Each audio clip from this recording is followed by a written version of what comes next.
too, Good. about which words you can't say on this Right. program. Yes. Because it's named after you. Did you ever think when you were growing up you were going to become not only a federal case, but a Carlin case? Well, I was a federal case when I was little. My mother, I'm sure she would have characterized it that way. But no, of course, you don't have any conception of that stuff, and it's just been a great trip.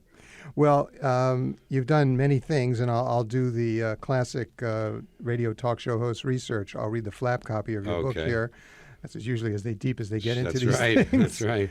You've had 18, it says, hit comedy albums, won 2 Grammys and 2 Cable Ace Awards, had your own television sitcom, appeared in 9 movies, 9 solo HBO stand-up comedy specials. In the book, you say you work about 100 nights a year in various clubs. No. Theaters and concert halls. I'm Thank you very sort of much. very territorial about that. Theaters and concert halls. Very busy life, but this is your first book. Yes. Why are we getting a book now? I looked at my files about a year ago. By the way, I've done 10 HBO shows, and I looked at my files a year ago in order to start writing on the 11th one. And I said, sincerely, I said to myself, I'm never going to get to do all of this stuff that I have written down. They range all the way from just small ideas, a sentence or two, all the way to fully fleshed out ideas that are, 80% done. And I said, I have to find another means. And what's interesting to me is that after 40 years, I said to myself, for 40 years, I've been using the least efficient means of communication. I've been traveling to where people live and talking to them. How much better this is to write it down and have someone send it out to stores. How is it that you were never cursed with a nationwide radio program? You could have delivered your message that way all these years. Well, the fun is in listening to them laugh and showing off right in front of them and making them pay attention. So the radio, I started in radio for 4 years knowing that I wouldn't have to stand the test of an audience that was present, that they had to call in or write in to complain or to reject me. So I got that out of my system early. Talk about those radio years a little bit. Where did you start off in radio? What were you doing? Well, as you know, I'm a guy from what I think of as West Harlem, White Harlem, and I wound up in Shreveport, Louisiana, in service of my country, I think is the way they phrase that. In order to avoid the draft, I enlisted. That was always interesting to me, that in order not to go in, you went in. And I wound up in the Air Force down in Shreveport, and I was in a kind of an elite squadron of maintenance, electronic maintenance on the B-47. But I had aspirations to be in the following order, to be a disc jockey, comedian, and then Danny Kaye. And that meant film to me. So I got an early start. My plan was to leave the Air Force, get out in a normal manner and get the GI Bill and go to school for DJ, find out how to be a DJ. But at 18, a gentleman by the name of Joe Monroe, whom I mentioned in the dedication in the book, saw me and recognized cheap labor.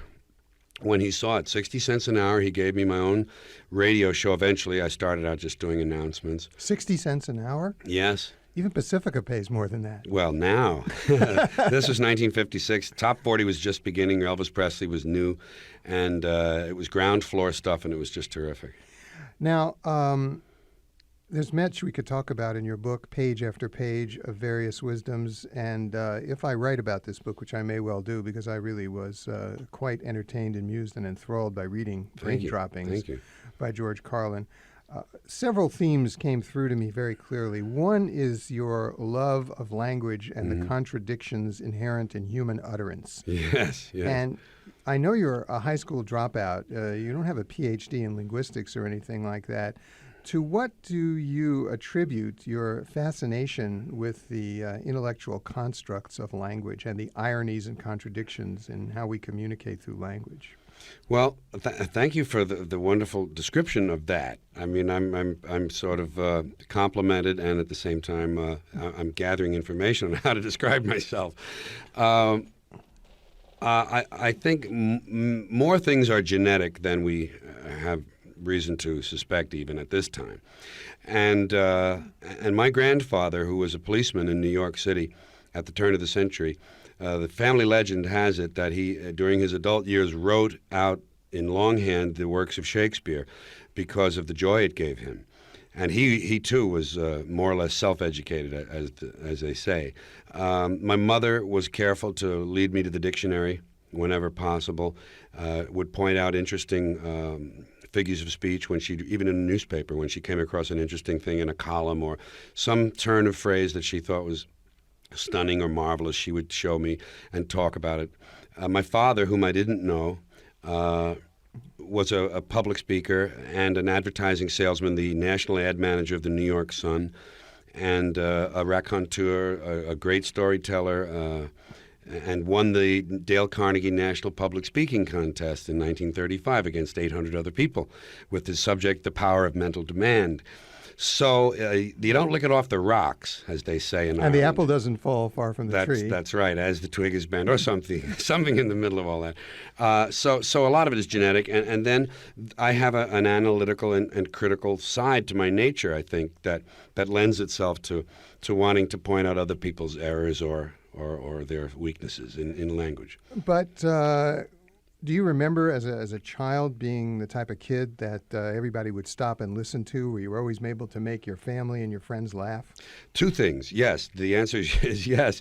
I was a kid in the we had hundreds and hundreds of kids in our neighborhood. And New York, the overlapping streets and blocks and neighborhoods, and the overlapping age groups of you. Your bigger brother would hang around with my bigger brother, and our younger brothers hung around together, but we never saw each other. So I came from that kind of a neighborhood. And anytime we got caught, anytime 3 or 4 of us were together and we were in trouble and the police were on the way or the guard at the Columbia University was about to apprehend us, let Georgie do the talking. Let Georgie, you do the talking. Georgie will get us out of this. So I was that guy. And secondly, my mother taught me early that I was kind of cute and clever and funny, that I could do imitations.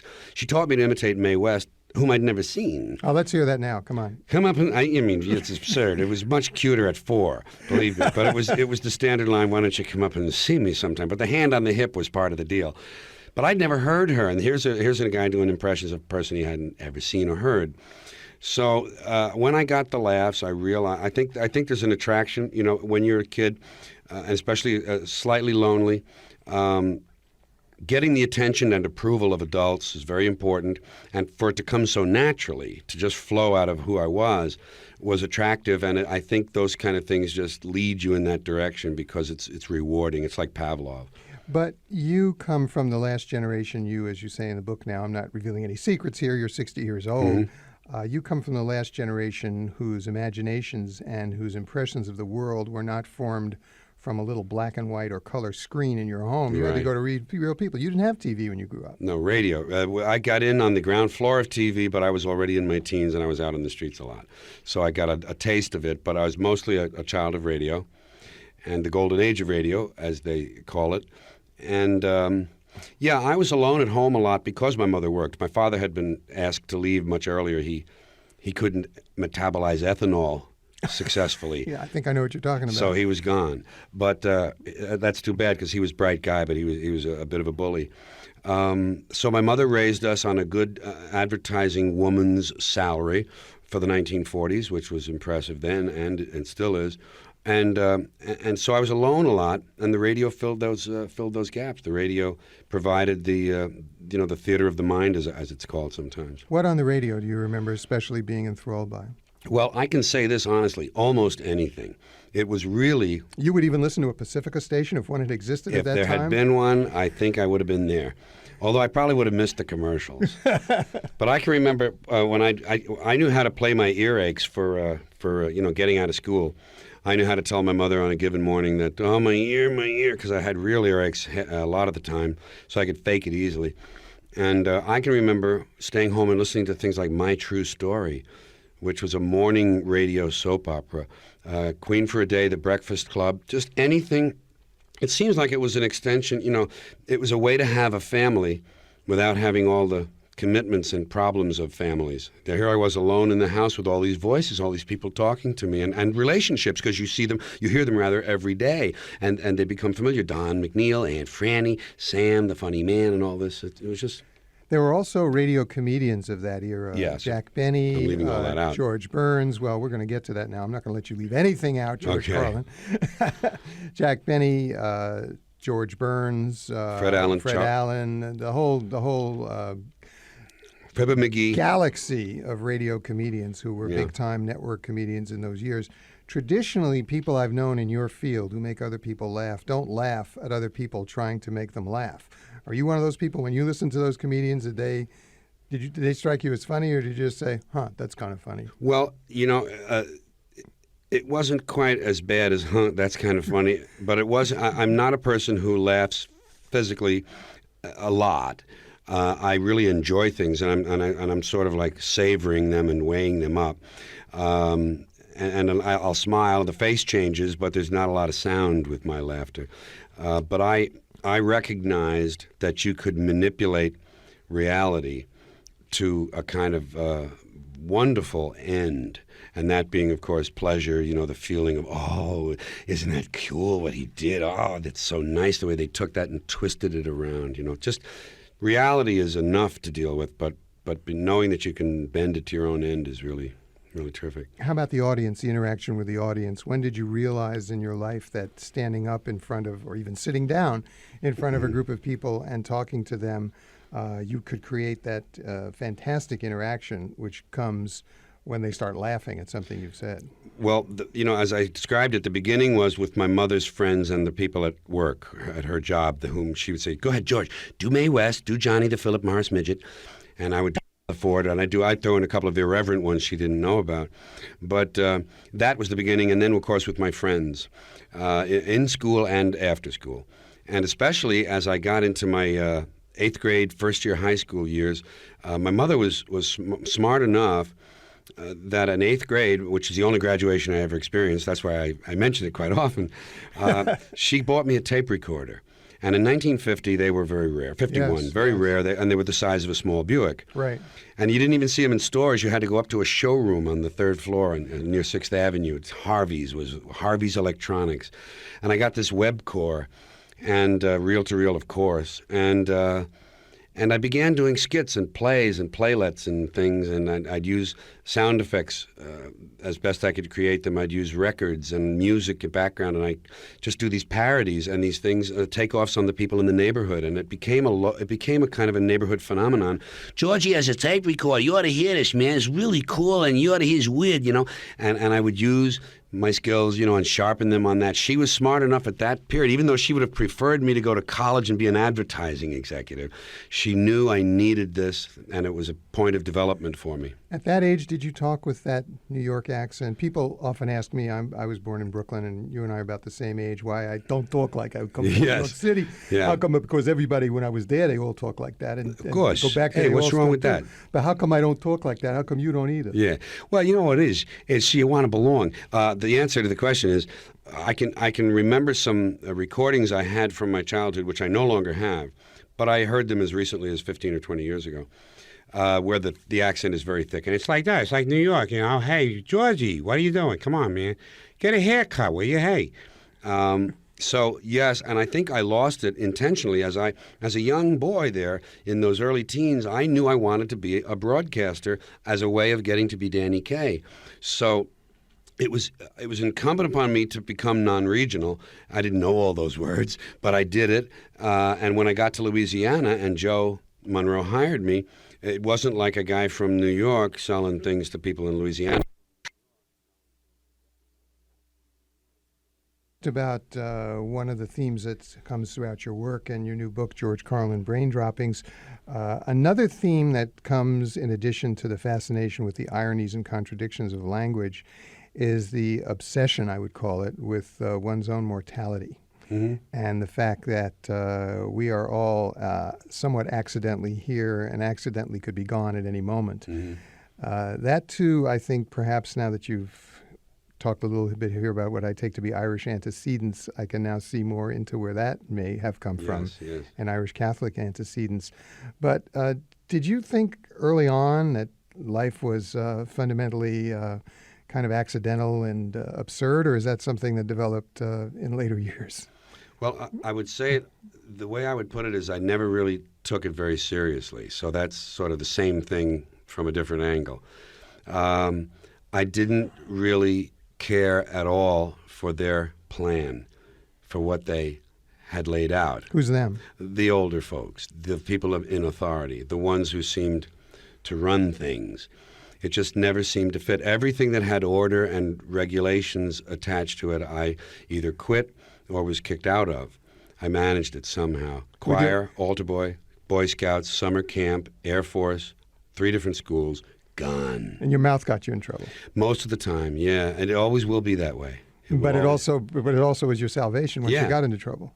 Yes, and at the same time, it was also my salvation in life. I mean, it's the thing that gave me, a fuller, greater life. George Carlin, this is the time of year when many eminent sages, such as yourself, are called upon to address graduation ceremonies and counsel the hope of the future, as they are called in the great cliche. And I found in your book, your new book, Brain Droppings, one section which I think could kind of serve as a graduation address. I don't know if you intended it as such, but it's called Rules to Live By, and I wonder if you could perhaps share that with our Pacific audience here. Okay, and I'm new enough at this that I don't know whether to read this as if I'm reading or as if I'm speaking. Whatever you decide to do, I think will be fine. It will develop. Rules to Live By. Life is not as difficult as people think. All one needs is a good set of rules. Since it is probably too late for you, here are some guidelines to pass along to your children. 1. Relax and take it easy. Don't get caught up in hollow conceits, such as, quote, doing something with your life, unquote. Such twaddle is outmoded and a sure formula for disappointment. 2. Whatever it is you pursue, try to do it just well enough to remain in the middle third of the field. Keep your thoughts and ideas to yourself and don't ask questions. Remember, the squeaky wheel is the first one to be replaced. 3. Size people up quickly and develop rigid attitudes based on your first impression. If you try to delve deeper and get to, quote, know people, you're asking for trouble. 4. Don't fall for that superstitious nonsense about treating people the way you would like to be treated. It is a transparently narcissistic approach and may be the sign of a weak mind. 5. Spend as much time as you can pleasing and impressing others, even if it makes you unhappy. Pay special attention to shallow manipulators who can do you the most harm. Remember, in the overall scheme, you count for very little. 6. Surround yourself with inferiors and losers. Not only will you look good by comparison, but they will look up to you, and that will make you feel better. 7. Don't buy into the sentimental notion that everyone has shortcomings. It's the surest way of undermining yourself. Remember, the really best people have no defects. If you're not perfect, something is wrong. 8. If by some off chance you do detect a few faults, first, accept the fact that you are probably deeply flawed. Then make a list of your faults and dwell on them. Carry the list around and try to think of things to add. Blame yourself for everything. 9. Beware of intuition and gut instincts. They are completely unreliable. Instead, develop preconceived notions and don't waver unless someone tells you to. Then change your mind and adopt their point of view, but only if they seem to know what they're talking about. 10. Never give up on an idea simply because it is bad and doesn't work. Cling to it, even when it is hopeless. Anyone can cut and run, but it takes a very special person to stay with something that is stupid and harmful. 11. Always remember, today doesn't count. Trying to make something out of today only robs you of precious time that could be spent daydreaming or resting up. 12. Try to dwell on the past. Think of all the mistakes you've made and how much better it would be if you hadn't made them. Think of what you should have done and blame yourself for not doing so. And don't go easy. Be really hard on yourself. 13. If by chance you make a fresh mistake, especially a costly one, try to repeat it a few times so you become familiar with it and can do it easily in the future. Write it down. Put it with your list of faults. 14. Beware also of the dangerous trap of looking ahead. It will only get you in trouble. Instead, try to drift along from day to day in a meandering fashion. Don't get sidetracked with some foolish plan. 15. Finally, enjoy yourself all the time and do whatever you want. Don't be seduced by that mindless chatter going around about responsibility.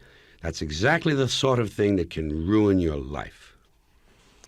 George Carlin reading from his new book, Brain Droppings, his address to you graduates out there. Some may be graduating from the 8th grade. Some may have advanced even further than you did, Yes, George maybe Carlin. the 9th grade. Who knows? But some words of wisdom to live by here on Pacifica Radio's Living Room. One of the reasons I selected that passage, George Carlin, it's virtually the only one, 2 minutes or so in length, that I could find that is not laced with the kind of verbiage that we are not allowed to use on the air. Yes, and how did that happen? It happened because of the Carlin case. Oh, yes. Pacifica versus the FCC, am I right? Pacifica versus the FCC, but it's known colloquially as the Carlin and I'm case. so proud. And I remember the only other time I ever met you was back in the mid-'70s when this came up. What happened was that WBAI, the Pacifica station in New York, played a cut from one of your albums, The 7 Words They Won't Let Me Say on TV. Is that the exact? Actually, it was the sequel to that. That was on Class Clown. Right. They played the sequel to it called Filthy Words from Occupation Fool. Right, from Occupation So it was Fool. the sequel, technically. And it is the 7 words, which we will find Right. posted around this and every other radio station in the network that you can't say. Right. Pacifica played that. Somebody objected. To make a long story short, it became a major federal case, went to the Supreme Court, and we lost by the determining vote of 5 to 4. Right? Yeah. Close one. Squeaker. Probably lose 9-0 now, considering the court Yes, is indeed turned. it would be. This Or was the- 12 to nothing. However many people they put on the court. Well, 3, I'm sure there are 3 they don't tell us about. So George Carlin is responsible for the fact that he's not responsible for it. He tried to test the envelope, as he has obviously throughout his life, and the envelope didn't want to test. Yeah, it didn't fit in there. It didn't stretch, it didn't bend, it didn't break, and we were told in no uncertain terms that if we ever broadcast those words again, except inadvertently, occasionally, and apologize profusely for doing so, we might lose our license and ability to broadcast. What does it say that 20 years later we're still having this conversation about this? Shouldn't we have evolved past that by Sure. now? Well, we should have evolved much more quickly in a lot of respects. There are 2 things that I blame for more or less for the abysmal condition of this magnificent species that had such potential at one time, and that is religion and commerce. And those are the 2 things that hinder us here. I mean, the religious people say this is immoral, it is corrupting, and it will do bad things to your character if you even hear these words as a child or a grown-up or whatever. And commerce says if you say these things, the customers and the advertisers are going to run from you. So because of these 2 guiding principles, which have ruined this species, we now, this is just another example of it, the sexual language or scatological language. But of course, you're living proof that that's not true. On the second level, anyway, we could argue Yes, religion. right. here, I have but been successful in spite of it, or because of it. commercially. Yes. But you've still not been able to become successful religiously. No. Or would you say you are? No, not even spiritually. It's another word I don't care for. It's an badly overused word, especially by those people who flee from religion. They're looking for something to call themselves, and I just think of it as being in the universe and being okay. But you clearly run up against these obstacles in having an even further exposure. In Sure. other words, Yeah. there's much more that we could read from this book, for example, right now, which has page after page of outrageously funny, I must say, dialogue and monologue and analysis, but most of it we can't read on the radio. Yeah, I am one of those odd cases where the mainstream grudgingly accepts me because I'm somehow non-threatening. There's an aspect to what I do that is not pleasant for some of them, and it's also not pleasant for others who just want to be okay.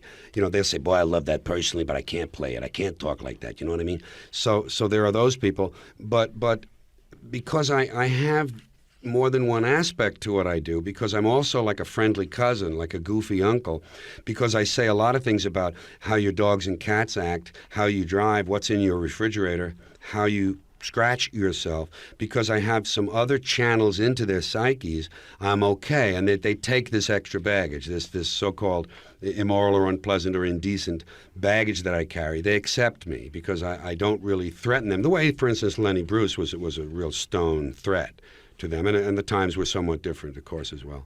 Are we going to need more people like that who get right in their faces before this changes? I mean, the envelope has already been pushed on the level of language by various hip-hop and rap artists who use anything that comes through their brains, and there's quite a few things.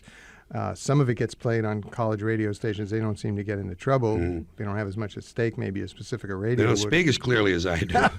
You understand what they're saying. Does it ever come to you where somebody says, look, George, I had a deal for you. You know, if you just clean it up a little bit, I think we can put you on this blah, blah show? No, I've gotten on Blah Blah Show anyway because I understand that when I want to promote what I do, and any artist tries to broaden his audience. I mean, the idea is, hey, folks, listen to me or watch me, look what I do. So the impulse is to get a broad audience. And therefore, I've always gone on places like Johnny Carson or Merv Griffin or whatever. Well, that's kind of an older reference, but very much. I've been on a lot of shows where I couldn't say these words or even references. You know, I couldn't even talk about race. Let's face it. But the idea was, when I went to those places, I wasn't there to change their rules and their system. I was there to accommodate myself narrowly in their format so that I could talk about what I do, and try to get someone to pay more attention to me. So. Life is a series of adjustments and accommodations. I once had a hippie friend in the full flower of hippiedom. We were sitting around doing several drugs probably, and listening to probably more than one record at the same time. And this guy was complaining to me about something I had done in recent months that he considered selling out. Why'd you do that? You sold out, man. You sold out. So I said, wait a minute, now hold on. He says, that's a telephone over there, isn't it? In your house here, that's a phone. He said, yeah. I said, well, you've sold out. You're in bed with a monopoly. You know, things happen on a scale, on a curve. It's not either or. The alternative to not participating at all, to participating in this society and being one of them, quote unquote, is to live in the woods and eat bark. We don't choose, most of us, to do that. We find some smaller accommodation with the system that we can make. So my accommodation is to go where I need to to talk about what I want to, so that I can sing my song, so I can be my own myself. What do you see your song developing at? It's clear in reading Brain Droppings that you are sensitive, as one does get sensitive to passing the age of 60. You get sensitive passing the age of 20 or 32, but 60 is pretty much of a biggie. Yes. Do you see yourself developing more insights into geriatric science, or what's coming up? Well, I like this. I like the writing. I mean, I really fell in love with. I've always been great at editing and revising. I love revision, and I just found that the challenge of knowing that it would be on the printed page where someone could go back and read it over 4 times in a row if they wanted to be critical, and that someone could see it a year later and reread it, put me really on my toes. And I really love manipulating the sentences and putting those paragraphs together. That's obvious. I'm going to do more books. I'm also going to evolve in just a few years from pure stand-up, the way I've always done it, to a form of Broadway show that's closer to Lily Tomlin, with some staging, with perhaps a thread to it, I would hope, and some characters. I've really ignored and neglected the characters inside my head. So you see yourself being able to do the same shtick 8 days a week that the critics have reviewed, and they expect to see the same thing when George Carlin stands up 5 months later on Wednesday night? It's the same thing they reviewed 5 months previously. Isn't that going to be a little constricting? If I knew, I have always worked that way. I'm a sculptor. I'm a polisher. I'm a person who has always tried to get the piece perfect. You know, at some point you have to declare the poem ready, and at some point I do. But I'm always working on improving the sentences, but trying to get it right. I don't work extemporaneously. I don't deviate very much from my plan on stage. That's the way I like it. That's what serves me best. On Broadway, I would hope for a limited run. I would love to get a 6-month run, and then come back a year and a half later with something different for them. Because that's what I need, is that audience. But I've seen people yell at you from the audience, as they do to any performer, yes. Especially in your field, and you will deviate in order to deal with that intervention if you think you can incorporate it into what it is. But I deal with them harshly. I don't really interact, as they say. I don't really give them a break. I say, stab that person and let's clean up your section very quickly if we can, sir. That's getting back again to another theme that you have a lot in Brain Droppings, George Carlin, which is violence, death, people's aggressions against each other. Bloodshed. Where's all that coming from? Well, if I had to say to you What is the answer? I would say massive bloodshed. I really would. I don't really, honestly, deep down believe in political action. I think the system contracts and expands as it wants to. It accommodates these changes. I think the civil rights movement was an accommodation on the part of those who own the country.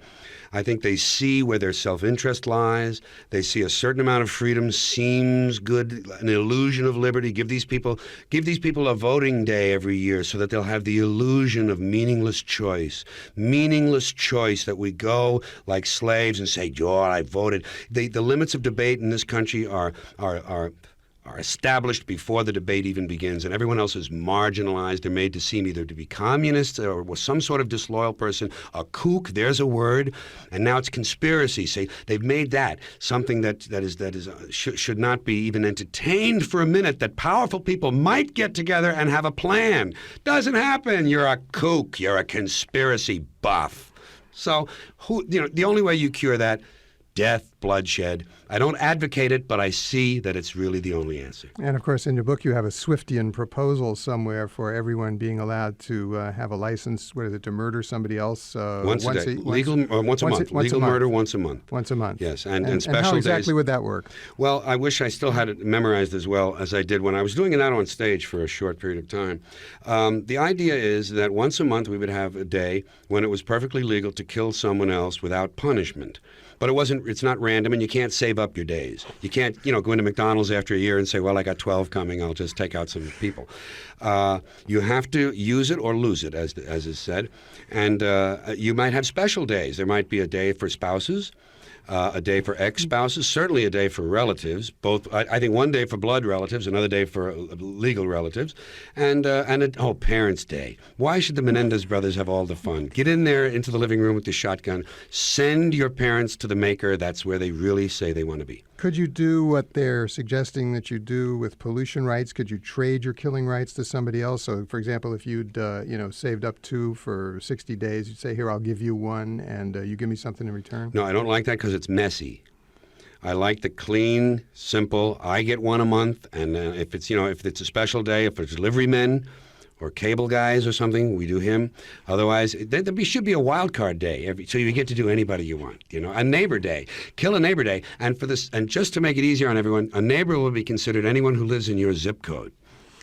If only we were human, would things be different, George Carlin? You have a section here. If only we were human, would we not have to deal with things on that level?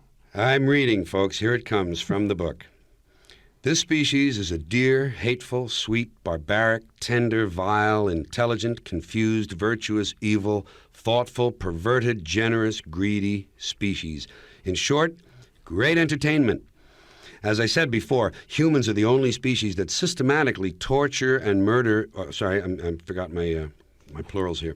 As I said before, humans are the only species that systematically tortures and murders its own for pleasure and personal gain. In fact, we are the only species that systematically tortures and murders its own, period. We are serial killers. All our poems and symphonies and oils on canvas will never change that. Man's noble aspect is the aberration. Those who argue that art and philosophy are proof of human worth neglect to mention that in the scheme we have devised, artists and philosophers are completely powerless and largely without prestige. Art, music, and philosophy are merely poignant examples of what we might have been had not the priests and traders gotten hold of us. Most animals, when fighting one of their own, will show aggressive behavior but very little hostility or intention to harm. And when the outcome of the struggle is inevitable, the losing animal will signal its defeat by exposing its most vulnerable part to the victor, affording it the opportunity to finish the kill. The victor then walks away without inflicting further harm. These are the creatures we feel superior to. George Carlin, before you walked in here today, and from having followed your life and philosophy and performances and readings, I would have said that you would have said that the most difficult thing to do in the world would be to get in bed naked with someone you were really attracted to and for nothing to happen. Now, am I right? Would you think that was the most difficult thing to do in the world? It has to be close to the top 3. But you're wrong. Okay. The most difficult thing to do in the world is to get people listening to this radio station right now who are listening for free to call up and pledge money. That's much more difficult than any kind of sexual abstinence would possibly be. And so since we have you here, and this is a fundraising period, and your publisher, Hyperion Books, has so generously donated several dozen of these books, hopefully enough to supply the demand that's about to come. What could you do? Let's say you're in bed with the entire audience out there, thousands and thousands of people right now. How are you going to get them motivated over to call and telephone? Nipples. I start with nipples. Wait a minute. Right, the Carlin case is still... Okay. And I thought nipples was an okay idea. Well, I would put it this way. Because we make adjustments to the real world that we live in spite of our dreams and wishes and fantasies about utopias of various kinds, one of the adjustments we have to make is to make small commitments even. They can be small to things we believe in. It not only does it presumably do something for the idea or the cause that you make the commitment to, but it really does something for you as well. This is a little out of character for me, but I mean it because Pacific is a place for people to get out of character all the time. That's right. I have always been aware of the very interesting aspect of paradox and feelings and thoughts that are seemingly at odds with each other, but that have to coexist. I mean, oversimplifying it, there's no light without dark. And the reverse. So maybe in spite of my best instincts about withdrawing from everything, I would say that for the sake of, non-commercial, and that's the other night I was watching a Marx Brothers movie, and I was so happy that I came off the book tour day that was so difficult, and I got into bed, turned on the hotel TV, and I was so lucky. First of all, it was a black and white thing on. Secondly, it was the Marx Brothers. And thirdly, it was the Disney Channel, and I knew there'd be no interruptions. So the lack of interruption is one of the most important aspects of this kind of radio. The fact that this is the commercial, that it's not how clean you can get your wash, how fast you can drive your car, but just how maybe you can spread your own ideas around a little bit. If I had to make some sort of clumsy appeal, that would be it. Well, it wasn't clumsy. It was grateful, and we thank you, George Carlin, for saying that. Listeners out there right now who want to support this kind of broadcasting, which has fought for freedom of speech over the years. And it's not Disney. It's not Disney. It's not Rupert Murdoch. It isn't Ted Turner. It's never going to be any of those. It is always going to be listener-sponsored and free to try to say as much as it can say. If you support that and you want to support this station, call up right now. We're about to give you the phone numbers, and for a pledge, you can get a copy of Brain Droppings by George Carlin only insofar as they last. This is Pacifica Radio. We need your help in order to continue. George Carlin's been very generous over the past 60 years of his life, and we hope he'll be around for at least another 60. These are the numbers to call right now, and thank you very much, George Carlin, for being with us. Thank you. This has been a lot of fun. Album Jamming in New York, among other team developments, and we're pleased to have him here. Welcome. Thank you, It's good to have you Pleasure here. to finally catch up with Yes, each other. sir. We tried once on Night Watch, and That's right. You were somewhere else. When was there a change in your? I mean, there seems to me that some people think of you as sort of this. I mean, you tell me. I'm going to project on you. What is this stereotype of George Carlin that is out there? It's almost like he's a relic of the past, rather than a guy who's contemporary, who's totally sort of evolved. I don't hear it that way because I live in here. Right. I do a home box office concert every 2 years, Right. and that keeps me contemporaneous with all parts of the population because it cuts through age, Right. education. Every bit of the demographic pie is cut right through with something like home box office. So I've done 8 of these shows. Right. I do one every 2 years.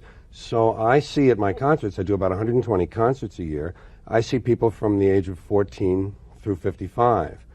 And the current work is, by my measure, the best I've done yet. I finally learned how to do this. It was sort of on autopilot for a long time. Do this being stand-up? The stand-up, well, the whole arc of creativity that the art requires, right from the initial observations, the things you read, what you draw from them, the things you hear, what you retain, the notes you make, how you file them, how they reach critical mass, what you pull out, how you write it, how you say it, and how it finally takes shape over a period of 2 years on stage until you do it for the TV camera. But is most of your year spent just going from stand-up to stand-up to stand-up? Yeah, this is primarily what I do. I'm also a Mr. Conductor on the PBS morning show, Shining Time Station, and I do an occasional movie role. Right. But primarily I am a spoken artist, and I do comedy monologues. And there are 3 strains that run through my work. The English language, fun with words, fun with phrases, things we say. Things that could be called political and social, although not really narrowly so. They're not jokes about Washington figures. But about environmentalists and or killing people, or men and women trying to live together on the planet. Things that are truly political, in the true sense. And then the other is the little things, the little world. What's in your refrigerator, how you drive your car, how you tie your shoe, stuff you keep in the attic, the things that make us all the same. The big issues keep us apart. The little things make us all the same. The language is how we unite the two. So. And how much evolution has there been, though, I mean, between in the last 10 years in you and your thinking about comedy? Well, a lot, simply because I am now 55, and your matrix, your storehouse gets richer. You know, there's just more texture. The things you see now have much more stuff against which to be compared, so the comparisons are richer, and therefore what you feed back out through your filter has a little more depth, I hope, and it has more experience behind it. It has more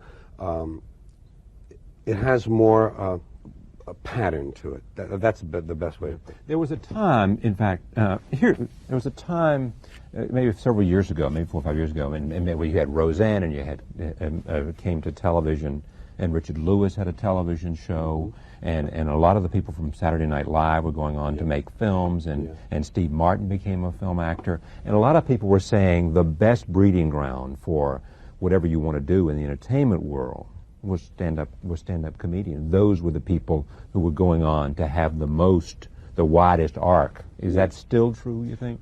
Well, I know that it is generally true that many people enter stand-up comedy seeing it as a stepping stone to sitcoms or movies, to some form of acting, either comedy acting or otherwise. But I saw it that way myself in the 60s when I began, and I hit a stone wall because I flat couldn't act. Yeah. How'd you find that out? It's on. You can see it. It's on a That Girl episode. It's on a Doris Day movie called That Girl Six You Get Egg Roll. Right, with Marla. And I just lacked all composure at it. I mean, I had no instinct for it. I thought I did. It wasn't there. But you're in Prince of Tides? I have grown. I'm older. I'm wiser. I am more comfortable in myself now, and I can reach for things. I was a very self-conscious young man in the 60s. I was a man in the wrong skin. I was acting like a kind of middle-class mainstream guy when underneath I was a lifelong rebel and a man who was out of step. And I kind of was trying to play their game to be an actor. Wrong place, and it was inauthentic. It just didn't ring true, and that's why it made such a loud noise. It seems to me that, that one thing is true about show business, and I know very little about it. It is that if you can find your own authenticity, whether it's as a writer or whether it's as a performer or whether it's as an anchor on a television program, that then you're at least on a step towards becoming something, that because only then can you appear different, and only then can you reach in and find something unique that no one else has. My comedy didn't explode out from me, nor did it explode in terms of its acceptance by the public until I was doing authentic comedy, until I had changed that period I just described to you, when I was sort of cardboard and doing sort of superficial things from the front of my mind. And you were substituting for Johnny Carson and all that stuff? No, that's later. Okay. I'm talking now when I was guesting on Ed Sullivan, guesting on Steve Allen, guesting on all of these variety shows, no beard, straight suit, tie, and all that, and doing these cute little things. Good material, but superficial. I was doing the hippy-dippy weatherman, wonderful wino, the newsman, the daytime soap operas. I was imitating quiz shows and things, and they were fine, but they were all parody on media. When I finally dropped that that pose, and found myself in 1969 and 70, and let my appearance change to be more in tune with who I was inside, that's when I began saying things that came from my gut. And that's when you did the HBO specials that sort of really caught on? That's when I began my album career, which led to the home box office specials. That's when I did these 3 albums that are in that are in the other package that's out now, a thing called Classic Gold. There were 3 albums in a row that went gold for me. They were very good for me. FM and AM, Class Clown, and Occupation Fool. They included the 7 words you can never say on TV, which went to the Supreme Court. They included the stuff about growing up white in a white Irish kid in a black neighborhood uptown here. They included Catholic schooling and all the repression that went into that. This was when my stuff took off because it was authentic. And people knew that. 70 was 22 years ago. Are you as much a rebel today in terms of how you view the world I've retreated. Yeah, I've retreated from it. I've decided that if you really stay in it and think there's a solution, you're part of the problem. So at least from the standpoint of my art. Yeah. I have pulled away, and I now reside out where the Oort cloud is, where the comets gather. Right. And from that perspective, I have no stake in the game, and I can really make my commentary mean something. I don't have to think, well, maybe there's a little hope. Well, maybe this will work. Well, maybe that guy will save us. I can say, wrong, wrong, wrong, wrong, and I can do it from my perspective. So in that sense, I'm more rebellious, but in the sense of being able to get along in the world, I'm less rebellious. How about political humor in terms of the kind of thing that we see a lot of stand-up, Leno, for example, doing, and Carson used to do? Well, does that, without insulting either of them, that's very, very surface political humor. It's sort of like Bob Hope. It's kind of topical, and it's about political figures. But Mort Saul would be a more accurate model for political humor, someone who digs into the meaning of things, at least as far as we can know that. The others do topical. They do it well. It's entertaining, but it's not truly, to my way of thinking, political satire. How do you go about preparing a body of work for a concert, before a stand-up? Well, the pieces take form in the files. Every time I look at my files, every time I add something, I'm forced to run it through my mind again. And the constant running through those neural paths, if you don't mind me getting a little high-minded sounding here, it is an actual fact. The more you are forced to think about something, the more connections the brain will make. The subconscious does all the work. All we do is skim it off, really, from time to time. So I let things fester. I encourage myself to read my files and to build on them as they're there. When you say your files, what do you mean? I'm talking about raw notes that have been put away. They're now half disk. Yeah. They're half word processor files, and they're half raw paper of old-fashioned type in file folders. I'm in the process of changing them, and every word I change from one format to the other changes along. I mean, each sentence grows a little. So they just assume a very special extra weight one day and say, gee, this thing is ready. I got to tell them this. This is good. I got some things that connect. It's the connectedness that makes the paragraphs. The sentences are all in there, but you have to find the paragraphs. When do you know it'll work? I mean, only after can you feel instinctively yourself? You can. You'll be wrong 10 or 20% of the time.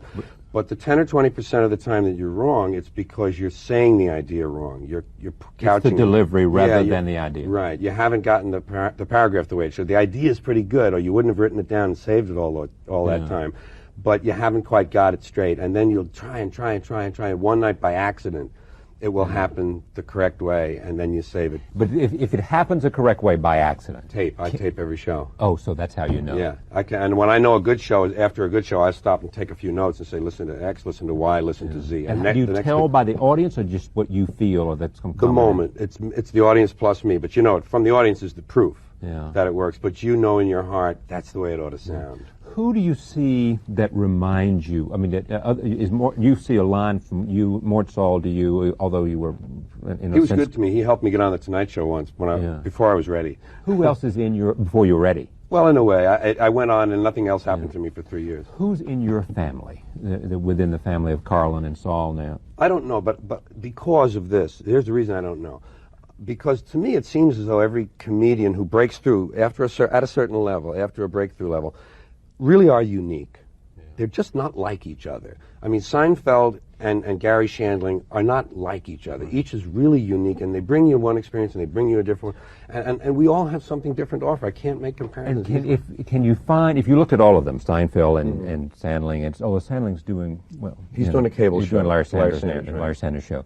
Do they share some minimum thing other than they make people laugh or they make people think? It has to do with a skewed attitude. It has to do with the way you filter the world. The decision you made one day at 4 years of age, or maybe in the womb, or maybe at 20, when you decided one day, this is all wrong. And they don't understand, and let me explain it. This is a circus, and I'm going to enjoy this while I'm here. And meanwhile, I'll narrate it for the folks. Yeah. It really has to do with that, with the frame of mind, the attitude toward the world. Here is the thing. This is Time Magazine, May 18th of this year, in which this is where I got this idea I wanted to ask you about. Okay. Carlin is unfairly pigeonholed, however, as a leftover 60s radical. The real targets of his satire are cant and cliche, phoniness and self-righteousness, wherever he finds him. And it goes on. This is, I think, a review of one of the HBO. Carlin Live in Paramount. Jamming in New York. Unfairly that's why I picked up that idea radical. That you somehow are. Okay. Yeah. See, because the initial burst was the long hair. What happened was I was 30. Right. The 20-year-olds were at war with the 40-year-olds.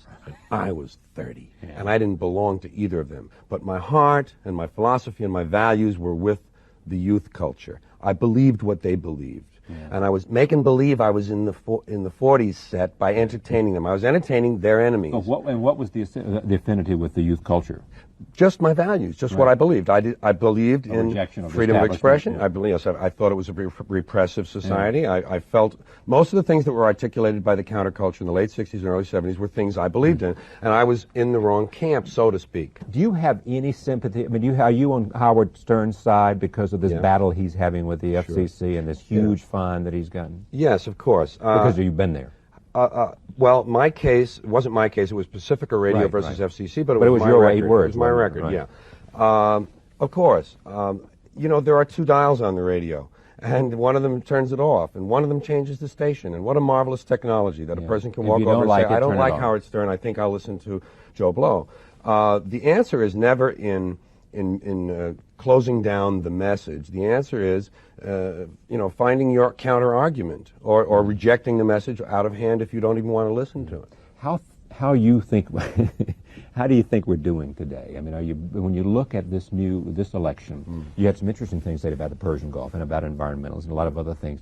But when you look at Clinton and you look at the country today, I mean, well, I hope more people will come to the table now. I think they will. I mean that in the sense of sharing things that are material, including food.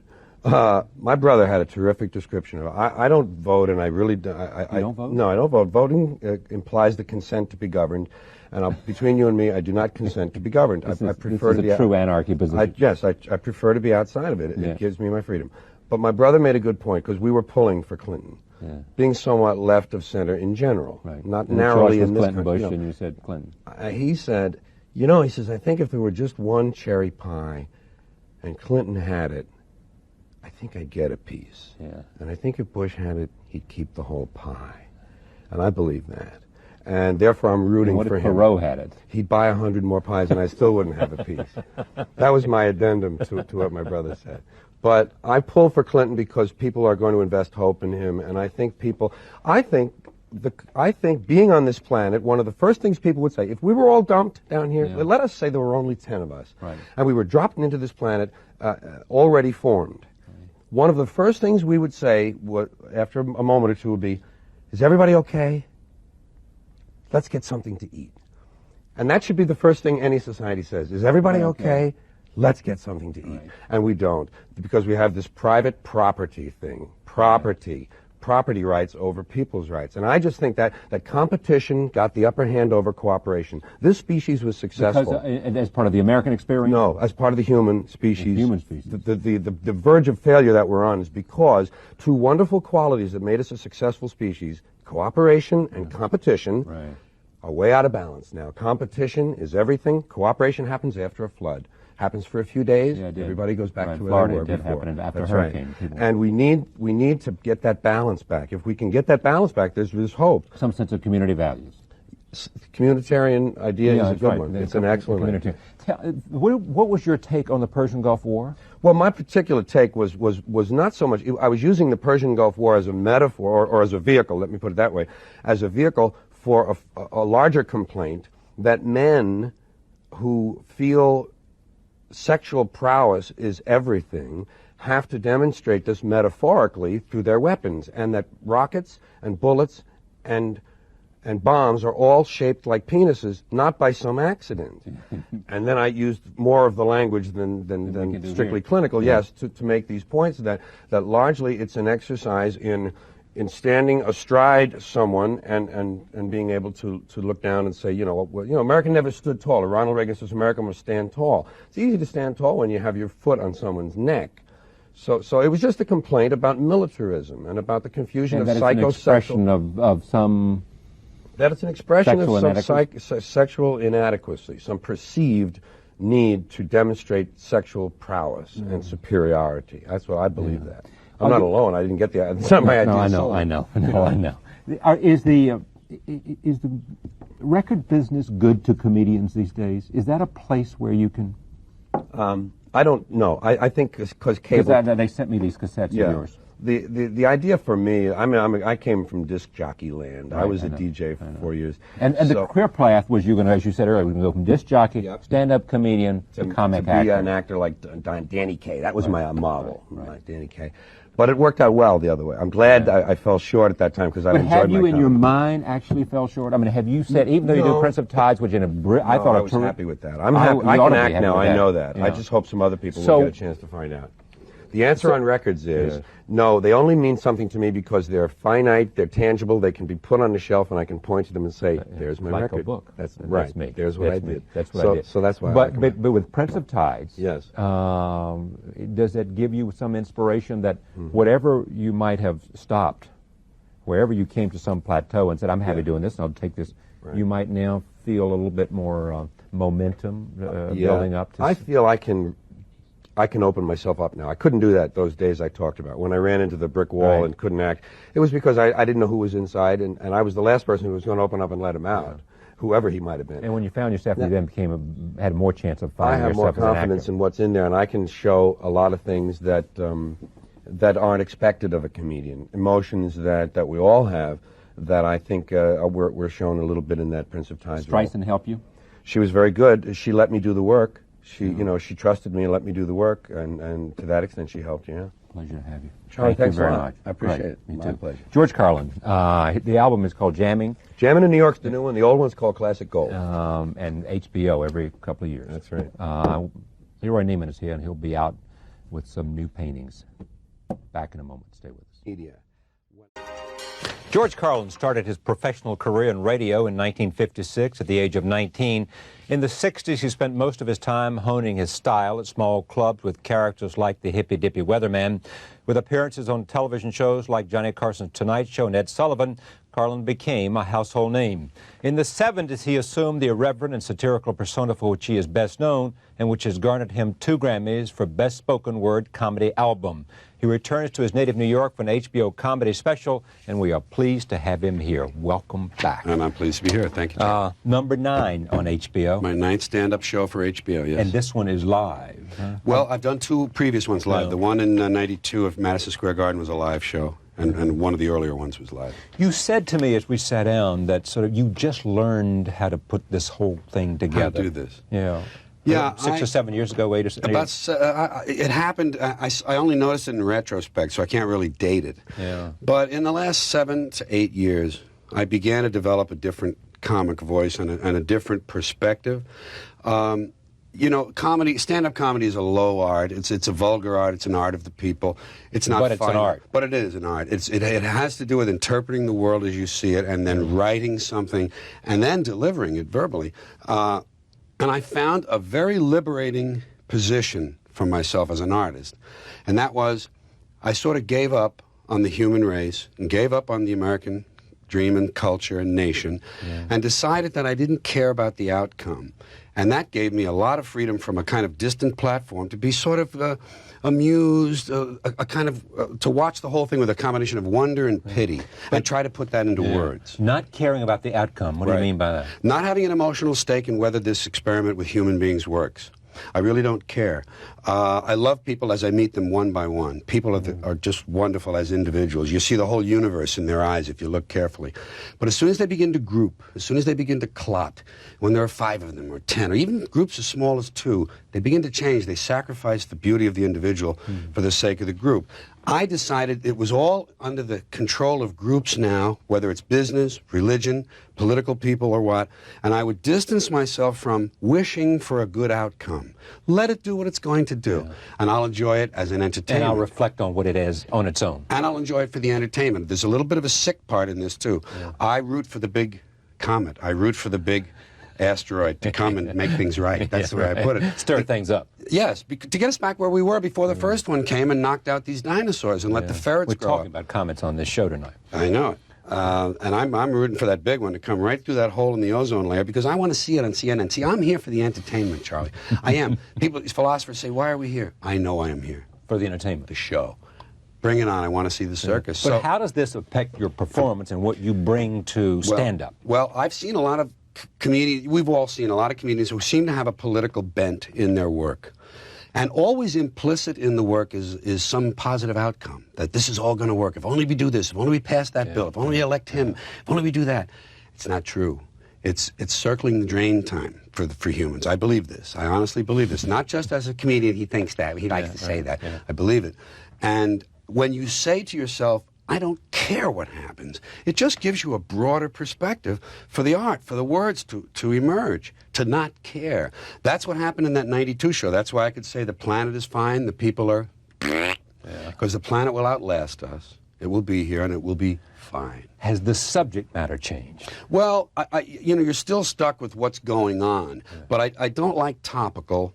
I don't like political humor. I don't mention politicians. In fact, I defend them in this particular show. Everyone is on their... Everyone is always making things... Politicians are bad. I defend them and blame it on the people. This is where it belongs. You get what you deserve? Yes, you get what you deserve, and you deserve what you get. And I have a slogan, the public sucks.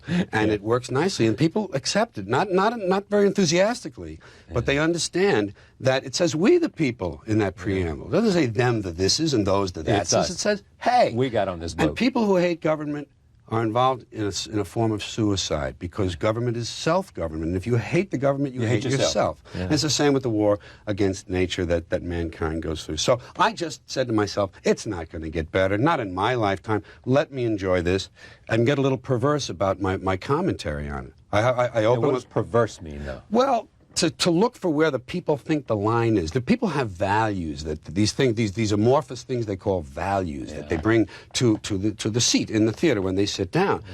And I like to find out where their line may be and deliberately cross it, disturb them a little, make them uncomfortable, and then bring them with me across the line and make them glad they came. That's what I do. I'm an entertainer. I'm not a doomsayer. I'm not here to preach. I don't do political tracts. But I do entertain. I do a lot of jokes. But I want you to feel a little in danger along the way. And so people who go to hear you ought to go in with the sure knowledge they'll feel a little endangered when they sit down. Well, or they watch the television. It doesn't matter if they know it going in, as long as it happens when they're there. I just want them, because, what happened about... we talked about this little change of mind, whatever it is, this evolution, this latest thing. When you got it together. Yes, eventually, ultimately for myself. You have to be somewhat of an egotist to stand up all your life and say, listen to me, please pay attention. Even in school, when you do this in school, you're looking for attention. And that's fine. I can live with that about myself. But if I'm going to call attention to myself, I want to show them something a little different from time to time. I want to find a voice that isn't like all the others. I just never want to be like all the other people. I just hate these. I could never do a Newt Gingrich joke or an O.J. Simpson joke or anything because you sound like all the other people. And I just want to, anybody who stands up wants to be different. Hey, look at me, guys. So I'm always looking for things I can believe in that challenge them a little. How do you prepare the material? I mean, you write it down, you work it out, you try this and try that, and And winnow it down? I'm extremely anal, so I have 35 years of notes. Some of them are still in hard copy. They're actual pencil-written notes. A lot of things are on discs now. But I've kept my files over the years, and I'm very familiar with them. And I think most writers or any artist would tell you that a lot of the work goes on subconsciously. If you're thoroughly familiar with your raw material, a lot of the synthesis goes on without you even knowing it, so that when you sit down to apply the thought, some of these things come rushing forward that you never heard before, but they're part of you. So I pay attention to my files. I have attitudes, and I save things according to my attitudes, write something out, revise it about 20 times before I ever put it on stage. And I do it in my real shows. I don't go somewhere and try it out in a club. I do it for the people it's intended for, and it grows from there. And it's usually very close to completion by the time I put it on stage. How much difference, once you have it and once you're good, does delivery make from night to night? It's everything. The pause, the inflection, the energy, the look, the... Yes. That is the wonderful thing about the stand-up art, if we can use that term. It is one of the few, it's the only one I know of, the only art form where the intended receiver of the art is present at the delivery, and the art form can be altered according to their appreciation of it as you go. Now, in my case, I don't change the words a lot, but they give me signals that gives me license to do more with my body, to do more with my face and my voice. So, except for a jazz musician who is also affected by his audience in an improv, everyone else is separated from their audience by time or space, or by an arrangement, or a key, or a tempo. Not the comedian. He gets to do this according to how they appreciate him, and that's... Do we know, I mean, how far back does this art form go, the stand-up, before a collection of people saying, I'm here to entertain you? I have often Nothing said... more than my voice. I have often said... when people talk about, well, you know, you may not like the system and everything, but you make money from this and you're in business and all that. And sure, but I say, but you know, if I were forced to do this for free, I would. If it were caveman days and I went from cave to cave, telling my little stories in exchange for a hunk of meat, I would do it. And if they said no meat tonight, I would still do the show. And I think storytellers and shamans and oral traditionalists from primitive cultures probably are the forebears, the forerunners, I guess, of this art. And then monologists, although they didn't interact as much with their audience, the famous monologists of vaudeville and the Chautauqua circuit. Bob Hope is a hero of yours. I read that somewhere. I don't know if he was... Bob Hope in the movies. I never cared for his television political monologue stuff. Why? Because it was too pat, too... Yeah, it was filtered through a commercial system. We're selling trucks and tires here, folks, so we're going to filter things for you. But the movies never had that. At least it wasn't very visible. And I adored Danny Kaye. And now think of me in the 40s. I'm about 7, 8, 9, 10, 11. And they're in their primes in the movies. And Bob Hope in the movies... Red Skelton in the movies and Danny Kaye in the movies. Were what? Well, they were something, because movies were larger than life. We didn't have television yet. It was a few years away. Radio was a big thing. But the movie, you sat there and the screen was so big and the theater was so big and it was this wonderful experience. And I said, I can do that. I can do that. I can do that. And I used to write to Sylvia Fine to try to get Danny Kaye's lyrics. I never got an answer. I didn't know they were married. And I said, dear Miss Fine, please send me Get Gittle. I want to learn this and do it at school and stuff. And I just loved the verbal facility. I said, this is something I want, I can do. And I didn't know what form mine would take, but I knew I could stand up. How about the Marx Brothers? Absolutely. Because of the chaos. Because they kicked over every bit of order. And the wonderful thing, they could go through a hotel lobby, lighting a couch on fire, shooting the chandelier down, and the people only sort of looked slightly annoyed. No one panicked. No one called the police for this behavior. I loved that. Spike Jones on records, again, taking something ostensibly beautiful, breaking it down and destroying it in a way and making something else out of it. Making chaos out of order and then order out of chaos. But when you knew you wanted to do this, was it any of the people I've just mentioned, or was it someone else that sort of spoke to you and you said, damn it, that's what I want to do? Well, it came first, I think, before I saw or heard any of them. My mother and father were very verbally gifted. I didn't know my father, but he was a top advertising salesman. He was the national advertising manager of the New York Sun. and before that, the New York Post, when it was a broadsheet. My mother was an executive secretary in advertising all her life. They were very funny. Yeah. And I inherited that. And my mother used to get me to imitate people. Do Mae West. I didn't know Mae West, but I knew how to imitate her. Come up and see me. I did Johnny the Philip Morris Midget, and one day I said something to my mother. This was mimicry, pure imitations. But one day I said something to my mother, funny, and I knew the difference between her real laugh and her social laugh. And I said something and I heard her real laugh. She really laughed at something I thought of in my head. And I thought, wow. And it just gave me a feeling of power. I don't remember what the thing was, but I knew I had made it up. But you can feel the same thing today. Yes. It's the same thing. It's the capacity to know that an audience, whether you're making a speech or doing stand-up, right, that you can just feel them responding. I mean, it's almost like of course, the comic has the laughter as proof every 5 to 10 or 15 seconds. And to know not only that, but the Arthur Kessler said in The Act of Creation that sometimes the jester can traverse, that's probably the word I want, traverse the triptych. And if the jester says something funny, well, he's a jester. If he says it in marvelous language that we say, oh, isn't that a nice way to put that? Then he's a bit of a poet. And if there's an underlying idea underneath the well-put, funny line, if there's a bit of a philosophy in it, he becomes something else again, a philosopher.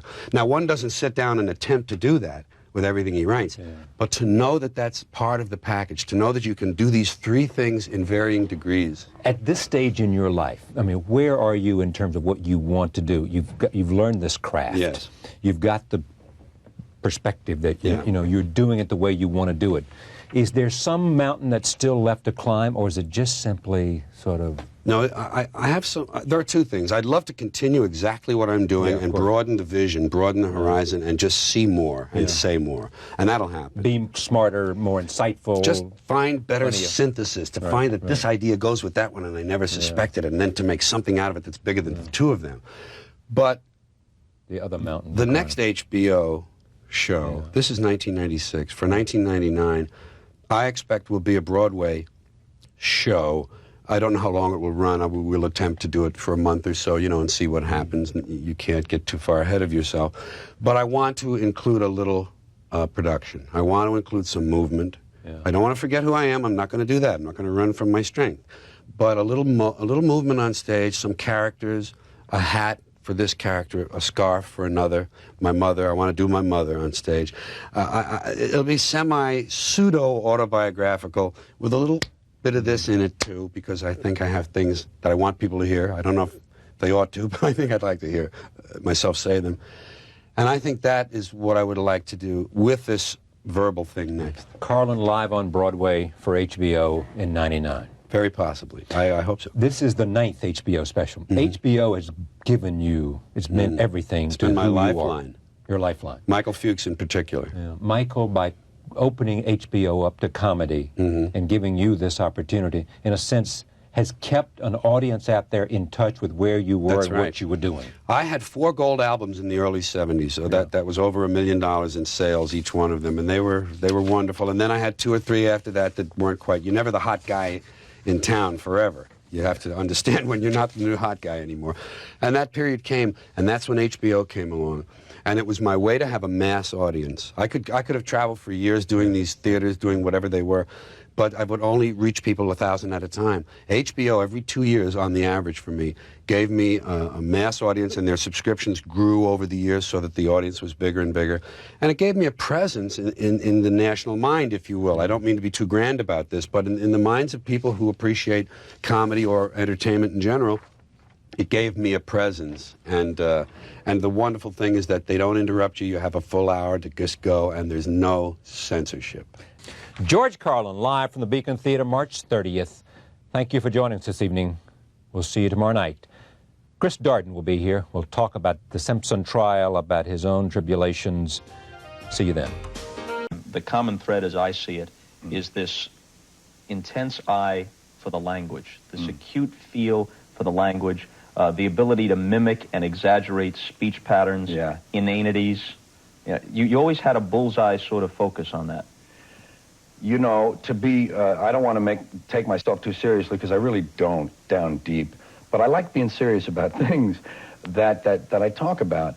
And I see, language is really the only thing we have when you get right down to it. Here we have these terrifically advanced brains full of ideas and reasoning and conceptual things, and the only way to share with one another is through this system of codes that we have. And when language is abused or overused and sort of misused, it's something that, I won't say it bothers me, I don't lose sleep over it, but it's something I like to show that I can correct, or that I can perceive correctly. And it has to do with not finishing school. I know it does. Because I quit high school after 9th grade, I have probably this unfinished thing about me where I have to sort of prove my brain power to the world. So I think it comes out in this, I think the language thing is a manifestation of that. What did it feel like? What were the differences in the feeling you got from standing on a stage in Vegas, let's say, and going over big? Yeah. Big applause, big laughs, and standing on a stage at the University of Wisconsin and killing that audience a few years later? Well, the big difference was that I felt I was speaking from my gut rather than the front of my head. The Vegas stuff in those years were an exercise in repressing my real feelings and trying to be, something a little fake. The other thing was the greatest reward a person can ask for, and that's to be somehow cheered and liked or loved, or whatever word's right for it, for being yourself and for having something inside you that when it got out, people were happy about it. I got my first, I don't know, I guess every performer knows when they got their first standing ovation. I really don't want to lapse here into a lot of self-congratulation, but I remember Santa Monica City College, a little amphitheater, and Spirit was the band, and Mort Saul was supposed to be the headliner, and he had to cancel, and I was put in at the last minute. And I was already into my new things, but nobody really knew that yet. And I went out there, and I thought they'd be really disappointed that Mort wasn't there, and I'd have to really struggle. So I just did all my stuff, my 30 or 45 or whatever I had, and they all stood up and cheered. And that was the moment that I knew that I was answering the correct part of my body by getting out and saying what was on my gut, in my gut. At that time, your material from albums like AM and FM, was getting play amidst the music on rock and roll stations. Yeah. As Steve Martin's stuff would later, as the arable Richard Pryor stuff would later. But it really was a rarity when you broke through in that regard. There weren't talk stations, there weren't stations that had comedy formats. In between rock and roll records, they reached your audience by saying, here's a cut from George Carlin's album. Yeah, the nice part of that is that I came from being a DJ. The wonderful thing about records to me always was that this used to be, and even though I just saw my DJ days as a stepping stone, a way to get somewhere else, I was a lover of music and a record collector since I was a kid and listened to DJs all the time. And records, in fact, just in order, this is the album that has just come out. They don't want to print vinyl anymore, 12-inch vinyl records. Nobody buys them. Yeah. But I'm getting 100 of them printed just for me because I want one on the shelf. I don't want my shelf to go tick, tick, tick, tick, tick, tick, zook. So I'm going to have one in there. That's how much they mean to me emotionally. I grew up with records, and the thing you're mentioning, being a guy that the radio stations played just felt terrific. On your feet? Yeah, of course. And John, I was a lot of the time when there would be 3 or 4 of us. We grew up next to Columbia University, and we used the entire campus, including Grant's Tomb and Riverside Church and Juilliard School of Music and Barnard and St. John the Divine. All of these institutional buildings we used as our playgrounds. And we stole things from them, too, and we created a lot of vandalism and havoc. But when we'd be caught, there'd be 2 or 3 of us, they'd finally collar us. Yeah. Georgie, do the talking. You do the talking, Georgie. And you'd have to come up with a good BS story for the guard, to try to get out of it. In terms of on the street itself, it was toward the end of gang-busting days for Irish kids.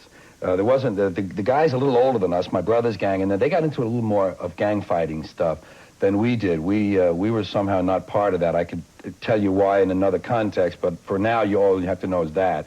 And we were more like party guys, and we were into black music, the rhythm and blues of the early 50s, not rock and roll, but the hallway groups, I call them, the Clovers, the Drifters, and those guys, early stuff. And because we weren't, big fighters, I didn't have to prove myself as a tough guy. And the way I got by was with my jokes and with my playing the dozens, being quick to slip. There were a lot of fast minds on that street corner. You had to get in there. We called them slip fights, the dozens, talking about each other's mothers, you know. Is that sort of an antecedent of rapping, in a way? Well, I always admired black English. I still do. I think there's an aspect to black street culture. It's not just in the language. It's in the body tone. I mean, it always struck me that blacks had the freedom. Ironically enough, the least free people in our society had the most freedom with their own bodies and their postures and their gait and in their music. Country music, which is a white man's soul music, country music was found it very kind of restricted like this. You're just going to tap our foot and just going to sing them songs. Blacks were up there doing all of this stuff, and it always was appealing to me. And to us kids, we drifted sort of toward an imitation, a white sort of imitation of black street culture that made us feel cool, you know.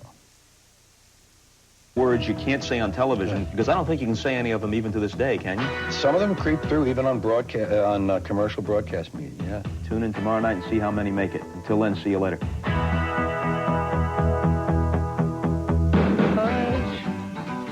Because apparently the interpretation of the Communications Act of 1934, which empowers the FCC to regulate broadcast content, the court decided that within that act was the power to define some things as indecent. Obscenity was never an issue.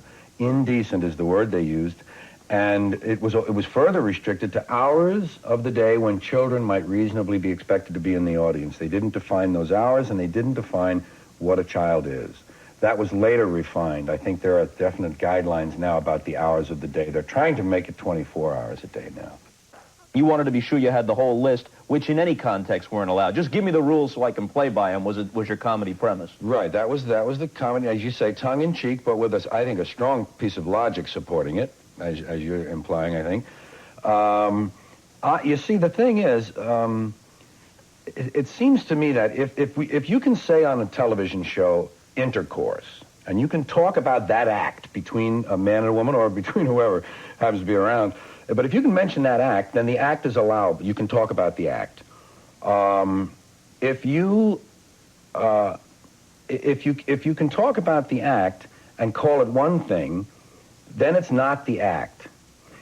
It has to be the word. And that's what I always question. Why does one word have more power than another word? Because it's vulgar.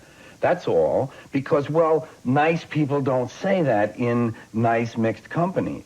Those seem to me to be very, very, very loose standards to be codified into law. I mean, granted, we don't do those things because we have manners in mixed company or whatever the situation is. We don't say those things in the parlor. That's fine. We choose that. But for the law to say that word for that act is an okay word, that word for that act is not, I don't follow that logic at all. That seems to me like very unnecessarily restrictive. It's well known that you went through a period of heavy drug use, and I'm not interested in getting into some hand-wringing confessional thing Right. About that. Marijuana, then cocaine, Yes. and for a long while, I guess it affected your work, and you had to sort of disappear for a while and get it back together. Yeah. The question, though, is, to what extent was that drug use, at least in your best days, inseparable from your success, and therefore hypocritical to criticize? Well, maybe the answer will come out if I just give a little background. I grew up in a neighborhood where we had pot way before anybody ever thought it was less threatening than heroin, less dangerous than heroin. It clearly is. We drank beer. We smoked pot. It gave you a good buzz. I could do anything there was in life I had to do with that buzz. I didn't find that it made me so silly or stupid or anything that I couldn't do the things that life requires. So I stayed high a lot, most of the time, growing up, late teens, and on into my 20s. I always worked that way on stage. I worked that way in radio. It was a mild, low-key buzz. I wasn't, didn't get into laughing fits.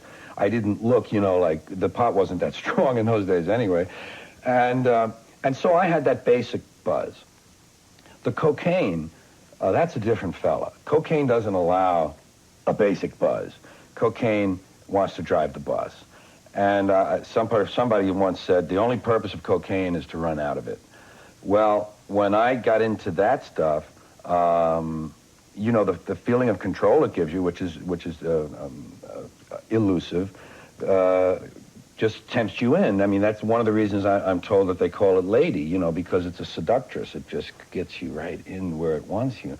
And what I noticed with it was that, like any drug experience for people, the initial experience is very positive and very good and a lot of fun, and that's why we go back. Now, there happens to be a chemical thing as well that works with cocaine that's a true addiction.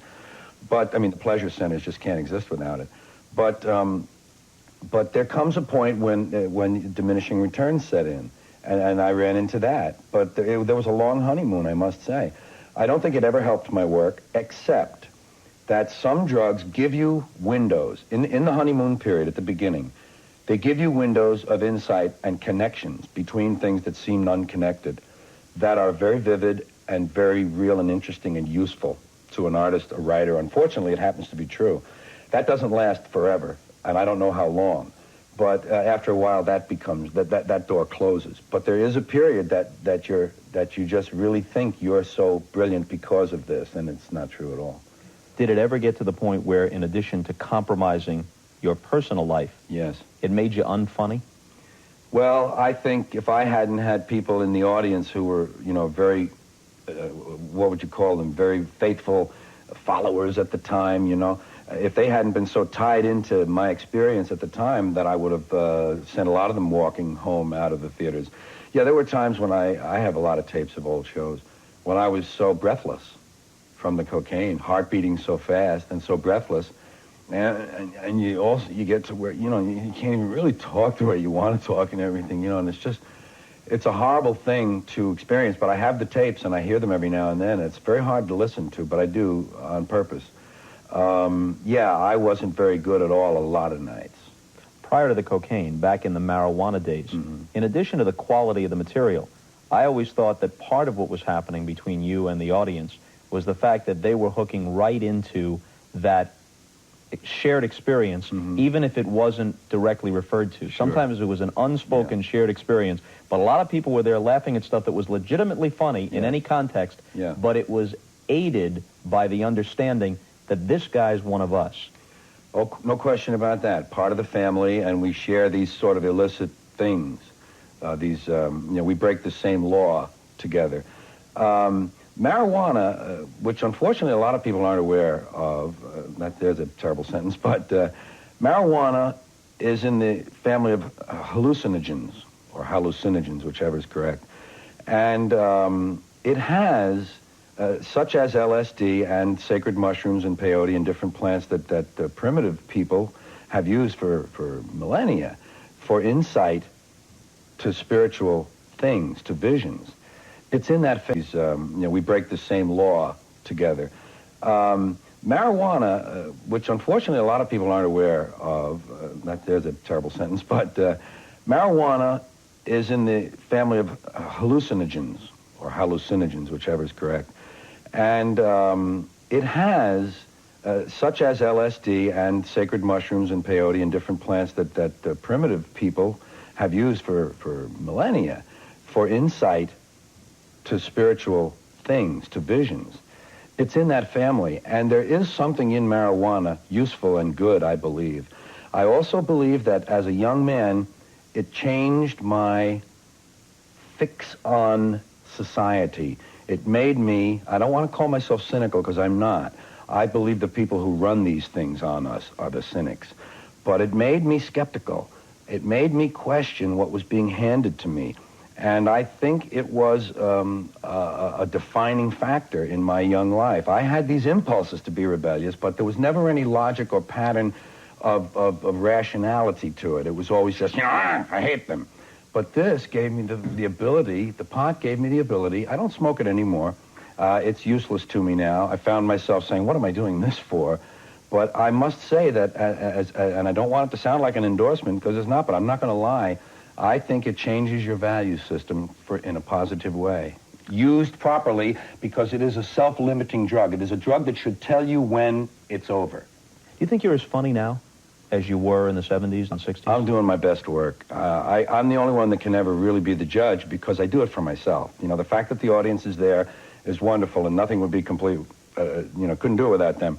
But I do it for me, and I'm thinking better than I ever have, and my observations, I think, stand out in better, relief against what I already know. That's what it is, about life. I found out now that I'm 53.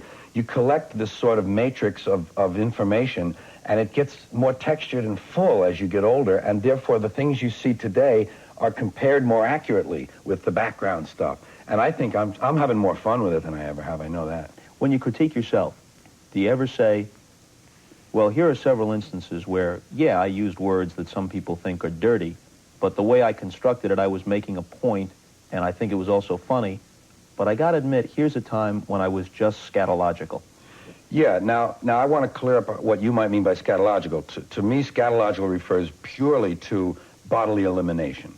So if we're just talking about dirty words in general, it goes beyond that. Expand it. Okay, but I have definitely found there were times when I needed to raise my voice above the background noise. I think that's what a lot of these comedians are doing today. This is a very intrusive atmosphere we live in. Everything is being aimed at us, all sorts of messages. I mean, you can't go anywhere without some vested interest trying to get your attention. And so you have to raise your voice above the din to be heard, to get their attention so you can be heard. And that's what part of it is, I think. I have done that. And sometimes I've had to retrofit my rationale and find out, what it was. In other words, I would start out by saying something that was really empty of meaning or of saving grace, and then later on say, no, wait a minute now, I see something in that. And if I just extend that rather rude opening into this, then there's a reason for that. Well, that's not trying to cover your tracks, I think, and maybe this is self-serving. I think that's what art is. I think art is an expression of something from the subconscious that you don't really have control over, just an unbridled expression, and then the order and the rationale appears later sometimes. I'm sure novelists get halfway in and they eliminate a whole character, or they find this guy's the hero of my story. It has to be that way, and I've done that. I've done things just to get their attention, which I hope most of the time I could later rationalize. What part of that cavalry charge? Well, I walked, and Richard Pryor walked, and later guys have walked through the doors that Lenny Bruce opened up in the middle of all of his genius and torture that sort of went together. I don't know. That's certainly, I'm proud that I was able to somehow mix commercial success with ideas that certainly previously weren't that successful commercially. I don't know. I'm just happy that I was there. I don't have any idea how to answer the question, even if I were to be terrifically pretentious about it. It's for another person to judge. I noticed that you've got some new targets in your site. Some targets that people might be surprised at because you see hypocrisy in it and contradictions in it, so you take off, at least in some ways, after feminists and after liberals. Yeah. See, I'm just a believer that there are no absolutes, and liberal orthodoxy is as repugnant to me as conservative orthodoxy.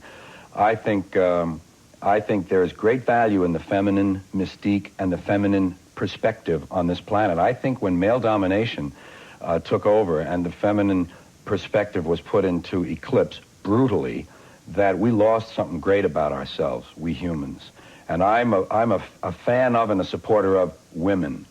But I don't like large groups of people who have an agenda, no matter how wonderful the agenda sounds. When I meet individuals, I think, do you ever notice you meet an individual and it's like all of the potential of humanity is in that person, and you see it and you know it and you feel it. There are exceptions, there are cruel and bad people, but most people are just great. But then when they get in groups, even two of them sometimes will say, gee, I like Bob, but when he's with Susan, I really don't like him. 3 people, 4, 5, 10. Now they have armbands, little hats, slogans, pamphlets, and an agenda. People in groups are dangerous, and I don't like fanatics. And so I'm trying to have a little contrast and perspective in how I view these people who tell you, this is the new orthodoxy, you have to live by this. One of the things that really gets under your skin is euphemisms. Well, euphemisms are just one form of language used to conceal meaning. To me, language is there to reveal and convey meaning and thought. And euphemisms exist in the opposite mode. Things like hearing impaired instead of deaf, partially sighted instead of partially blind. These words that hide reality from us. Politicians don't say anything anymore, they indicate. Well, he indicated to me that his judgment, not his decision, his judgment was that it had been an inappropriate thing to do. Well, it broke the law is what it did. It's discouraging that we have these terrific brains and we do this stuff to ourselves, Arts Festival on HBO from Aspen, and I have the great pleasure of talking to the belle of the ball, so to speak, George Carlin. How are you? How are you, Good to see George? you again. Nice to see you again. Yeah. I haven't seen you in about 10 years. Well, that's a good period, I think, for people. Especially with me. Yeah. Oh, yeah, okay. You're fine. For about 10 years, and then you hook up again, and then in about another 10, you'll get that itch. There. On your latest CD, Back in Town, Yeah. you have written on the back in the liner notes something to the effect of, I hope you really enjoy this because I think after doing it for all these years, I finally figured this out. Yeah. What do you mean by that? Well, the work just got better in about 1990. It was slow, it was like the last of the 80s, the early 90s. Something just happened to the writing. And I think what it was I finally figured out that I don't give a fuck about anything. I really don't care about the human race. I really don't care about democracy or religion or God or these people in this country. All I care about is telling you what's on my mind. So if you don't have an emotional stake in the outcome, you're a lot freer. And I discovered that I had gotten to that place. I didn't put myself there. I got there, and I looked and I thought, well, this is great. I'm really free to sit out here somewhere, near Jupiter and go, look at that, look at that, look at that. And I don't care. I'm not lobbying for a result. Like a lot of these comedians I hear these political comedians, they're lobbying for something. I don't care. And that freed me, and the work got better. Right. And time, too, also makes you a little better. Yeah, and as you burn through your own demons, you can get more objective about it. Yeah. But that's sort of contrary to what people may think of you, because you were, for lack of a better term, thought of pretty much as the comedian of the left. Well, only because if I had to If fall not down... politically, societal. Yeah, if I had to fall down on one side of that line, it would be on the left, because it seems the right is interested in property to the exclusion of humans, and the left is a little more interested in humans, perhaps to the exclusion of property even. And I would fall there. But then I had to learn that none of that counts. None of it means anything. It's all meaningless. Meaningless. So go have fun. Talk about what you see, and don't be lobbying. That's what I learned. I find it's interesting. I don't consider myself a political satirist. You, however, you've had sort of 4 careers. I think of. You had your initial career where you were a partner with Jack Burns, right? And then your original solo stand-up, which was primarily character-driven, where you would do the hippie, mostly the show weatherman, business, television parodies, right? Characters, the Indian sergeant, Yeah. and very straight, bored comedy. Superficial. Then you sort of discovered yourself, as you say, in the late 60s, 70s. Yeah. Became who people think of you. Yeah. Right. When you that's the dominant impression. And people think of you when you first became, for lack of a better word, a superstar. Yeah. Okay. Yeah. Four albums in a row went gold, so that moved me up. Right. Yeah. And then you phased into this other where you were just sort of a benign observationalist. And now you're this new wonderful sort of macro critique. Right. Okay. Yeah. I'm trying to find a word. That's okay. I like macro because that's the idea I was trying to convey. Yeah. And do you look back on these as separate sort of careers, or is it all part of a unified whole? Punctuated equilibrium, which is the secret to evolution. What? Every now and then, boom. It goes like this, and then every now and then it goes boom, and the mutant hangs in. Right. So that's what it has been. It's been an evolution. If you play the violin for 40 years, you're supposed to get better at it. Right. So I got better at the skill parts, but the internal, the stuff that drives it all, it went through periods of awakenings, or whatever. Oh, of course. And then you write from that base, and it gets more interesting to you, and you find all sorts of vistas and stuff and places to go. Right. And where in times where you thought you were written out. And then suddenly you open up a whole new door to a whole new house, and you can go through all that evolution. And may I say, the accumulation of notes. I was told when I was 19 years old by my first boss in radio, write down every idea you ever get. You'll want them someday. There'll be a day when you want to turn to a folder and find it. I did that. And what they have is a life of their own.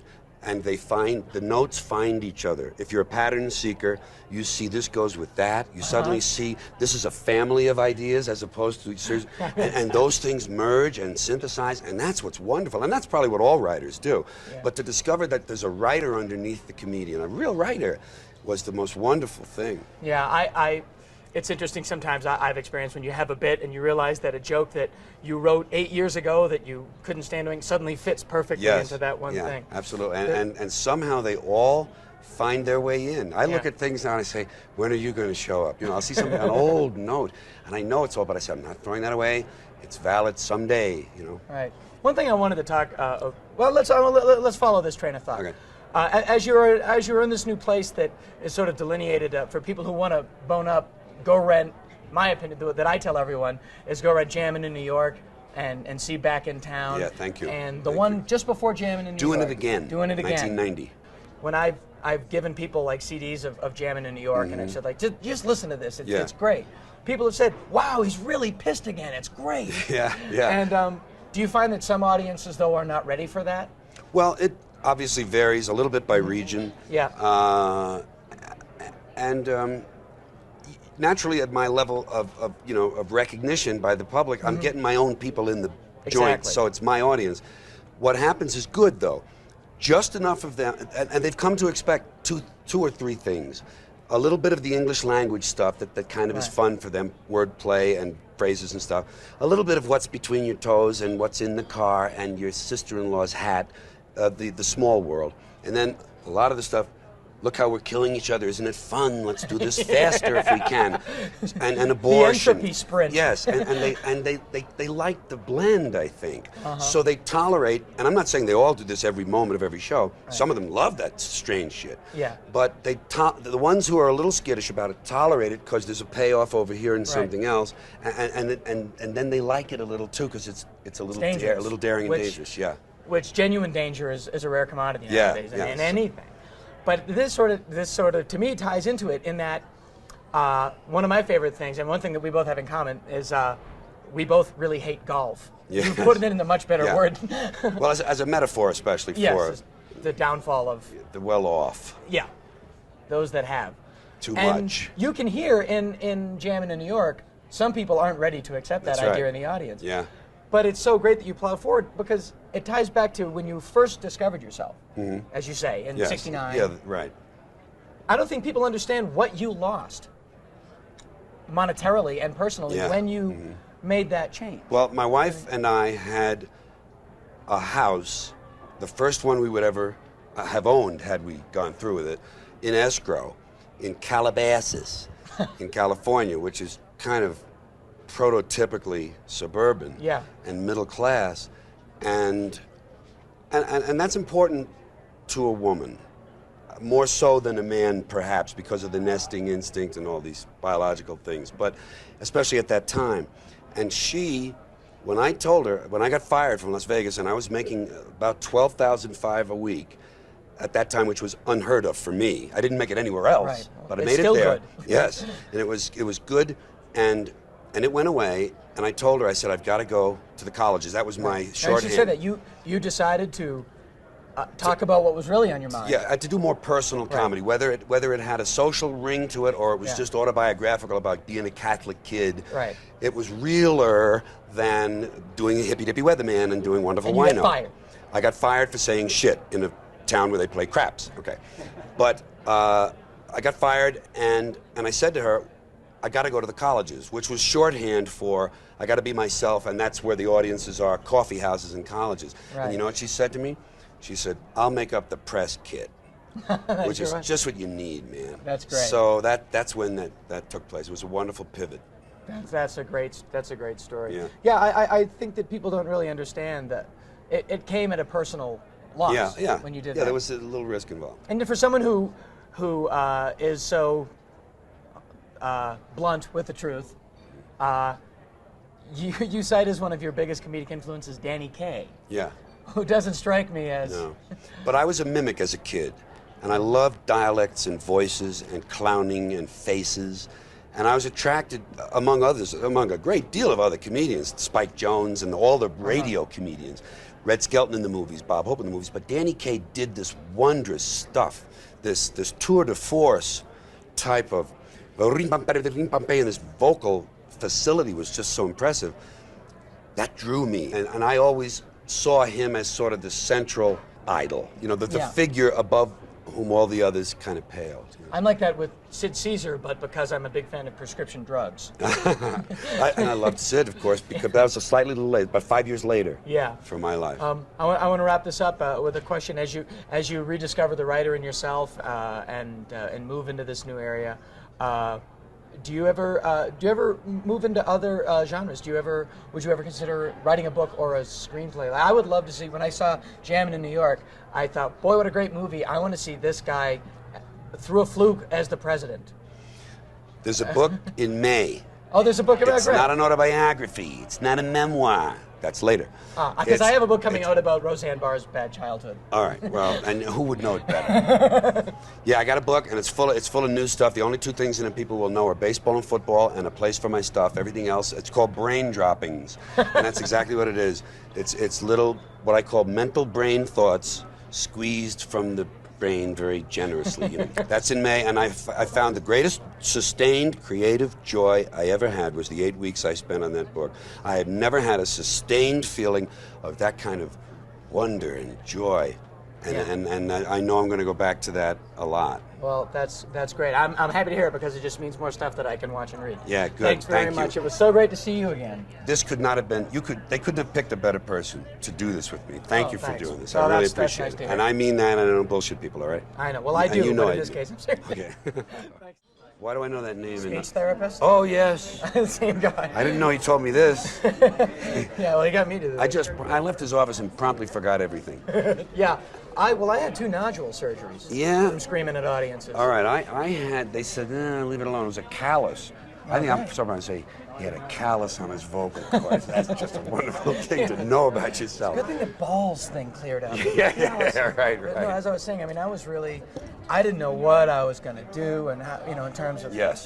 Yeah, you're right out of the box. You have no fucking idea who you are when you're 19 anyway. You know? Yeah, of course. But I knew what I liked, and getting to actually meet and be encouraged by what you liked was a great boon. And then during the shit years, when I was starving to death living in Boston, it was always there. It was just like, well... Yeah, that's good. Of course, I thought it was really funny. It was really... That's good. Yeah, cool, you need those things. If it's not that, it's the last good show. Right. When they suck, you say, wow, those people on Friday, they knew. That's right. Who was the guy from Boston? One of the comics was there when Goldthwait was still banging around in there, and Sweeney. And he did a thing, he was an Irish guy. From Boston? He didn't do comedy. And I'm not going to know his name if I hear it. But he would say, electricity. I know who you're talking about. Electricity. So he was there when I moved here. I just thought that was such a wonderful... And everything he did had a... And he had sort of a rolling way of talking. A Wonderland thing, like he's not here. Mm-hmm. It was sort of Jonathan Winters. I'd love to have an hour of his best tape, just to enjoy. I think he actually works in community theater. Yeah, He's, I still think that was more and his stuff like that. milieu is to standing in front of a bunch of guys with Bud Lights. I still feel that sometimes. Yeah. I'm very lucky because I've got to branch up in other things. But I was just working last week, and the club owner up in San Francisco, and the club owner was a really good friend of mine, a really big supporter. Yeah. He comes up to me Friday, second show, and he just goes, I don't know, you seem really bored up there. I am. There, you get your writing spurts, and then you lock down into a great. Yeah. And then for about a month you have this. Yeah. And then you break it apart and you start writing other stuff. Right. Yeah. Sometimes I want to ask you this because this is not for public consumption. Yeah. What though? It's like, I'm a professional comedian and you are an amateur audience. Yeah. Of course. Yeah. But they're always right. It's the Andrew Carnegie thing. Yeah. Well, thanks for doing this. I mean, when they said you want to come up and do it. To my benefit as well, and when I found out it was you, I was extra happy. Well, great, because happy. I pestered them to do it. And I'm nervous about tomorrow night because I don't usually work theaters of that size, and that's not a snotty remark. That's just actual reality. Yeah. And therefore, I'm nervous about that. And I'm nervous because I'm doing 20 minutes, but 10 of it, I I've never done ever anywhere at all, ever. And that's what's great. I love that shit. Yeah. Fuck 'em. If you can't write it and be sure of it, and Yeah. you miss a few maybe, but most of it's there. Well, didn't you used to like try out stuff on Yeah, the and Tonight Ed Show? Sullivan, and it's Night Show. It's Night Show always, but Yeah. and Merv Griffin. I would waste a week, and the day before I would get down to my mother's kitchen, and I would write, okay, happy to be with him. What is he going to say this? The day before, because there's something in me. I think we all have it. The writer has. That tells me, oh, you've got a week. One side of me says you have a week. You should be working on this thing every day. There's another part of you that doesn't let you work because it says it's only going to take you a day and a half when you really fucking get started. Your best tests have always been cram jobs. Yeah, and you learn that after a while, and you trust the lackadaisical early period. Well, the thing that got me in a lot of trouble was, this is actually a really big week for me. I'm here to interview you, but I wrote a pilot. Yeah, I saw that you were. I wrote a pilot for myself first. And it's just like, they kept, well, you're going to wait for an official person to work with you, but in the meantime, keep working. Yeah. And I wrote it, and it got picked up. So they're Great, going to make it. great. And there's no other writer on it. And you're here talking it up and selling it like. Well, yeah, I mean, it's going to get made. I want to get it picked up, the series. Yeah, yeah. And it's on Fox, and I'm Great. fucking thrilled. man, But that's great. it was like having writer deadlines. You have to have the new draft, because I know Sam Simon really well. Now you're up here in Aspen. You're actually at the point now where you get to do specials about your specials. That's right. Good point. Tell us a little bit about what we're going to see this week. Well, there is a special that'll air on Friday on HBO that we'll do tomorrow night. And it's a celebration of, as it were, my 40 years of comedy, 20 years on HBO. And what we're doing is the first 20 minutes are like a bunch of clips of old TV appearances, bridging from no beard, short hair, suit and tie, through the change and a little bit into the early beard years. That's 20 Early minutes. beard years. Yeah. Then 20 minutes of that. And then It's like a Lyndon Johnson biography. Just different volumes. Well, Doris Kearns Goodwin should be here. And then secondly, I'm going to do 20 minutes on the stage. 10 of it is brand new. You'll like this, I've never done it before anywhere. I've written it carefully. But tune in. And then another 10 minutes of things I've never done on video or CD, but they've been in the theater act for a while. So there's 20 minutes of that. And then Jon Stewart is going to interview me. It's kind of like a Q&A interview thing to fill out the hour. And that hour, I think, is called George Carlin 40 Years of Comedy. That's great. Now, you're from Harlem. Yeah, West Harlem. White Harlem, we used to call it. Is it still White Harlem? Yep. All right. And you lived in New York. Harlem to Aspen. Not a big leap. Doesn't mean a thing. No. Do you find the people are the same everywhere you go? Oh, yeah. You got the tall ones. You got the ones you don't like. No, I didn't know where you were going with your question, and I'm really stupid and inarticulate and don't know what to say. No Let's answer. go back and do it again. Okay, okay. Because and maybe by this time I'll figure out where I'm going What the with question it as well. was. Yeah. Yeah. George, Fudge, go. Yeah, right. Those guys. Yeah. You for a person that started out, was raised in Harlem, to now finding yourself celebrating your career in, of all places, Aspen. Yeah. I can't think of two more antithetical places than Harlem and Aspen. Aspen, way too many whites. Way too many whites. Way too many whites. In fact, go around the world, way too many whites. Even though they're outnumbered, way too many. I can't wait until the brown and the black people begin showing up in the big war canoes to get their stuff back. Wouldn't that be fun? Isn't that going to be great? Because they're already showing up in England, or that colony stuff. The chickens are coming home to roost. Hey, the food stamp, man! The food stamp! They're all going back. And it'll happen because the big blue-eyed man from the north is going to have to pay the price. That's right. If symbolically, we should all wear pilgrim suits. when it Yes, happens. yes. So you have your special coming up that you're doing this week. That is 20 minutes of material. Some new stuff and retrospective. 20 of look back in. And then you're doing another hour in 1998. Yeah, right. 1998. That'll be called Lone Nut. George Carlin, Lone Nut. Lee Harvey Carlin. Yes, naming them is the most fun. Yeah, that'll be, and I might use a little of that 10 minutes we talked about. I might use that in there because I like it so much. It's about how full of shit everybody is in the whole country, and it names them all. Oh, so it's it didn't take a lot of writing, but but I'm so happy with it. I know I'll use it then too, and I'll do that show, and that'll be my 10th. That'll be my 10th HBO. Well, but you intend to keep going? Yeah. Yeah, I don't know about that form. You know, I want to do some Broadway stuff that is sort of a blend of regular stand-up, like what Lily, a little more toward Lily. In other words, a little motion on stage, some characters, a little staging, a little light thing. Not a lot at first, just enough to make it a step. Right. And show them some other flavors. That's all you ever want to do. Not all this is just about showing off. Wait till you see this. I can also do this. And I've never used my characters. Really, I've used voices in the background, and when Al Sleet was one, and a couple of those guys, but I've never really gotten into the people that are living in here, the wonderful fucking people. Dana, you know, because your father was exactly like this. Yes, they certainly do. So I want to let them out, and I will. It's going to be fun. Now, we first met, when I started out, I was 19 years old, and we met backstage at Springfield Symphony Hall. That'd be smart, Alex. I was encouraging everything about their children that they didn't like, and I was happy to do that. And why? How did you live with yourselves doing something like that? Well, I don't really care about anything. Authority. Even then? No, I think even then. I've only articulated it better for myself more recently. This sort of abandoning of all order and structure and caring about the outcome in the world and whether a bill gets passed and whether or not some nation is saved. I think I've only recently learned how to speak about the fact that I don't care about it. I think it was always a part of me. I think I'm a quintessential loner, and at the root of that is I don't identify with the local group. Abraham Maslow said the most realized of men does not identify with the local group.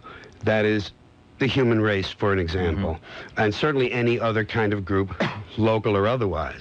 And I just never have had an affinity for sitting around with groups of people who had supposedly like-minded ideas. Well, somebody's got to run the country. I mean, that's fine. Let them do it. Did you think that those kids you were encouraging had something better than their parents did? Well, I think encouraging is taking it an awfully long way. I think what I did always was to try to be myself on stage and express my own sense of anarchy. And what they did with it was their business. Because it's not a class. Yeah. It was entertainment. There's a degree of art in it, but it's essentially a show. Entertainment. It's not a physics class. I think they know the difference between being instructed to do something and watching someone act out. I wonder, though, that from what I hear, the general belief now is that Hollywood can make a good kid go out and kill somebody if he sees it on the movie screen. Well, that's the free market. You conservatives are supposed to be really in favor of the free market, so let them live with that. Well, that's true. It's true. But they don't like the effects of it. They want to ban it. Yeah, they want to ban anything. This is a country very much involved in everyone else's behavior. It's rarely that you talk to someone who doesn't have an idea how he can improve the person across the street, what he might do to move in there and just shape that family up real good. You ever felt the need to improve anybody, huh? No, sir. I mean, you complain a lot about him in this book. You don't have any suggestions for making it better, though. No, that's not my job. There are others who have suggestions, and the suggestions seem to get worse and worse. I noticed the law of unintended consequences generally, when they propose a solution to something, if it's put into practice, there are generally 3 or 4 more serious problems that emerge from it 10 years later. So I think it's a game. I think it's a con. I think it's a circus. I think it's a joke. I think it's a cavalcade. I think it's a big parade. I think it's fun to watch, and I don't think it means anything. I guess you don't believe in cloning people then, huh? I think that would be wonderful. Anything to begin to hasten the downward spiral. I think it would be wonderful to have all sorts of problems with clones and of different ages. Anything for more material, huh? Anything for more material. That's right. Like there's a problem. Like there's a problem gathering material in 1997. No way. So you implied in what you were saying that for a long time you knew that you were a loner, but couldn't actually spell it out. You couldn't actually explain. That's right. So did you go through, were you going through soul searching, trying to figure out whether you had a future as a comedian, or whether you were a philosopher, a comedian, or what you were? No, I've never sort of sat back and tried to gather myself or to pull together, all of where I am and where I'm going. I really just sort of react. I think all the good work, all the art goes on beneath the surface. I think most writers would tell you that. It's a subconscious process, and then we do some skimming and some straightening and ordering, and it becomes a finished piece. But I think most of life is that way. I think most of our processes go on unnoticed by us, and then occasionally we wake up and we say, oh, this is what I'm on. Oh, now I see what I'm doing and who okay, I get it. So it's always been that way with me. I've never really pushed in life. I'd say I was very driven about getting my career, having my career, being able to work in front of people. But outside of that need to be somewhere physically to do that, everything else is sort of, I just kind of let it roll into place, and I just discovered sort of, you know, oh, this is good. I mean, it was only this last burst of energy that changed, I think, changed the stand-up work for me so much since 1990. I didn't notice what was going on until after the fact. Sometime in 1993, after the Madison Square Garden show, I said to myself, this thing has been kicked up to a different level now for me. There's a greater intensity in the work. And several comedians, and that was what woke me up, I think, because, excuse me, I'm drinking water, because I don't hang out with comics or with show business folks generally.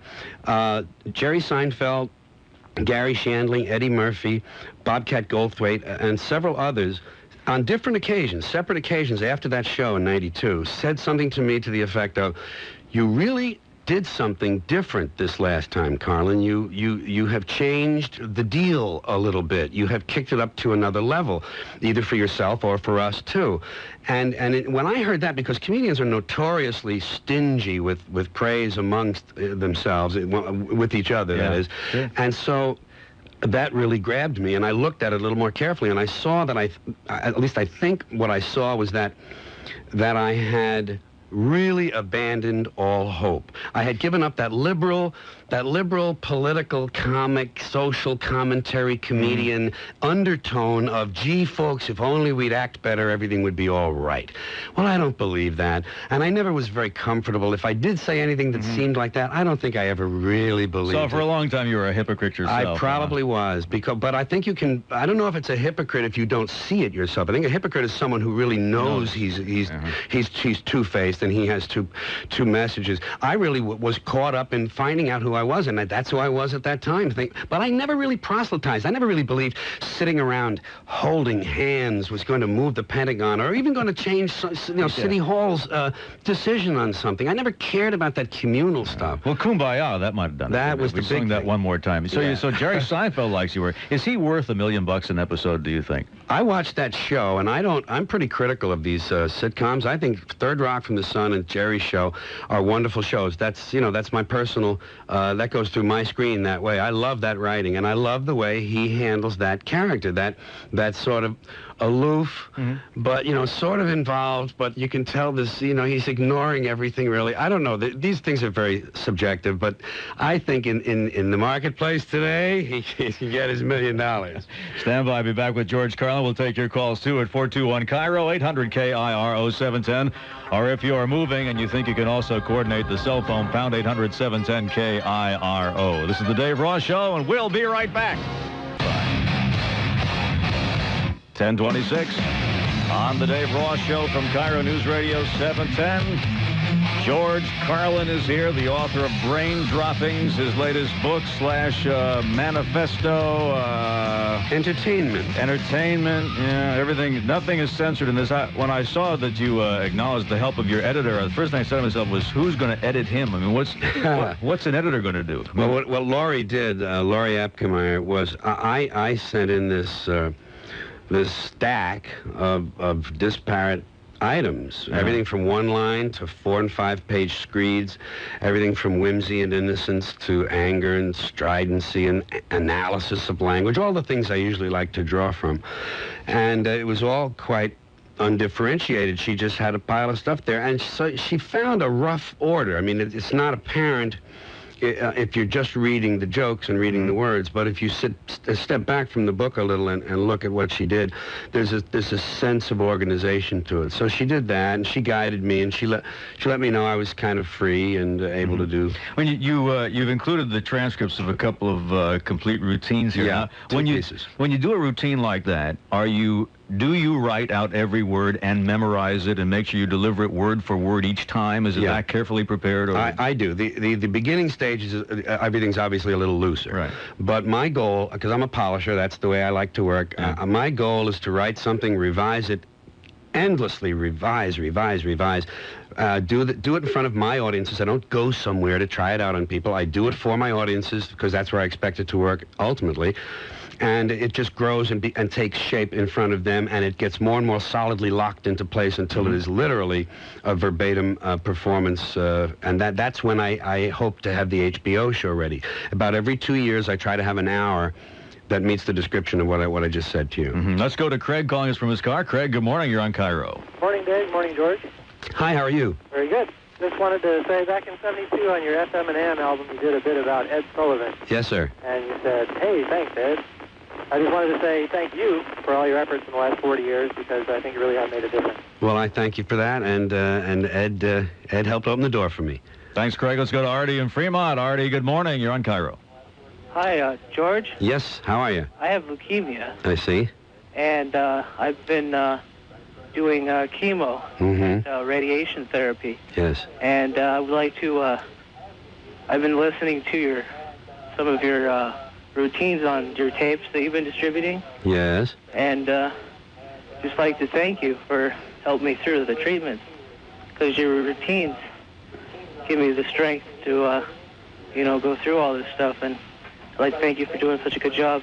Well, you want to remember it's your strength. I'm the outside thing perhaps touching you, but you're the one who's reaching down. So give yourself the credit, and thank you for this call. I appreciate it. Thank you, Artie. You're giving people hope in spite of yourself, fella. You better watch it. Maybe that's the way to do it. 10:29, Dave Ross Show. We'll be right back after this. 10:34 on the Dave Ross Show, Cairo News Radio 710. Comedian and now author George Carlin is here. His latest book is called Brain Droppings, a collection of routines, wordplay, philosophy, wisdom, and, plenty of obscenity, too. Oh, and let me say, I think you pointed it out before, only two pieces in there are actually from the past.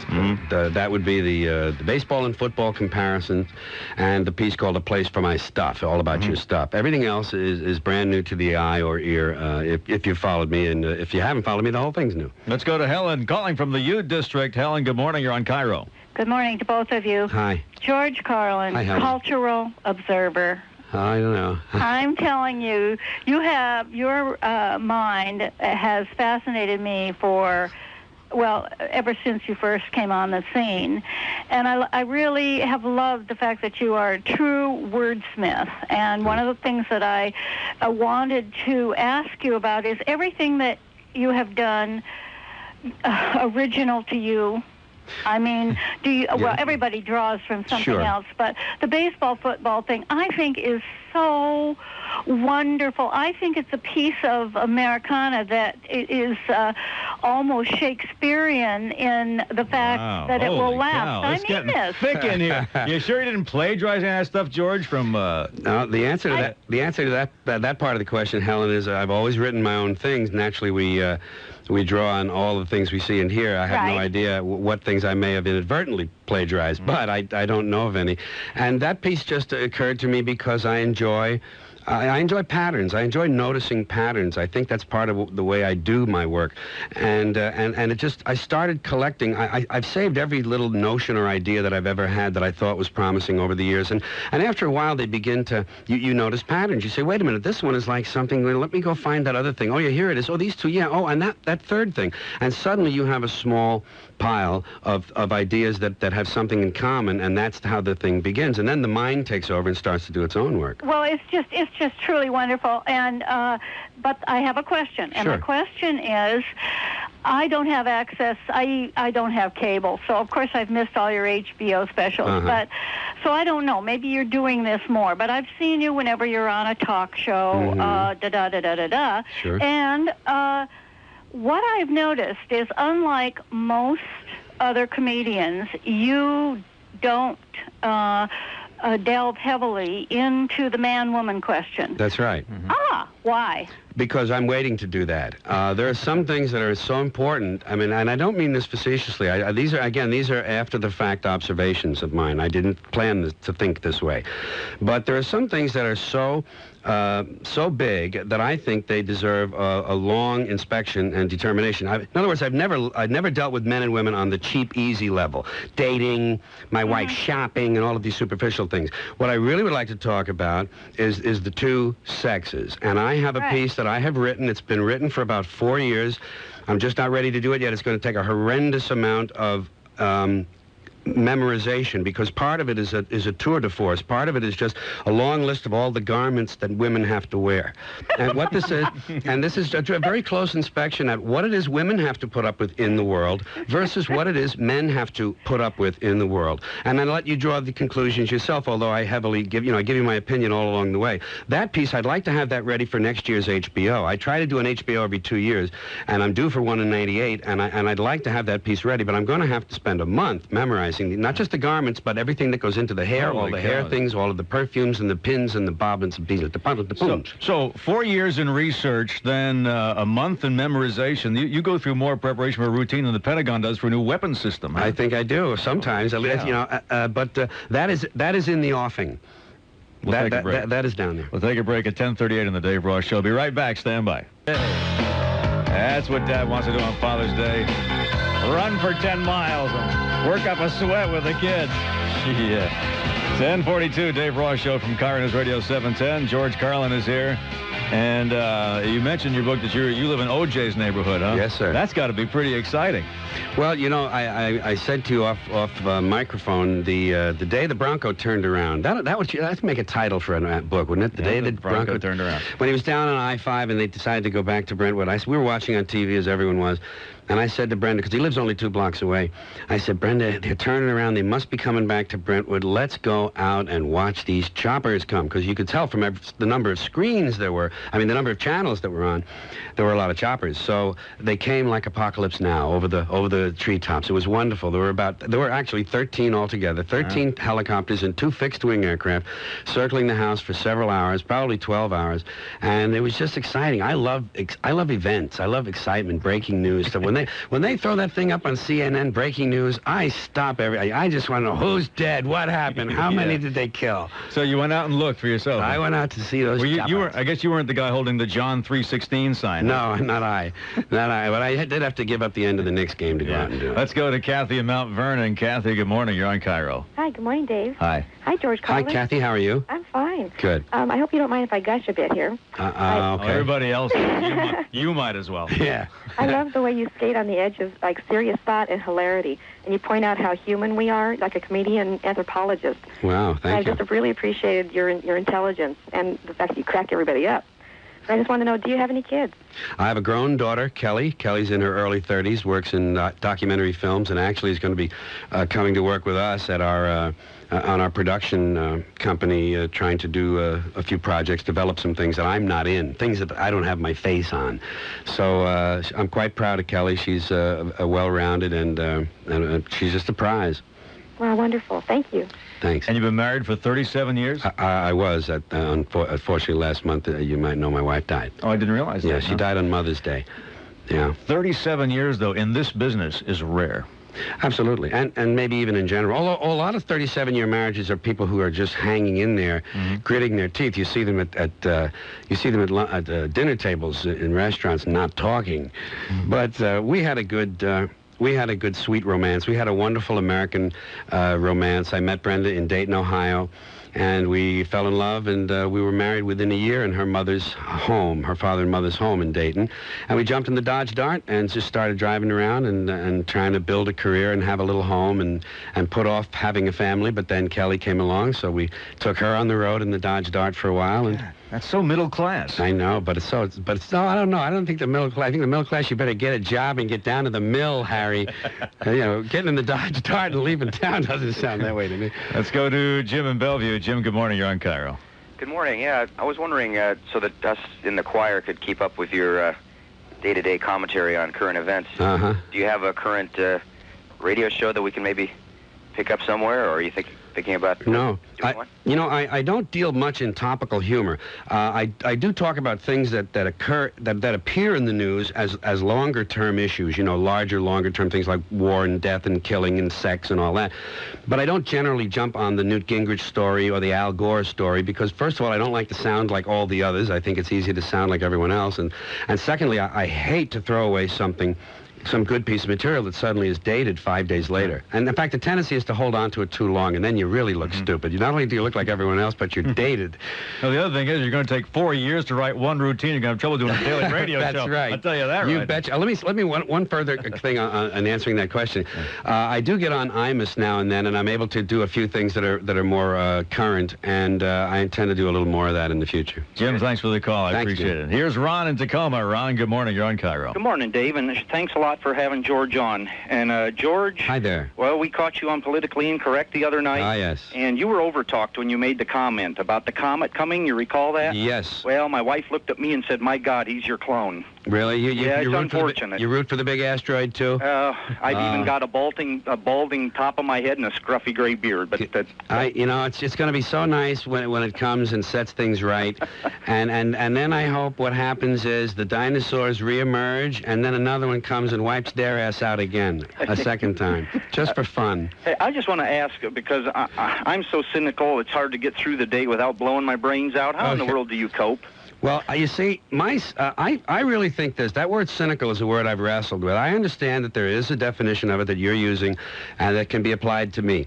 But I think the really cynical people are the people who run things. I think the people who make the decisions, who say we're going to send 80,000 boys over here and we're going to send 20,000 over there, and we're not going to get them all back, but we need to open up that market. We need to open up that market. That's the cynicism. I think we're skeptics. But, you can take the label if you like. But the way you keep from blowing your brains out is to realize that none of this matters. This is a circus. It's here for you. Philosophers have said for years, why are we here? Why do I exist? I'm here for the show. I'm here for the show. Start the show. Let me see some action. That's the way I look at it. Can I make one final statement? Sure. Every time I see a shoe laying by itself in the roadway, I think of you. Thank you. Thank you very much, Thanks George. for the call. Okay. Let's go to Larry calling us from his car. Larry, good morning. You're on Cairo. Good morning, gentlemen. Hello, Larry. Did I hear Lowry? No, I said Larry. Hi, Larry. I always give East Coasters a hard time about pronouncing the Lowry. Not me. Oh, come on. Anyway, I tuned in late, so first of all, I'm asking, what brings you to our fine area? I've written a book called Brain Droppings, which is next week number 13 on the New York Times list, and so I'm out promoting it, trying to make it get higher on that list. Aha. Where will you be promoting it? I'm doing that now on the radio, and there's a book signing tonight. I wish I had that. Oh, University Bookstore out there near the university, oddly enough. Ah, okay. Next question I had was, how's your health? My health is generally good. I get a heart attack about every 6 or 7 years, but they don't seem to bother me. Okay. I rarely get much discomfort from them, and the next day they're all right because I've had about 5 angioplasties. I've never had a open chest surgery or open shirt surgery, but I have had angioplasties that have held up very well. I see. And finally, because I do enjoy Dave's show most of the time, and I've only seen pictures of him at the Kingdom Diamond Vision and whatnot at the Mariners games. What's your take on this guy? What do you think about Dave? Dave, obviously everyone knows he looks like Dennis Miller. Yes. And he sounds like a bright fellow. I wish I were here for 3 or 4 weeks and I could listen to some shows and get a broader picture. I'm sure he's a cool guy. What are you really trying to find out, Larry? What is it? Well, and I hate to give anybody a pat on the back that's in the media, but for the most part, you really seem, as far as I'm concerned, mainstream as far as, you got some right, some left, you what's right. Compulsively normal, Larry. Is that what it is? Yes, very much so, because I as well am normal, like yourself. I see. And George. Thank you, gentlemen. Thanks. Good to talk to you, Larry. Appreciate it. Bye-bye, fella. 10:50 on the Dave Ross Show. We'll be right back. Stand by. 10:53, Dave Ross Show from Cairo News Radio 710. A few minutes left with George Carlin, who's going to be at the University Bookstore, the one up in the U District at 7 o'clock, 7 until 8. Then he catches a plane out of town. Out of town. So, rooting for the asteroid. It must have really depressed you to hear the news last week that the Earth is being pelted every day by hundreds of these interstellar snowballs, and they're having no effect whatsoever. Well, they're only little ones. Listen, I'm looking for the big 5-mile guy. Let me say, I root for it to come through the ozone hole, just as a poetic touch. And And I root for it to fall east of me so that I can watch 23 hours of CNN as the dust cloud envelops the Earth before it gets to my house. Yes, that's right. Because I want to see the fun. And then you will cheerfully accept annihilation, huh? By the way, you know something? NASA has a program to detect. There are some various programs to detect these Earth. I wish I had my terminology correct. Earth interception, you know, the things that are on a collision course, presumably, whether they're comets or asteroids. Right. And there is actually a cutoff point as to the plan, and I have all of this in my computer. I must not do these things until I memorize them better, but I'm going to try this anyway. There is actually a plan at NASA beyond which, if it's 1 billion people, if they think the thing is going to kill 1 billion people, they will send out their rockets to try to divert it or explode it or do something to it. If it's less than 1 billion, they're not going to bother. I love that. There's a certain number. It's cost effectiveness. It's just like the Ford vans, you know? It's the same thing. They just go in that underground bunker in Maryland there and then wait it out. Iron Mountain. Do you ever give commencement addresses? I would think that your commencement address would be a particularly depressing one for somebody just going out into the world. I would say just do what you want. It would be very short. Do whatever you want. I saw a bunch of those short clips from commencement addresses by celebrities over the weekend. And boy, if there was ever anything that would keep me from delivering one of those addresses, it was seeing that series of clips. I'd like to write one and print it and just abandon the whole idea. I don't suppose that's coming, is it? No. Well, no, the next book, maybe. Next book, maybe. All right. George Carlin, it was a pleasure to meet you. And Thank you. Here we're still on the air. The license is intact. Dave. And tonight, University Bookstore, you can meet him in person. Brain Droppings. He'll be there. You'll be signing it. Telling Yes, I will. I'll be signing it. You're going to say best of luck to people? No, I sometimes I personalize it, sometimes I don't. I just put my name. When I used to collect autographs, all I wanted was the person's name. Would they say to George? You know, I say, what do you have to do that for? This to Dave, root for the asteroid, huh? Yeah. Thanks again. Thanks for your courtesy. I appreciate it. 10:56. We'll be back. I found a book on a 42nd Street in New York on an outdoor stall, and I knew I wanted to be in radio and become a disc jockey to try to get into comedy, to be an actor, or whatever the path was going to be. But I really had no foundation or groundwork. And I saw a book called Psycho-Cybernetics.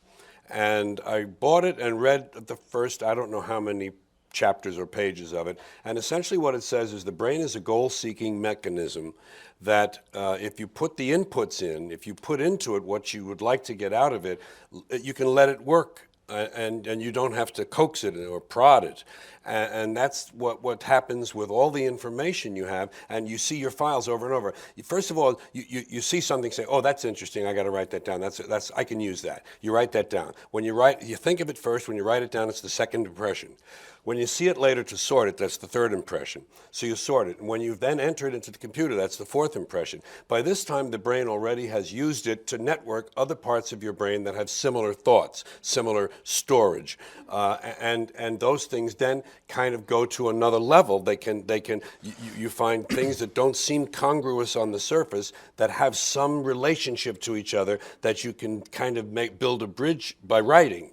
And so a lot of these things happen unknown to you. That's why I'm always reading my files and going into the computer, because I see these things again and again, and they strike me and I say, oh, wow, and I get excited about something. I say, that's great, wait till I hear that. Wait till I hear that. This is the feeling I get, is I can't wait to tell them this. It's like a guy on the bench in the football team who says, coach, put me in. These things sing to you, they call out. And then you get to write them, and then that's the real fun. And then you write for a while, and a day or two, or whatever you want, and you put it aside, and you don't look at it for another week. And you look at it then with fresh eyes, and it's just an amazingly joyful process to create from impressions that come in. You know, it's I don't know where that comes from, except the Irish say you don't lick it off the rocks. So I think my heritage, I think the people who came before me and my family gave me a lot of tools that are useful for me. The last book, When Will Jesus Bring the Pork Chops? I counted them. There are 60 pages in that book scattered throughout about euphemisms. Euphemistic language is a better description of it. And the way we rename everything to make ourselves feel better, to make other people feel better, to take the sting out of something, to take the curse off of something.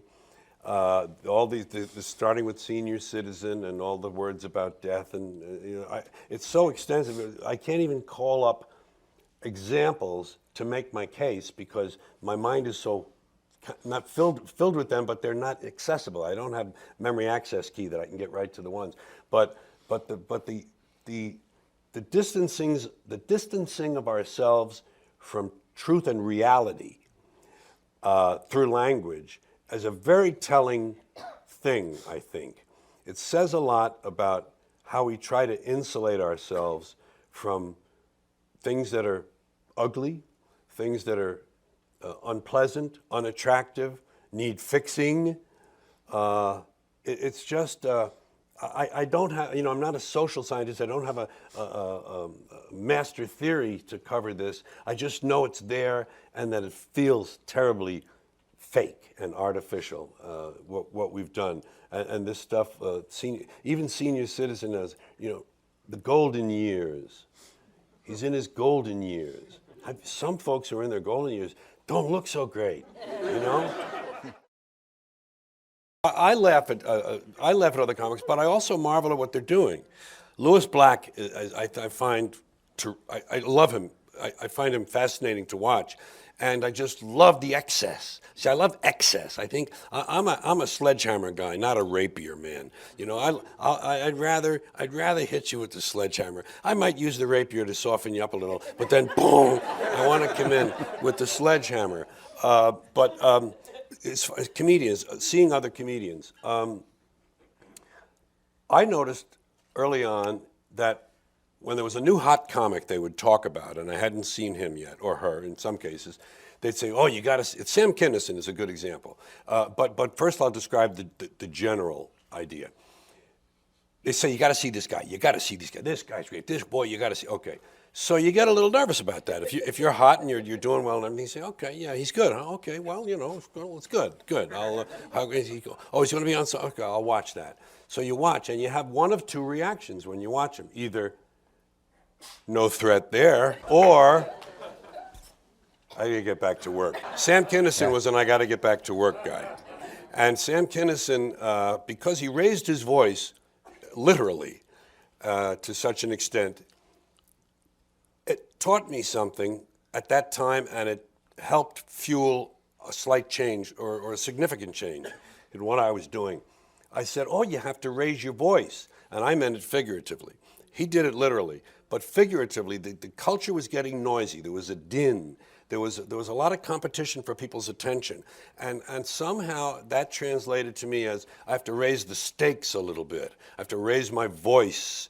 And so that gave me a start into that period when the real growth happened, late 80s, early 90s. When CSI, when all the CSIs and Law and Order spinoffs began, we really got addicted to them. Some of them have held up. Some of them have improved with recasting and whatever they do behind the scenes. There are some we've kind of given up on. Miami CSI, if you've ever noticed that show, the entire thing happens in one day. The clothing that Horatio Caine has on in the first scene, he has on in the last scene. No one changes costume. And they go from a murder to resolution in one day, every week. We kind of gave up on that, except now we watch it just to mock it and to look at the pretty colors. But we like those crime shows, and 2 out of 3 times they hold up for us. But thanks to my partner, Jerry Hamza, and my daughter, Kelly, the BBC detectives, Foyle's War, the Midsummer Murders, give me the original guy, Frost. These DVDs, no commercials. You don't have to pause, and then you don't have to go through. You just let it go. You pause to take a leak. You turn it on again.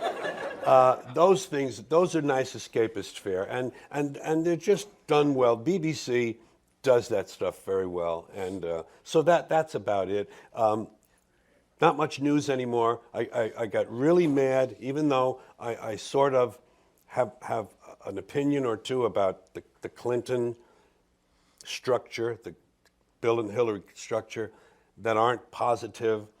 When Chris Matthews and Keith Olbermann ganged up on Hillary, I gave up on them. I couldn't watch them without feeling that somebody was getting dirty. Someone was being dirty. And they were so blatantly for Obama. It wasn't pleasant to watch anymore. It was just like propaganda. So I don't see much of that. If I'm on the treadmill, I might get the PBS Jim Lehrer and watch a little, hear a little in depth where they actually cover a story for 12 minutes. So those are my habits there. I don't have appointment television. I just won't do that to myself. As I began my career as a comedian and I would begin to be interviewed, that was a sign that, boy, things are happening. Someone's interviewing me. I would always make a point of saying I write my own material because I was proud of it, and I knew that a lot of comedians didn't, and I knew that even some comedians whom we think write their own material don't. So I was always putting that in the interview in my answers somewhere. And so I was a comedian who wrote his own material. Over the years, as I stayed out on the road, and by the way, the IRS was a wonderful partner because a really protracted difficulty that Mr. Hamza helped get me out of, and we weathered it together, a protracted difficulty when taxes were still 70 cents on the dollar, and it was full, and they disallowed some things from previous years is what it was. They disallowed some things, and penalty and interest mounted up, and then I started getting heart attacks, not because of that, but I have heart disease. Started getting heart attacks, and I had to take time off, and oh my God. So I had to stay out on the road. And I wanted to do another HBO show. That was a payday. That's a good payday. So I'd stay out on the road, and I had to have new material. I demanded it of myself, but I knew that it was only right for them, and it would make me, better in their eyes. So it was a self-interest to keep writing more material, and by doing that, I became more and more and more of a writer. Not a really great writer by any means, but I can handle the language better than I ever had before. And as I became the writer, and I began to notice that what I was really doing was I was a writer. There was a point when I said, wait a minute, I'm writing. I'm a writer. I started doing the books, and I thought I write for two destinations. I write for books, and I write for my stage shows. That's all. HBO is just a way of taking pictures of things and sending them to your house. This was a revelation that you were a writer? It was a revelation that I was more of a writer than a performer. And I started describing myself as a writer who performs his own material. And that was a way of confirming it to myself and cementing the idea, because the weight had shifted. The weight had shifted. Yeah, of course, I technically was writing before that, but it was kind of a formal. You see, I quit high school in ninth grade. I quit school in ninth grade. And if you have a decent mind and you quit school like that, it seems as though you have a lifelong need to prove you're smart to yourself and to them. Even though if they don't know, they don't care, they just want to, But this job is all about ain't I smart? Ain't I smart, ain't I cute, ain't I clever? And so that drove me. That drove me to write as well, just to use these tools that I had that were never formalized, were never completely trained. So, what's the meaning of life? A big hole somewhere. I'm reading right now about the recycling universe. The Big Bang Theory is a static universe for the most part. It began and it ends. And there's an old notion of cyclic universes, and I'm reading now about the cycling of the universe. The theory, based on string theory, of how the universe could very easily recycle each time with all the necessary, no loss of energy, conservation of energy, and those are the things I love. That's where I live. I love large numbers and very small numbers. I love astrophysics. I love particle physics. I love getting lost in those eons and trillions of years of time, and that's where people say, well, you're supposed to live in the now. I live in the now. I live in the always. I live in the always. That's what I love. That's what I love to read about, and I don't know what I'm answering now, but this is my answer. This is my answer. Maybe you can tell me how somebody figured out that the Earth is like 21 billion years old, or whatever. How do they figure that stuff out? There's a lot of different branches to physics, including experimental and theoretical. You pick up some dirt and. Well, they go back to the whole solar system itself and the galaxy. I mean, they have ways of measuring how far, because they're expanding at a certain rate, how far away they are, how long ago that light started coming to us, so they can come down from there, I assume. And then the geologists get involved when you're just talking about the Earth. Do you ever think maybe it's just bullshit and they're guessing? No, I love it too much. Because that, of course, is a field of belief as well, just like religion is. I mean, the belief in science and the marvel of science. Well, I don't believe that science is going to put me in a nice place after I die. No. But it's a belief system in the wonder of the earth. Yes, sure. That doesn't have to do with a guy in the sky. That's where I exercise my belief. I have a list of titles. Every now and then a thing occurs to me that would make a funny title. One of them is A Cat Will Blink When Hit with a Hammer. I think I was influenced by an early writer on the Jack Parr Show called Jack Douglas. Jack Douglas on the old Jack Parr Show wrote 2 books of humor, or maybe more. One of them was called Never Trust a Naked Bus Driver, and the other one was My Brother Was an Only Child. They're just non sequiturs, and it's just wonderful. And I looked through that list, and I had When Will Jesus Bring the Pork Chops? And it was only after I named the book that my brother said, George, you've managed to offend all 3 major religions.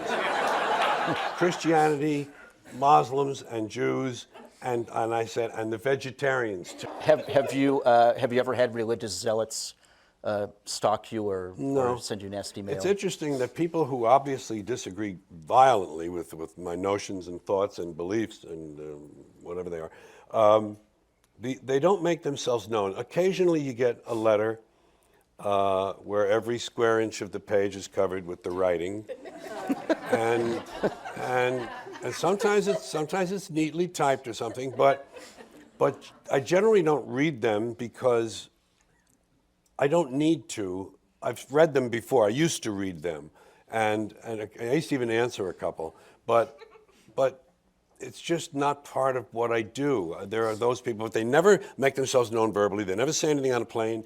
People don't like unpleasant confrontations. They don't like encounters like that, and I don't blame them. I don't either. We tend to just keep that as a little separate section, and I would imagine that really committed Christians, for instance, who have real divisions about this sort of thing, I would imagine they don't hear it at all. They don't go to it. They're not attracted to it. They don't accidentally hear it, because you do have to find me. It's not like I'm on the old Ed Sullivan Show. You don't accidentally pop up with the Mormon Tabernacle Choir. That's a perfect example. Yeah. Do you feel misunderstood at all ever that you're this, curmudgeonly, angry guy? Well, yes. Because obviously you're not. No. There's an attitude on stage, and it is shown more in some shows than others, some of the HBOs than others. I call it an annoyance and a kind of contempt. So it's in the family of anger, but I don't live an angry life. I don't lose my temper. I can't remember losing my temper last. Of course, I get irritated, as anyone can. I've never been in a fight in my 71 years. I've never been in a physical fight.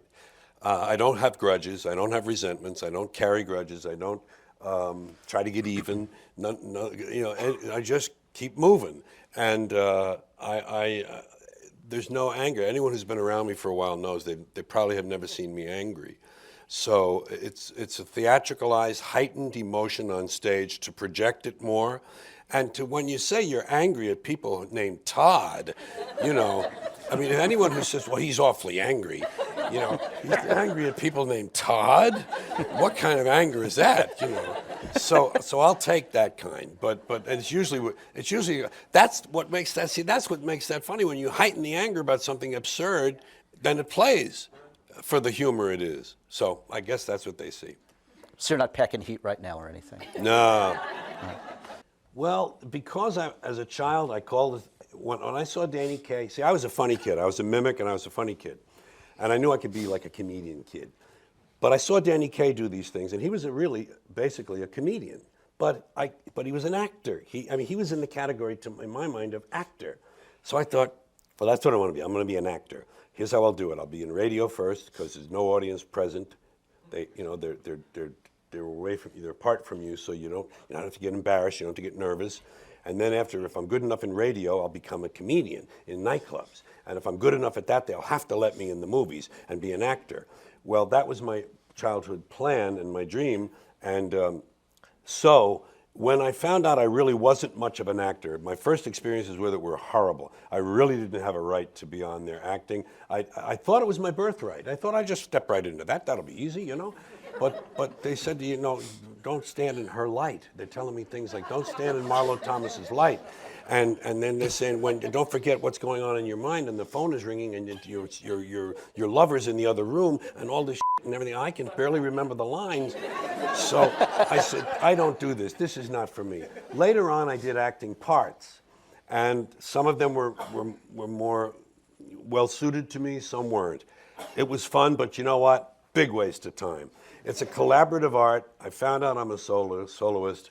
I had to finally say I'm not an actor. I don't want to sit in a trailer and wait for them to get the set done the way they want, and then I come out and we do a run through and they change the lights and you go back and everything, and I could be doing something productive in that time. So that, by the way, that poem, I'm a modern man, a man from the millennium, that was written during Jersey Girl in the trailer, because I finally had a laptop.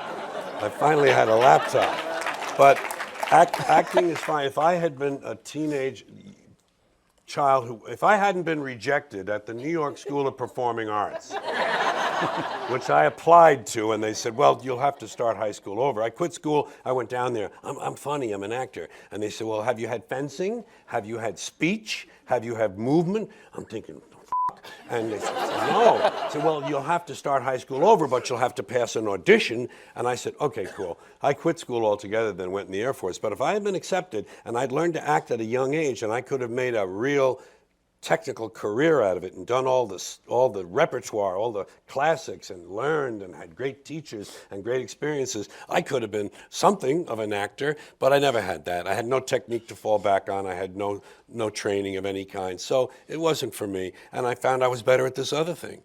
The stage 2 was the best one for me, comedian. Do you fear that the whole 7 Dirty Words fiasco is going to be your legacy? I mean, and that's... No. There's too much stuff. Yes, there is. There's too much of it for that to happen. But it's an identity hook, and that's fine. That's probably to my benefit. Oh, that guy. Oh, yeah, he did this too, you know. Something like that. I would hope they would be saying to each other. Is there anything else you want to do that you haven't done yet? Well, if it weren't such a hard thing to put together logistically, and I could just snap my fingers, and I don't mind writing it, but if it weren't so hard to put it on its feet, I would like to snap my fingers and do a Broadway show called New York Boy, which would be very different from anything I've done. It would have humor, but it would be a look back at my first 21 years. And growing up in World War II and post-war New York City, being raised with a brother, by a single mother who had a great job in advertising and who had a great gift and love of language and who imparted that to me and had a lot of humor in her. And my father, whom I never met, had great gift of gab. He was the top salesman of space advertising. You know, it was all space then. It wasn't time. The radio was just in its infancy when he did it. He was a top salesman. He was an after-dinner speaker, and he was very funny. So I got that from them.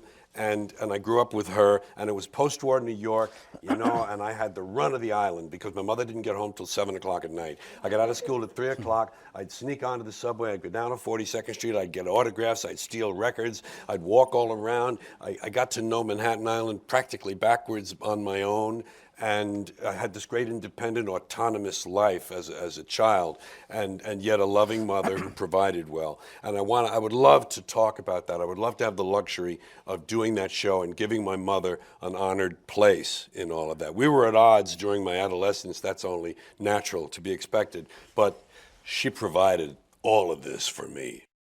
Cable came along at the right time for me. When I went through my changes in the late 60s, I became a record act, and I was able to sell 4 albums, went gold. I was able to sell records to reach a mass audience. It was my first real mass audience. And then when my record, because you can't be the hottest new comic in town forever, and you're never the fastest gun, so that career began to fade, and here came HBO. A year later, the records were, my 5th album was not gold. Here came HBO, hardly any subscribers at that time, enough to get started.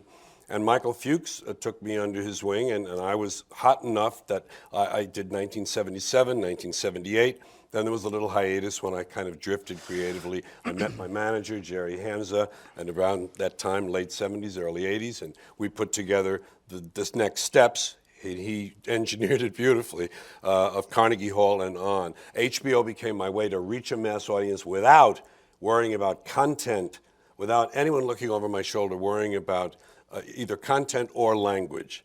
They never said a word in all these years. I've been with them since 1977.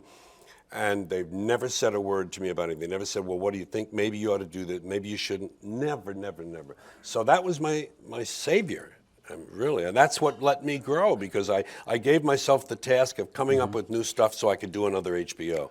And that made me a better writer and a better comic. The energy in the East is more concentrated and vibrant. Most comedians don't like Los Angeles audiences or even California audiences, for the most part. I'm generalizing. California audiences are too diffuse. There's too much of a laid-back sort of a feeling among them. In the East, there's a concentration of population. There's a density. There's a focus of energy. The people are just seem more energetic. One of the ways I described it in one of the book pieces about comparing L.A. and New York, Los Angeles is a woman saying "fuck me." New York is a man saying "fuck you." I prefer those audiences in the East, and I'm an Easterner, and maybe there's a kinship too. But the audience, I work the amphitheater here every second or third year, because you get Los Angeles out of the way in one night. It's 6,500 seats. You do it in one night. You don't have to go to the Wiltern 4 times. So I always notice they're with me. They like me. They're my people. They bought tickets. I know they're predisposed to like me, and I know they're good. But there's a lack of cohesion somehow. I don't know how to explain it. It's not an energetic response. It's and it's fine for what it is, and I give my best, do my best, but I notice the difference. And other comedians will say that. What's caused more misery in the world, religion or profanity?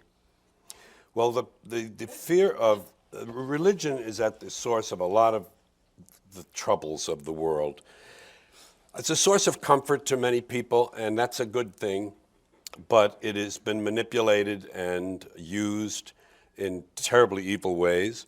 And then there's the other legacy of one of the things that comes out of religion is this fear of the body, this alienation from the human body, this fear, guilt, and shame that accompany, and especially coming from an early Catholic background, although I learned to quit that very soon. The Catholics, in particular, it's my own knowledge, my own experience, they instill this fear of sex, sexual organs, sexual activities, and all of this is made shameful and kept in the dark, and gives people these terrible things to overcome that aren't there at the beginning. There's a certain modesty built into the human animal. I mean, there are cultures that where they do wear the loincloth, and there's a certain, you want to dress in private and all those things, but there shouldn't be these other things, and profanity is just an outgrowth of that. Now, the trouble with profanity, as I experienced and it wasn't my fight, by the way, it was the radio station's fight with the FCC, but I was the figurehead. That was based on a listener-supported radio station where there were no commercials. But the FCC only exists because, first of all, they had to assign the radio bands at an early part of our history when radio was burgeoning, and there are things that they need to do. But when they get involved with content, they're taking up the cause of the sponsors and the cash register. So it's religion giving us this fear of these parts and these functions.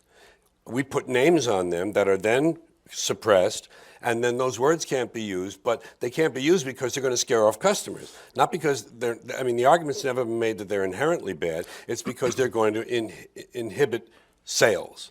And that's the nexus that makes the whole thing kind of just, how do you deal with that? I've begun, again, to read a lot of nonfiction. I don't like fiction. My flip way of describing it is I'm not interested in other people's dreams and nightmares. I'd rather read about the world, the universe, humans, history, archaeology. I read periodicals to be abreast of the drift of thought in the country and opinion and where the fault lines are. So I read a lot of internet, obviously, but most all fact-based, all opinion and fact-based. And as I said, I'm reading the book I'm reading now is called The Expanding Universe, or just Expanding Universe. The one before I read two just before it about the quantum physics revolution in the 20s with Niels Bohr at the Copenhagen Institute, when Einstein was already getting to be old hat, and how these young Turks, what struck me, and I mentioned it to Jerry, was all of these great physicists in the 1920s who put together quantum mechanics and quantum theory. In other words, Newton's laws of motion, which affect the planets and everything we can see, don't work on the subatomic scale. You need quantum mechanics. That was all developed in the 1920s. Every one of those guys who did that, and there were a handful, did it when he was 25, 26, 27 years old. When they reached 30, they were beginning to look over their shoulders, wondering if they'd published enough things, if they had their names on enough theories. And when they got to their 40s, there was the exceptional one, like Bohr, Niels Bohr, who then became the grand paterfamilias, who was able to kind of bring the youngsters together and direct them and listen to them. So it was fascinating to see how much of that important work was done by, we think of as 20. Today, they're still living with their parents at 26. I remember when George Carlin was not so hip and irreverent. When you entertained at radio functions, you would do just not straight, it was hysterically funny, but you would do broadcast stuff. Yeah, I was kind of a mainstream comic who did a lot of media parody. Daytime television, the Wonderful Wino, the Hippie Dippy Weatherman, disc jockeys, and newsmen and commercials and stuff. What changed? Well, that was a sort of a plan B, because I started out in folk rooms and coffee houses with a partner, Jack Burns, in 1960, and we did what you call irreverent, hip stuff at that time, where you took some risks and talked about issues. When I got hot on my own, I kind of went mainstream because I was looking for an acting career at that time. I thought this was a stepping stone. Comedy, for me, is just like the comedians today. I just wanted to get a sitcom or get a movie. Yeah. And that didn't turn out the way I wanted. I wasn't comfortable with that. So I said, well, why not at least be myself? And I started reaching inside for my material, and that's when everything really exploded for me with the records in the 70s. That's interesting. So the other you was not the real you? No, or that was a fake, because I was always out of fake. Yeah, I mean, it was a way of playing the game. I was trying to do what I thought they wanted me to do in order to get a movie career, get an acting career. I said, well, I'll just play the game. I'll just be one of these straight, kind of nice mainstream guys with a tie, and I'll be on all these nice TV shows and go to these nice nightclubs. But it was eating me up because it was all surface comedy. It wasn't really from my gut. So I changed that around, and that's when things happened for me. Was Lenny Bruce the major effect on you? Well, Lenny had an imprint. I made an imprint, I think, on everybody who was a comic at that time. You know that. And Mort Saul was important to me. So were Nichols and May. But Lenny was the one who had this brutal honesty, which really appealed to my partner and me both. To Jack Burns was my partner, and he helped get us started. He got us our agency contract when we were beginning, which turned into a lot of jobs and made us hot comics for 2 years. So there was a sentimental attachment, and philosophically, I loved what he did. Risks paid for Lenny, but they also didn't pay because it went to a certain point and then he couldn't handle it. Yeah. Or they got too much for him. What about George?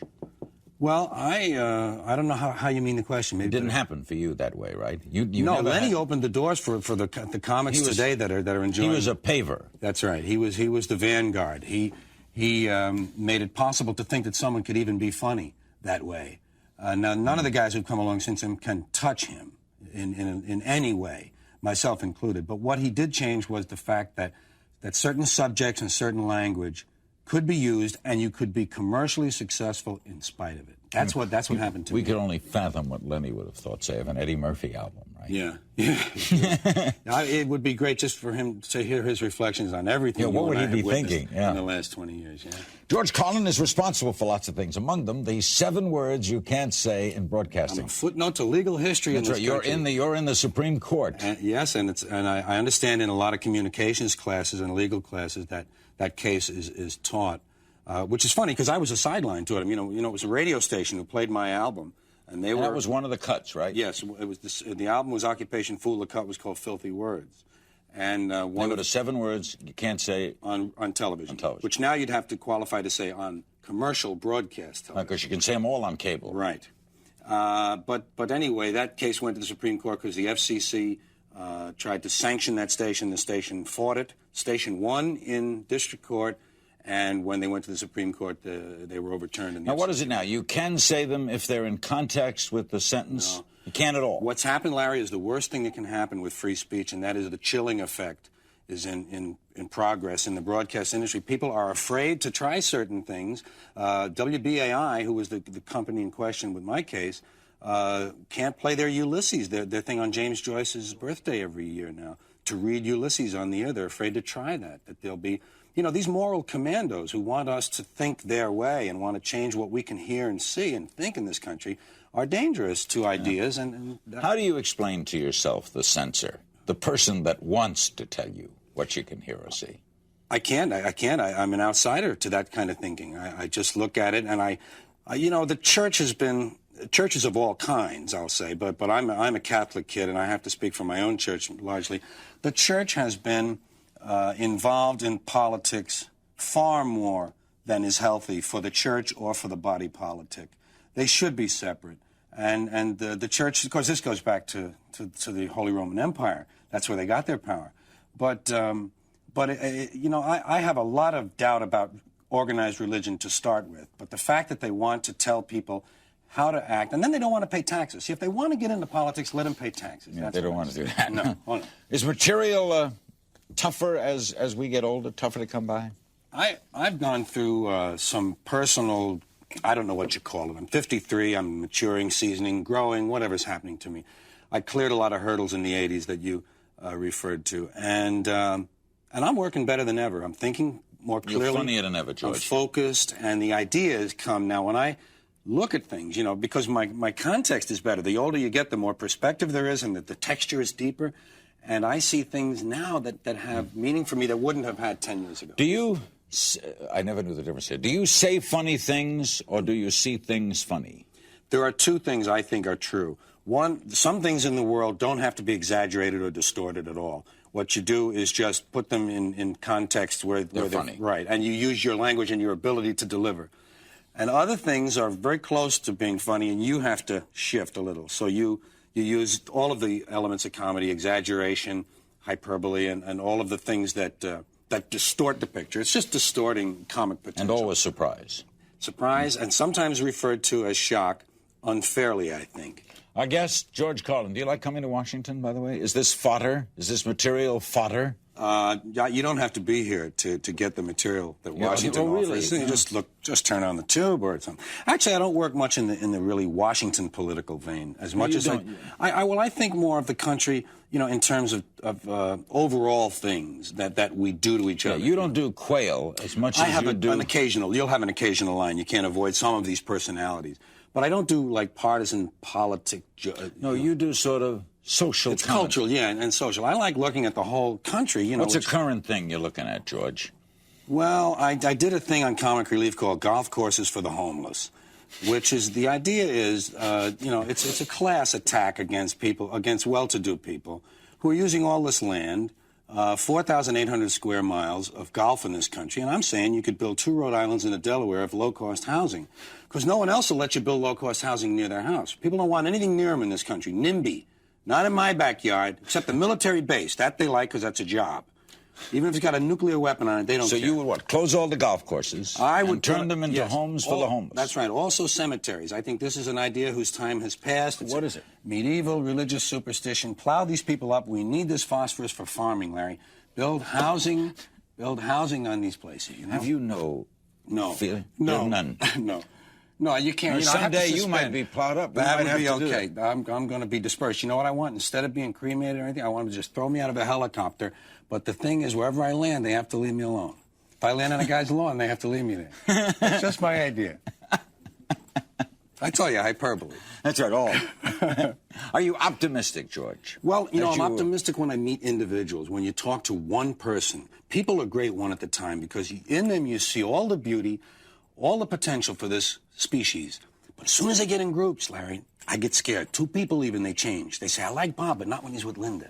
You ever notice that? 3 people, 5, 10, they start having hats, little armbands, slogans, and an agenda, stuff they want to do. The bigger the group, the worse it is, Larry. Give me people one at a time, and I'm an optimist. Put them in groups of 400 or 10,000 or 10 million, and I get scared. Each German may have been all right in World War II, right? As a guy. Well, Hitler was great at parties, they said, and great with children. But you put him with a flag. Put him with a large group in a square, and it was, you know, it was all over. What do you think of Andrew Dice Clay? No one can talk to a comedian today and not ask an opinion about it. You can't do an interview without it. I would defend to the death his right to do everything he does. The thing that I find unusual, and it's, you know, it's not a criticism so much, but his targets are underdogs.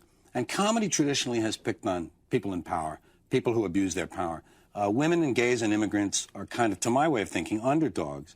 And, you know, he ought to be careful because he's Jewish. And a lot of the people who want to pick on these kind of groups, the Jews are on that list a little further. You got women, gays, gypsies, blah, blah, blah, and then suddenly you find Jews. And suddenly Andrew's arrested. Yeah, so, you know, I mean, obviously he should do what he wants. And why does he get away with it, do you think, then? Well, we have never laughed at jokes about the Well, poor. he's appealing. I think he's appealing largely. I think his core audience are young white males who are threatened by these groups. I think a lot of these guys aren't sure of their manhood because that's a problem when you're going through adolescence.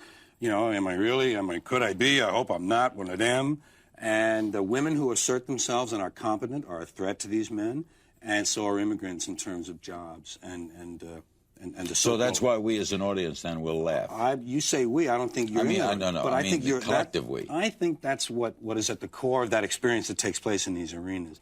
Is a certain, you know, a sharing of anger and rage at these targets. And I'm sure Andrew isn't that angry at them. I'm sure he's playing it as a comic. Do you still, George, get the same kick out of the laugh as you did 20 years ago? Yeah.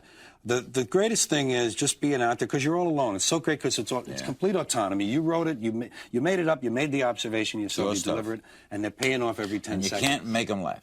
Right? You can't? You can't make someone laugh if they don't think it's funny. No, they have to be right there with you. Fake applause. Yeah, you can't fake laughter. And the nicest thing about laughter is at the moment a person laughs, he or she is never more himself. It's the most revealing moment of being yourself that there is. When you get caught by an intellectual thing that someone presents and it makes you laugh. There's just an instant there. And that's when new information goes in the best, I think. Remaining couple of moments with George Carlin. You were going to have a CBS show, and it got canceled? Yeah, and I was looking forward to that for some acting exposure. What happened? Well, a new management came in at CBS Entertainment. They throw out everything in development. So we were one of 25, I think, projects that Why did they do that automatically? Because the new guy wants to, if he's going to be responsible for what happens in the ratings, he wants it all to be his decisions. That makes sense. That's the same as movie studios. Everything in the pipeline goes away. George, and you still want a sitcom like you? No, I don't. Let me tell you, I wanted to act ever since I told you that I failed at it the first time. And I've had some luck in recent years. I did Outrageous Fortune with Bette Midler, and I did Bill and Ted's Excellent Adventure, and there were very different kinds of parts. And this summer I'll be doing Prince of Tides, which Barbra Streisand is directing. Oh, wow. With Nick Nolte and Barbra Streisand. And it's a part that isn't a comic part.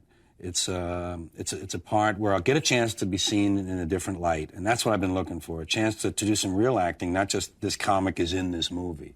If that's a hit, yeah, and you're a hit, yeah, would you want to do that a lot? Oh, yes. Serious? I don't think I'd bounce right out of this movie because this is a small part. But this is one more little tile in the mosaic of showing them I can act and that I'm serious about it. And, yes, I would like to balance my life so that I could cut down some of my road time. I've proved myself to myself about being a comic. That's fine. But I have these acting dreams from being a kid that I want to fulfill. We're running short on time. Do you have a built-in automatic laugh audience? I mean, because you're so well-known and people know you. Will they give you the first one? Oh, they're there because they're predisposed to like me, but they know my other stuff, and I got to be as good as that or better. You got to, in other words, you can't get them because you were good yesterday. Not for long, just for a certain amount of time. This stuff has to measure up to what they think I do. If it's not like what I do, then they're not going to come back. Always great seeing you, George. Thank you. With all his stuff, you have all your stuff? I think I do. I brought at least a portion, at least enough for this purpose. That's good. That's good. It's great of you to come. You're from New York originally. Where'd you grow up? Upper West Side, 125th in Amsterdam, 123rd in Amsterdam, West Harlem, White Harlem, Morningside Heights, call it what you like. You've always made a thing about calling it White Harlem That's when you were right. a kid. It sounded tougher. You know, if you go to a dance in another neighborhood, some guy rolls up and says, "Hey, where you from, man?" If you say Morningside Heights, you're going to get beat up. You could. Yeah. But if you say White Harlem, man, they say, "Oh, okay." What was the neighborhood actually like for you? Well, it was magnificently schizophrenic in this respect. To the south, up the hill, was Columbia University and all of the institutional buildings that are in that area: St. John the Divine, Columbia, St. Luke's Hospital, and then around me, Juilliard School of Music, Union Theological Seminary, Jewish Theological Seminary, Grant's Tomb, Riverside Church, Barnard College, okay? Mm-hmm. So, serious neighborhood. Yes. And, of course, I went the other way. I went down the hill to the north toward 125th Street. I lived on 121st, actually, and hung out down where life was more alive, where there was action on the street. And I was a street kid. I was an Irish kid, kind of working class, middle working kind of class family. If you went into the theological seminary, you didn't have to say you were from White Harlem in order to be taken seriously. Right. But the nice thing about being next to all of those magnificent institutions is that it was a playground for us. This was before any sort of severe security. In fact, we felt that our incursions into the bowels of these buildings and institutions brought about some of the increased security that occurred in the 60s. 1940s and 50s is when you grew up there. The Manhattan Project was underway because that's where it began behind in the physics labs of Pupin Laboratory. I read that as early as 5th grade you listed your career ambitions as comedian, announcer, impersonator, DJ. Yes, didn't it seem like I needed attention? Trumpet player was in there, too. Actor was in there, too. I missed that one. Announcer and actor. Yeah, anything to stand up in front of people and have them say, "Ain't he cute, ain't he clever?" But at 10 years old, you knew what you were about. That's right. I really did. What kind of material were you doing in elementary school? Well, I was a mimic, and I was drawn toward the Danny Kaye type of verbal gymnastics. I liked songs like "Quanta le gusta, le gusta, le gusta, le gusta, le gusta, le gusta, le gusta," things that were challenging verbally and vocally. And I made up things. I stole imitations of people that I heard on the radio on Horace Heidt or Ted Mack's Amateur Hour. And I just, was a kind of like a kid who needed attention and approval and got it that way. Some people want to talk to you. They're calling in. We will take phone calls as we go for George Carlin. Not quite yet, but you can call in. Sure. 212-433-WNYC, 433-9692. Talk about the DVD. 14 discs. That's a lot of stuff. Yes. 2 of them are interviews, lengthy interviews that I find were very complete.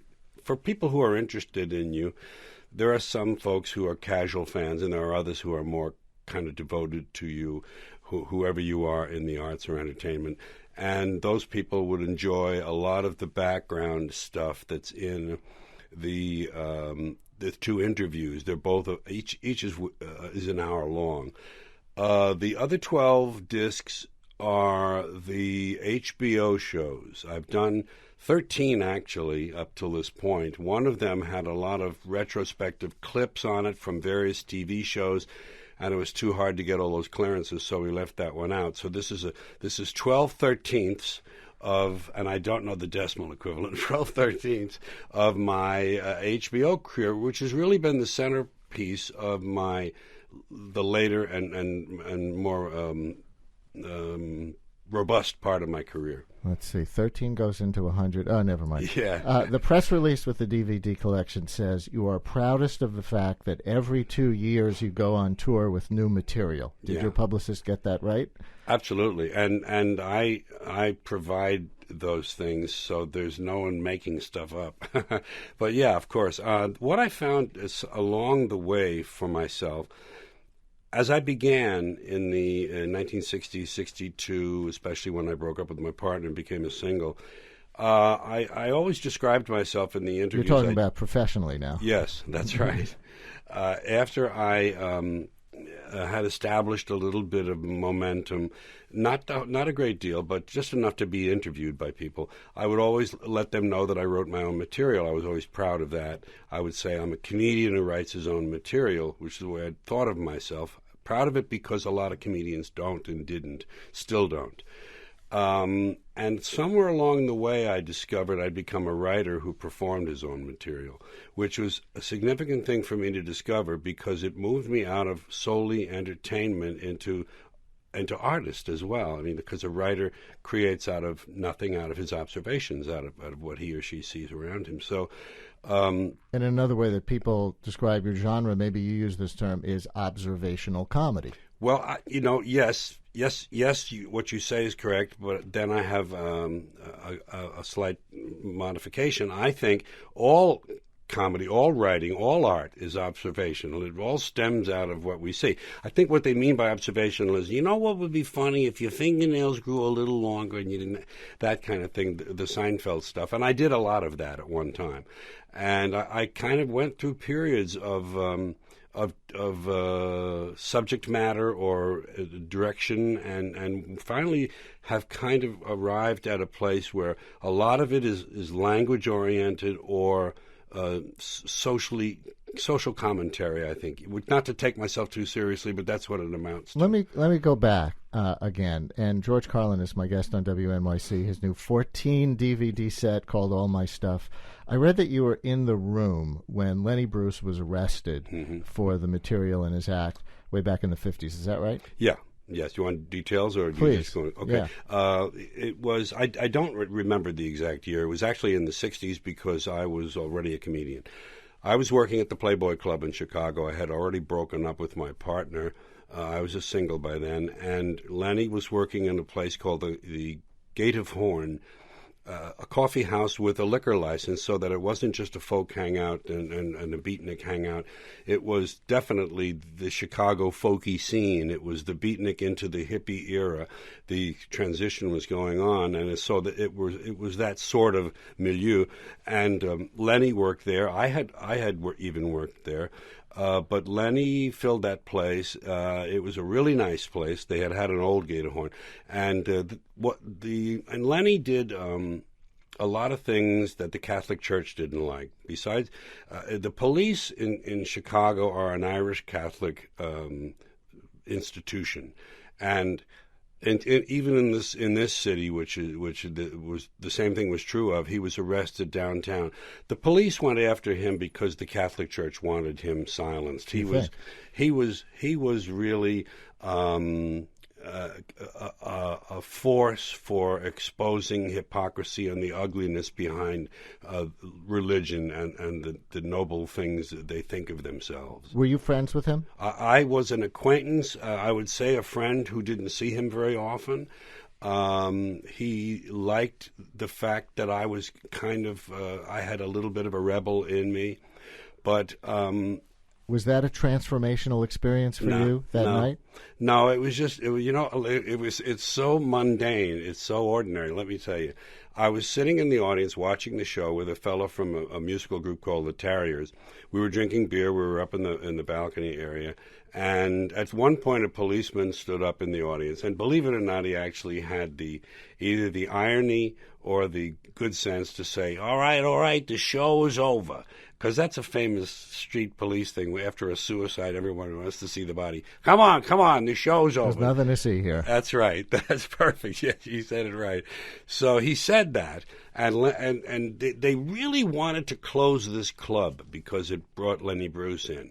That was their objective. So they checked the ID of every person in the place. Probably 300 and something people, and it was slow going. And I kept drinking beer, and I was about the last one out. This guy and Vince and I, and as we came through the door, because they controlled the exit by checking IDs, you could leave if you were of age. If you weren't, boom. They did find a girl who was 15, and they closed the club eventually, took the license. But when I got to the policeman, he says ID. I said I don't believe in ID. which wasn't the right thing to say. He was a little tired at the end of the evening, and he was a policeman in the first place. So he took me by the collar and the back of the belt, and he escorted me to the wagon downstairs. That was the ignominy of my, with Lenny's great, famous, glorious, romantic bust. I was there for that. But you, and we'll talk about this after a break in a minute, as we were saying, you were arrested in 1972 in Milwaukee. Was that for the 7 Dirty Words routine?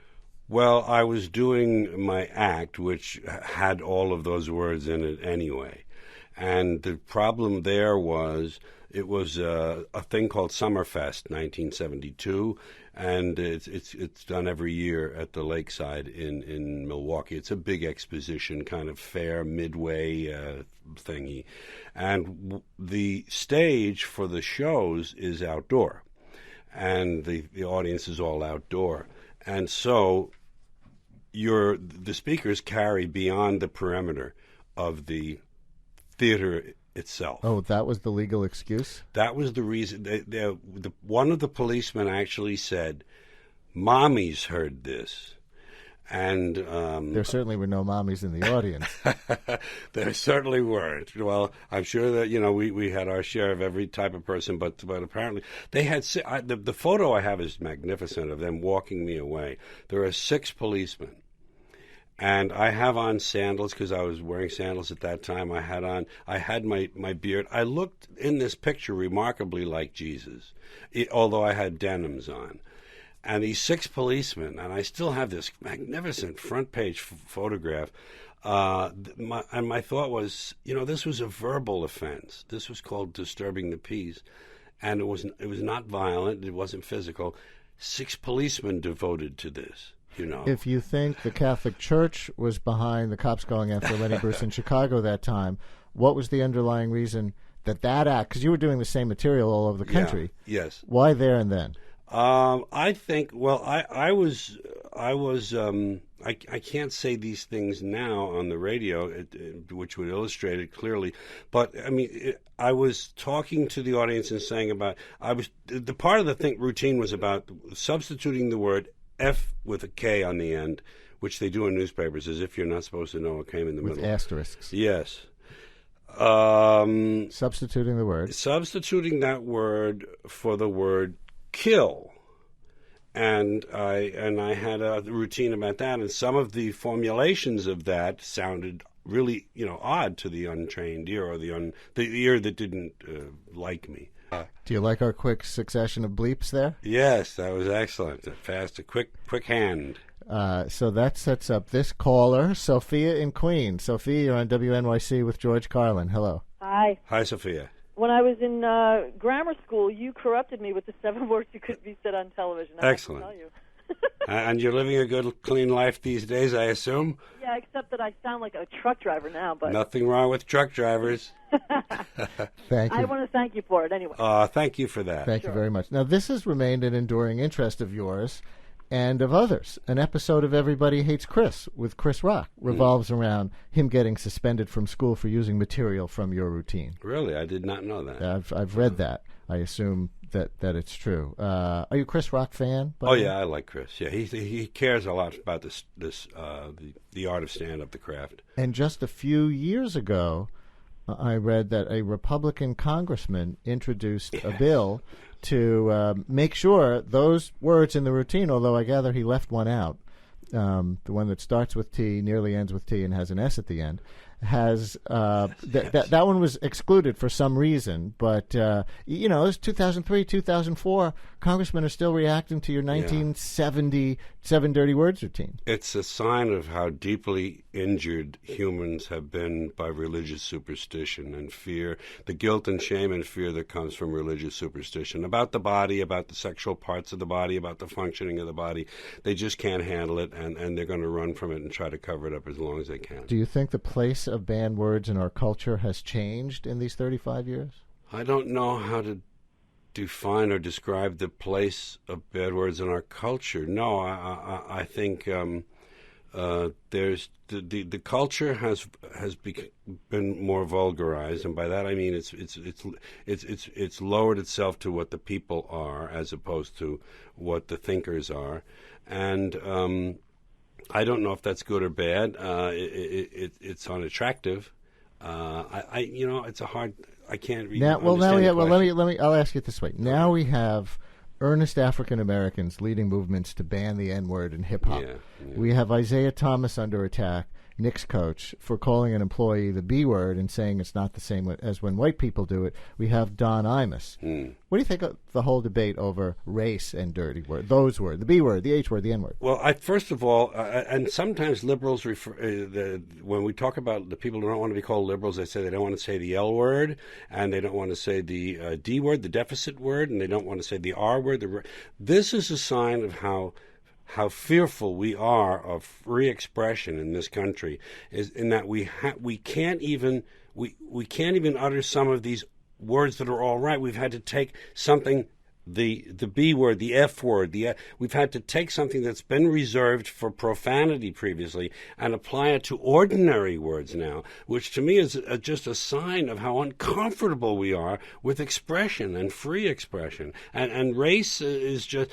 I never expected censorship to come from the left. It always historically had come from the right. I was used to that. And here came these campus liberals with their speech codes, and I have an awful lot to say about that, but it's lengthy and it takes some time. Did you have a position on the firing of Imus? Yes, I think I don't think he should have been fired. That's a position. I mean, it's harder to talk about it as an there are so many aspects to it that bear attention that you can't do it in sound bites, Ethan in Manhattan, you're on WNYC with George Carlin. Hi. Hi, Ethan. Hi, George. How are you doing? Eaton, that's what we call you. Eaton. Right. You had some material like that. How you doing? The first CD I ever bought was FM and AM. Oh, good. And thank you. Over the years, I've noticed that your comedic tone has changed drastically. Mm-hmm. You used to do kind of light bits that usually used your voice, and now you have dark bits. And 10 or 20 years ago, you learned to perform an entire act about death and suffering like you had in Life is Worth Losing. Yes. Now, you've always been about pushing the envelope in people's comfort zones. So is that what this is? And also, how are you able to mine such dark subjects for such funny material? Well, it's not so much deliberately trying to establish new ground or push an envelope or anything. What it is trying to explore the things that interest me, the things that consume my imagination sometimes, and that I think are, yes, in some cases, things that people will squirm a little about. I don't think there's anything wrong with that. I think that's what art is about. I think art should challenge received wisdom, received notions, the things we're comfortable with, and make us look at things in a little different way. Now, I don't sit around and think of myself, gee, I'm an artist, I have to do this. I don't take myself that seriously. But I do know that these things happen without your monitoring them to me. They happen to me without my trying or even knowing. So I just do them. I have a clip of, I think, the kind of thing that he's talking about from your HBO special from last year. Yes. Let's listen. Comedy about suicide. Sure. It's about finding the things that, first of all, you do want to be somewhat novel. When you write or write songs or whatever, you want to. I like coming in the side door on topics. I like or coming in the window in the back. I like looking at things from a new angle for me because inevitably it's new to the audience. And then there are three things I read in Arthur Koestler's book, The Act of Creation, when I was a young man. I'm going to oversimplify this and get it. I'm somewhat wrong. I'll be paraphrasing, but I will have the gist of it here. He said the jester begins with jokes, and that is what he does. He tells jokes. If for some reason he is able to mount these jokes on the backs of good sound ideas, if he's exploring ideas at the same time as he's merely making jokes, he becomes something of a philosopher as well. And then if he can couch these thoughts and these jokes and so forth in marvelous language that makes us really pay attention and to say, ooh, then he's a bit of a poet. And it's nice to try to, without consciously doing it, to tap into all of these parts of us. And that's what makes the stuff I do good, I think, is that it has these elements. George Carlin, my guest on WNYC, his new 14 DVD retrospective set called All My Stuff. I read that you don't vote. Is that right? That's right. That's right. That's right. You've been quoted saying elections only give us the illusion of choice. That's how you feel? Yeah, I think Americans are led to feel free by the illusion of choice all through this culture. I mean, the only choice you really have in this country is paper or plastic. That's it. Cash or credit, diet or regular. Coke or Pepsi. We don't really have choices in this country. Do you not believe in electoral democracy? No. I think, first of all, if you look at the structure of the political process, the electoral process in this country, the haphazardness, the illogic of some of the steps, the primary system, the electoral college, the voting where we can't get hardly half of these citizens to vote even, pardon the bad grammar there.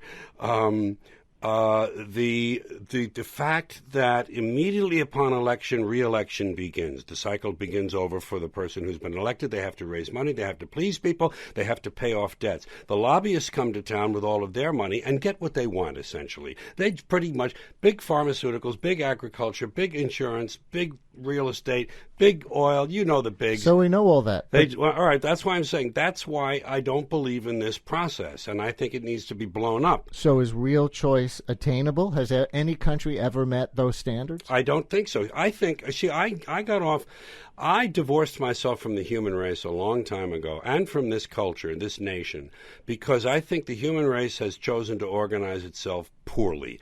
I think we were given great gifts. We were given this opposable thumb, the ability to walk upright, binocular vision, and the mind that could distinguish between the objective and the subjective.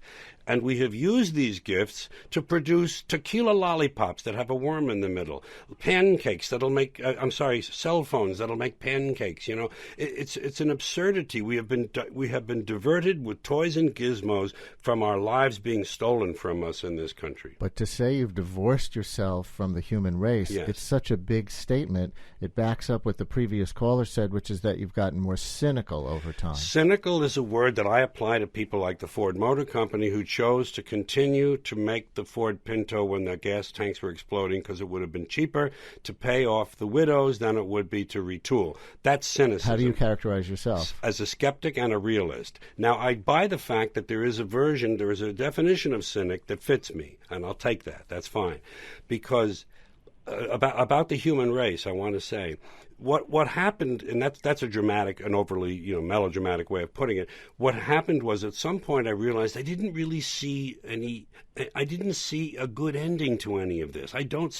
You can smell the end coming. You can smell it. We don't know. We've already had peak oil. We've already had peak water in the Southwest and the Southeast. People don't know this. They go about their business. And I felt that in fact, it just happened, I described it to myself afterward, I found that by divorcing myself emotionally from any interest in a certain outcome, without being a cheerleader for a result, I could detach myself emotionally and be more of an objective writer. I could look at things more fairly from my point of view. But I think that in the 60s and 70s, your work gave a lot of young people hope about the future. That's true. You articulated what a lot of kids thought was absurd about the established view of words and war and God. But by saying it out loud and making fun of it, you gave people hope that things could be different. Did you ever see your work that way? Not from my perspective. If I read that someone said that, I would say, I can kind of see that. But when they say, for instance, to me, do you try to make people think? I say, no. That would be the kiss of death. Really, it would. If you went out at the door every morning, I'm going to make people think. Because then you couldn't make them laugh, and then you wouldn't be heard. I just want them to know I'm thinking. And I know that laughter opens the doors to perception. It allows a thought to get in because you're completely unguarded and zen-like when you're laughing. Maritza in Queens. You're on WNYC with George Carlin. Hello. Gentlemen, good morning. Hiya. I'm extremely nervous. I hope that this will make sense. You'll be all right. First and foremost, I wanted to ask, how does Mr. Carlin manage to memorize those symphonic soliloquies that he delivers in his shows? Because, albeit his own, it's nonetheless really, really difficult. So many words delivered so quickly and with such precision. And as you say, you're a writer. You're not just making it up. Yes. The one advantage you have is that they are your own thoughts and your own flow of logic. So that flow is easy to remember if it's yours and not something you're picking up to read, to memorize from someone else. The other thing is the old-fashioned way, repetition. That poem at the beginning of the last HBO show called A Modern Man, which is about 4.5 minutes. I'm a modern man, a man for the millennium, digital, smoke-free, a diversified, multicultural, postmodern deconstructionist. That I read on the stage for 2 years, knowing that it would burn itself in, and one night I put the paper down, and it was there. I had it from memory. So it's a matter of repetition and caring about the material. And there are mnemonic tricks you can do. You can say there are 2 B's in the end of that paragraph. I'm switching topics in the next paragraph, so this is a hard one. I'll look for a B, and I find the B or something similar between the end of one paragraph and the beginning of another, and that helps you. And then you can forget that after a while. So are you a modern man in this sense? Do you use the web? I do. I use the tools available. I don't over-involve myself with people say, well, you're selling DVDs, and if you think this is such a bad culture, how come you're selling tickets? Well, somewhere along the way, a person has to accommodate themselves, which is another word for compromise, has to compromise with the system as it is in order to function. The stark choice is to live in the woods and make clothing out of trees and bark and eat, mushrooms. The other thing is to be fully involved and to be a horrifying citizen. I try to take as much out of this culture as I can use to work against it. Is the internet good for democracy? I think this whole movement toward user content, to use a term for everything else, for broad-based people generating things. I think it's very good. I don't know if it's good for democracy. I think it's good for humanity. George Carlin, at age 70, still writing a new show every 2 years? I'll be doing another show March 1st. It's called It's Bad For You, and it's about the BS that fills our lives in America. The official government BS, the political BS, the commercial BS, and the BS we tell ourselves. Any New York dates that you know of? We'll come back. This show that I'm going to do won't be at the Beacon Theater again. It'll be out on the West Coast in Santa Rosa. But we'll come back to the Beacon for regular shows, probably. And the 14 DVD retrospective called George Carlin, All My Stuff. It's been an honor. Thank you very, very much. It's been a lot of fun.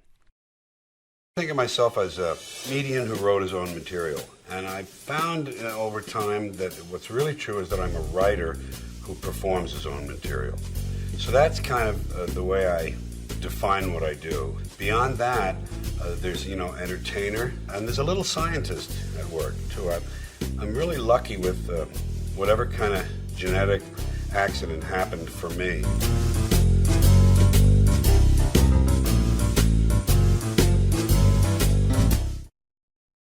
I was born in 1937, so I grew up in Manhattan, New York City. Father was out of the picture. He and my mother, he'd been shown exactly where the door was located. He was a drinker and a little too much temper. And my mother decided I wouldn't be subjected to that. So she took off with me at 2 months of age and my brother at 5 years down a fire escape, very dramatic, through a backyard in the backyards of 112th and Broadway and into my uncle's car.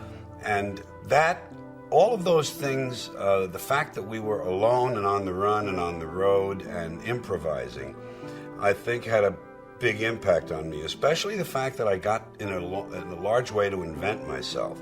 My mother was at work. She had a good career in advertising. My father had been a very successful public speaker in advertising. He was the national ad manager of the New York Sun and the New York Post.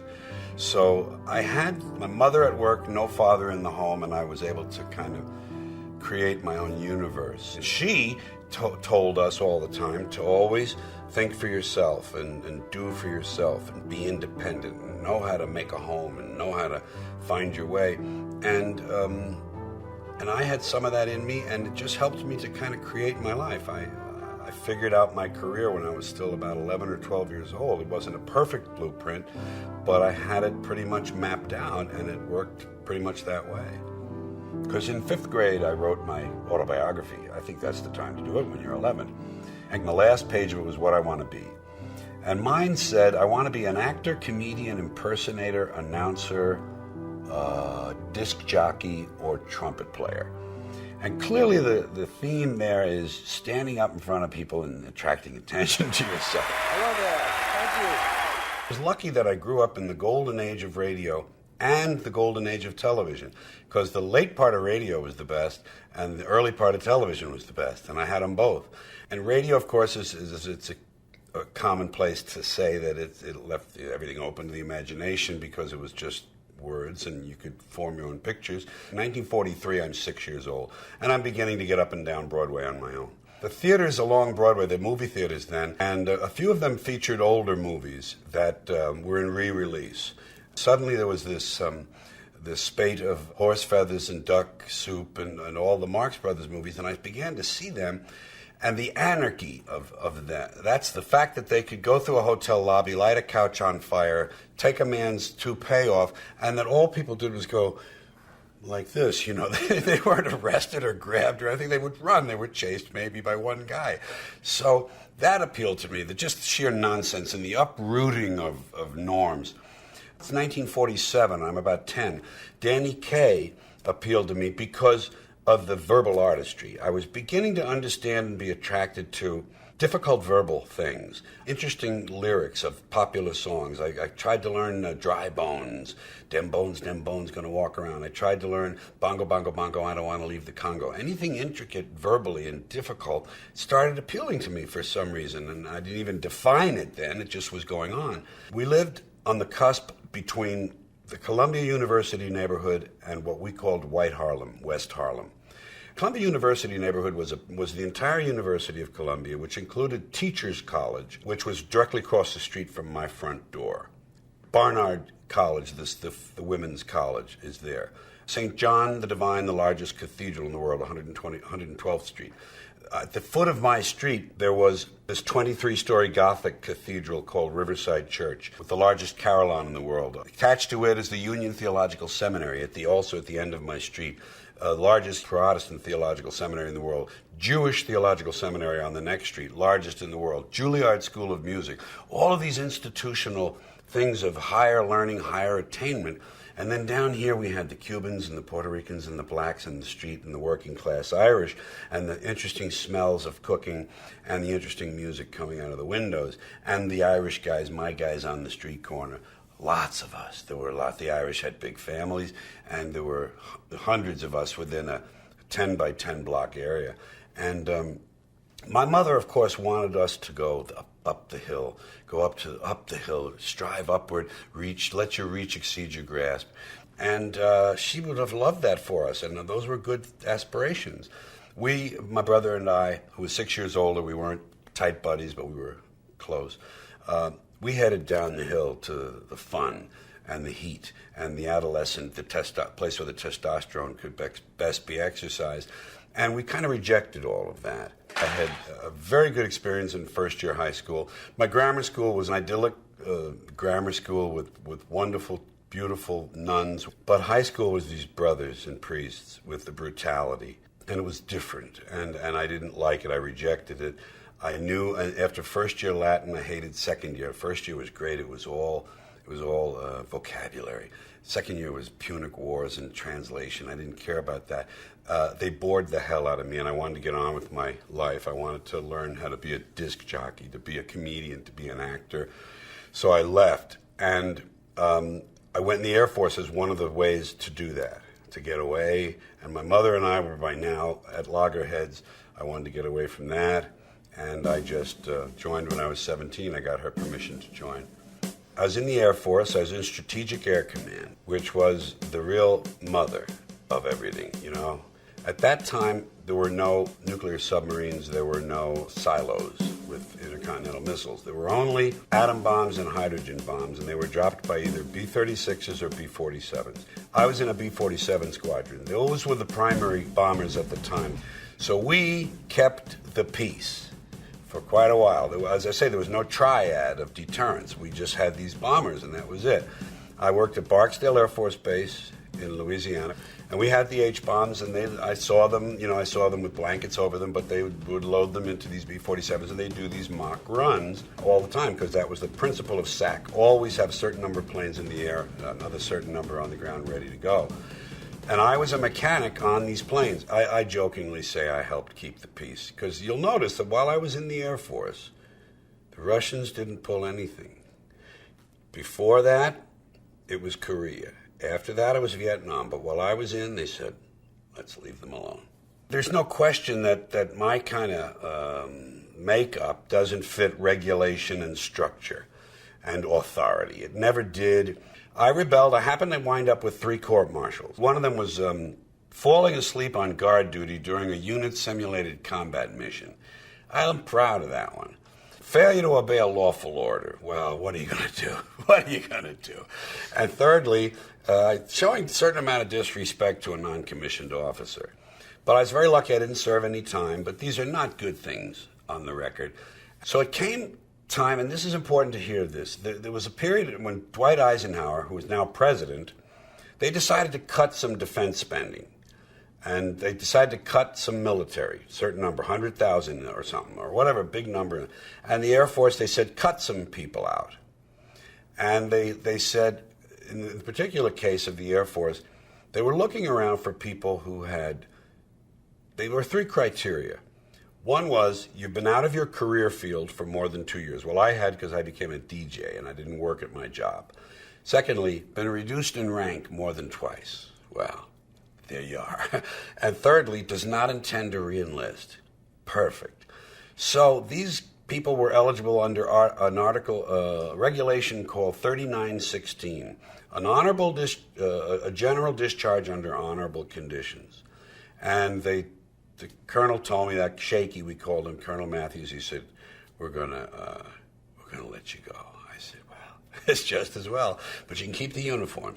And went to Boston. I wanted to be in a big market. It was square peg, round hole time for me. I went to a place I didn't really fit.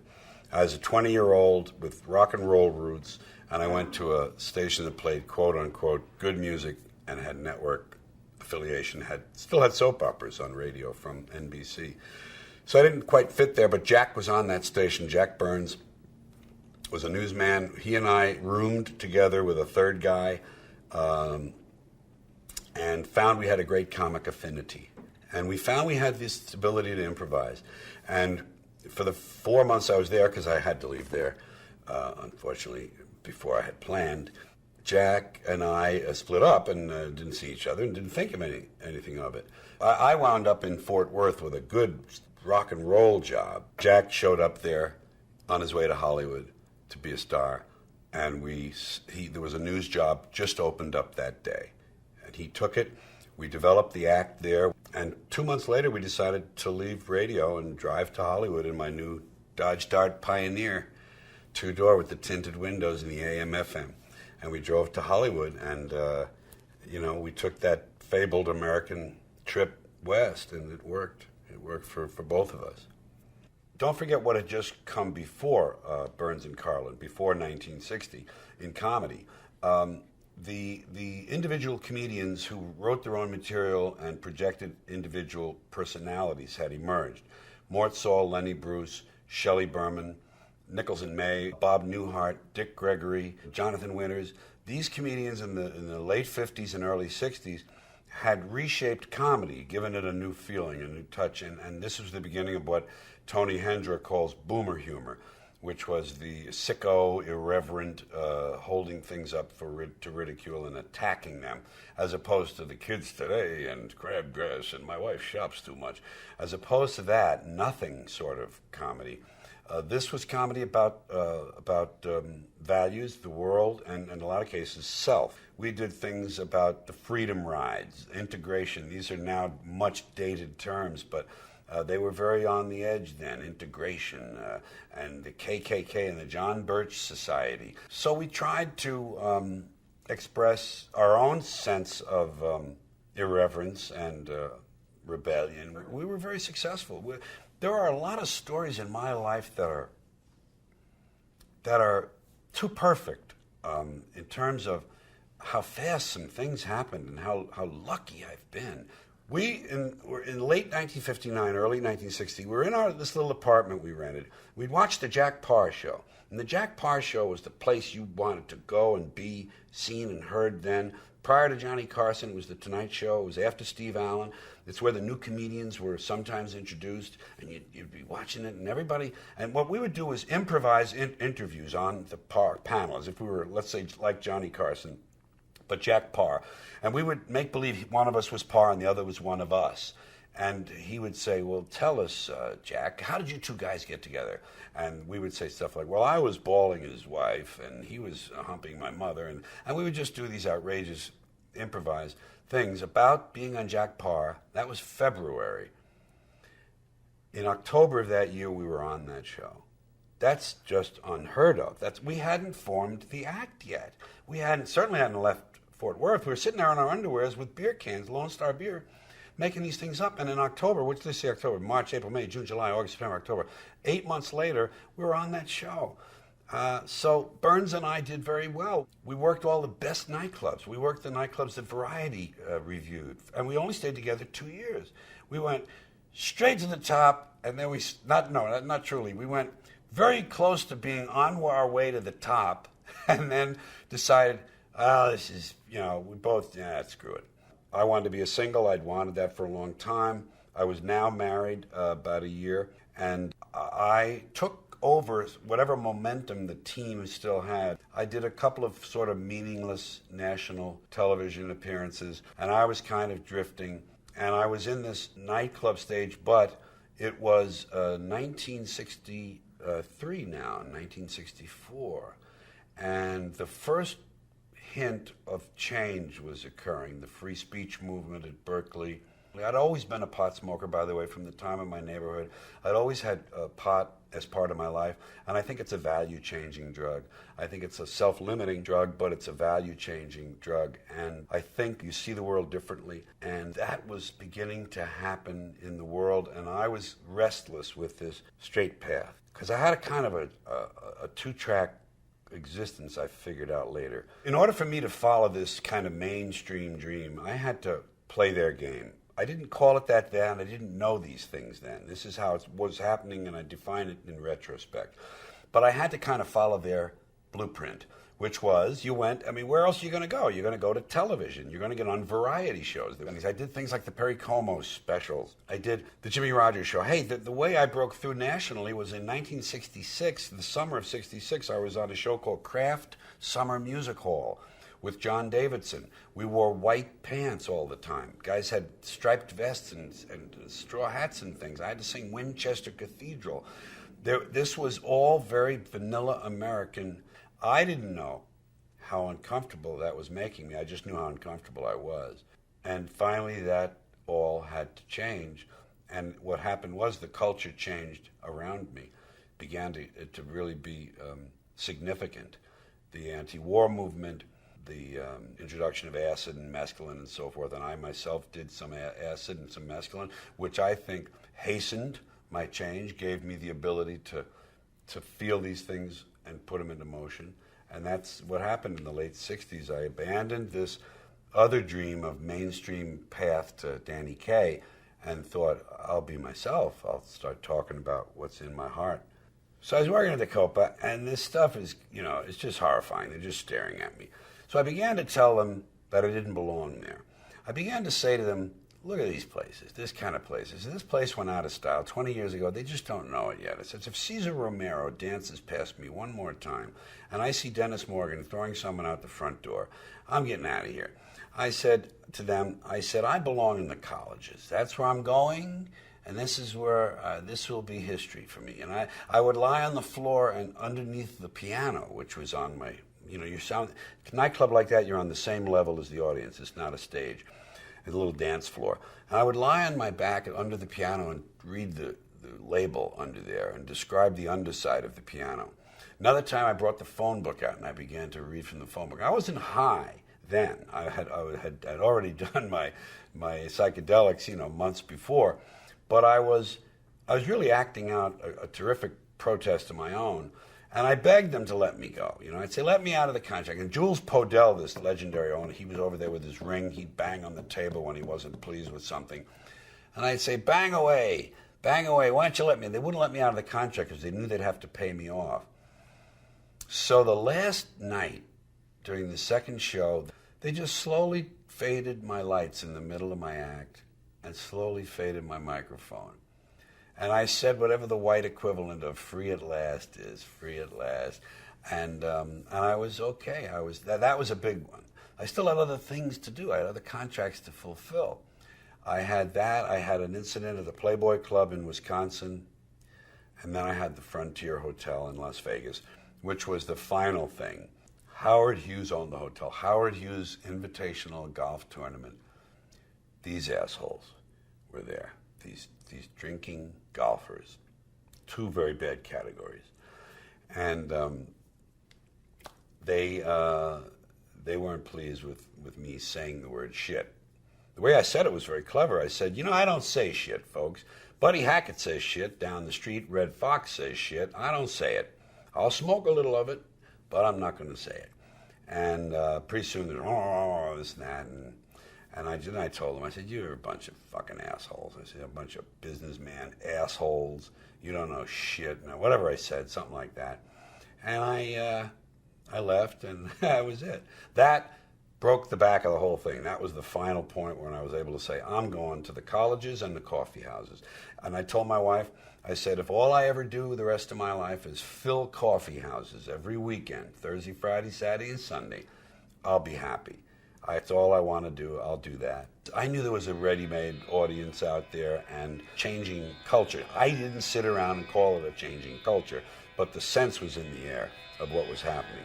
And I knew there was a place for individuality in comedy and speaking in the first person. I had this act that was still good. That was what I thought it was the middle-class act. And I had these newer things that I've been working on, and there were now a chance to develop them in coffee houses. And I conceived the album to myself of FM and AM, which was my first album. And the idea of it was to show that I was going from being an AM kind of a radio person, that is to say, very commercial and mainstream oriented, to what in that time FM was. So FM represented that place I was going. AM was where I had been. And I just reversed them and called them FM and AM. And I did the two sides of the album. One of them is the older act, and the other side is the newer stuff. It wasn't exactly revolutionary, but it was new for me and different for them. The second one, Class Clown, came out in '73, which was the one that had 7 words you can never say on television on it. The third one came out a year later. That was Occupation Fool. That's the one that had filthy words on it, which became the Supreme Court case. The first 4 albums all became gold, and that was my golden breakthrough. That was that was my second heat, because I had been through these other, pretty nice exposure on this in the 60s there with Burns, and then by myself and the Perico and all that stuff. And now here comes this third wave, or another surge of exposure on a big scale. And this was the one that counted and meant the most and lasted, that led the rest of the way, because it was true. It was about the real, whatever the heck this is, artist, entertainer, whatever. That person was being represented correctly and accurately for the first time. What I know is I had a piece of material called 7 Words You Can Never Say on Television. It was an honest analysis from my standpoint of the inconsistency of our standards, and as reflected in language about the body, the body's functions, especially as it pertains to sex. Religion has crippled people because it's given them shame and guilt about their bodies and fear. And this is expressed in these taboos that we have, including language taboos. And I just thought it was fascinating that we have these. I was able to isolate the 7 that had no other saving meanings to them, such as balls has another meaning to it, pussy has another meaning, and I tried to explain that in the routine. But these words, shit, piss, fuck, cunt, cocksucker, motherfucker, and tits, they are what they are. They don't have additional secondary meanings. And so I wanted to, that interested me. So I thought, wow, what do you know? Well, I'll just isolate them.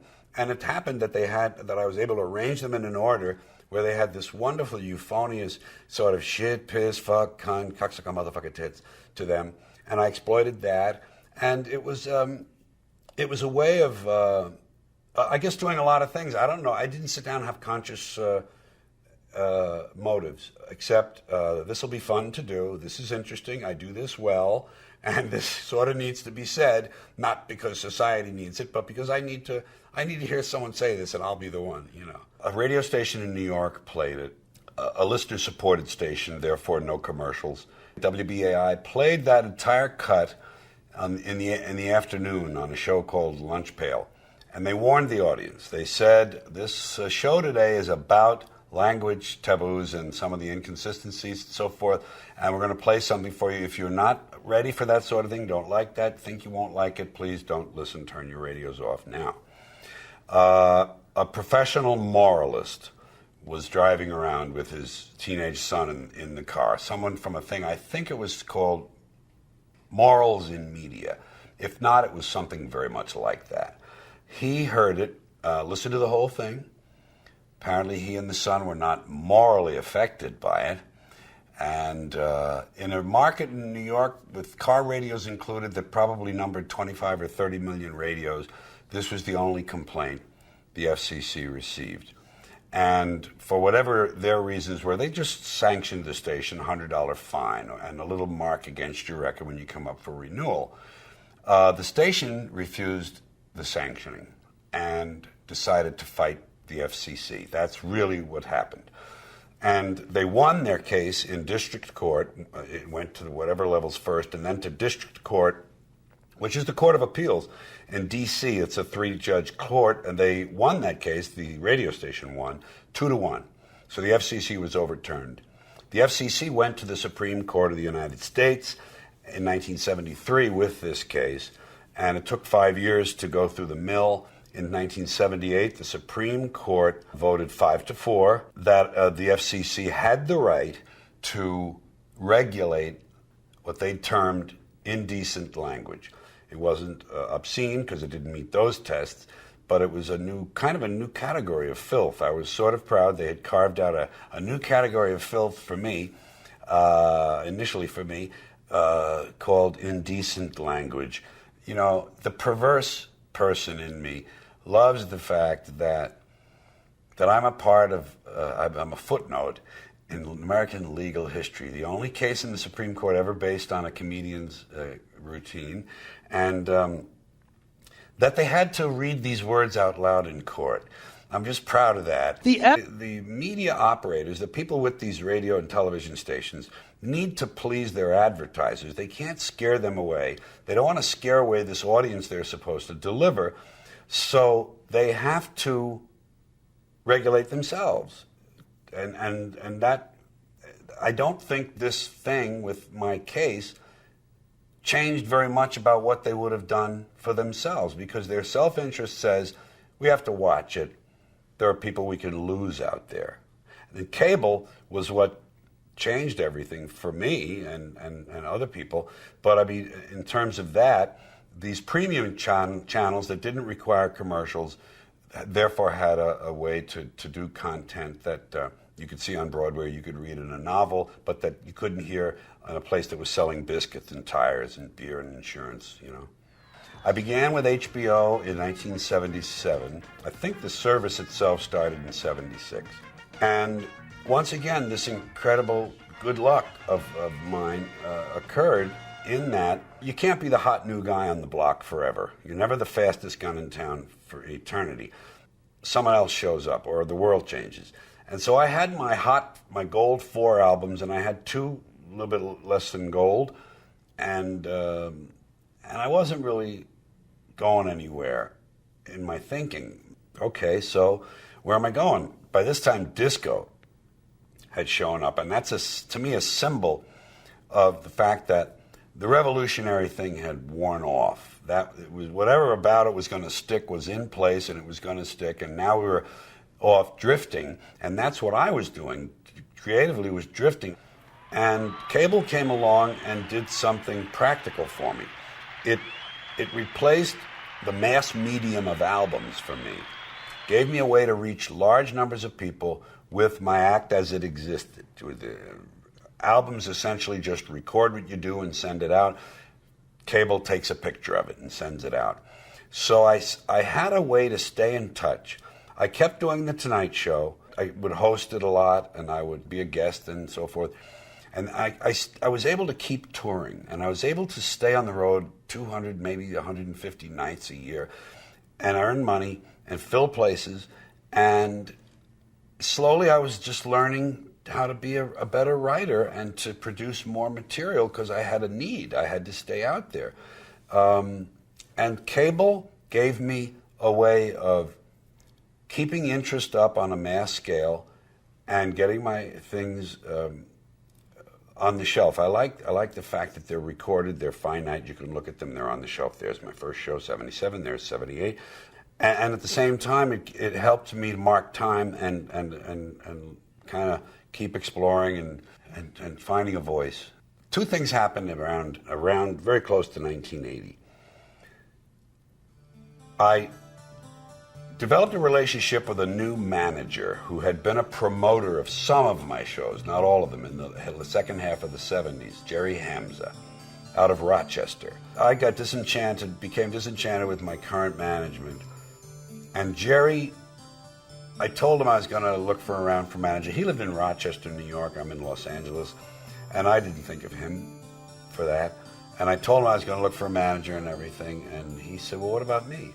I said, well, you're in Rochester and stuff and everything. I don't know if you want to do that and everything. He said, let me come out to L.A. and let's talk about this. And Jerry and I discovered that I had a big IRS debt.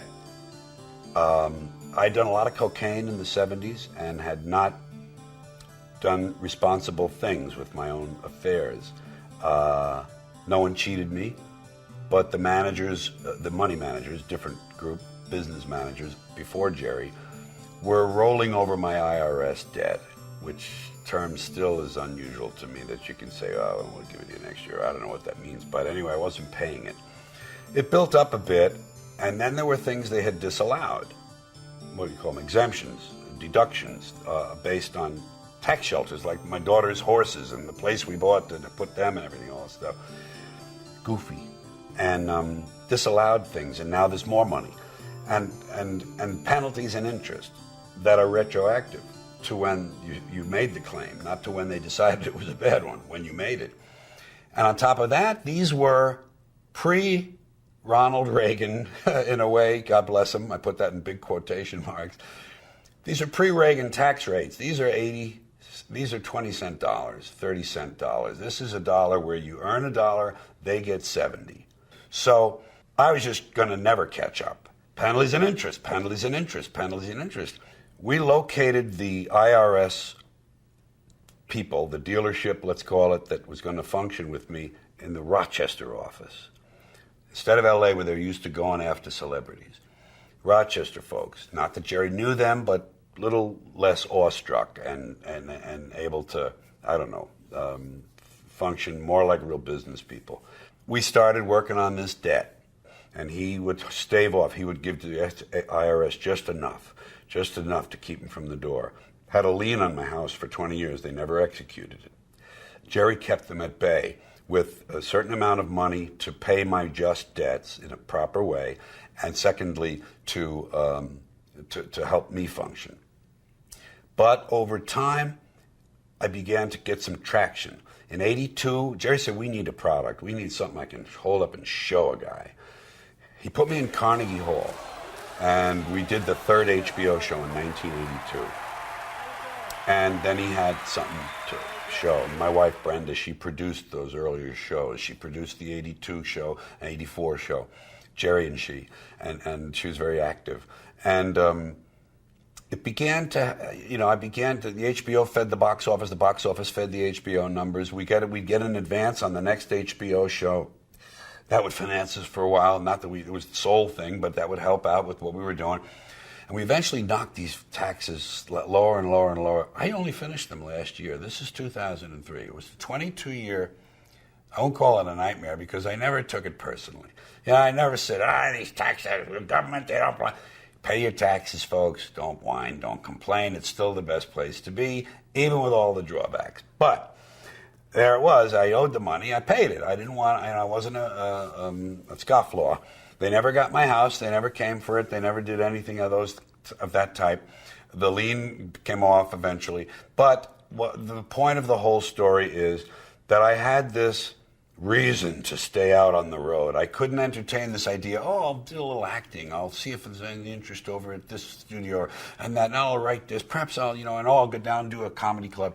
And I had that option. I had to work, and I had to, Jerry was ingenious, and I had enough cachet from these HBO shows and from my history like 10 years earlier that propelled me.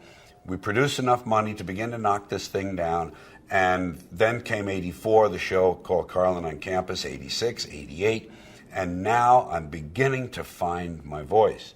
I thought to myself, gee, I spent about 40 years with this need to tell people things. And when I did it in the least efficient way, I traveled to where they lived and stood up and said it to them. Now, the first book, Brain Droppings, only had 2 things in it that had been stand-up material before: stuff and baseball and football. And I put them in because they were semi-signature pieces. People identified me with them. The nice thing about writing from your own ideas, I guess from any ideas, but from your own ideas, from your nuggets, is that in trying to edit them and fix them so they work, new thoughts occur. They grow like the neural networks in the brain do. They find connections that you didn't think of originally, and suddenly a sentence or two is a paragraph. And the paragraph might sit, and as you go and you're way afield somewhere in your files and you find another paragraph, that you think, wait a minute, what was that other thing? And zoom, back to that. And that's what's great about this process. And that's what's great about the brain. My acting. Well, to go back to my boyhood dream, because I wanted to be like Danny Kaye. See, I saw Danny Kaye and Kid from Brooklyn and a couple of those movies, 47, 48, 49. I was 10, 11, and 12. And I thought I can do that. And so that, to me, that was actor. I didn't think of Ray Milland, Gregory Peck. I thought of guy in the movies, movie star, actor. I'll be an actor. Like that. I'll be a comic actor. I didn't know that distinction. Comic actor. I'm going to be an actor. Now, how am I going to do that? Well, I'm funny. I'll be a comedian first. If I'm funny enough, they'll have to let me be a funny actor. Because first you're a funny guy, and then they become, okay. So that comedian first. Now, how am I going to get to that? Well, I love these disc jockeys I listen to. I'm really good with my voice. My mother bought me a tape recorder in 8th grade, and I learned how to run it and how to project and do a lot of things on the tape recorder. It gave me confidence. And so I'm thinking, I can be a disc jockey first, and that's safe because you're kind of separated from the audience. They can't see you, and you have a little less risk. And then if I'm good enough at that, they'll have to let me be a comedian because I'll be a funny disc jockey. And then if I'm a good enough comedian, I'll be an actor. And so I had this path and this dream. I got on television in 65, 66, 67, 68, 69. I'm hot on television, and that's my time. Now, I'm still on autopilot. Autopilot says you're going to be an actor. And that meant now I'm ready to try out for sitcoms and movie parts. I was an actor on That Girl. I was her agent in one episode. I did a movie that same year or pretty close with Doris Day and Brian Keith called With Six You Get Egg Roll. What I found was I wasn't an actor. I didn't have the tools. I had no technique to fall back on. I had no training to fall back on. I had only this idea that this is my birthright. I belong here. I'm an actor. And now I find that, it's not just learning the lines. And by the way, I wasn't even doing true characterizations like actors do. I was doing characters. I found that it's not just these lines. The guy says to you, oh, that was good. Now, let's do that again. I want you, and he says, come down the stairs a little slower while you're saying the line. When you get to the bottom, pause on the second step up and look over there. The phone is ringing. Notice that, but look over toward the kitchen. You think maybe she's in there. And by the way, cheat your look a little bit to, I can't remember the lines if I'm going to think about all that shit. I'm completely not going to be natural at all, and I wasn't, and I couldn't do it, and I hated it, and it was horrible. It was just like being on the Perry Como special. I was out of place, and I didn't know how to define all that. I couldn't label that at the time for myself. I just felt it. It was awful, but I knew enough to know that I didn't belong there, and I knew enough to know they they're not dumb enough to keep hiring a guy like this.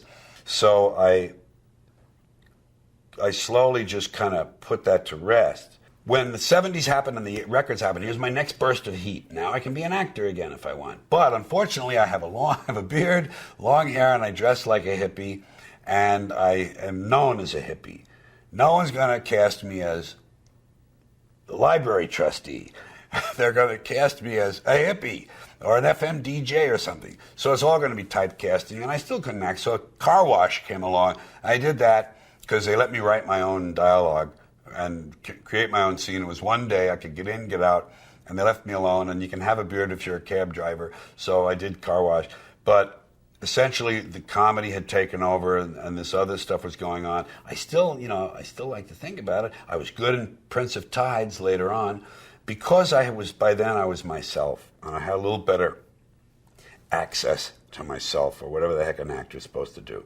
And then I did a really good part in a Hallmark miniseries called Streets of Laredo. I was good in that because there was something on the page. There was something emotional to do. But I'll never really be an actor. I'll never really be a great writer. I'll be a serviceable writer who can get his thoughts across in a nice way, sometimes better than others. And I'll always enjoy 60 or 90 minutes on stage, and I'll always be good at that. But my dream is this Broadway show. I'm going to do a Broadway show in the fall of 2005. This is a qualitative shift for me. It's not going to be a Broadway show like Robin Williams and Jerry Seinfeld did one night on Broadway, where they sort of kind of used Broadway as a prop to get it in the title. This will be a show that runs, I hope, 6 or 8 months with 2 acts, a single theme. I'm going to do a show called Watch Your Language. And what that means is keep an eye on your speech, your American speech. Watch your language. And that's all it is. It's an exposition and my take on a lot of aspects of American speech, the way politicians talk, media, advertisers and marketers, politically correct speech, the influence of euphemistic language all across the board, and then just the way we talk, which is a lot about our popular vernacular. And this is the reconciliation with my mother, who wanted me to go uphill. See, this is that audience. She took me to a couple of Broadway shows, among them West Side Story. And at intermission, I was 15, 16 at the most. And at intermission, we'd sit and people would be drinking their orange drink or having a cocktail or whatever and smoking like crazy. And she would say to me, because she had refined tastes. She was what they call lace curtain Irish, as opposed to what she thought of as shanty Irish, which was the neighborhood that I was gravitating toward, the shanty Irish. You have breeding, she would say to me. You have refinement. And at these intermissions, she would see someone and she would say, look at that man over there. Look at the way he's holding his glass. Look at the way he moves his hand when he speaks. Watch how he holds that cigarette. He's cultured. He has refinement. You have that. So that I'm gonna get a chance to realize that for her in a way, because when you throw out someone's influence, in that case, trying to separate from a parent of the opposite sex, a differentiation they call it, you necessarily throw out the whole package. And I had to turn my back on good things as well as what I didn't like about her. So I'm going to reconcile that. I didn't intend it that way. It's just magic, the way life does these things. I had no notion, of course, how can you, that life would be this full and rewarding, this satisfying, this many breaks, this much luck, this, it started lucky. It started with an accidental conception, not like the type we always talk about, but my mother and father had been separated for 2 years, and they met on the street and decided to go to Rockaway Beach for the weekend, and I was conceived because they met. I was about to be aborted. I was in my mother's womb at whatever it is, 6 or 7 weeks or so after the pregnancy. My father's sitting next to her. She's ready to have an abortion. She'd had one earlier after my brother. And she thought she saw her mother in a painting on the wall. Her mother had died a few months previous. And she took it as a sign and said, come on, I'm gonna have this baby. And they gave it one last shot together, and it didn't work. But that was a freak. Here's the conception as a freak, being allowed to get out of the abortionist's office. I was 50 feet from the drain pipe. That's a freak. These things aren't supposed to happen. So there's been nothing but luck. Someone said the definition of happiness or success, I forget which, is finding what you love, doing what you love, being good at it, and being recognized for that. Those three elements. And I've had that. I couldn't ask for more. I've had two great relationships with the women in my life. My marriage was long and good, although we had a lot of things to get through together. It was 36 years. And I met Sally Wade 5 years ago. And it was like a bolt of lightning. You know, it's just a wonderful relationship, Sally and me.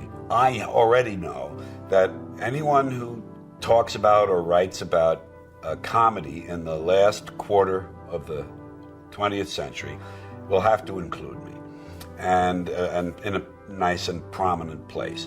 That's sufficient, you know, that's terrific. Well, the epitaph I'd like is, geez, he was just here a minute ago.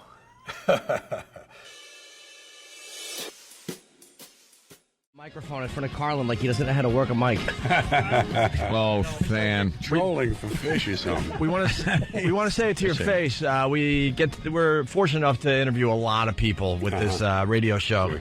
And every once in a while, someone comes through that door where we're like starstruck and a little freaked out, and you're one of those guys. And it's only a handful of times this has happened over the years. Thank you. Now calm down. Right. We're all obviously huge fans, and we love everything you've done. Very nice. I really appreciate it. 50 years, right? 50 years since I went into radio in 1956. Wow. Top 40 was just starting. Rock and roll was just starting. I was 18. And I had the advantage of having a car down in Shreveport. I was in Shreveport, Louisiana. I was in the Air Force. And I could go out at night and tell the chick, hey, you want to hear a song tomorrow? I'll dedicate it to you. What do you want? You know, it was magic, man. Two paychecks, didn't have to do anything on the air base, just do my show. Radio's just never changed as far as that goes. Well, that's why. That's see it as a way to get girls. That's why most people got into radio, is for the free CDs. Well, free CDs now, whatever. Free music, and hopefully picking up a few extra women on the side. And trade outs with the sponsors. Right. Yeah, the whole plug-ola and the payola.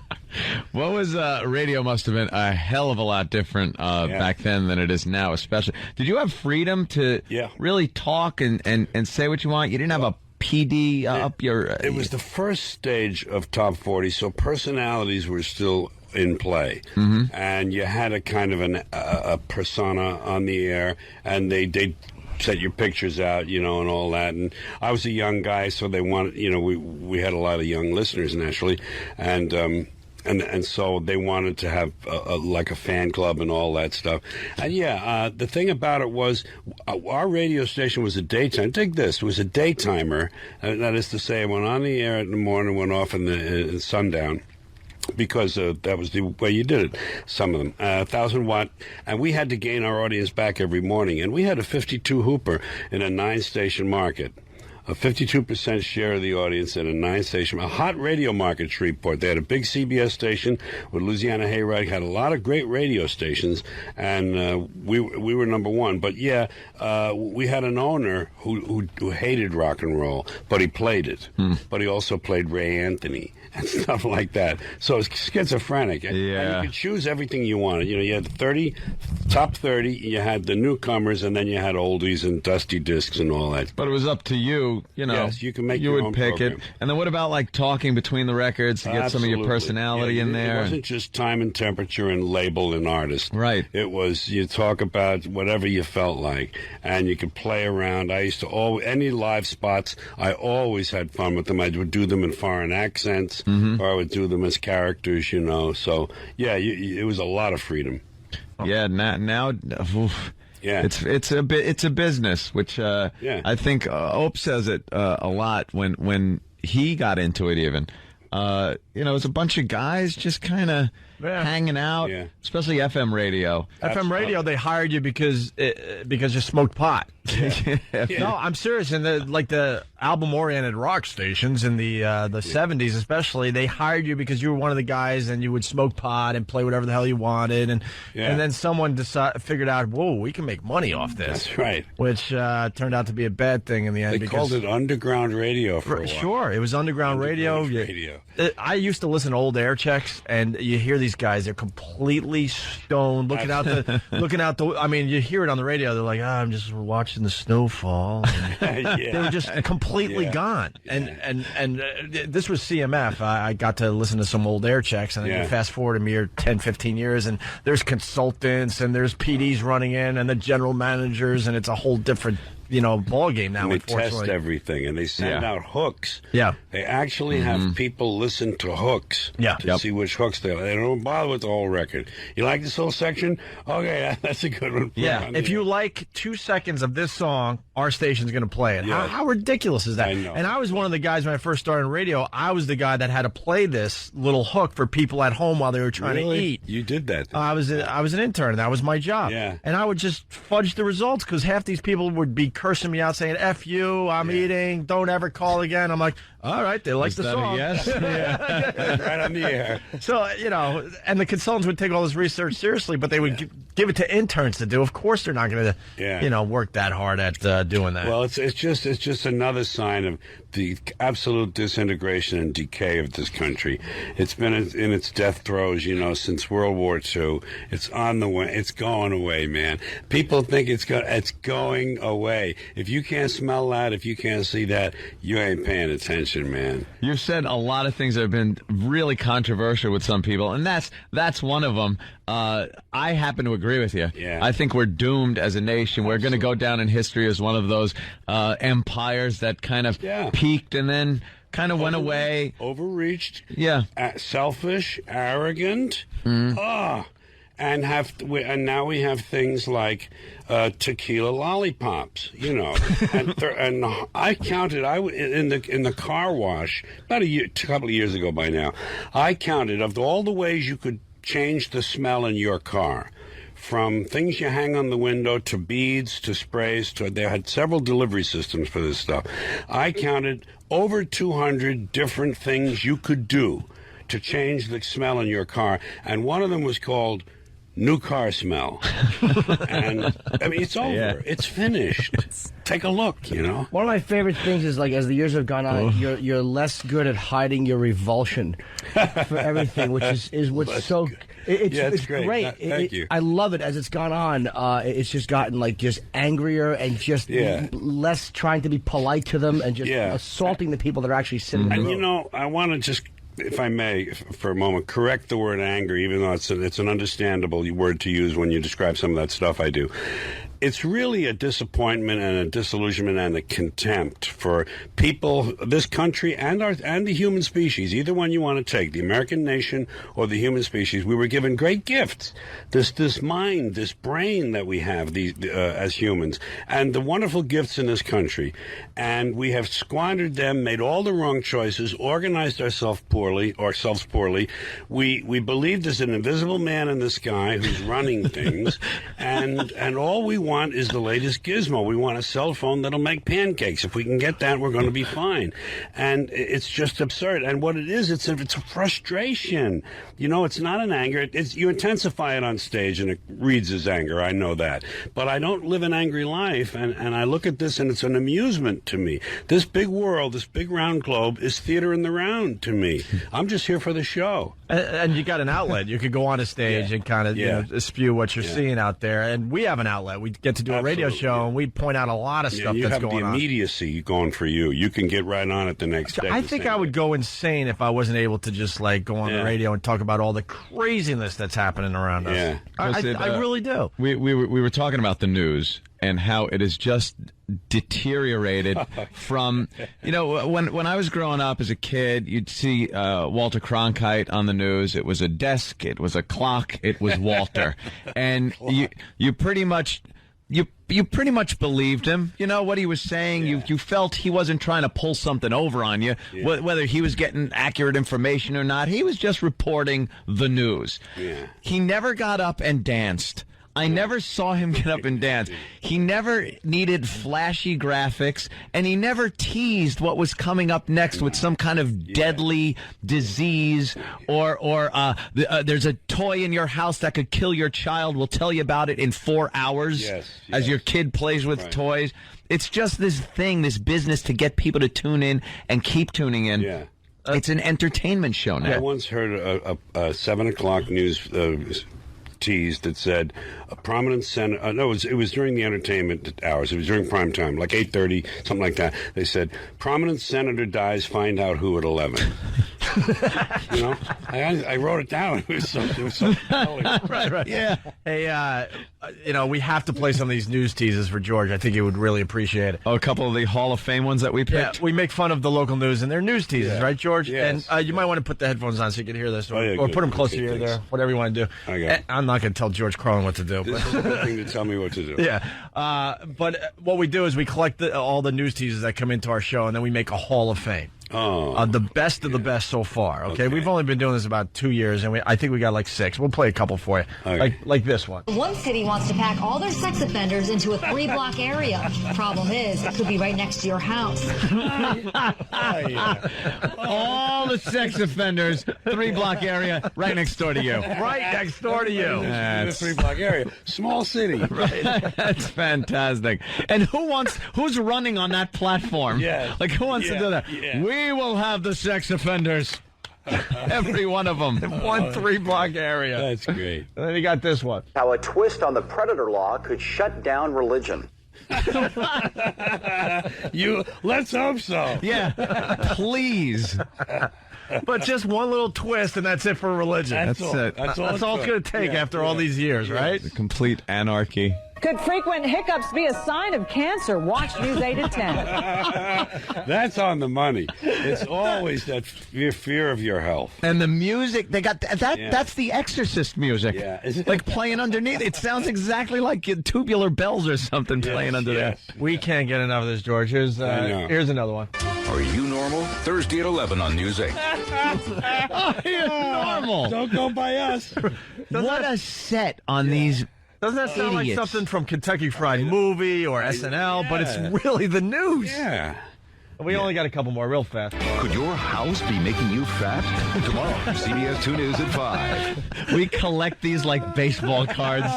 They are just too much fun to own. And we take it very seriously. We debate it on the air. Should this one be in the Hall of Fame? Yes. We're not sure. Yes. You know, it takes a lot to get to the Hall of Fame. And the ingredients in shampoo that can make a boy develop breasts. Tonight at 10. Give it to the girls. Send them to the neighborhood with the sex predators. The 3-block radius. Might as well play it out. We got 2 more. This one. Go, yeah. Sex offenders may be in your house. In your house? Especially if you're one. Right. And then finally. The problem solvers have uncovered sexual predators sent to live in our nursing homes. Do you really know who's living down the hall? Could this happen to your mother? Just the thought. You sure they're not making fun of themselves? They gotta be at this point. Just the thought of your mother being ravaged.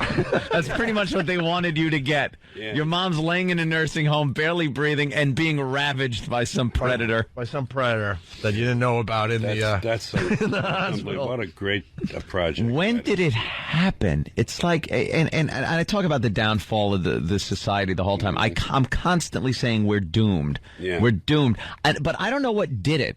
Is it the nation as a whole with getting greedy? Is it just the leadership? Is it political correctness? The world just opening up and getting more info? You know, it used to be kind of us against the Soviets, but then when information started being spread a little more easily, they kind of figured out what was going on. I don't know. No. But it's just it is depressing and just disappointing. It's kind of entertaining when you look at it, though. You know, when you're born in the world, you're given a ticket to the freak show. When you're born in America, you're given a front row seat. And some of us have notebooks. And that's as simple as that. You and I, all of us in this room, we have notebooks, and we make little some of the freaks are self-appointed. Michael Jackson, Mike Tyson, there's certain ones, and other ones are thrust into it. Leona Helmsley, it's just an interesting thing to watch. I mean, from the standpoint of personalities alone. But I don't know. I think it's a cascade, It builds on itself. And they say, hey, as you say, it reminds me of a line from Firesign Theater. Hey, we can make whiskey. Hey, we can make money, like you said. That once they find out there's an extra $1 or $2 to be squeezed out, they do it. Yeah. You have this great, I'm sorry, George, you have a great knack of taking the way people are thinking and just really making you doubt your own point of view. Like with voting, it's such a brilliant point you made about how people say, you can't complain if you don't vote.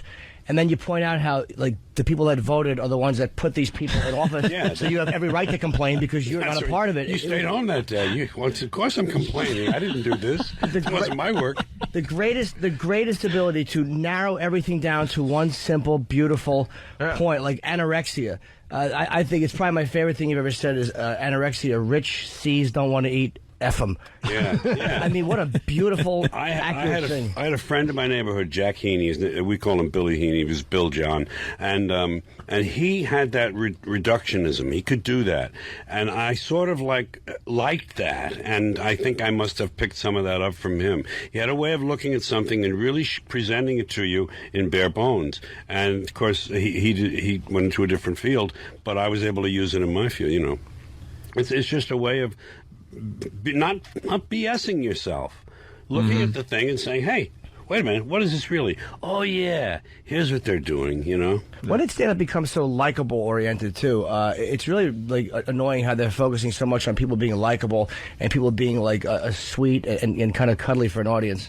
In what respect? Where? Well, just like on television, it seems like they just want to take, the balls out of anything. Oh, yeah. Especially stand-up performance-wise. Well, I think everybody's running really scared, and I think any voice that sounds a little scary to them is going to be neutralized or compromised, it's a stupid. If you're talking about commercial television, forget it. Commercial anything. I mean, that's all it's about is selling goods. All that other stuff, nothing. The stuff in between doesn't mean anything. It's just a delivery system for sales, and you're not going to get anything worthwhile in between the selling. You've been linked to the FCC now. I mean, forever you will be forever linked with the 7 dirty words and. Which is now 700, but it's gone. Yeah. It's gone so far beyond that now because now we don't only have to adhere to FCC regulations. Yeah. We have to adhere to nice regulations. Yeah. We have to. It's political correct. Little interest groups that'll like Reverend Al Sharpton and people that will just fire off some letterhead to your boss, and they will then give you another list of words that you can no longer use on the air. This disgusts me. Sure. It completely takes takes your balls away. You can't do the show you want to do. No, once advertising is involved, once the cash register comes into play, everything else is subordinated to that and has to be. Unfortunately, that's just what they do. But I just think it doesn't.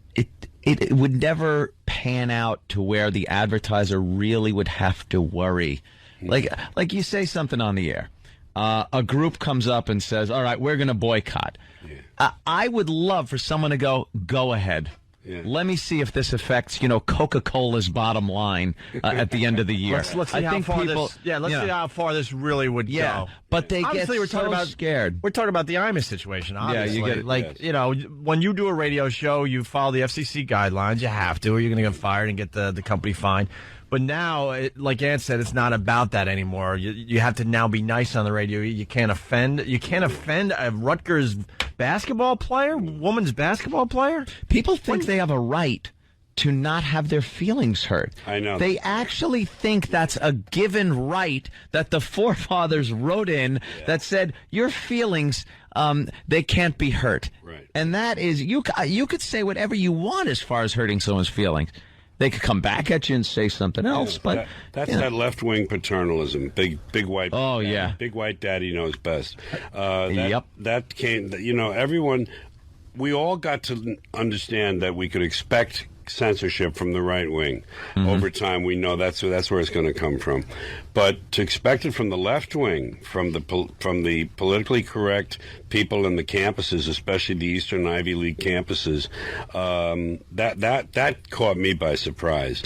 I mean, isn't that the guys, the people you grew up with that were going to, really change things and had this freer thinking, and then it just turns out to be a bunch of phonies, just like you said, paternalistic. The conservatives have always hid behind family values and religion, and it seems like what the liberals hide behind is things like hate speech. Like that's how they get you to kind of not say what kind of smashes their ideology. Yeah, it's this country went off the cliff, and it's just in free fall now.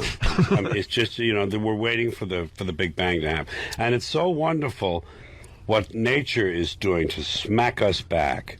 This arrogant species who overbuilds, overreaches, overuses, wastes, just completely lays waste and despoils everything it touches. Three-wheel vehicles, all-terrain vehicles. We're going to go everywhere there's some sand. We're going to make a mark, and we're going to make an ugly mark, and then we're going to not worry about it, and we're going to come home, and we're going to barbecue. It's just a sick. It's disgust in my voice you're hearing. Good morning. Welcome to Disgust. You had a great take on the beheadings. Everybody's like, oh, how horrible they are. And you said the beheadings, when you said, F them, stay out of another man's country, Jack. Yeah. I'm like, God damn it, that was a good point. If you don't go to Iraq, you don't get beheaded. So now you know that. Put that on your list of stuff. Stuff not to do. Yeah. What a great thing to say, though. Again, boiling it right down to the simplest of things. Simplifying it. That's why when I hear you say something like the big invisible thing in the sky, that people... Well, we did a whole bid yesterday, the Harry Potter books being banned because there's wizardry and it's not good for the kids. And then Jimmy made a brilliant observation about, our own Jesus Christ there and the wizardry that was involved with that story. Yeah. That was quite similar to some of the stuff you're reading in these Harry Potter books. Yes. Like walking on water, changing water to wine, healing Lazarus. People. It's wizardry. Lazarus. Yeah. You're not dead. I'm doing a bunch of stuff you're going to like in this next HBO show. The final part, the last 12, I don't know how long it is really, is a series of things on civic customs and civic beliefs and slogans and things that I question and that I never have believed in. But basically I'm talking about questioning them. I'm not trying to reject them outright. I'm holding them up for question. Proud to be an American. God bless America. Swearing on the Bible, taking off your hat when the flag passes by.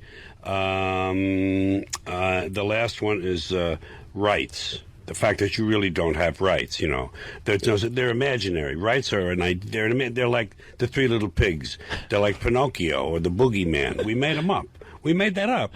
We have 10 rights in the Bill of Rights in this country. Britain has 13. Why is God changing numbers on people? The Germans have 26. The Swedish have 29. Have 6. The Belgians have 29. Why would God give different people in different countries different numbers of different rights? So it's that reduction to the obvious, and it's a wonder. I just love when I get to that part of the show because I know I'm going to have a lot more fun even than what has come before, Well, I walked in and I saw George in the green room, and my favorite thing he's ever done is You Are All Diseased. It's just to me, I can't stop watching it. And you close a live HBO special, and you close on a bit how there's no God. And you say that at the end of the joke, like the bit's very funny, and at the very end, you're like, there is no God, never was, not one. And I'm like, what balls? Close a live HBO special saying that. And I think I said, and if there is a God, may he strike this audience dead. And then I put it on myself, and I said, see? He's afraid. He don't want to kill me, or whatever it was. It was such a great way. It's a lot of fun to throw it down in front of them and then step across it, Hey, George, can we continue with you, or you got a place to... Please continue with me. All right, good. We're going to take a break. More with George Carlin. Quick break. It's Opie and Anthony. Hey, let's get right back to it. We got George Carlin in studio. We don't want to waste a minute with George. Can I say one of my favorite things?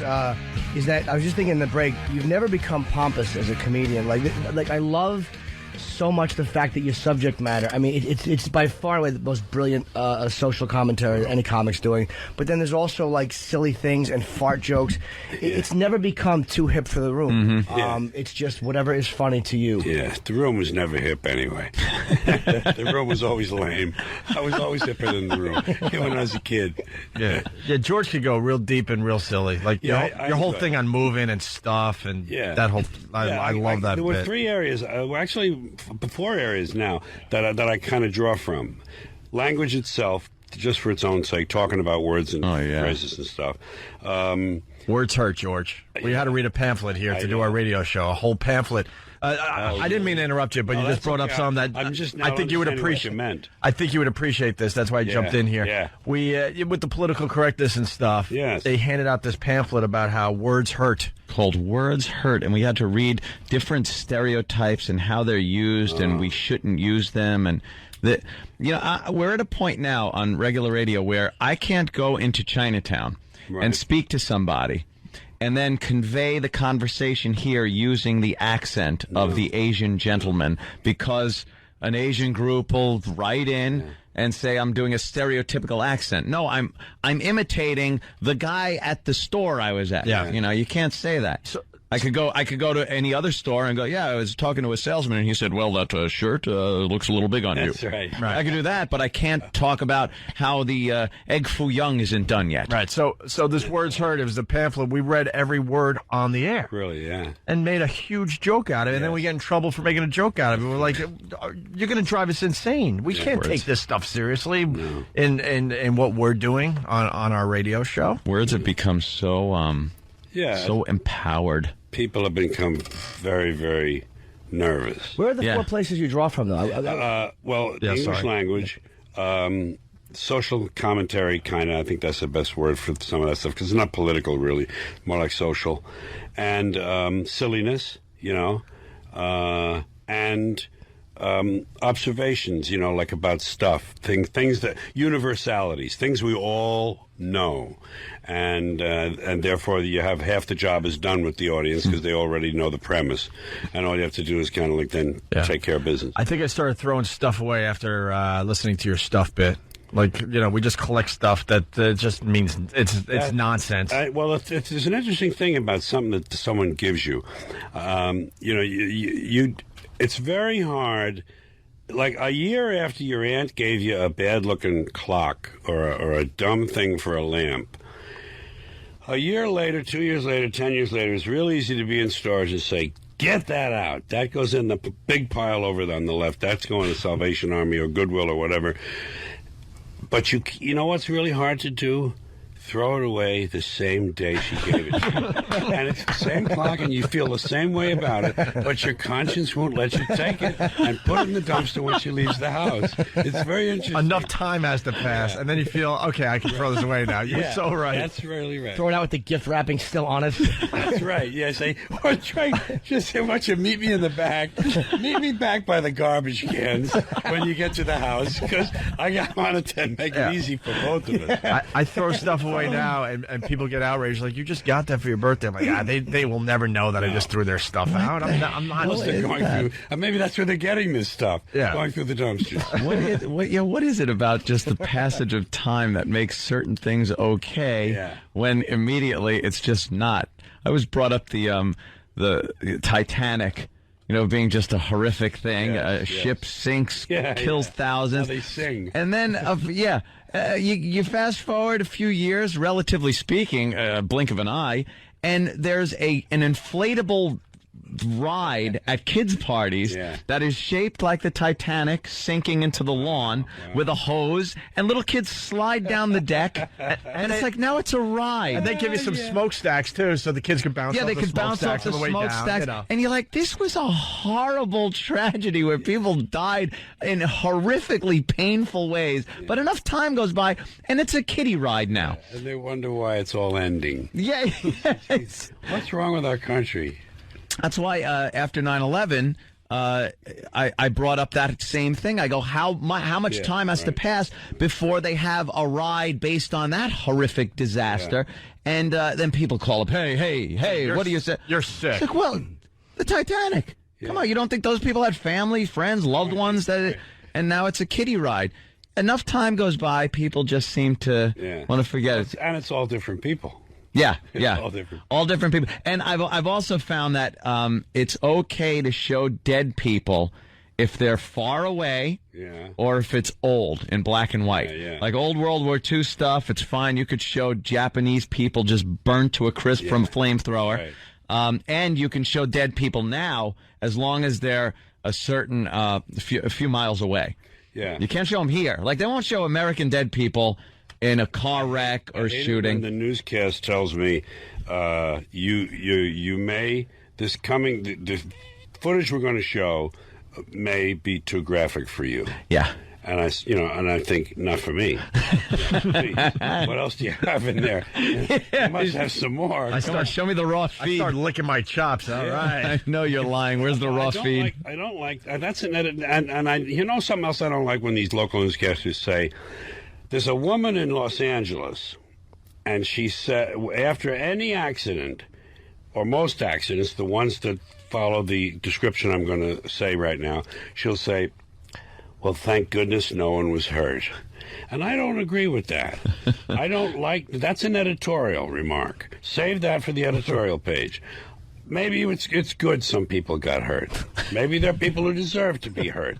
Maybe we should have more people hurt. Well, who is she to decide this for me? Yeah. Tell me what happened, lady. That's what I want to know. That's why I tuned in here. I'll say thank goodness they weren't hurt, or good for him. Right. I hope he's dead. Yeah, they might be horrific people. Yeah. I like getting Carlin reports. Like once in a while, you'll see like a comic that will go to see you as you're working through the special. It's always funny to hear like the things that cause certain people to walk out of the room. And occasionally, over the years, I've gotten them from people like, he was doing this thing on abortion, and some woman screamed, F you, George, and walked out. It's funny to know, like, even you, as who you are, you're still getting this crap on the road occasionally. It's funny that people will buy a ticket who only saw you on the Johnny Carson show in the 1980s or 60s or 70s or something. Yeah, there are people who... that's why I really don't like Las Vegas audiences. I go there for sound reasons, for my own travel, to list my markets, kind of breathe a little, I go out 80, 90 dates a year. That's a lot. Every 2 years I go out to a place, and so I like to let them breathe, and I go to Vegas to earn some money. And I've always told those audiences, and there's three kinds of people here tonight. I come out and I'd say this in the beginning. We have three kinds of people. We have hardcore fans, the kind of people, and some of them cheer when you do that. Hardcore fans, the kind of people that'll drive from Buffalo to Cleveland to see your show. They're fine. I said, then you have casual fans, people who've seen you a few times, and they saw you in college in the 70s, and they've heard a couple of your albums, and they're okay with you, but they don't really know what it is you do. I said, and then there are the schmucks. There are the schmucks and the a-holes. I say, these are the people who, one of them is from Thailand. I'm sorry, Thai people. One of them is from Thailand. The other guy has on short pants and socks and is scratching his nuts, and he has a coupon. And these people, if these people are sitting near you, don't be influenced by their reactions, please. I used to give them a great little, about 5-minute pep talk, because you couldn't trust those audiences. They go either way on you. Aren't they dumb? There's nothing more aggravating on stage. Bombing is acceptable, but when you know you're bombing on content because they object to the content, there's nothing. That drives Jimmy nuts. I would rather just get stared at. I respect them staring, but I hate when they try to throw their... It's like an acting job for the rest of the audience. Yeah. No, and I don't know why they go out. To aggravate you. You should be open if you go into a theater of any kind. You should be open. You should be there for wonderment and new experience. Yeah, and surprises. Yeah. That's right. Things like that. I have to leave. I can't even be in the same room as it. Right. It's like you're physically beating them. Yeah. They can't take the audio that is going into their ears. Right. It freaks them out too much. Yep.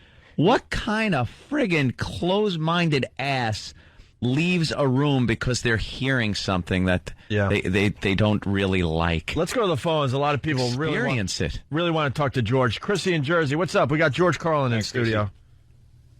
just wanted to say that I love the F word.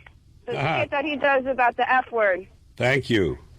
I am obsessed with it. It's probably the funniest thing that I've ever seen in my life. And every time, I have a couple of friends over, I show the skit to them, and it's probably by far the funniest thing that I've ever seen in my life. I love it. You sound like a nice group. Thank you very, very much, Chrissy. What's that about there, George? Just for the people. I think she's talking about the F. Please. Sorry, Chrissy. The F word, she said. Yeah, you just do a whole thing on it? Yeah, yes, different yeah. You know, it's always funny. variations in usage. You attack the baby boomers. I don't think anything makes me happier than when you really slug the baby boomers. Yeah. It's just such an accurate, awful, and having them in the audience. They're such pigs. And it's not just a demographic thing. It's a certain type of boomers. I mean, some guy in rural Minnesota who's of that, age group obviously doesn't fit the description. But the stereotypical baby boomer who was, all in favor of free love and peace and screw authority, who became a banker, and now is kicking people out of homes and shit. You know what I like? I like that commercial, the retirement commercial now with, who the hell is in it? The guy was in Easy Rider. Yeah. Oh, Fonda. Dennis Hopper? No, Dennis Hopper. Oh, Hopper. Thank you. Sorry. Dennis Hopper is trying to be like, cool, man, but he's talking about your retirement plan, man, and how you got to go. Their key word is dreams. Yeah. They think if they say that gets them in the door all the way. Right. Your dreams didn't die, dreams man. Don't retire. Yeah, your dreams don't retire, man. Come on, man. And you're like, wait a minute, this is the guy who was smoking pot and a wild man. You should have that then pan to an old lady being beaten by a black orderly. Very nice. By the way, during the break, you were talking to George about, just going about your life and seeing stuff and going, wow, this is why the rest of the world hates us. Yeah. And I'm one that, I just kind of skip through life with my shoelaces untied. I know. I kind of have a good time. I like having fun. You enjoy sucking up all our energy. And I drive a big cars. Disgusting gas guzzler. I have a sports car that even uses more gas. I don't care. I really don't care. I'm on a roller coaster ride, and I could give a crap if the sun exploded tomorrow. I'd actually feel better about it because I'd get to watch. Absolutely true. That's how I feel. That's how I feel about the whole thing. Right. But I do understand watching television shows and seeing things that happen around. At least I know what I'm doing. I see why we're hated by the rest of the world. Mm-hmm. It's some of this reality programming, things like you bring up anorexia, the news. You just watch certain things and go, we have no clue how France and Spain, other countries are looking at us and just going, oh, malignant narcissism. Americans. What's that? Malignant narcissism. That's what we were guilty of. We're narcissists. Mm-hmm. We see our own reflection, and we were entranced by it. Well, we were the big kahuna on the block for quite a while, and we were pretty much the world's saviors, keeping everyone safe from the dreaded commies. For so long, you could get into the details of a lot of that. Well, I'm talking about perception here. Okay. It's as far as especially Americans go. We were raised thinking, "Oh my God, these awful communists are here. They're taking over the world, and we're the good guys." So when that whole thing came down, we ended up with no one to really have as an enemy. Right. And I think we really started turning on ourselves. Yeah. Then we found the Muslim religion to turn on. Yeah. Yeah. They're going to win, by the way. I say that in some of my shows. Yeah. Yeah. The Muslims are going to win because they're going to reproduce us. They're already doing that. They will definitely have more babies than we do, and they don't care. You see, they have nothing to lose. I learned very early, growing up in West Harlem, you don't necessarily, if you have to, you have to, but if you don't necessarily get into a fight with some guy who doesn't give an F, a person who has nothing to lose will always beat someone who has things at home that he wants to protect. Always, always, always, always. They don't care. They don't care, and there's more of them, and they're going to be more and more and more.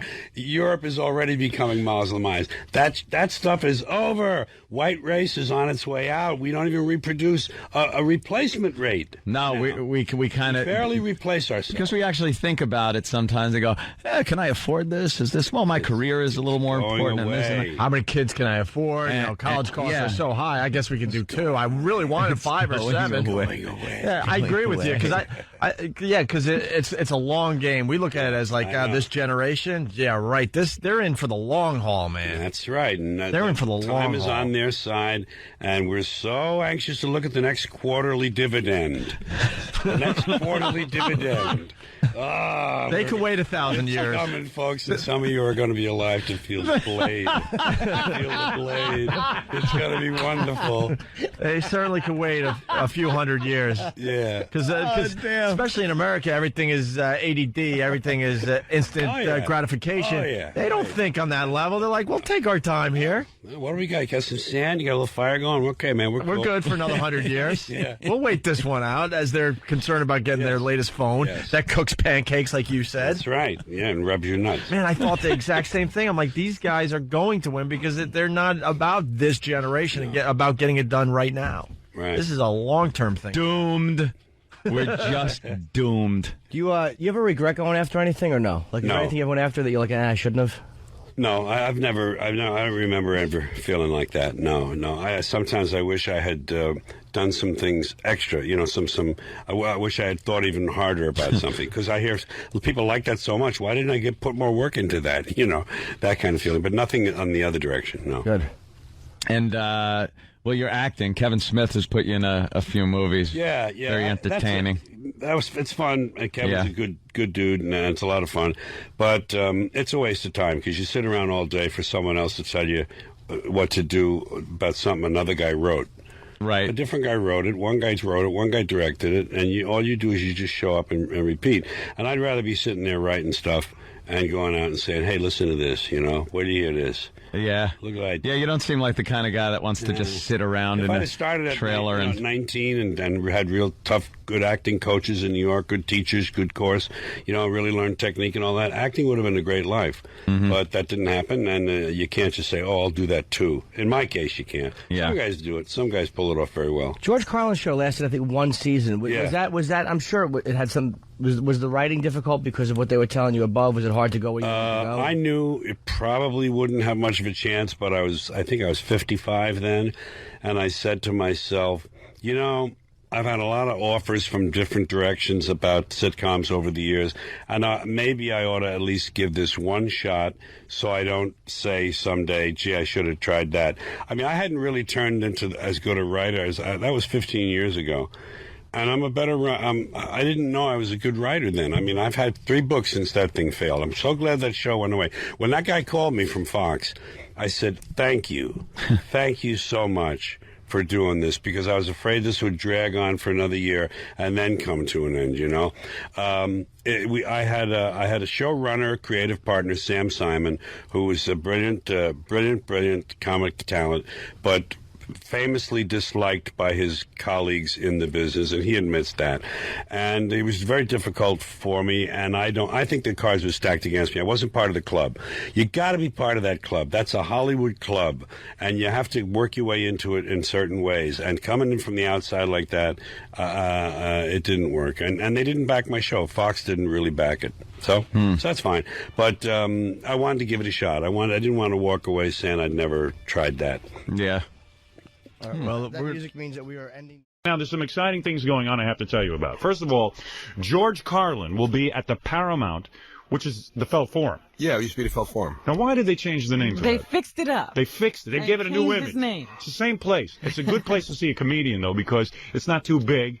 But then again, for the comedian's ego, it's not too small. That's right. It's absolutely perfect. Yeah. It's the perfect venue. Yeah. Yours truly has played the Felt Forum. That's true. That's right, Howard Stern. And I got up on stage and had absolutely nothing to say for 2 hours. Can you hear the audience real well there? I heard you can. Who pays attention? I just couldn't wait to get off the stage. Okay. I hate performing in front of people. I was going to ask you about that. You should be, I was going to say you should do that. Why don't you do that? And now you're telling me I don't like it. You give me the answer. I don't like it. I don't like getting up on a stage and talking. I like to be in a little room. I'm a shy guy. Protected. I like to be protected in a room. Yeah. You know, with the kind of crap I'm saying, I like to be protected. If they're heckling, we can't hear it. Yeah, right. I don't want to hear any hecklers. This is great. Yeah. I sit here, guy gets on the phone, starts heckling me, I hang up on him. Yeah, you got it. You got it all here. I need got it control. all. I need control. Yeah. So George is going to be at the Paramount Saturday, April 25th. Now, here's the part I like. This show will be broadcast live on HBO? Yeah, live that Saturday night, We'll tape it for later replays, but it's going out live. So let me get this straight. Yeah. If I buy tickets to this show, I will be on TV live. If you sit there and you yell out cocksucker... Whoa, wait a second there, George. Whoa. George still hasn't learned. With the 7 dirty words. Mr. Dirty Words. I thought you had a mechanism. No. You are so confused. Don't you have a mechanism? Yeah, but who wants to hit that too many times? See, I thought it was this was freedom of expression here. All right, we had to hit the delay. If you did say that... No, but let me just get this straight. Let's start again. Okay. You know, you're still irreverent, aren't you? No, well, no, I'm not. I'm just... You're either irreverent or senile. I'm not sure which. A little of everything. You're a little of both. Okay, very good. All right. Oh, man. All right, let me get this straight. Yeah. You will come out on stage. Yeah, I hope so, boy. And there will be television cameras there. Yeah. And no matter what happens, this will be sent out live. Goes up to the satellite, just like Real Things. Will you do like Donahue? We go through the audience and talk to some of the people and everything? I'll say, is a caller on there or whatever he says? Yeah, right. No, you know how great that is to be part of a live broadcast, to say you were there with George Carlin, the legendary George Carlin. Yeah. You know how incredible that is? It's a certain amount of tension. Yeah. So, what have you been up to? I bet you're happy Johnny Carson. You must like Johnny Carson, because I guess he had you on a couple of times. a lot. I was on a lot of times. Yeah, I did 130, 135, 140 of those shows. Why do I hate Johnny Carson so much? Because you're a different type of person, Howard. Is that what it is? Yeah. You're from a whole different background, and you have different values. I was very complimented. Yeah, exactly. Okay. Yeah, I guess me and Johnny have different... The value of hate. Yeah, we have the value, just different values. No, I don't like Johnny, I think, because of what he does to comics, first of all. How do you mean it? What he's doing? Well, I don't like the idea that you get on there and then he evaluates you, whether you can sit on the couch or not. That always disturbs me. When you're a young guy, when you're a new guy, you mean? Yeah, I don't like that. Why should a comic be treated any differently than a new actress coming out? You know what I mean? They get to sit down right away. That didn't bother you? For some reason. Well, I was already established when I started doing his show, and I didn't need the show badly. I mean, it was good for me. It helps. Right. But when I used to go out later, when I was really at an okay level, he was a good audience because he would just sit and let you roll. I used to work it the same way Rodney would work it. You just sit there and no pretense that you're talking about your dog as a Capricorn is going to have a kidney transplant. Right. You're there to tell jokes, period, and you do it and you do it and you do it and he feeds you. And so that it was always good. Yeah. But that's because I was at a different level. I know what you're saying. New guys complain about it all the time. Yeah, it's got to be difficult. Well, I'll tell you one thing. I am doing the Tonight Show. I'm going to fly out to California and do it with Jay Leno. You know what today is? What is today? Exactly 1 month from the day Johnny leaves. Uh-oh. Good, because that's when I will do the Tonight Show. First of all, I don't like fat Ed McMahon. I don't know how you feel about him, George. I got no feelings either way. Really? Ed sits there, and I throw him a line now and then. Once in a while, you do say something to the guy. Yeah. But to be a big fatso and have $80 million like that with no really... I mean, do you see a talent there for $80 million? I've watched that Star Search. I'm still searching. You're still searching for some talent.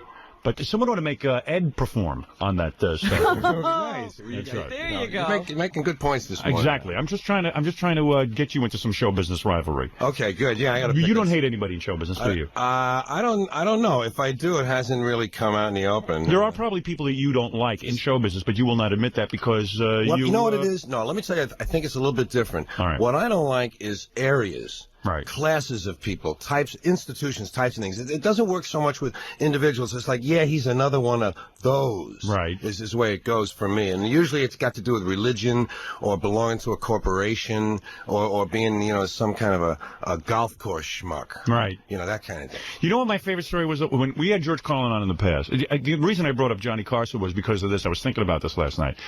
I told you one of the wackiest things I ever saw you do is you used to come out with the cards and start. He would not even memorize some of his monologues. Yeah. Just read them off a card. And then you confessed to me. You said, I was on cocaine during those days. And I would go out and just start. I wouldn't even bother preparing my monologues. I'd have my cards. He didn't even know what was on the card. Yeah, I want to see those old tapes again, knowing now what you told me. Yeah. That's what I want to see. Well, you did what you had to do. I wrote down some things I wanted to mention this morning. All right, go ahead. I'll try and work them in Q. No, go ahead. Well, it's just, you know what it is? It's just, it's some people that I can really do without. Right. People I just as soon not run into. Like a guy with a hair lip who wants to tell me about his bowel movements. You ever have a guy like that? Yeah, I've met guys like that. Fred, as a matter of fact. Right. A guy with a birthmark shaped like a penis. You don't like that. I'm not interested in this person. I'm going to walk away most of the time. A bag lady's got on more than 30 pairs of pantyhose, Right. So that was all I had. I all prepared. I read them to you and they're finished. Yeah, he's reading from the cards again. I think he's back on cocaine. Yeah. I don't know what it is. Nah, not anymore. So I'm doing talcum powder now. I see you doing a whole tour this morning. You're doing the Regis and Kathy. I'm going over to see your good friend Regis, and I wondered if you He had really a is message. your good friend? No, I don't think so. We went to the same high school at different times. Do I have a message for him? Yeah, I wondered if you want me to say anything. Go over there and say, listen, Regis, Howard said. All right. Well, a friendly message. Okay. Let's make a. Let's have a little rivalry. I mean, maybe I can no rivalry. I can be an emissary. Let me just say this. Yeah. All right. You could say to him, Regis. Yeah. You. All right? Okay. All right, you say it just like that. You. Yeah, beep you. Any messages for Kathy Lee? Kathy Lee? Yeah.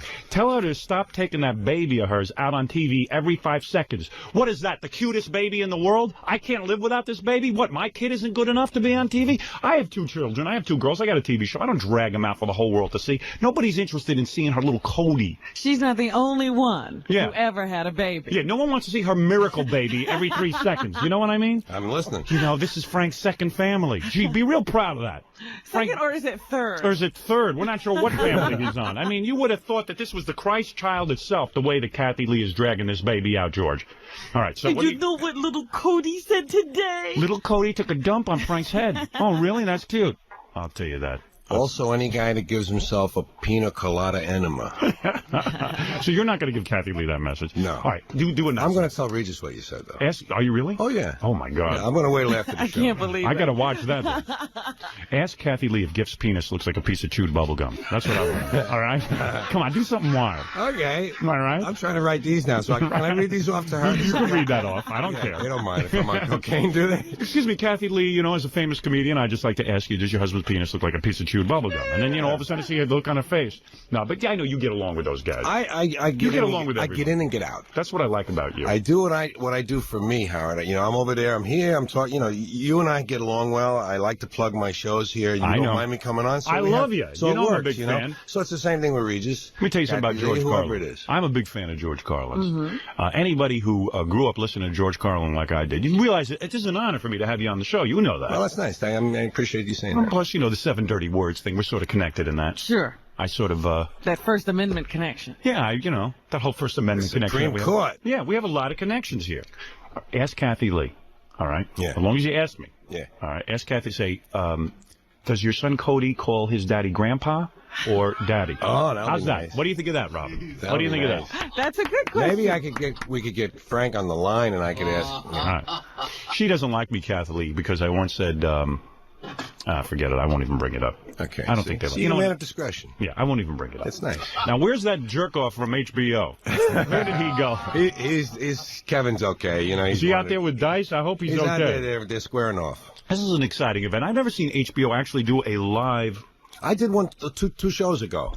This is my 8th show. My 6th show was live from Union City. Doesn't that make you a little nervous, though? You can't edit it or anything? Yeah, a little bit, but it's only for the live broadcast that you can't touch anything. Right. When they do the replays, you can go back to the tape, because we're going to tape Friday night and have a safety copy to run on Saturday in case the satellite breaks down, falls to the earth, whatever. I see. So we're covered for the replays. But that night, it's all out there, and that's kind of nice. It's a good excitement, It's a little kind of nervous excitement. I once did that live television. Remember the pay-per-view event? Oh, yeah. Boy, that's a lot of pressure.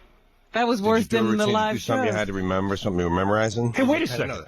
I just realized I saw you in that Barbra Streisand movie. Yeah, wasn't that good? You were the only damn good thing in it. Hey! That's right, I completely Wait, hold it a second. That. I got to talk to you about that when we get back. That's all right. Go in. I got to ask you what it's like to work with that Barbra Streisand. I'll be right here. I didn't like the movie. I said this on the air. I didn't like the movie. Yeah. But I thought you played a good homosexual. I played an excellent gay neighbor. Because you weren't mincing. Yeah. Well, it was. You know what? I was trying to be fairly honest with it. There are gays who mince and there are gays who don't mince, and this was a guy who was a little bit effeminate, but that wasn't the point of his character. But I said to Robin, it's hard for George Carlin to play the homosexual neighbor because everyone's sitting there going, "That's George Carlin." That's George Carlin. There's no homosexual neighbor. But I got a lot of the other kind of comment, Howard. A lot of people said to me, I didn't realize it was you at first and stuff like that. Really? Yes, I did. And how did you prepare for the role? You like most actors, you have to go out and become a homosexual for a couple of weeks? I lived with a guy for a year and a half. For a year and a half? Over in Hoboken. I see. He had a humble flat. I see. No, what I did was, you know what I did? I took one word in my mind, and the word lonely. Right. And I just worked on that the way an actor would work on an emotion. For a couple of weeks, I worked on behind that idea. And then the scenes, I just forgot about it. You're supposed to forget it then. Right. And I just did the scenes with that in mind. What do you have to do, like audition for Streisand herself? I did. I had to go to her apartment and read for the part. Really? Yeah, and I really, I did a good job with it. When you read for a part, do you memorize the lines when you go in there? No, I had the script in front of me. But what I did was I put down the script and I talked to her as if I were a gay man asking for the role. Well, thank goodness And it you weren't worked. going after Jason's Wait a part. second. How the hell did you do that? Well, I just told her. I looked her, straight in the eye, and I just let a lot of my own emotion come up. And you went like, and I said, I'm very, very lonely, and I need this work. And she probably threw you right out of the apartment. No, because I was connecting from the scene I had just read for her, and I didn't stop. I let the scene sort of finish, and then I just kept going. But I would talk to her, and I did it with a little, with a little effeminacy in the voice and a certain precision. There's a certain precision. You don't even have to be prissy if you just are talking with a certain preciseness, and that's what I did. It worked. See, that's what's so goofy. I had to audition. You would never be able to do that. I could never do that. I would not sit there in front of Barbra Streisand and act like I say, hey, you want me? I'll do it. I'll do the read for you right now. I am not going to sit there, honey, and kiss your, you know what I'm saying? It's like, but you weren't kissing her ass. No, I didn't think so. I just couldn't do it. You would see it as kissing her ass. I would feel too stupid. Yeah. But see, I wonder. I felt very good about trying to get that role because I knew that it could show some parts of me, some acting side of me that wouldn't get shown otherwise. It was a good job. I think you were better than Nick Nolte. This Nick Nolte mumbled through the movie. I didn't know what he was saying. You don't want to go see the movie with me, Richard Simmons. Yeah. I wanted to bring my wife. He says, no, I want to see it with you alone. I said, look, I don't feel comfortable seeing this movie alone with you. It's Prince of Tides. You know what I'm saying? Maybe I'm going to go see it with my wife. So he's mad at me that I didn't go see it. This is Richard Simmons, the fitness guy? The fitness guru. Oh, yeah. He told me on the plane I was cute. What should I do with that? What should you do with it? Yeah. Well, I put don't that know. in your bag of memories. Yeah, put that in your bag of experiences and keep it there. I got one of those home. You didn't consult him for your role or anything. No, I didn't. Because I've often said to him, he's very macho, but he sometimes comes off a little effeminate. People have said he's effeminate. Yeah, I've said this to him. I told him, I said, you sometimes come off a little bit effeminate. Being honest. He didn't apply for that role, did he? Oh, he did. He wants to see. He loves Barbra Streisand. I don't know why he didn't go up for that role. The thing that didn't ring true in the movie for me, all right? Was the fingernails. The fingernails and the skirt and the crossing and crossing of the legs. Nobody made a big deal about seeing her underpants, did they? I couldn't believe a psychiatrist. Yeah. I mean, I would love to go to a psychiatrist like that who would sit there and in 3 minutes I'm banging her on the couch. Yeah. In 3 minutes I'm banging her on the couch. Sure, it would cure you of a lot of things. It would cure. In 2 seconds. I mean, Nick Nolte had the worst thing. He says, "Oh Jesus, a guy had sex with me. Guy had sex with me. I can't get over it. It's ruining my whole life." 3 seconds on the couch with Barbra Streisand, he's all cured. That's what threw me off. Well, that's not cheating when you go back and tell the wife that, you're in therapy. The wife took him right back. I guess you got to sort of think of it as a movie. Yeah, I guess so. You got to suspend all belief. I understand what you're saying. Now, who are these 2 gentlemen with you today, George? You always have an entourage. No, I really don't. Now, that ain't fair. I'm not like that. Usually he's alone. Jerry is my friend, my good buddy, and my manager. Now, you are George's exclusive manager. That's right. So, in other words, Jerry gets, what do you get, like 25% of George's income? You really do? Wow. No, you don't do that. That's a good gig, though, being your manager. He's not a killer manager. He happens to be a terrific, an actual real person as opposed to what a lot of managers. How do you get that job, being George? I know George has got a rush, but how do you get that job? I would love to be someone's manager. I just took an ad out. Oh, really? How did you meet George? You get to be a manager. Promoting his concert 16 years ago. And that's your whole gig? You just spend it with George? Yeah. Your whole day? Well, I spend my whole day. You don't manage anyone else? No. Wow, you just take care of George's every need. Well, that's a little. Well, you are successful. Leading. You are a leading statement. You are successul, Jerry. When you got a guy that's working for you, like a manager. And what do you manage? I mean, what do you do all day? Tell me your day. I'm curious. You really want to know? Yeah, right. I mean, you're tan and George looks frazzled. I don't understand. I don't understand what's going on. You're supposed to be frazzled and George is supposed to be tan. Right. Well, No, I mean, this is some job. Reverse this. What? We reversed this. I wanted to get the tan. Tell me what goes on all day. Seriously, like what was your day yesterday? Yesterday? Yeah. Well, it's been a little strange. Now we're getting ready for this HBO show, so we got to get out and promote it. Right. And sell some tickets and beef it up. Yesterday, George was installed. I don't know if that's the right word, but he was honored in this Museum of Radio and Television Broadcasting last night. Nobody, what, for making the 7 dirty words? I don't know. Hi. For hanging out for 30 years. That's right. So, that was real nice. So I came. So what did you do? Yeah, we're asking what you did Yeah, yesterday. but so far You George told did us what everything. George did. I'll tell you something. I got to get a job like this. Listen, I got to be. I want to tell you something. You want to know something? Uh-oh. In 1980, my career was in the crapper. I was on what I thought of as a plateau. Right. And I was $3 million in debt to the IRS. Wow. All right. And at that time, How does that happen? $3 million. Because I in was debt. full of cocaine for about 5 years, and I didn't pay any attention to the people that were running my affairs at that time. And what did they do? They took rolled money it from over. you? Every time I would. No, they didn't steal from me. They made bad decisions. They allowed me to make bad decisions. I didn't monitor them, and they kept rolling over my debt, and penalties and interest started to build up. But they pay your taxes, but then you'd have debt because you would get into bad tax shelters. They had a thing called rolling them over and being able to put them off a year and so forth, and accept the penalty. I don't know how that worked. And you were going through all your money because you were on drugs. And because I was buying and doing a lot of things that were stupid. Right. You know, like having more. My daughter wanted a horse to ride, so we had like 6 horses. You know, Right. Went overboard. Stupid. Right. What happened was this: in order to pay off $3 million, you had to earn 6 because you had to pay 3 on the 6 to get the 6, and then 3 on the. And you still didn't buy a hat. It's very hard to get out of debt like that. This guy, Yeah. Jerry, because he's got a brilliant mind and an honest heart, came in and he knows how to promote me, became my manager. We worked together and we built my career back up to where it's a pretty vital career now. And I just paid those cocksuckers off. Whoa, wait a second. Here you go. Please again. Please. IRS. You just paid off. Wait, you just paid off the IRS about a month ago. Right. And for the first time in 12 years, Yeah. I'm even with all I owe them is what comes up April 15th, and that's it. And I'll pay that in a few months. And that's what Jerry does for a living. You know, Jerry, I was about to throw you out of here for doing nothing. I was going to fire you, but Rocco has produced and directed a bunch of HBO comedy shows, and he's done 3 or 4 of mine. Is that right, Rocco? And he's done a lot of other people. Who else have you done? Roseanne. You did Roseanne? That fat. No. But go ahead, yeah. Hey, how's her husband, Tom Arnold? Real talent, huh? You had to work with him too, huh, Rocco? I'm sure it was just a matter of time before he broke out on his own, right, Rocco? That's true. Well, if you worked with Roseanne, you had to have worked with Tom Arnold, right? Well, the first time they weren't married. Oh, they weren't, but you still had to work with him. Yeah. Yeah, unbelievably so. Unbelievable.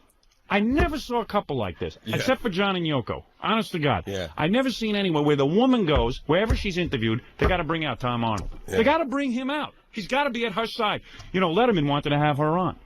She said, I got to bring Tom Arnold on. Really? He says, no, you don't. I'm having you on. I didn't invite your husband on. Then they walked out, but Letterman stuck to it. Yeah. I admire that integrity. Yeah. Rocco, you have that kind of integrity? Sometimes, yeah. Rocco's a sad guy because he's a Cleveland fan. Yeah. Oh, is that it? Yeah. Well, Rocco, it's nice to meet you. Of course, Jerry, that's a hell of a story. That's a hell of a And credential. thank goodness you have George to tell people what you do. Yeah, because I tell you something, you don't manage yourself very well. You should talk up a little bit more. It's okay. You should tell people, Hey, I got George Carlin out of IRS trouble. You ever want a guy making deals for you? You get a guy who's half Sicilian, half Lebanese. Well, he does it. All right. Okay, that guy's Few gonna people make in this good room deals might need for to you. speak to you. Howard, I want to tell my daughter what time to listen today in Los Angeles. How do they run this thing in Los Angeles? It'll be on exactly at 8 o'clock. In AM out there. Right. Okay, That's I'll right. tell her that. How do we give these tickets away? Let's How throw old them is out your the daughter? window. She's a grown woman, and she's doing great. She's working on her communication Married? degree. Yeah, married. Too bad. That would have been a nice catch now that George has some money in the bank, huh?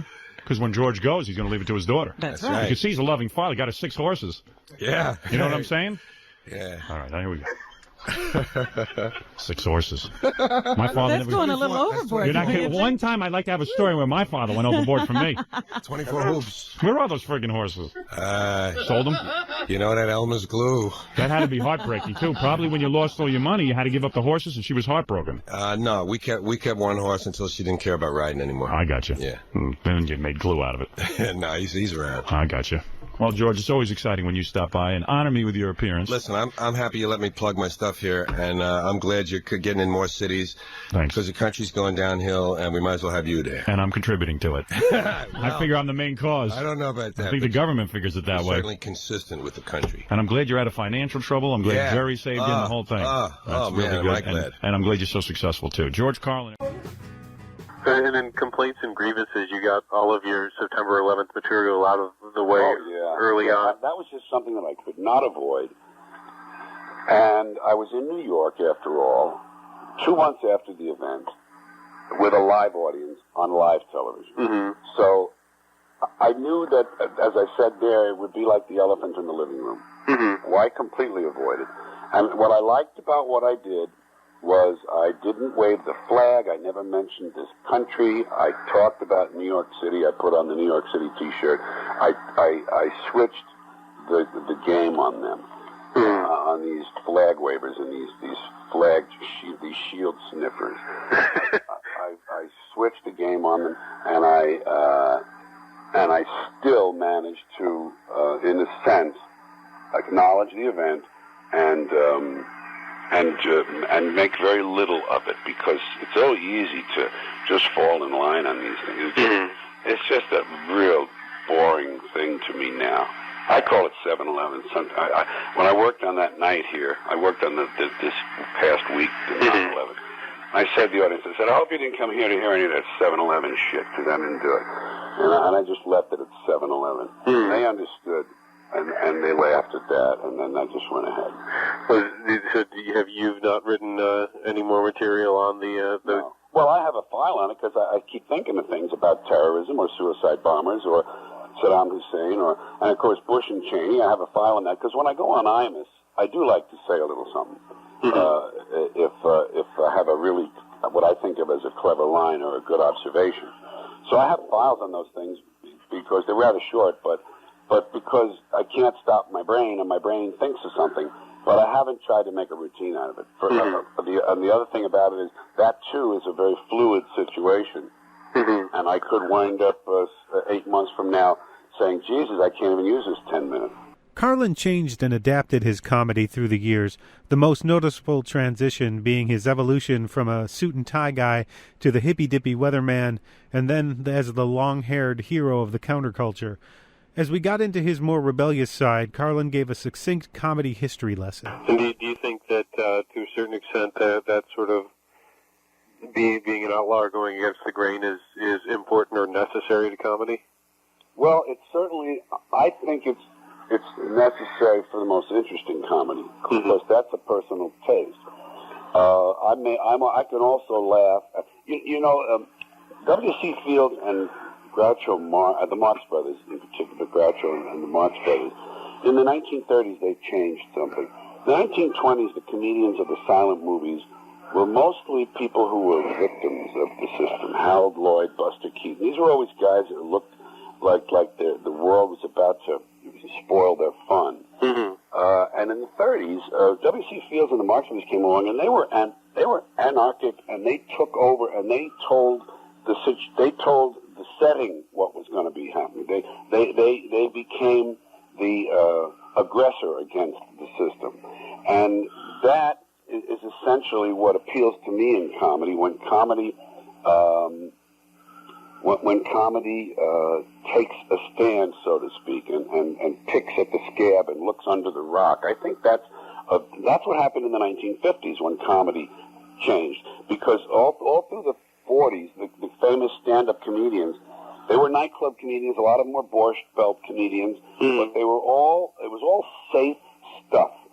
As risque as they ever got was that my wife has a headache jokes, or jokes about maybe the size of the guy's wee-wee, or whatever the kind of euphemism they used then. In the 1950s, we began to get a mixture of things. We got Lenny Bruce, Mort Saul, Dick Gregory, Shelley Berman, Bob Newhart, Nichols and May, and a group of people. Not all of them were social critics, but they all took different courses from that. They all became individual, expressive artists of their own sensibilities, rather than to do the thing everyone did. So that was a big shift in comedy, and I think that is also when Boomer humor began, which was the kind of Mad Magazine, eventually National Lampoon, Monty Python, all the improvisational groups, Second City, the ones that questioned authority. And I just think that's always the role of comedy, is to find out where the line is drawn and deliberately cross it. And I love to do that. And how important was it then for you to get the Free Speech Award with Dick Gregory and other folks at Aspen this year? Well, I use the word important. Let's put that in its perspective. Well, yeah. You know, yeah, it was nice. It was nice. But as I wanted to explain to them, I didn't really do anything. All I did was do my act. The hotel in Vegas fired me. The FCC went after a radio station that played my record, and in Milwaukee, the police arrested me for just doing my act. So I didn't take a stand or risk anything, you know, the way you would think a person who gets a free speech award, freedom of speech, that he was a fighter like William Kunstler, you know, or something like that.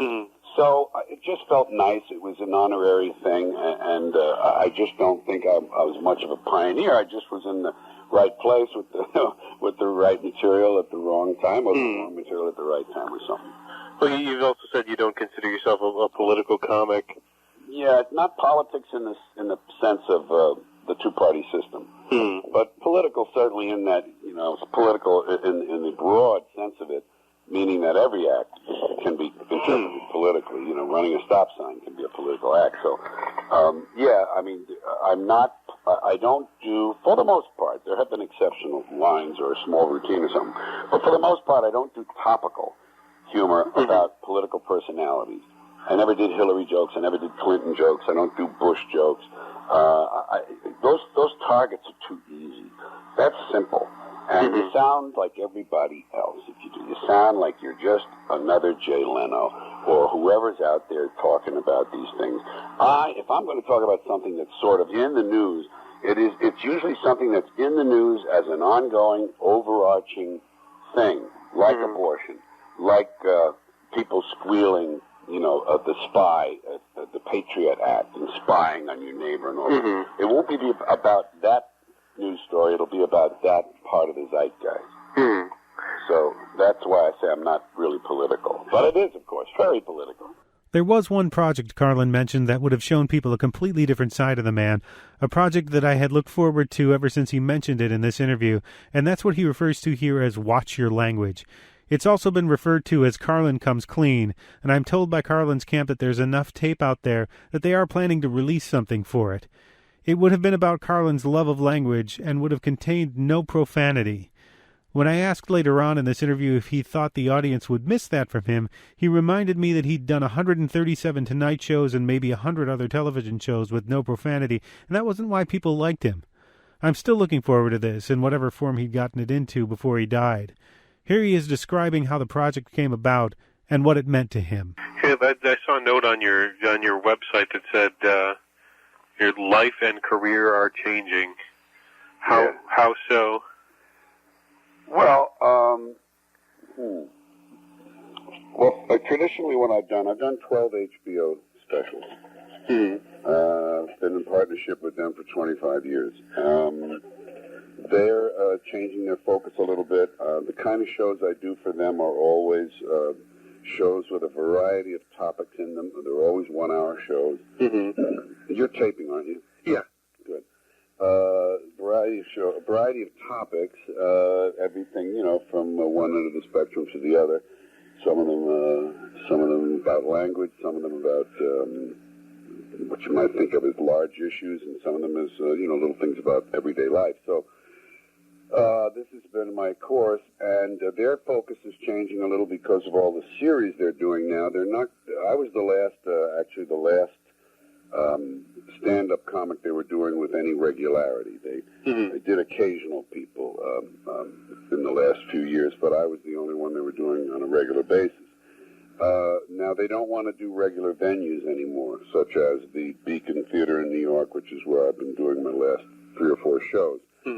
So I've been promising for 5 years to them that I'd be going to Broadway fairly, at some point. And so they had always pushed me for that, and I was getting ready for. I did a show in November, my 12th show, and I told them, I said, I'll have another one for you in 2 years. And they said, well, we don't want to do any of the normal venues anymore. We want stand-up shows. If they were going to do any of them at all, and we like you and we want you here. To be events, quote unquote. That's, of course, a big word these days in show business and sports. You have to have an event now. So that's like the way the Robin Williams show emerged, I guess, because he went to Broadway one day. And that's kind of using Broadway as a prop. That's not really a Broadway show, but it's a way to use the name as a title and a promotional prop. So I said, well, to myself, of course, I was kind of happy because my own private schedule and my personal sort of plan to go to Broadway with one-person shows, so-called one-person shows, was forced into the front, of my thinking, rather than to continue to be a little bit lazy and just knock off these HBO shows. I needed to do the Broadway show for myself and to keep something out in front of the mass audience, So that's what I'm going to do, and that's what's changing. In the fall of 2004, we'll open a show on Broadway called Watch Your Language. And it's a normal 90-minute to 115-minute show with two, acts with an intermission and everything. That is devoted all to one topic. That is what makes it different for me, for one thing. The length of the show makes it different, for one. The thematic variety of show, the fact that it's all language is different. And it's all about, it's one of my strengths, actually, over the years, is talking about words and phrases and how we speak and abuse and use English language in America. And all of the many, branches that come out of that topic. So one thing different about this show, too, is I intend to do it without any so-called X-rated language or whatever the right word for that kind of language is. I don't even know what it is. I think of it as profanity. So I'm doing that because I want to signal that this is different, and I think that's an important part of it. This is based on, I think, good sound observation and ideas and exploration of things I see, patterns that I see about American language. Nothing very profound, of course, but fun and in some cases smart, I hope. Smart and somewhat sophisticated kind of thinking about this stuff, and a presentation that's theatrical. So, that's a long answer to your question.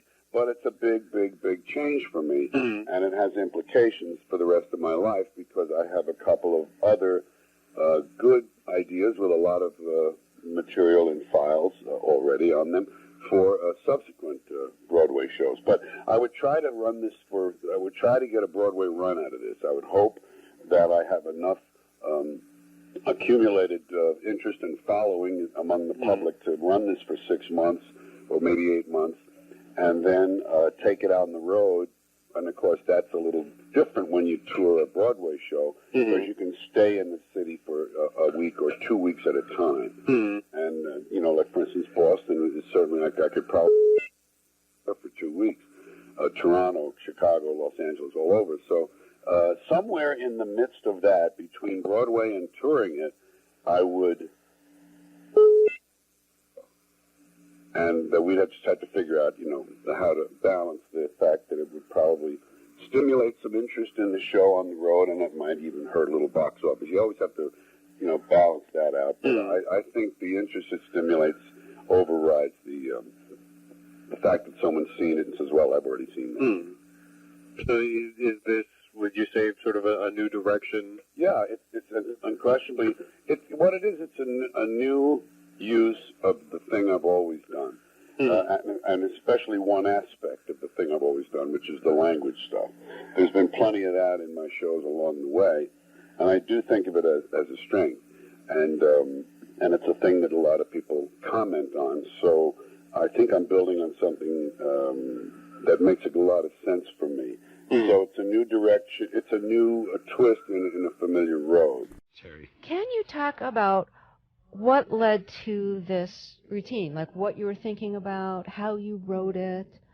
Well, I don't really know that there was a eureka moment or anything like that. What happened was I'd always held these attitudes. I've always been sort of anti-authoritarian, and I really don't like arbitrary rules and regulations that are essentially designed to get people in the habit of conforming and obeying authority blindly. So I have always resisted that in my life as a child, as an adolescent, and as a young adult. And so I held that attitude. That's the fertile ground for all of this. Secondly, I have a strong interest in language that is in part genetic and part then fostered by my mother. And I have always taken great joy in looking more closely at language. So those things were in place. On these other things, we get into the field of hypocrisy, where that you really cannot pin down what these rules they want to enforce are. It's just impossible to say this is a blanket rule. You'll see some newspapers print F blank blank K. Some print F asterisk asterisk K. Some put F blank blank blank. Some put the word bleep. Some put expletive deleted.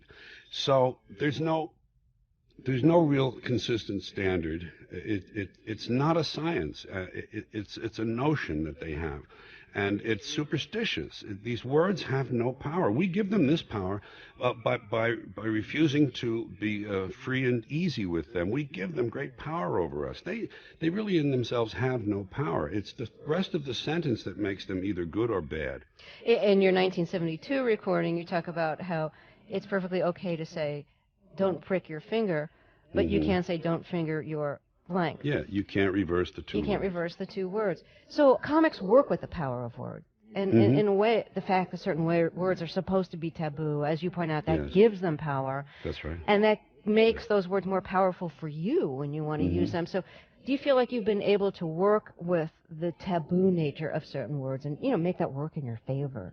Well, like in that classic routine. Yeah, that is an interestingly disguised way, and I don't mean you were trying to deceive me or anything, but it's in a disguised way of saying, well, don't some people just use these for shock value? You get this phrase all the time from interviewers, shock value. Well, shock is a kind of a heightened form of surprise, and surprise is at the heart of comedy. So if you're using the word in a way to heighten the impact of the sentence or season the stew, they are, after all, great seasonings. There are sentences that, without the use of hell or damn even, lose all their impact. So they have a proper place in language, and in my case, I just like them because they are real and they do have impact. They do make a difference in a sentence. But if you're using them for their own sake, that's probably kind of weak. If you're using them in some way that you feel enhances what you're doing and delivering, that's another thing. Did you ever expect that comedy routine would be actually played on the radio, and it would be part of a case that made it all the way to the Supreme Court, and that it would become as important and famous a case as it became? Well, I knew that it wasn't out of the question that it may be played on the radio. FM radio stations at that time, and there were commercial ones who qualified as what was called underground radio, and an awful lot of liberties were taken with music too. Music that had very I hate the words explicit and graphic, but those are the words that would be used by someone to describe those kind of songs, those lyrics. I knew there was a chance, but of course, no one ever sees other things coming that are unexpected and larger. I just knew that I had done a piece that summed up my position very well, and sort of had it had a wonderfully rhythmic, the reading of those 7 words, the way they were placed together, had a magnificent kind of a jazz feeling, a rhythm that was just very natural and satisfying, the way those syllables were placed together. And so I knew I had done something that was making an important point about the hypocrisy of all of this. Were you at the Supreme Court when the case was being argued? No. No, I was an interested bystander. It wasn't my case. It generated a certain amount of attention for me, which I guess a performer never walks away from. But I decided very early not to try to either exploit the incident and the episode, or to walk away from it and disavow it. I just let it be as it was happening, and let the results of it land wherever they would. Do you ever still do that routine when you're on stage? No, there's no way to do old routines. My method is to do a new HBO program every 2 years or 2.5 years. So the first thing I do when an HBO show is finished, and they're an hour long each one, is to begin to break that show down by dropping things one by one and inserting new things as I write them, finish them, and learn them. So by the end of another 2.5 year cycle, the show has been completely reworked. So there's no way to do things that you're not doing every night. For me, I do set pieces, and I do them precisely the same every night, and so there's no way to keep them in performance shape. They have to be done for you to be fluid with them. If you were on the FCC, mm-hmm. if you served on the FCC, what, if any, restrictions would you want to see placed on obscenity or on offensive, quote, offensive language? Well, of course, obscenity has certain tests. There's a 3-step test that have to be passed, those 3 steps, in order to qualify as obscenity. And they used, because this case didn't, this Pacifica versus the FCC didn't meet those 3 tests, they used the word indecent. And this word was not invented, but it was first used in this area. In this case, I'm sort of partly responsible indirectly there for introducing this word into the discussion. So they're indecent words.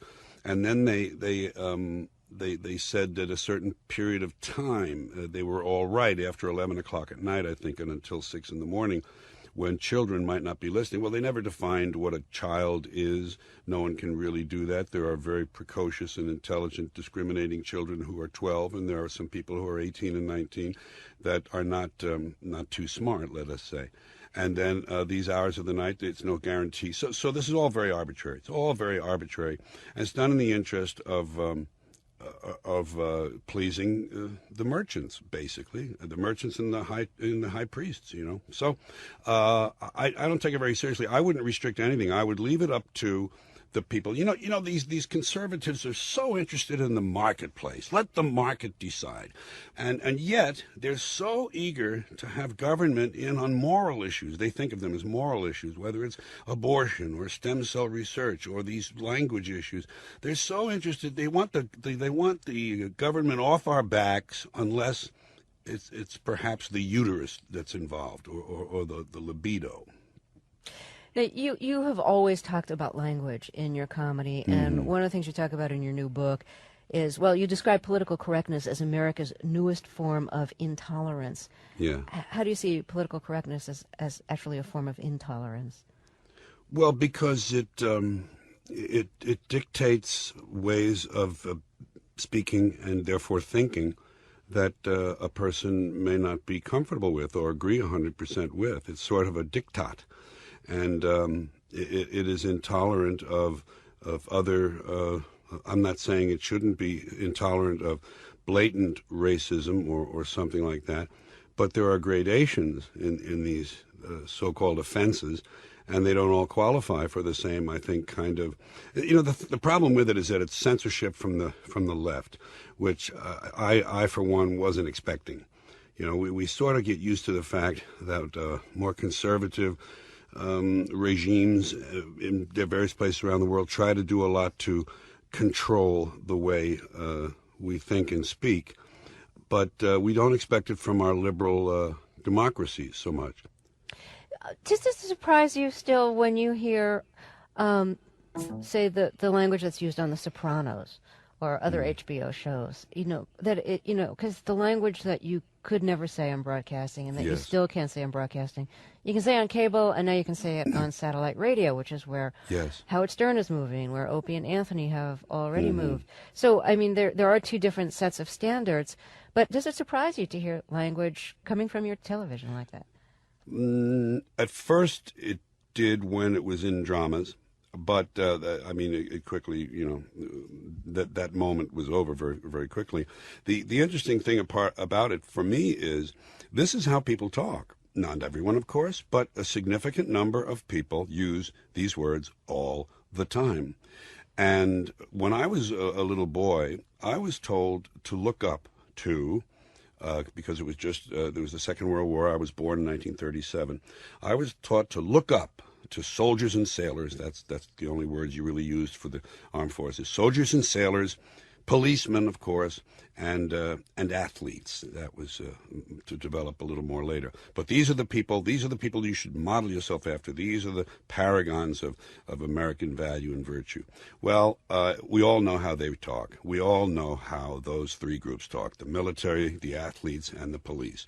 And to hear police shows all these years and war movies all these years without the sort of language they were using immediately branded them as inauthentic to me. I could get past it and suspend my disbelief from time to time with compelling writing or scenes or something, but largely I thought that's not what he would say. That's not what he would. I think he would say it like this. So it's just inauthentic. It's a counterfeit representation of real life that these commercial and religious interests impose on, or try to impose on people. My guest is comic George Carlin. He has a new book called When Will Jesus Bring the Pork Chops?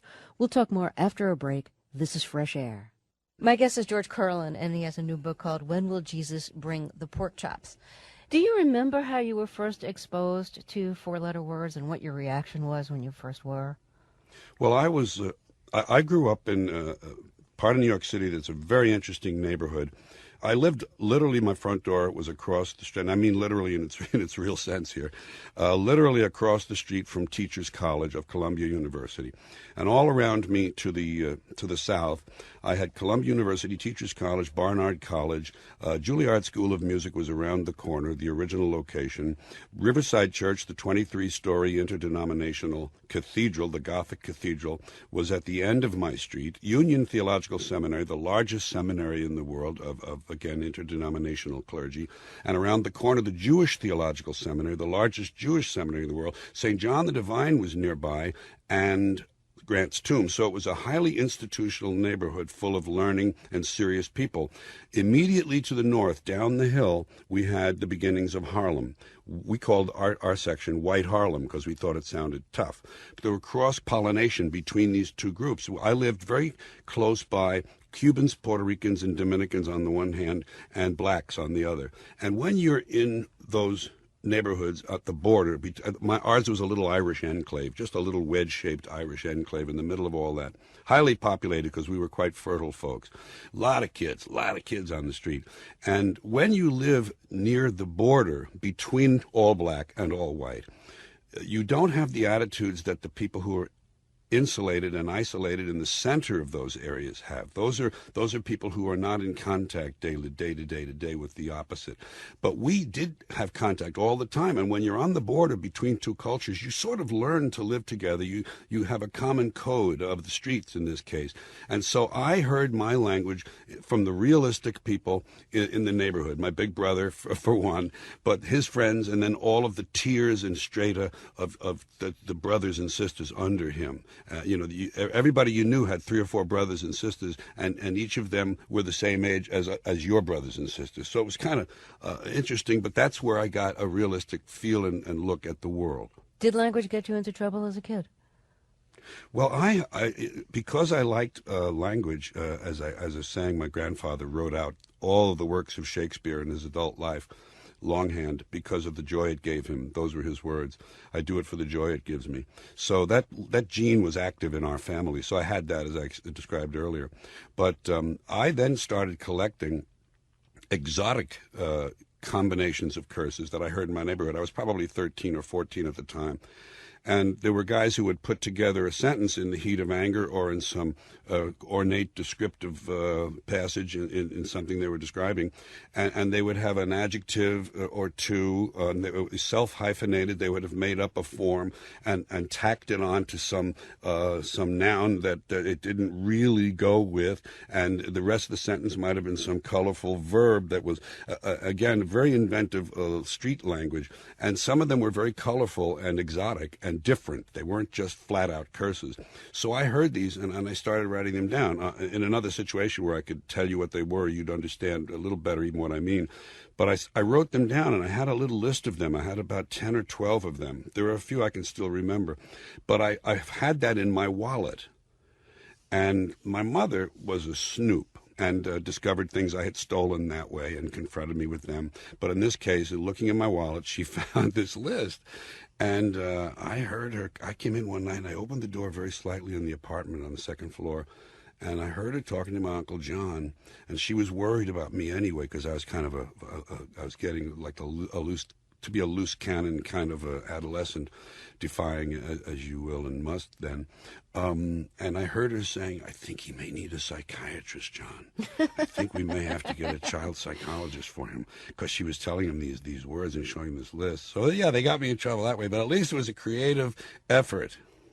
Although your mother was appalled finding this list of street words in your wallet, you earlier credited your mother with having a love of language and helping to instill it in you. How did her love of language express itself? Well, and first of all, just to put it in perspective, the portion of my life when my mother and I were at odds is when you're supposed to differentiate yourself from the adult, the parent of the other sex. And I had no father present in the home, so this was a battle between my mother and me for my identity, sort of, to over-dramatize it. But she was wonderful, and she was my hero. She brought up 2 boys in the Second World War in an advertising job she had, and she stimulated that thing in me about language. She would send me to the dictionary. I mean, that's pro forma in a lot of families. I know that's what you do. But she would say, "Get the dictionary." I asked her once what peruse meant. I said, "Ma, what's peruse?" She said, "Well, get the dictionary in here. Let's get the dictionary." So I'd look it up, and she'd have me use it in a sentence of my own. And we'd talk about the root or the origin of it, and which definition was more useful and current and so forth. And so the next day, when I gave her newspaper, in the evening, it wasn't a nightly custom, but sometimes I went and bought her a newspaper, and she came home from work. I brought it in her bedroom and gave her the newspaper, and I said, "Here, Ma," I said, "would you like to peruse this?" And she said, "Well, maybe I'll give it a cursory glance." And it was right back to the dictionary. And another thing she would do with that newspaper, she'd be reading a columnist, someone who wrote well, and she would call me into the room and say, "Look at this, listen to these words. Look how that word cuts. It just cuts through that sentence." And she would do all these sort of dramatic, they had an effect on her, and she was able to transmit that to me through her. She was a person who employed a lot of melodramatic things in her life. She said, "I should have been on the stage, George. Someday you must tell my story," and someday I will. I'll get a chance to do that. George Carlin's new book is called When Will Jesus Bring the Pork Chops? He'll be back in the second half of the show. I'm Terry Gross, and this is Fresh Air. This is Fresh Air. I'm Terry Gross, back with comic George Carlin. He has a new book called When Will Jesus Bring the Pork Chops? It's a follow-up to his bestsellers Napalm and Silly Putty and Brain Droppings. But you're in your 60s now. Do you still get a thrill out of learning new words? Are you still aware of new words? And how do you relate to those old taboo words? Do they have an equal weight to all the other language? Yeah, they are a sector of language apart for all the obvious reasons. So I can't just glibly say they're just more words. But that is an argument I would make, in defending them as to the power they should or should not have. But I don't so much pay much attention to them. I did compile a list through some research that I did of 2,443 filthy words and phrases.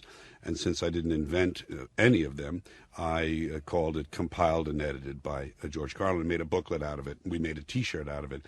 And some of them are very inventive and colorful and interesting and funny.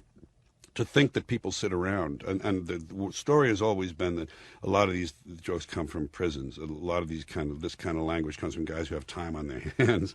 So I don't know about that part, but the inventiveness of the human mind is the fascinating part of looking into them more deeply. But in terms of the language, my interest, yes, I do. I cannot look up a word in a dictionary without being delayed along the way when turning to a page that's not the one I want. I'll see something and I want to read about it. Sometimes I'll forget the one I was looking up. I have to go back to the source of the thought and then come back to the dictionary, because they're just very, very interesting. And I love noticing. See, I quit high school in 9th grade, but first year high school for me had Latin 1. And Latin 1 is when you learn all the vocabulary, and when you learn the declensions of the nouns and the conjugations of the verbs. So it was elemental, and I learned a lot about root formations and the language that grew out of the the Romance languages. Why did you drop out of high school in 9th grade? I could see that they weren't offering anything I really needed. I wasn't interested in merely having a credential. And I knew I had the skills I needed, and all I needed to do was to work hard on the English language, and these skills I had, sharpen them. I had a very strong command of the language as it was, as I was at that time, and I knew that would develop further. And I knew that I didn't really need all of that stuff that they offer, that they teach you, to do what I wanted to do. I was very inner-directed and very self-sufficient. I had an autonomy in my heart that kept me moving in my own path. Did you know in 9th grade when you dropped out that you wanted to be a comic? Oh, yeah. I knew that in 5th grade. I wrote a little autobiography then. I said I want to be a comedian or an impersonator or an announcer or an actor. And I had a plan. The plan was radio first, because there's no audience there present. You get away with more, be nervous. The nerves are different. Second step would be stand-up comedy. And once I was good enough at that, they'd have to let me in the movies like Danny Kaye. That was my childhood thought. I thought it was a birthright, and I thought that I had a path figured out. And the path worked that way. I just realized later I was a better comedian than I thought, and I could abandon the actor part. Well, give me a call when you become a star of family comedies. I surely will. Now, I know you made it onto radio before you became famous as a comic. What was your radio persona? Well, I was on the first job I had was in a place, Shreveport, Louisiana, which sounds like kind of an easily ignored place, but it had 9 stations. It was a hot radio market, as they said, and we were number 1. I had a 52 share. Imagine that, a 52 share in a 9-station market in my afternoon show.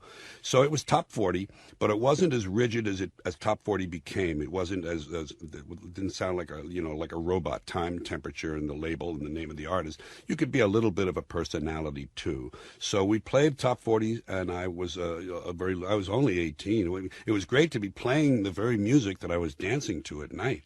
It was nice to go over to a girl in a situation like at a bar or something and say, "Would you like me to play a song on the radio for you tomorrow and dedicate it to you?" It was a little underhanded, but it sure worked. Works like a charm. And would you talk your way through the instrumental up to the vocal of the record?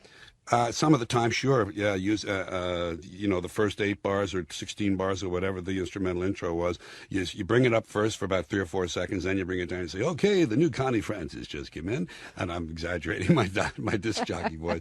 And here at 15 minutes past 5 on the George Carlin Show on KJO, we're going to listen to this brand new one, and then whoo, up with the vocal.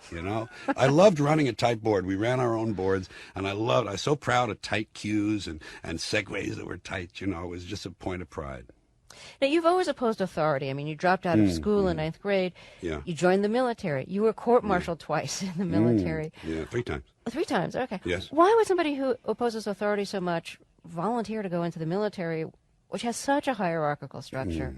Yes. Well, at that time in our history, there was a draft, and the way you avoided the draft was to join. It's an odd thing. It sounds like a paradox, but it's true. The way you stayed out of the military was to choose when to go in, not to let them decide. See, I wanted the choice to be mine. I didn't want to wait. In New York, the draft pool was very large, and therefore you wouldn't be drafted till your early 20s, which would have interfered with my life plan. I had a little plan when I was 11 years old, and I was working through it in my teenage years. And I said, well, I'm not going to get to do this if they're going to draft me. All these other guys are 20, 21. I joined at 17 to get what they called then, get the military obligation out of the way. And when you got in there, how'd you do inside? You mentioned you were court-martialed 3 times. How did you respond to the authority within the military? Very poorly to the authority. I was very good at the thing they trained me for, which was electronics and analog computers. There was a system called the K system, bomb system on the B-47, and I was trained in a very elite squadron. I'm proud to say it's one of the few conceits I have about myself, but it is a genuine one. I qualified for a highly elite school and passed with the highest T-score they'd ever had, and therefore, but I loved it because of the theory involved. It was all blackboard. It was none of this screwdriver stuff. So when I got to my base to practice this art, science that they taught me, spent a lot of money on me. They right away they tell you, pick this up, put it over there, put those here, and just take that. I didn't care for that, and so I became a disc jockey in a downtown commercial station instead when I was 18, and I had already begun my career while I was getting my military out of the way. But I was a behavior problem there, just as I was in school, because I didn't accept arbitrary orders from people who I thought were possibly were inferior. Now, there's a lot in the universe that you find pretty absurd. And wonderful. And wonderful. But when it comes to the absurdity or the ridiculous aspects of life, you're not going to be looking to religion to help you provide meaning or a sense of your place in the world. Is there anything that you do turn to help provide, meaning or a sense of like, where do you fit in or what are you doing here? Well, sure. Some time ago, I figured out, with the help probably of some reading that I can't recall now, that if it's true that we're all from the center of a star, every atom in each of us from the center of a star, then we're all the same thing. And even a Coke machine or a cigarette butt in the street in Buffalo is made out of atoms that came from a star. They've all been recycled thousands of times, as have you and I. So if that is true, then I am everywhere in the universe. In an extended sense, and therefore it's only me out there. So what is there to be afraid of? What is there that needs solace seeking? Nothing. There's nothing to be afraid of because it's all us. So I just have that as a backdrop, and I don't have to go to it or think of it consciously. I've kind of accepted this idea that I'm perfectly safe and that life and nature have waves and troughs. There are ups and downs, left and right, black and white, night and day, fall and winter, positive and negative. Everything has an opposite. If it's a bad time, I'll have a good time coming. If it's a good time, I'm prepared to have a bad time to sort of pay for it. So they don't really upset me a lot, these things that happen in our lives. It's great the way you described it, as how like the whole world is really you, like we're all the same molecules. The whole universe, yeah. The whole universe is you. It's this great mix of like narcissism and mysticism rolled into one, the way you put it. And that's kind of, and that's essentially what we all are. The trouble is we have been separated from that universe by being born and given a name and an identity and being individuated. We've been separated from the oneness, and that's what religion exploits, that people have this yearning to be part of the overall one again. So they exploit that. They call it God. They say he has rules, and I think it's cruel. I think you can do it absent religion. Now, you've had your time spent with drugs and alcohol, and a lot of people in entertainment burn out or end up killing themselves, intentionally or inadvertently through that burnout with the help of drugs and alcohol. You've also had 3 heart attacks. Yes. So I'm wondering, are you ever nervous about death or illness or the prospect of being, physically diminished at some point? Is this the kind of thing like you have anxiety about, or do you just kind of like whatever? Well, I don't like the idea of not being here anymore because I do have such a joy in living my life. I love my writing. I love to sit alone and write. I love Sally, and we have a wonderful love together. And I don't want to leave those things. So that will be a hard thing to face if I have a moment or two or a month or a year to face it. But I don't necessarily have anxiety about those things. I would hate to lose my power of speech.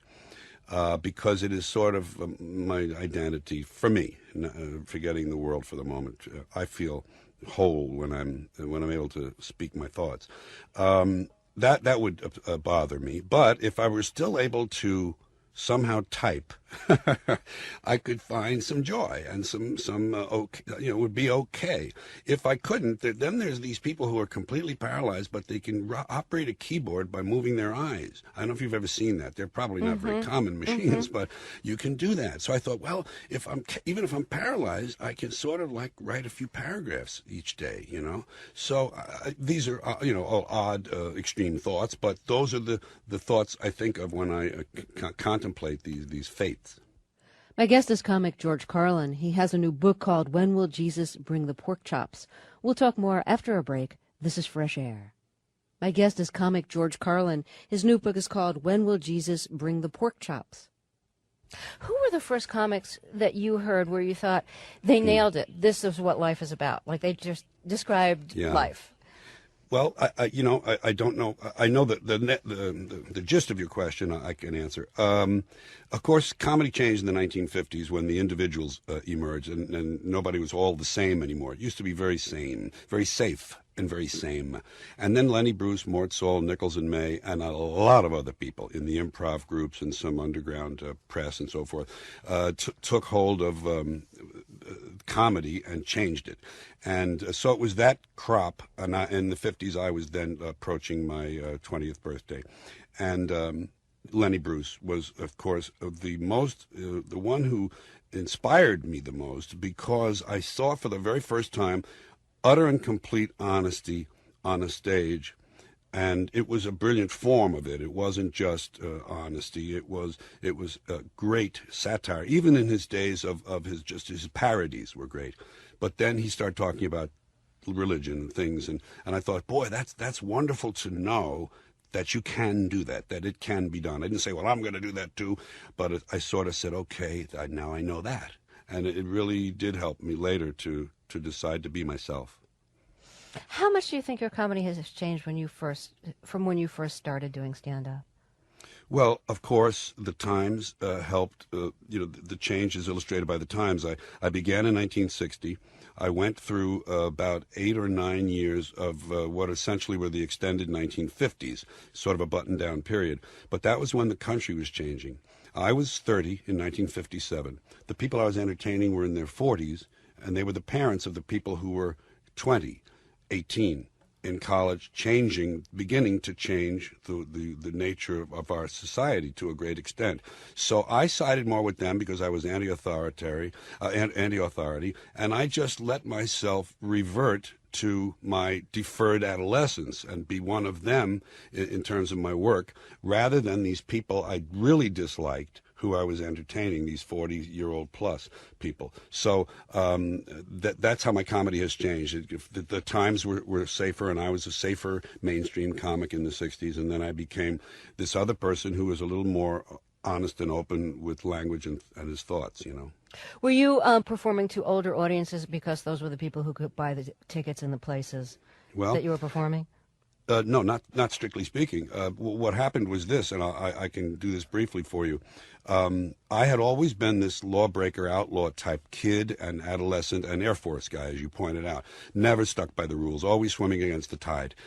But I had a mainstream dream, and my dream was to be like Danny Kaye in the movies, or to be like Bob Hope in the movies. So I never put those two things together. I never saw that they didn't go together. And I followed this other dream in the way that you did, because the only way you could do it was to please people with mainstream safe comedy. That's what the period demanded and got.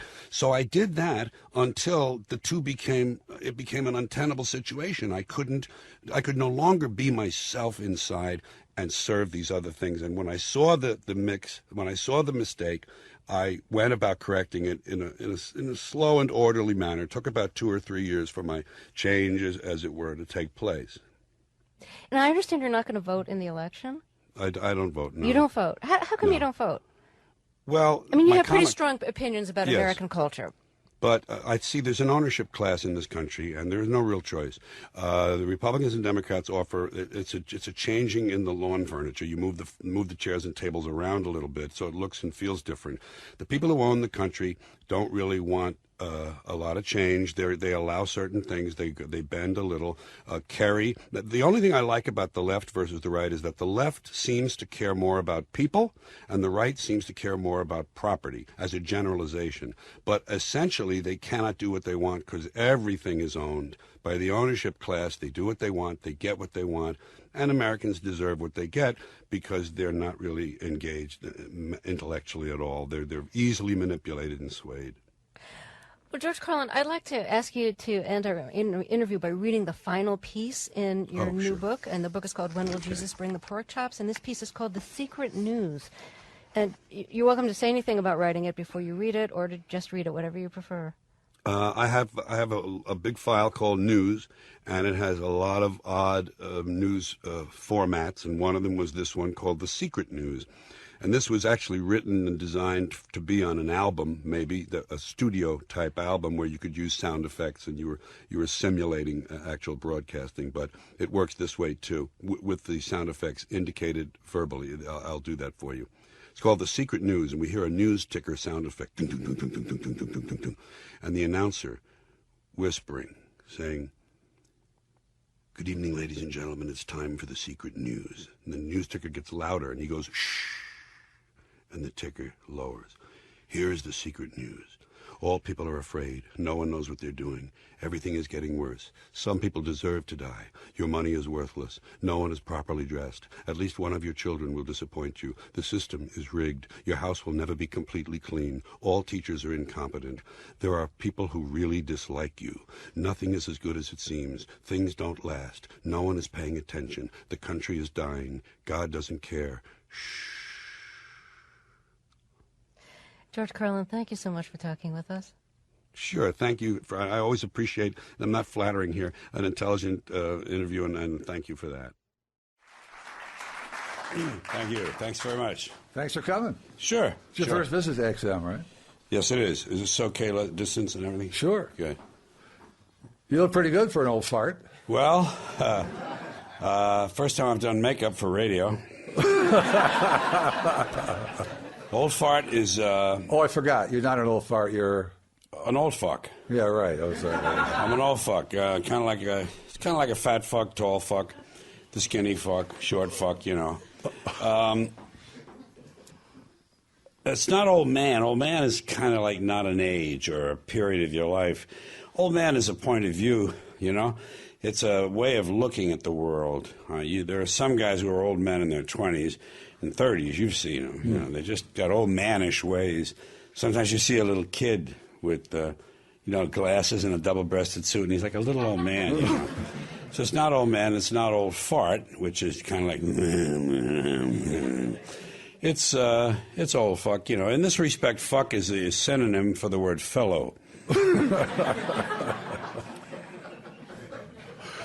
Well, you look pretty good for an old fellow. Well, I feel pretty good for a 69-year-old guy. Yep. You're going to be celebrating 70 next month? That's right. May. Yeah. Wow. 70 years old. Now, 50 years in show business, when I was doing some research, I thought, how often do you speak to somebody who's worked with Ed Sullivan and Keanu Reeves? That's quite a... Who's more fun, by the way? Keanu is really fun on the set with Alex Winter. I was in Bill and Ted's Excellent Adventure with the two of them, and then the sequel, Bill and Ted's Bogus Journey. Right. Yeah, they were a lot of fun. They're very strange, but you know, well, they would never calm down until they call for action on a shot. They would clown and kid around and play grab ass and everything right up until the last second, and then it would be like and action, and suddenly they would be in the scene. And it threw me because I was trying to be an actor. You know, I was trying to be serious about what I had to do. Right. And I'd have to just stand there and kind of like keep my mind on my first line, you know, because I'm not a trained actor. And well, we'll talk about your movie career, and we're going to invite such people. as it is. Yes. Invite people up for questions throughout Good. this whole thing. Good. But I do want to go back to what started this whole thing. Right. You were born in New York. That started it. Now, is this collar okay? Oh, is collar straight? Looks great. I'm kind of fussy about the collar.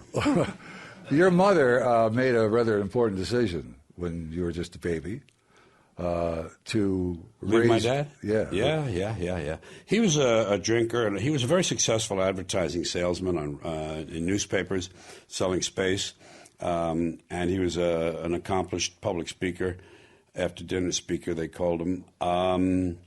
And he was a drinker and a bit of a bully. He never did beat her or touch her or anything like that, but he kind of terrorized her and was abusive to my brother. So she didn't want that happening to me. And when I was 2 months old and my brother was 5 years old, she took us out the fire escape window in her father's apartment in New York. I in her arms and my brother at her hand, down the fire escape into the backyard, through the backyards out to Broadway, and into my uncle's Packard, and drove us off to the country, and she never looked back. Then she got back into business in advertising and raised 2 boys during the last half of the recession, the Depression, the Great Depression, and the Second World War. So she did quite a job. Your mom's been quite an influence on you, hasn't she? Yeah, well, she was the sole parent, of course, and she was absent because she had to work. So I did a lot of parenting to myself. I engaged in a lot of mental activity to kind of fill the void which children will do, and I had radio to listen to. But she was very conscious of language, as was her father. Her father, a New York City policeman, my grandpa, whom I never knew. I never knew any of the grandparents. I never knew my father either. I had the one parent in my experience. And my grandfather was a cop in New York, 20 years, around, way back, because they were all rather old when their kids were born. So as a result, this was in the 1890s. And he wrote out, my grandfather wrote out many of the works of Shakespeare longhand during his lifetime because of the joy it gave him. That was the explanation he had. Wow. So that's an indication of the language gene at work. And my mother inherited that. The Irish have that to a great degree. Some do, some don't. But it's kind of a generalization, but it's true. It's an Irish trait, language. And gift of gab. My father had it, my mother had it. So it was natural for me to have that, and then she reinforced it. These things have to be reinforced as well, and she reinforced it in me. Now, your brother, Patrick, was 5 years older than you. Patrick, yes. Usually when you have a brother 5 years older, you usually become the punching bag. No. Well, how did he was handle too busy out getting laid and fighting and drinking. He don't want to bother with that. He don't have time for bullying, and it's not in his nature, really. You know what he told me? He said, when you came home from the hospital, and you know about how a young child can react to a new baby in the house. There are kind of certain horror stories you hear about how tough it is for the kid to adjust to that, and sometimes this hostility. He said, I was so glad when you came home from the hospital. He says, I was so curious about you, and I used to watch you in the crib, and so he has a wonderful, wonderful nature, but he inherited, I think, also my father's temper. So he was more of a fighter than I was. In the neighborhood, he was a physical guy, in the bars and on the street corners. But I wasn't really of that type. You, in fact, used one of Patrick's jokes last night on stage. Yeah, he's a great guy. He's still alive, of course, up in Woodstock. He said something that I wrote down a long time ago, and I just started saying it recently. He said, what we should do is take all the mentally defective people in this country and give them government jobs and just sit back and watch things improve. He's a pretty funny guy and very verbal, very, very verbal. More so than I even, I think. You and him have a sort of the same perspective on things, don't you? Pat and I? Yeah. We both feel it's, we're both opposed to organized religion. We're both opposed to, the way government had, the way the citizens have organized themselves in this country, which passes for government. I think the republic is a failure. We both, for the most part, think this experiment was nice while it lasted, and we're not too impressed with the human species, because the record is rather not a good one. And so we inhabit the same area in those kind of philosophical areas, and we talk a lot on the phone a couple of times a week, and we have, you see what we have. I'm 69 years old now. He's 75, and we have common memories. We have common experiences and nomenclature and things in our childhood that I can call him up and mention a brand name that is no longer in existence. Like Ipana toothpaste. I can call up and I can say, Pat, Ipana. He'll say, yeah, wow, It's so great. We're both we're Irish. There's another generalization. The Irish are very kind of sentimental and like that, and there's a nostalgia that we love. And we're both a bug for those artifacts of our childhood.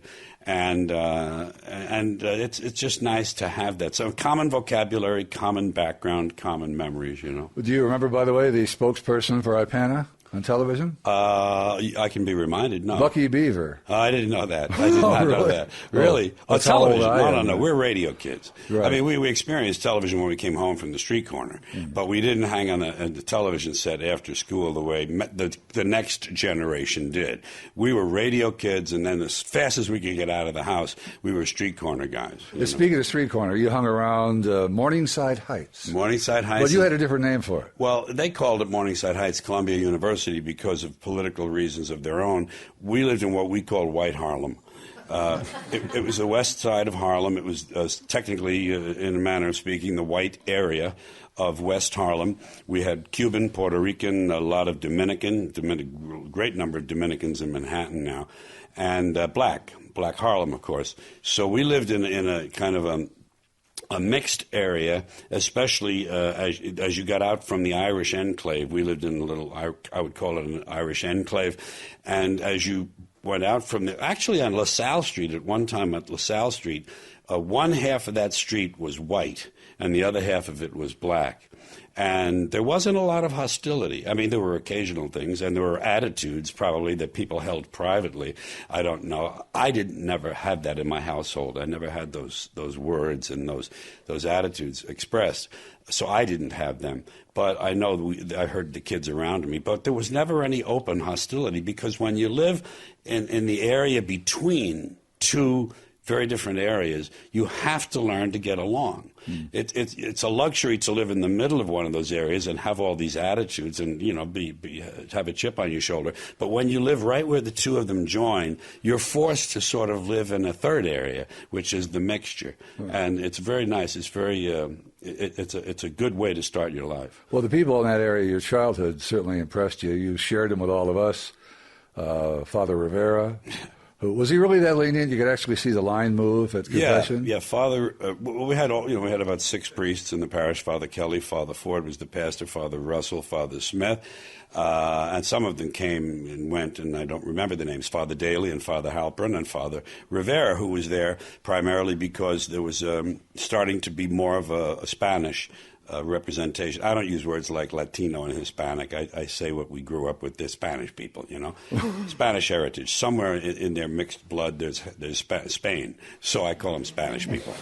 And Father Rivera was there to serve them and to pastor them, or I should say, to tend to their pastoral needs. And one of them was confession.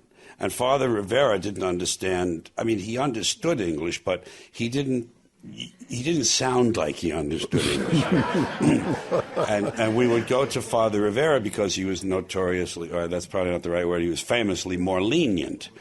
And you would get a lighter sentence, a lighter penance in confession. Sentence. And you could see people would switch the line, people on Father Kelly's line, when Father Rivera would show up and, they kiss the stole and put it on and go in the confessional, you would see people race and rush over to Father Rivera's line. Father Rivera, I say, today Hail Mary.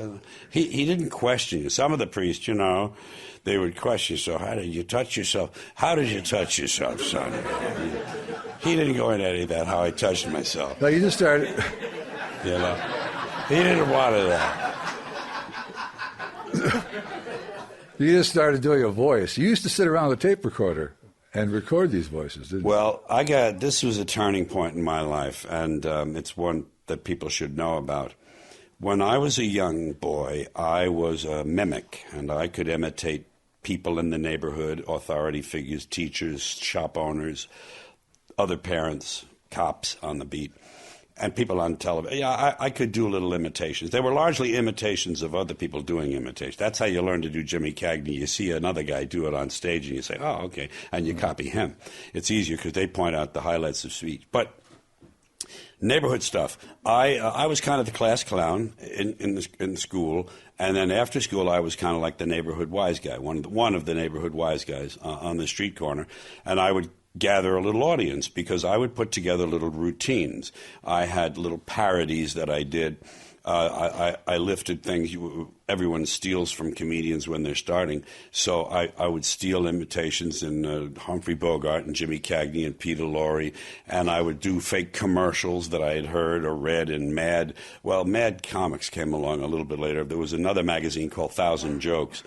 And I put together little routines, and they would say, Georgie, hey, Georgie, do that thing about such, and I would stand up and do it, and it would come out differently each time. And I developed this ability to stand up in front of a group of people and get their attention and get their approval. That was important to me, apparently. When I was a little kid, I'd go to my mother's office, and she'd say, imitate Mae West, do the imitations. And I would do the imitations for the ladies in her office, and they would laugh. And I noticed, I don't remember noticing this per se, but I must have noticed that this got me the attention of adults. Because don't forget, I was alone in that house most of the day. When I wasn't in school, I came home and I was alone. I got the attention of these adults, and I got their approval through their laughter. They were more or less saying, good boy, George, good going, way to go. Yes, he's good, he's cute. Ain't I cute, ain't I clever? That's what this job is. So as a youngster, I wanted to be a comedian. I was probably only 8 or 9 or 10 years old when I began to form an idea that I wanted to be in the movies like Danny Kaye and like Red Skelton. And I called that being an actor, but it was actually being a comedian. And pretty soon I found out the word comedian, and I wanted to be a comedian.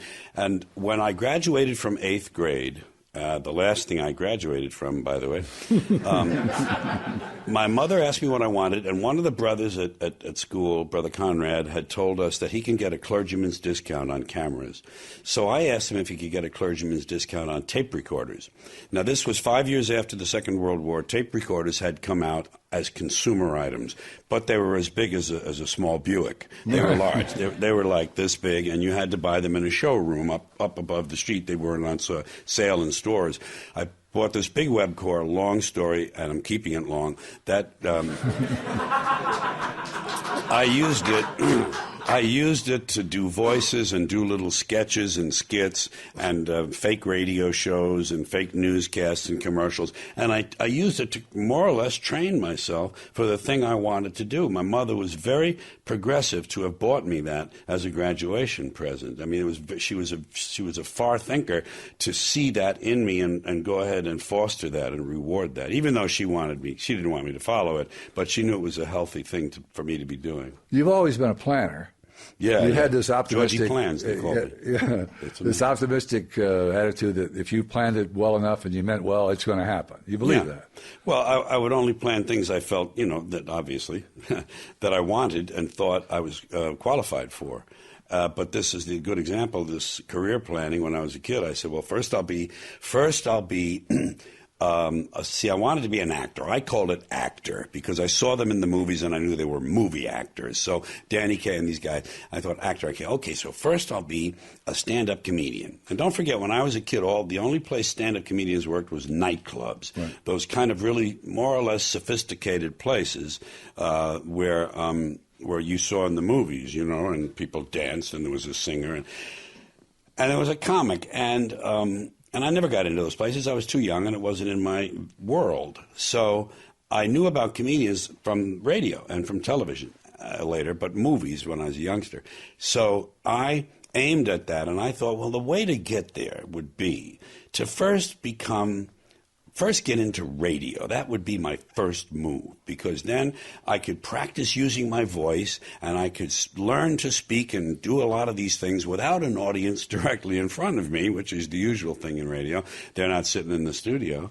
And therefore I wouldn't be as nervous or afraid, and I could kind of build up my confidence, and then I could become a stand-up comedian, because by then there were further venues for comedians. I thought, then I can be a stand-up comedian, and then I can go, then if I'm really good at that, then they have to let me in the movies.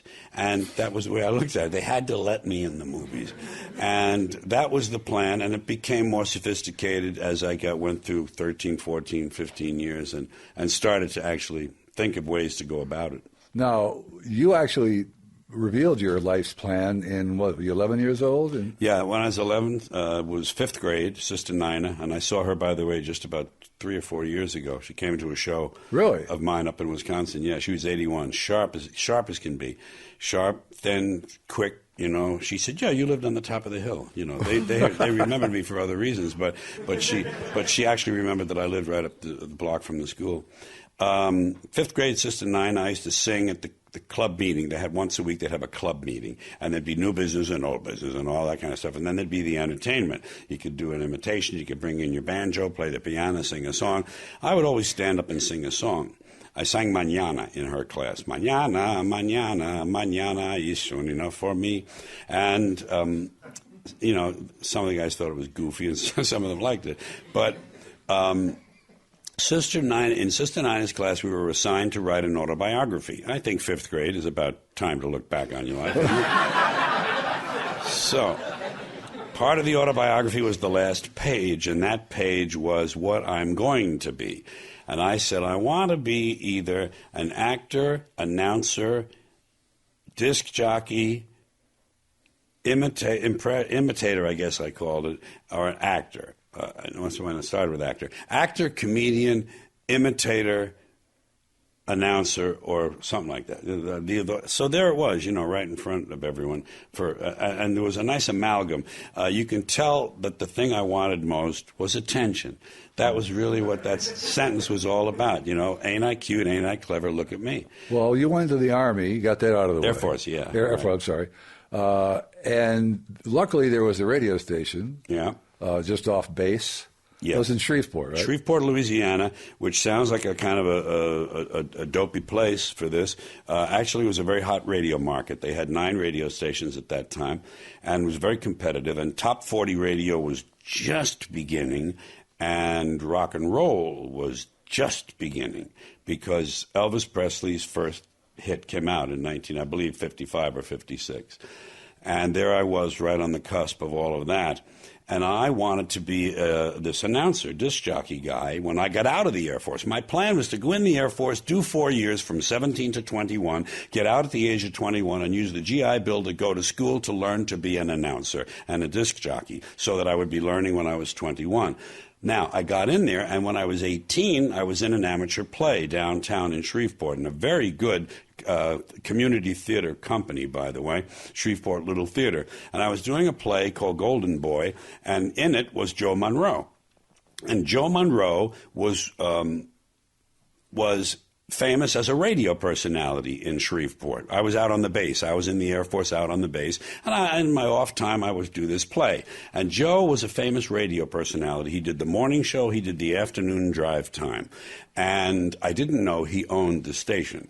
But so it was a really great station, KJOE, KJOE in That wasn't the clue? Yeah, well, maybe there was a slight inkling in my mind, but I didn't know that he was the outright owner. Actually, he was 51%. Now, that station was number one in a 9-station market, in spite of the fact that it was a daytime-only station. They had to come on the air every morning again at sunrise, turn the transmitter on, and gain back all the listeners who had tuned out at sundown. There are some stations of low power. This was a 1,000 watts, and daytime only, but it was number one, and it had about a 50% share of the market. And this is what... with 9 stations, competing with 8 other stations, they had 50% of the listeners, yeah. I was going to say, this is what it sounded like if you lived in Shreveport. Alex, you want to roll that? The beginning of my show. Yeah, It's time to smile and swing a while with Carlin. George Carlin is on the air, the smoothest record man anywhere. Get set to listen, so here we go on the George Carlin Show.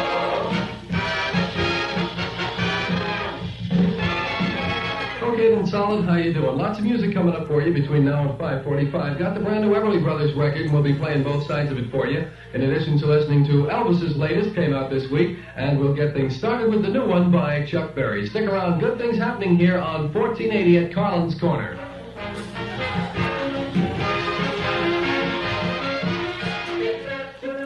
Yeah. You didn't even talk up the whole bed. No, I didn't use it up. I liked when the brass came back in. I used to let the brass come back in to build. Those are great jingles. Corner. Listen to that band, huh? Pretty good band. Yeah, well, if you went to the next market, it's the same band with a different set of... That's right. Yeah, the jingles were done in Dallas. It was a big jingle mill. So there you were on the radio. Now, was that the first time that you really got that feeling of not power really, but...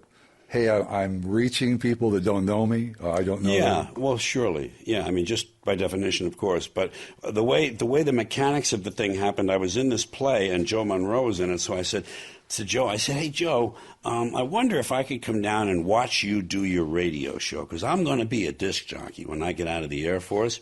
And that was my first step, being on the radio. So I didn't bother telling him about comedian and all that. I'm going to be a disc jockey, and I'd like to watch your show and pick up some tips and see how you do it. He said, yeah. He says, come on down. I still didn't know he was the owner. I got there and watched his show, and he went off the air at sundown. Let's say it was 6:15 that night. It changes. It gets later and later as the summer goes on.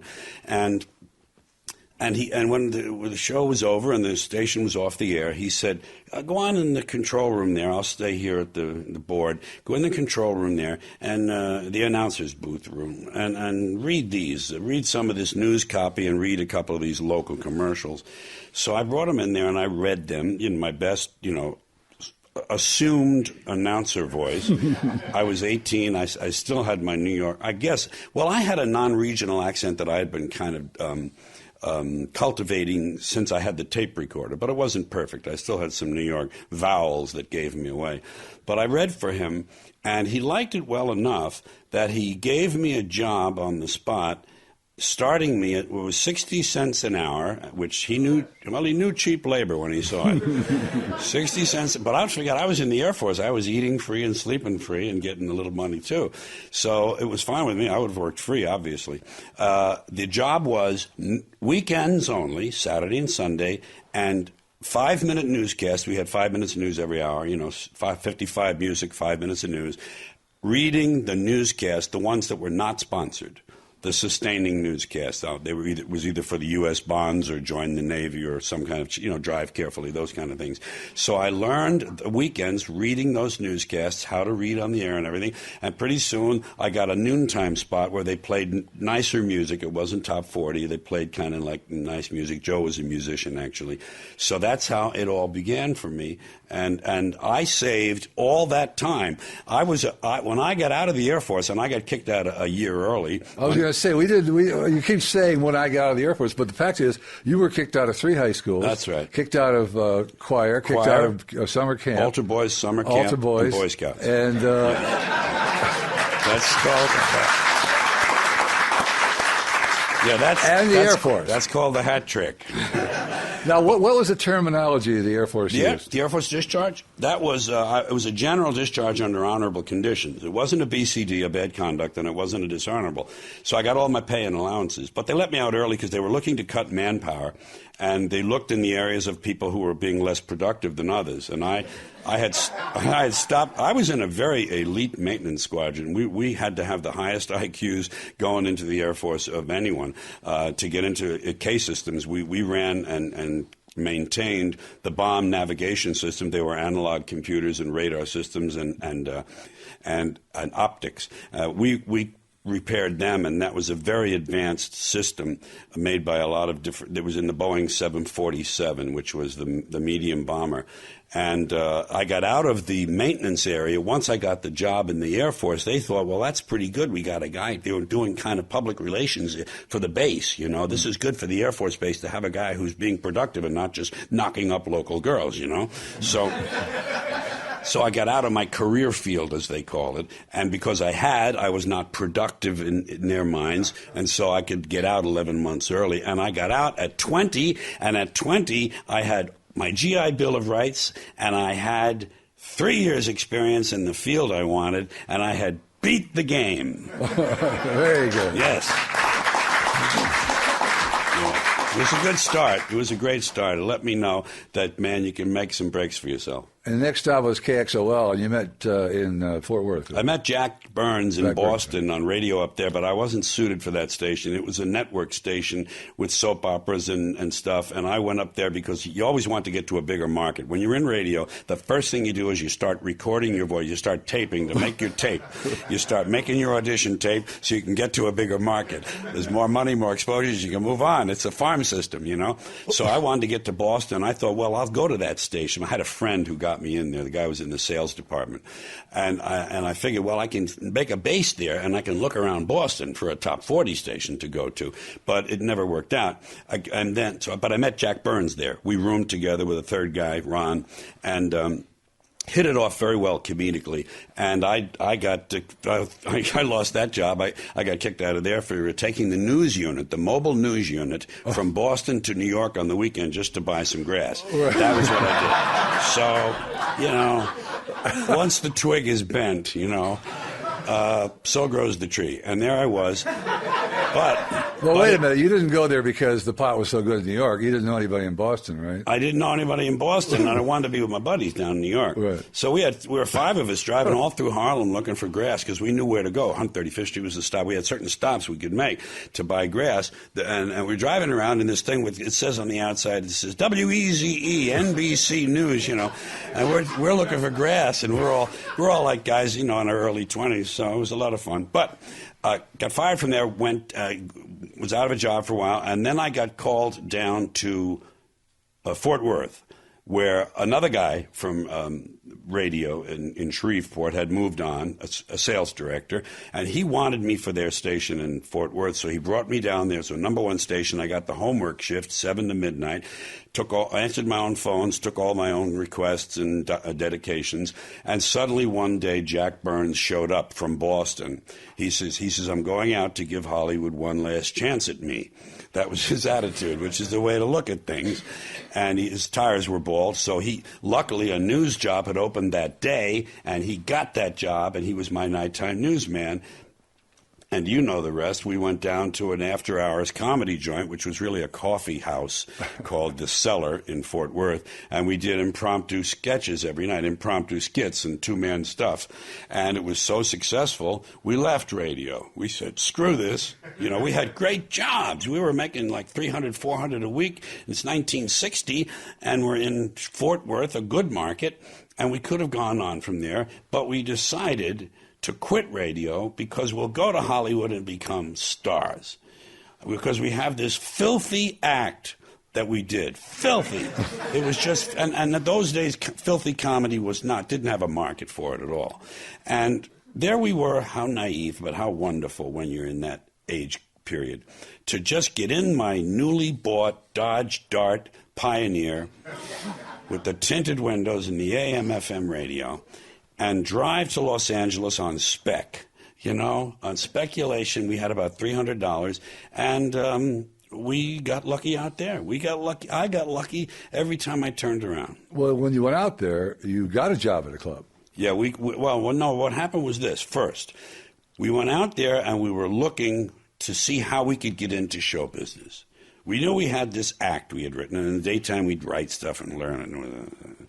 Terrible. So we would go to places and look at other people, and we would hang around Dino's on the Strip and figure Frank Sinatra might come in. We hung around the Brown Derby one night, and Rock Hudson came floating through, and we were just using up our money. And one day we went back to the apartment, and the rest of our money had been stolen out of the sock drawer. Good hiding place, George. And we had no money. So we thought, well, gee, we hadn't counted on that. And we had vowed not to work, just to go straight into show business. We didn't want jobs, none of that bellhop stuff, none of that car hop, none of that stuff. We won't go into radio out there. But what happened was the only thing we knew was radio. And the only thing we really felt we deserved was radio. The second biggest market in the country. I mean, it was sheer lunacy to expect to just get into that market. But we went around. We went first to KFWB, number one in the market, top 40 station. And we didn't have tapes or anything. They didn't want us, So we're walking along, and we see this radio station, KDAY. Right near Hollywood and Vine. It's Selma and Vine, in between Sunset and Vine and Hollywood and Vine. We walked in there, and that's where my star on the walk is now, out in Hollywood. Really? I had them put it out in front of that radio station. It's kind of nice. We went in there, and they were looking for a morning comedy team. I mean, it's just all luck, You just get lucky, and you're on a roll. They were looking for guys like us. We did a tape for them. They loved us. They called us the Wright Brothers instead of by our real names. They called us the Wright Brothers. But it did a big publicity campaign, ads in Variety, full-color ads and everything, and put us on the air. And here we are on the air about, it would only have been about 2 months after we got there. And it was just sheer madness, there we were. That wasn't good enough for you? No. What we did was still work on the act. We're going to work on the act because this is only a stepping stone, And now we're making about $500 a week each, and that's good, and we're great.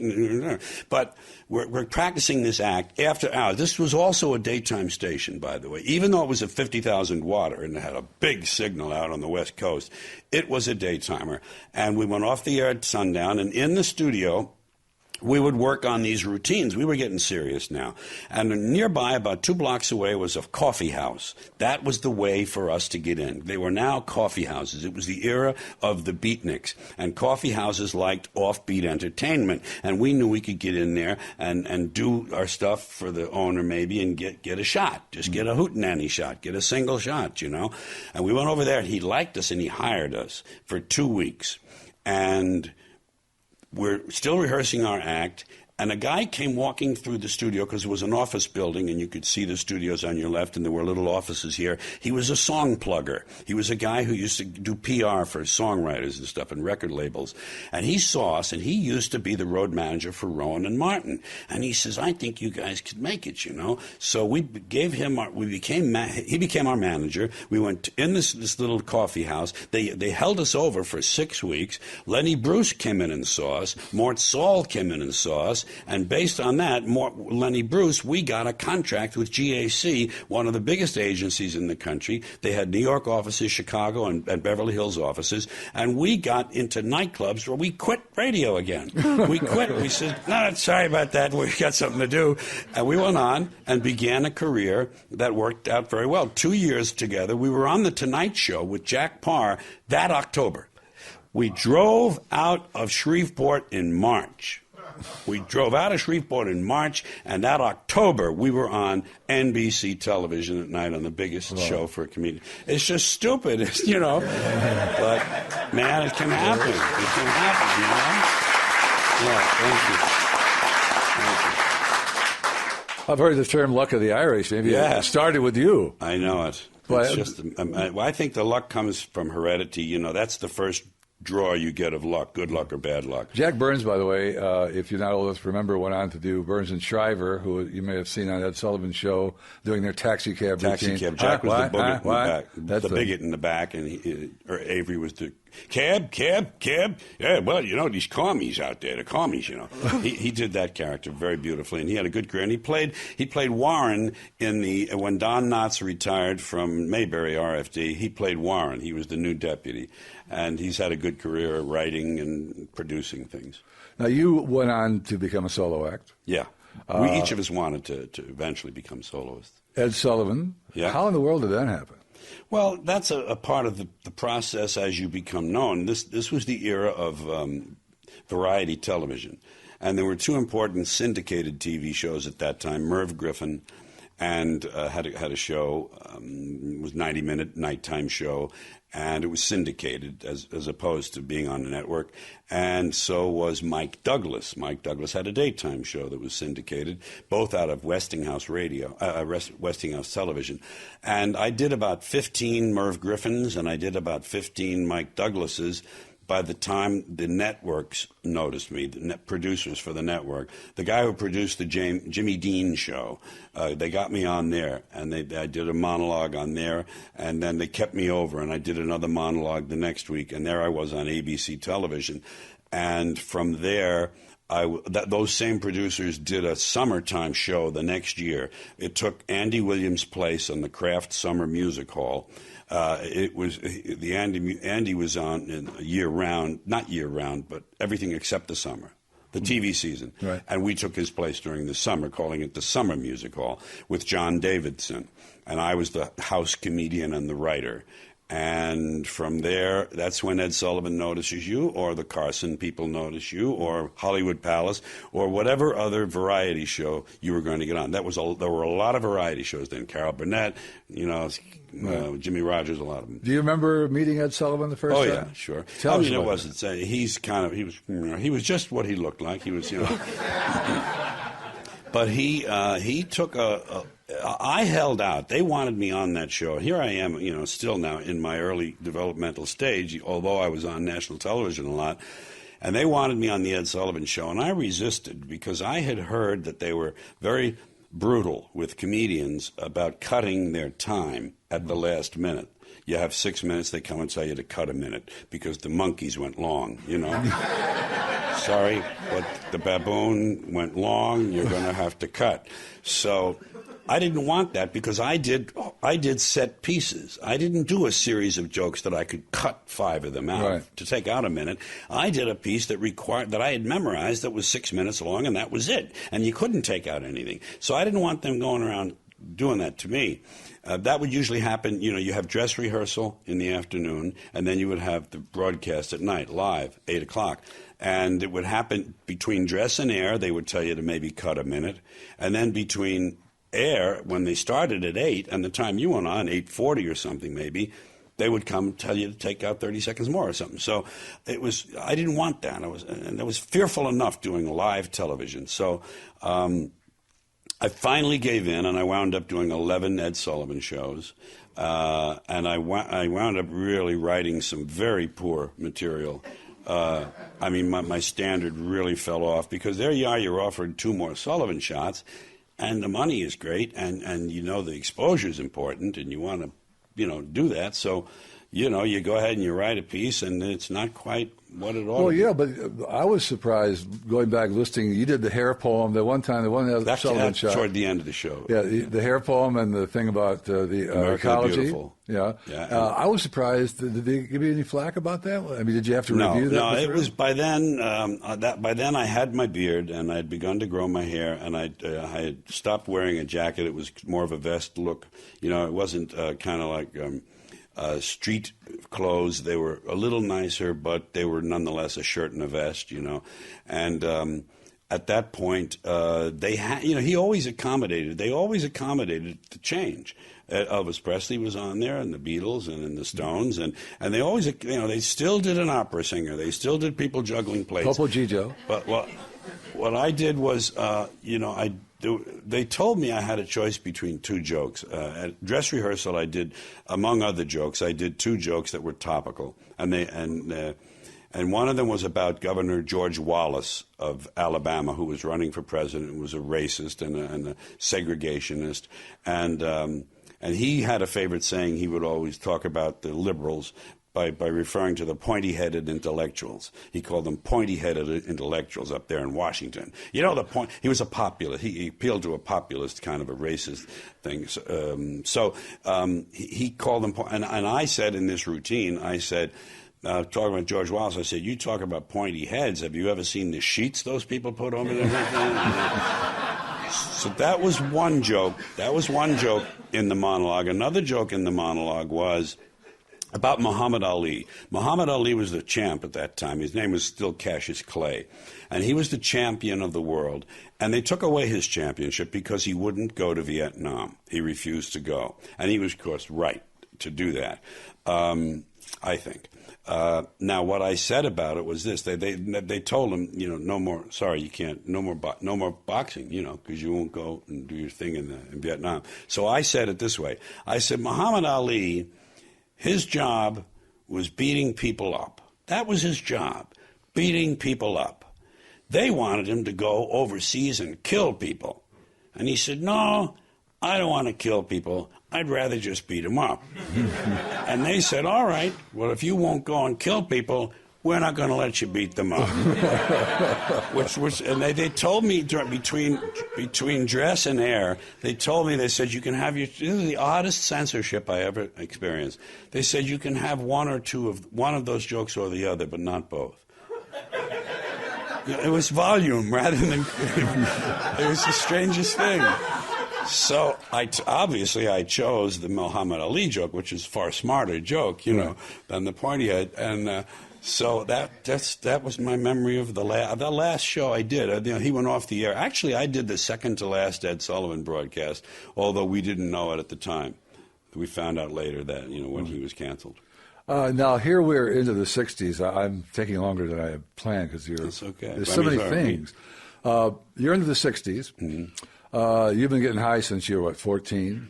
Yeah, 13. And you were going through, sorry. These things are important. That year does make a big difference. That's right. But here you are, you're 30 years old. The Summer of Love is going on, 67, 66. Everyone who's involved with that is generally about 20 years old. And their parents are 40 years old. In the nightclubs I was working. And you're in the middle. Yeah. And you're playing to the parents, and you made a decision at that point that you were playing to the wrong audience, basically. Yeah. Just a small backstory to that. Remember the Danny Kaye dream as a child? I wanted to be like Danny Kaye. So that was what I was pursuing in show business, and that's where I had come to that point on the road to. I found out in the interim on the way that I wasn't such a great actor, and I wasn't going to be in the movies. But I found out I was a pretty good writer of comedy, and that I could probably do that and figure that out for the rest of my days, and let that be my thing with some movies thrown in. So I got to that period, and I had dropped some mescaline and some acid, as had a lot of my friends, and I hung around with mostly malcontents like myself. All my life I had been, I got kicked out of all those things because I defied authority all the time. I wasn't in step. I was constantly out of step with this society and the authorities in it. And that was my B life. My A life was I'm going to be like Danny Kaye, which, if you think about it, is a mainstream path. That's something that you do. That's a people pleaser thing. You have to learn to please people and go on and get bigger and bigger audiences and become a famous movie star, and that's how you do it. But I had a B life that I didn't know about, that I didn't realize that this was bifurcated. I had a B life, which was fuck all these people, fuck all these people. I don't buy this shit. Now that person was being kind of like suppressed without my knowing it. I lived it out in my private life. I hung out with musicians, and their hair started to get long, and the music started to change in the 60s, and the music was protest, and I was hearing people who were using their artistic talent to further their ideas and their philosophies. Buffalo Springfield and the Beatles and Bob Dylan and Joan Baez and so forth. And I'm thinking, that's starting to dawn on me that I'm not using my ability to further these thoughts and ideas that I agree with. I have thoughts on that too, and I'm not doing that. I'm entertaining these businessmen and shit in these nightclubs doing people pleaser shit. So I something struck at that time, and it was probably the acid, And I realized that I was in the middle, that these people were in their 40s, I was entertaining the kids in their 20s, well, kids, not the people in their 20s, were embracing the anti-authority that I had lived. So I said, well, this is where my audience should be. And I didn't redo, I wrote a new act. I put in a lot of my thoughts and feelings, and it became autobiographical. That was the first thing that a writer does usually, is to write about himself, even if it's thinly disguised. Mine was open. I talked about being a Catholic, being a school kid, being a New Yorker, and the things that had affected me and that I enjoyed about school and those experiences. Yeah, but during this awakening of yours, you fell victim, like a lot of us did, to when you're doing drugs and whatnot, it's not always conducive to productivity. And once you get to something that you can't put down, right? You know, the beer and the pot. My lifelong buzz was beer and pot. You can put that down. You can regulate that. You can say, okay, well, today I have to do this. So, I'll just have about 2 beers in the morning and smoke a half a joint, and then I'll do that, and then I'll get high. That's. But when you get to things like cocaine or any of the other ones we all know, and you get to the addictive drugs, it's a different story, and that's what happened in the early 70s. Once I had started my record career, one of the fallout things that happened as a result was Carson. He sort of distanced himself from you when you're going through this change. Well, when I went through these changes, my appearance, my hair got longer, my beard grew, and my clothing became closer to I guess you'd call it the hippie ideal, And now some people in show business, some old, the old-timer, not old-timers, but the old-school people, they thought that I was making a very crass decision to, as I heard it from one guy, to cash in on the hippie thing. That was their way of looking at this from the outside. They weren't attuned to the kind of, pot is a value-changing drug. It's a hallucinogen. It's a mild hallucinogen like acid, and it's a value changer. And if you smoke from the time you're 13 till the time you're 30, you have formed certain attitudes, and it just reinforced my malcontent, my outsidership, the feeling of being outside and not belonging. So these people had never had that, so they couldn't see that there might be some integrity in what was happening to me, and they thought, well, he's just trying to cash in. Don't worry about it; they'll see through him, and he You thought you were doing a Bobby Darin with this? Right. Just going to the mountain and coming back, I am different. And it wasn't that. It took 2 years for this change to take place, physically, with the growth of the beard and the hair, and I did it on television. There were syndicated shows I was doing by that time. Virginia Graham had a 5-day-a-week show. Della Reese had a 5-day, and so did Steve Allen. And on these shows in this change period, I would explain what it was, that I don't belong in nightclubs. I belong on the colleges. I belong on the campuses. The beard would get longer, the hair would get longer, and by the time 2 years was up, I was there. But in the meantime, regular show business, which I cared very little about, but Johnny Carson was important. That was another platform that I wanted to show my kind of like new self. And they got afraid when they heard about it, because they thought, oh, he's on the acid, and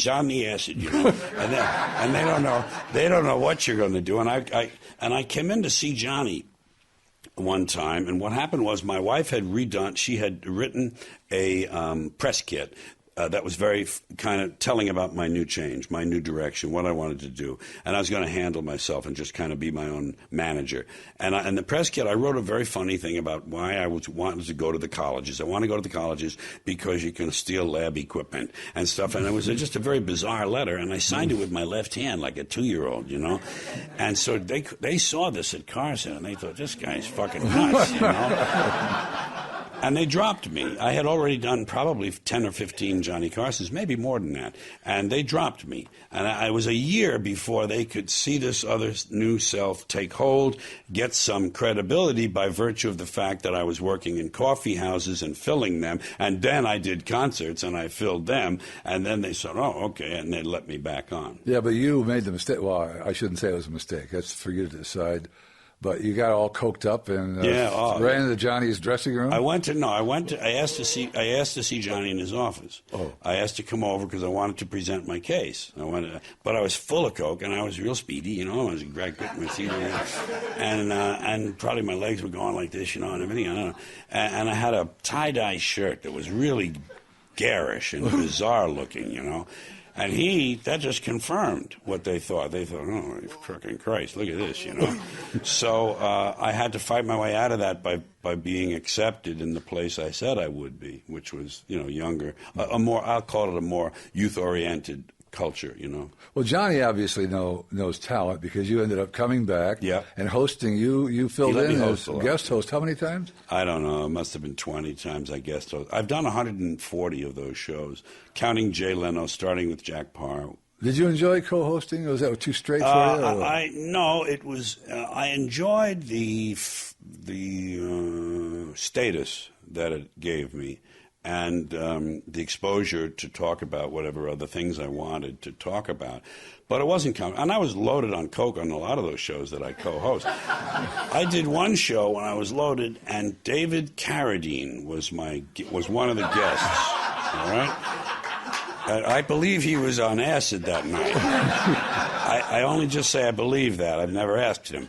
He came out in one of these, he was in that kind of Far Eastern, that period. Kung Fu thing. Yeah, well, this was more like Far Eastern. It was kind of a diaphanous, sort of a flowing white garment, And he came out, and he was sitting there on the couch with his legs in the crossed position up on the couch.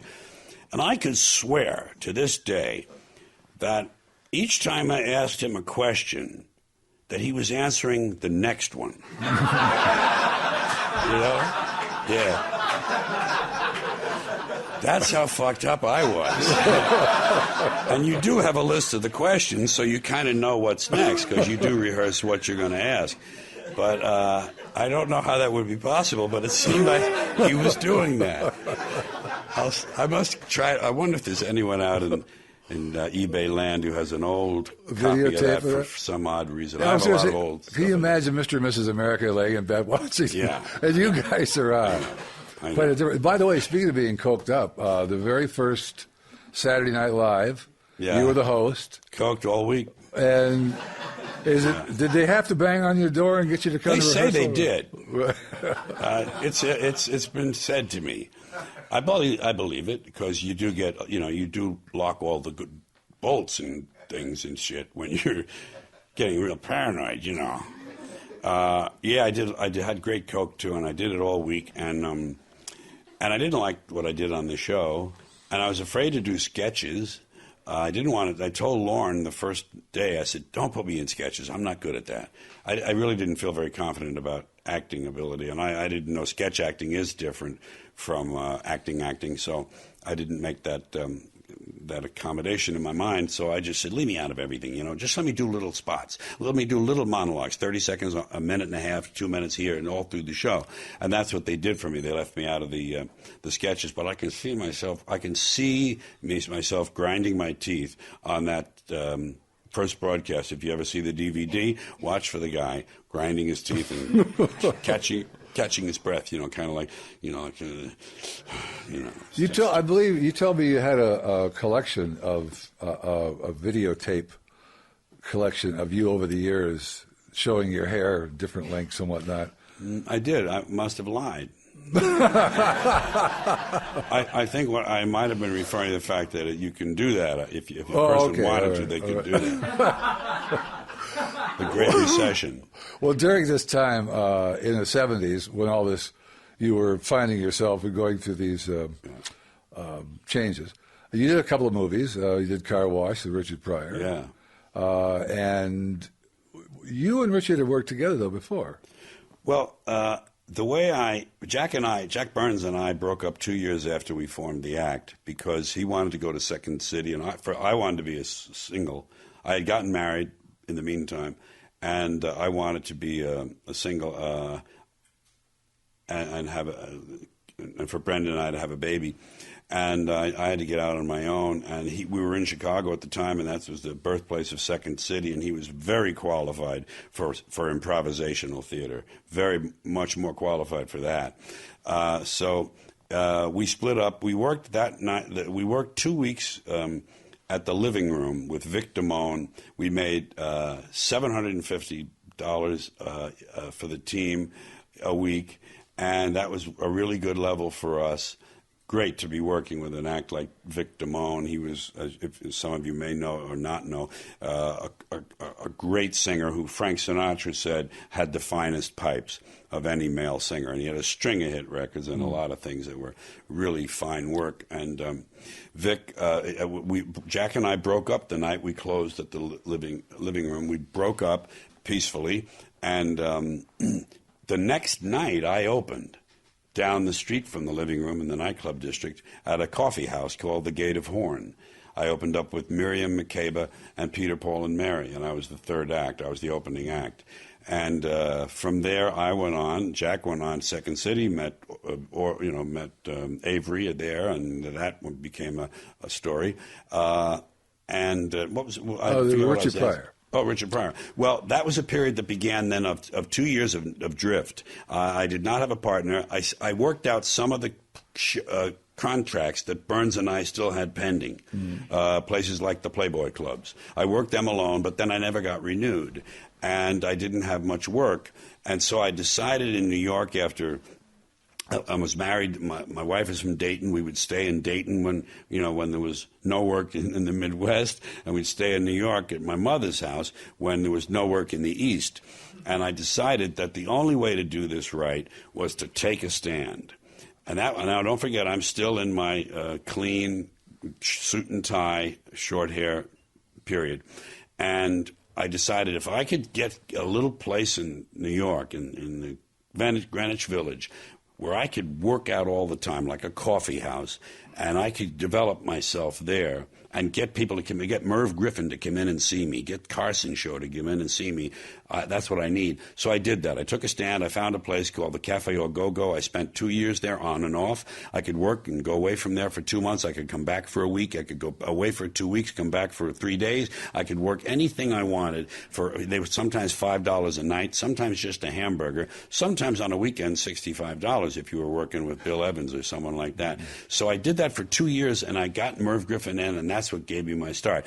At the place I'm talking about, the Cafe Au Go-Go, Richard Pryor was in the same state I was. Richard Pryor was still an unknown comedian who hadn't done any television, and he was in his inoffensive era, his inoffensive period. He was in his doing Rumpelstiltskin. He did a little, there was a famous Richard Pryor early piece called Rumpelstiltskin. That's what got him on the Merv Griffin Show. He was down there working out. We would smoke some joints up there in the high staircase in the basement of this place, and we would do our bits. Occasionally we'd be on stage together. I don't remember much about that, but the people came in to see Richard Pryor one night from Merv Griffin, and they gave him an interview the next week. So he got his interview. And then I'm still laboring there. And he gets a show from them, and he goes and does the show. Well, by the time he got the show, in between his interview and the show, I had gotten my interview. But then he had his show. So I was one step behind him. So then he got his second show. Then I passed my interview, and I got my first show. So the two of us grew out of that room into this syndicated television exposure, which was nationwide and was always watched by the networks. And that was how the two of us sprung to life. Well, one of the good things about the 70s, you released those albums that most people hear on XM Comedy all the time. FM and AM, Class Clown, Occupation Fool, Toledo Window Box. Yes. In fact, I believe it was, I don't know if you know, but it was yesterday or this week is the 25th anniversary of you told Class me Clown. Yeah. Yeah, that's nice to know. Those were 4 gold albums. I had 4 gold albums in a row, 72, 3, 4, and 5. And then I had a couple after that weren't gold. That was what I call the Little David years, Little David Records, owned by Flip Wilson and his manager, who then became my manager, and I was signed to the label. And, that was the thing. You see, you need a way, if you're going to do, quote-unquote, material that should be uncensored. I hate this designation adult, or X-rated or something. But if you're going to do realistic spoken word art, if you're going to get a mass audience, you need a medium. And the medium at that time was records. Right. You certainly couldn't do it on television. That was commercial, and they didn't allow that kind of language or those ideas if it was just the ideas that were dangerous to them. So I got my mass audience through the records. The records fed the box office at the college concerts. The college concerts fed the record sales, and it went around. Plus, you do some television and talk about both. I'll be in Buffalo, I'll be in Toronto, and I'll be in Niagara Falls. And by the way, FM and AM, but you did it a little more gracefully than that. So the whole thing worked. Then I ran out of record career. You can't be the hot new guy in town forever. Right. You can't be the fastest gun, because a faster gun is coming to town in a few years. So my record career began to kind of wane in the 70s, as did the counterculture. The disco came into play, and the people who are the true hippies and the true radicals, they kind of retreated to the hills, and the other ones went and got MBAs and stuff like that. And there I was, sort of not knowing who I was and who I should become, to be true to myself. So I drifted a while, and that's when cable started. That's when HBO started at 75 or 76, and I got on there in 77. And now I've done 13 of them. That's my way of reaching the mass audience. Right. It was the first one was George Carlin, 77. George Carlin again, 78. Carlin at Carnegie Hall, 82. Carlin on Campus, 84. Yep. Playing with Your Head, 86. What Am I Doing in New Jersey? 88. 1988. Doing It Again, 1990. Jamming in New York was 92. They did that 40 Years of Comedy special. In 96, Back in Town. You Are All Diseased in 99. Complaints. That got a lot of complaints and grievances in 2001, and Life is Worth Losing in 2005. Right. I've been told that the Jammin' in New York was a special one for you. Well, it was, one of the big turning points. I'm an entertainer because I work in an entertainment circuit, but there's an artist at work too. Not all entertainers are artists. Some are just entertainers, and they kind of experience life, their creative lives in a static way. They get to a certain place, and they kind of stay there. Other people who have an artistic element or component grow, because artists always grow and go somewhere. Artists are on a journey. They don't know where it is going. They don't know. They don't want to know. They just know there's something else. There's something more. There's more in me. There's more to talk about. There's more to look at. A painter, a composer, they grow, they live, they grow. It's an ongoing thing. So that is true for me as a writer. That's the artistic part of me, is the writer.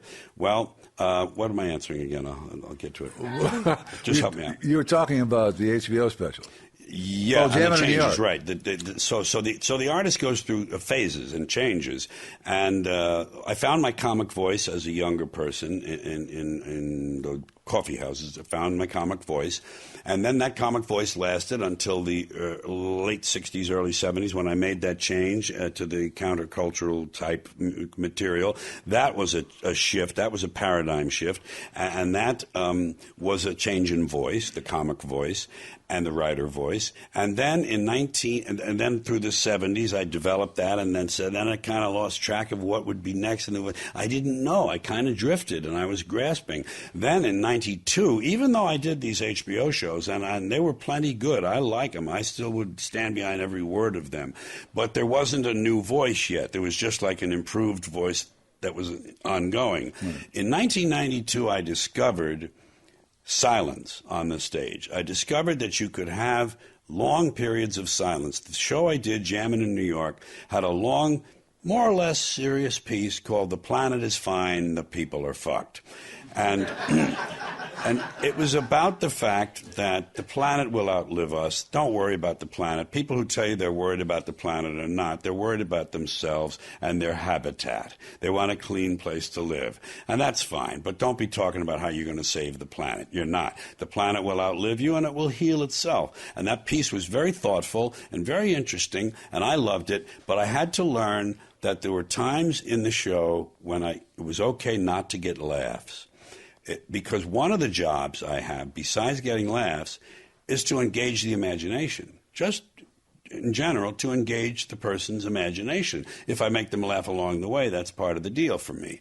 But I learned then that I had a kind of a more serious writer voice in me. And that's when another shift took place. And the shows that follow, that came in the 90s, are representative of that. There's more of a social commentator in them. There's more of a, if you will, a quote-unquote philosophy beginning to emerge. And that was another important shift for me that is still playing out. Plus, it was the first live one. It was the first live one. It was New York City. It was the first one done in New York City for me. I did it at Madison Square Garden, not in the big arena, but in the theater there that holds about 6,500. So it was a big audience. It was live, and it was my hometown, and I was king of that town for a night. You know, it really felt good. I looked out my hotel window that night, and I thought, yeah, you know, this is my town. One of those kind of scenes you'd see in a movie, kind of a cheesy scene. It was sort of an adult version of when your mother's friends used to pat you on the head and go. Absolutely. Yeah, it was just a graduated version. I still haven't covered books or movies, but I promised to let people ask questions without going on and on. Are there anyone here that wants to step up and have a question? Anybody? See, it's probably... They're in awe of you. Okay, great. State your name, please. And Hi, my name is Alan. Hi, Alan. First of all, it's very rare that you get to meet somebody that is an idol of, you know, and thank you. 30 years ago, I was introduced to on that first HBO special that you talked about, and I just thank you for 30 years of making me laugh. That's very nice. I'm curious about some of the comics that you've worked with. Who's the funniest that you look back at and you think, man, that guy is, you knew when you saw him that he was going to be as good as, you know, you'd ever seen? Well, the only one that comes to mind, I'm sure if I searched my memory or if I had a better memory, I'd have other examples. But Lewis Black was someone I saw early in his exposure, and I knew this was a unique and strong voice, to say the least. So Lewis Black, I love him. I love it that sort of theatricalized anger. And the things he talks about, he's got a good mind. I like good minds. He's one that I think of. I never hung out with comics. I still don't. I'm a loner. I'm a real kind of loner and an outsider. I never hung out in comedy clubs, and of course I never worked in them, so I didn't need to hang out in them. But I was just never attracted to that. The comic culture, the comedians who like to hang out together. So I don't have a lot of knowledge. I didn't have a lot of occurrences of being able to see someone early and say that. But Lewis Black was one that definitely sprang to mind. Lewis tells a great story how CBS wanted to do a series based on him. And he had to go and audition for the part of himself. Oh, yeah. And he didn't get it. That's great. He said, luckily it never made the air, so it didn't matter. I recall that. Anyone else? Sure, why not? Don't wait for me to be asked. Just walk up to the microphone. Oh, wait. Hi, my name's Chris. Hi, Chris. You've had the chance to see the entertainment industry evolve tremendously over your career. Yeah. And one thing that's I've heard said, and whether it's true or not, is that if you saw a lot of people who are icons today, such as yourself, if you started today the way the system is set up, you might not get the opportunities. You maybe never would have had the chance to become who you are. That's right. Do you think that's a fair assessment, or do you think the entertainment industry in general has improved or just changed or gotten worse over your career? Well, depending on the individual, that's both true and not true. I would say with user-generated content and the viral quality of the Internet, that a person who is self-made, let's use that for a shorthand, a person who wants to be self-made has some avenues that certainly I didn't. But on the other hand, life and the world and show business were simpler then, so it was easier to see where the path ought to be. I mean, there was only one way I was going to get started, and that was to get on a radio station, and in the midst of having that career going, to look around at places where I might have a chance to learn to be a stand-up. You know, there were some nightclubs and there were some coffee houses. So the world and the choices were limited, which was probably good for me. But I think if I had had the same tools genetically and had them reinforced as they were for me in this era, and I had these impulses to show myself off, I think I may have found a way, but God knows how different it may have been. And and how much longer it may have taken. It's a much more complicated place. I don't envy. I wouldn't want to come of age at this time. Although I see a lot of advantages in it that we didn't have. I see that and I understand that. But I'm very happy that I came of age in the period I did, because you could grab it. You could kind of put your hands on all of it without much effort, And then now it's pretty elusive and pretty fragmented. Now you mentioned, you sort of, I don't give up is the word, but you didn't take the idea of being a movie star quite as seriously. I wasn't an actor. And you've done movies here and there, and you've done voices in animated films. Mm-hmm. You were the Volkswagen bus in Cars, right? Fillmore. Yeah. But recently you played Ben Affleck's dad in Jersey Girl. Yeah, that was a serious role. Well, that was written for me, and I could show my sweet side. And a bit of irascibility, but there was a sweetness to the role. It was a grandfatherly role. It was written on a model of his father, and so it was kind of more suited for who I was at the time. The other thing I'm proud of having done, I did a Hallmark mini-series called Streets of Laredo, which was a continuation of Lonesome Dove. And it was the authentic continuation. There's an ersatz continuation that was kind of bogus, but this was the authentic one. And I did a part of an old scout, and I really felt good about that. And then Prince of Tides, I played the gay neighbor Eddie, and I was really happy with the way that came out. But I wasn't really born to be an actor. If I had trained all my life, it would have been a different story. If I had learned technique and training, yes, but I didn't have the tools. Hello, I'm Michael. Hi, Mike. Mr. Carlin, we know a lot of your comedy comes from things that really piss you off. What are some of the things that really piss you off that you haven't really talked about on stage lately? Well, you catch me short because I don't have my computer at hand and I can't go look for a lot of stuff. I'm blessed with some pretty deep files. I don't suffer writer's block, believe me. This current show I'm doing, I went in there and I dug out the whole 75 minutes all at once, and during a week's time, took it all out and began doing it the way it was, those 75 minutes from scratch. So I'm very proud of that productivity record. But I think it's not so much what I'm angry about, because anger implies that you have a stake in the outcome, that you care. And I don't really care. I don't. I mean, it comes across as anger. Obviously, there's a heightened kind of intensified theatrical anger that you need to convey these thoughts. But I'm not personally an angry man. I'm not personally angry about these things. I think they're wonderful because I root against the species. I finally came to a realization, and this freed me as a writer. This was part of that transformation in the 90s. I realized I didn't really care about this outcome on this planet.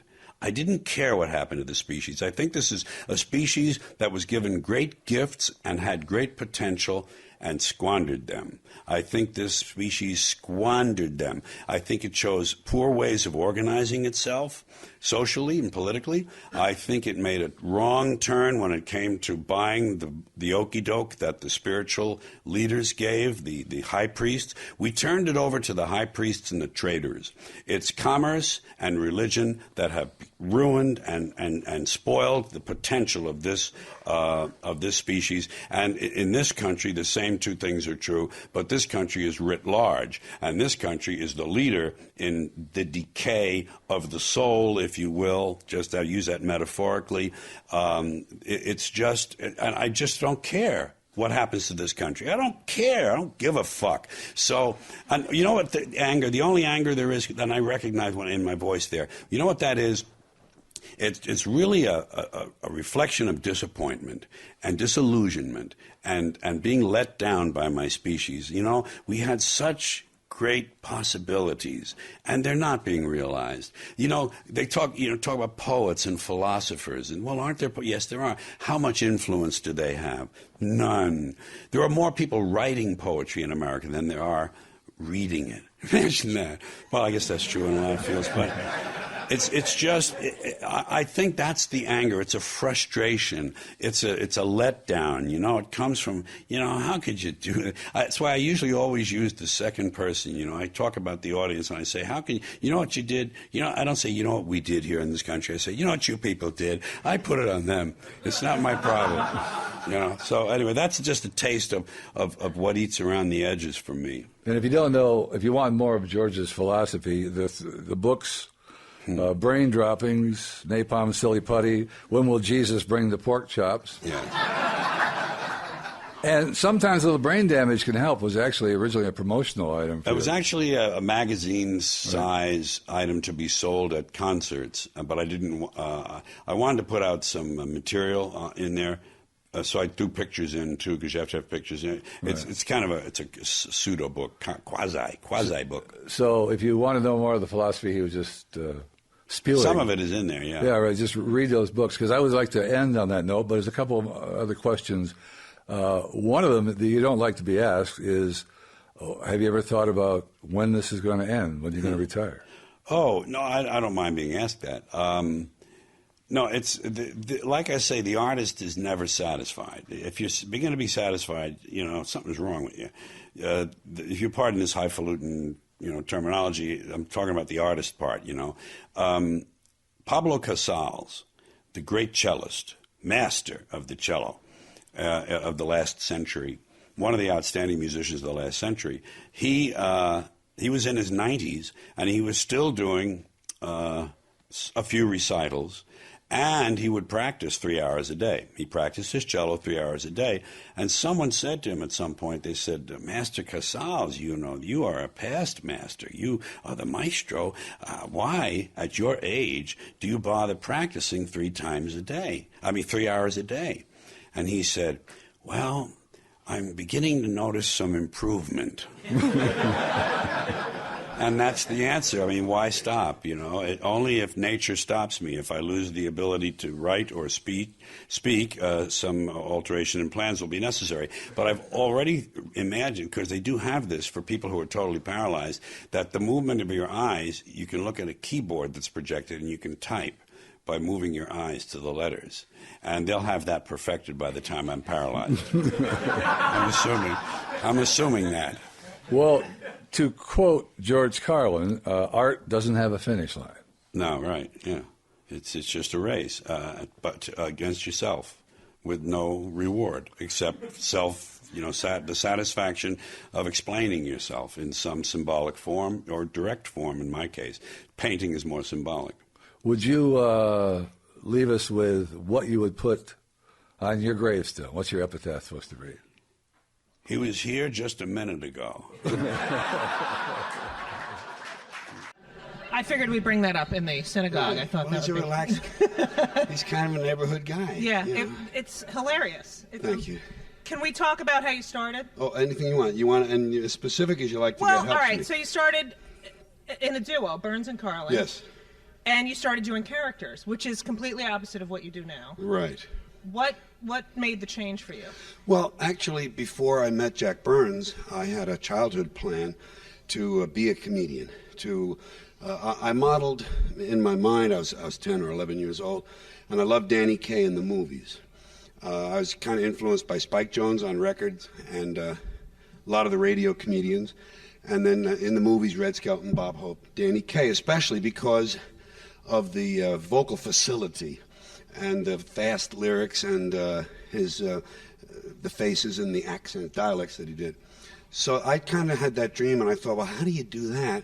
And I thought, well, I'm a pretty good talker, and I like popular music. I could be a disc jockey first, and I wouldn't have to face a real audience. I'd be kind of removed from that. I mean, some version of this thinking was going on. And then, of course, if I was good at that, they'd have to let me be a nightclub comedian. Right. And if I was good at that, they'd have to let me in the movies. That was sort of the logic of it.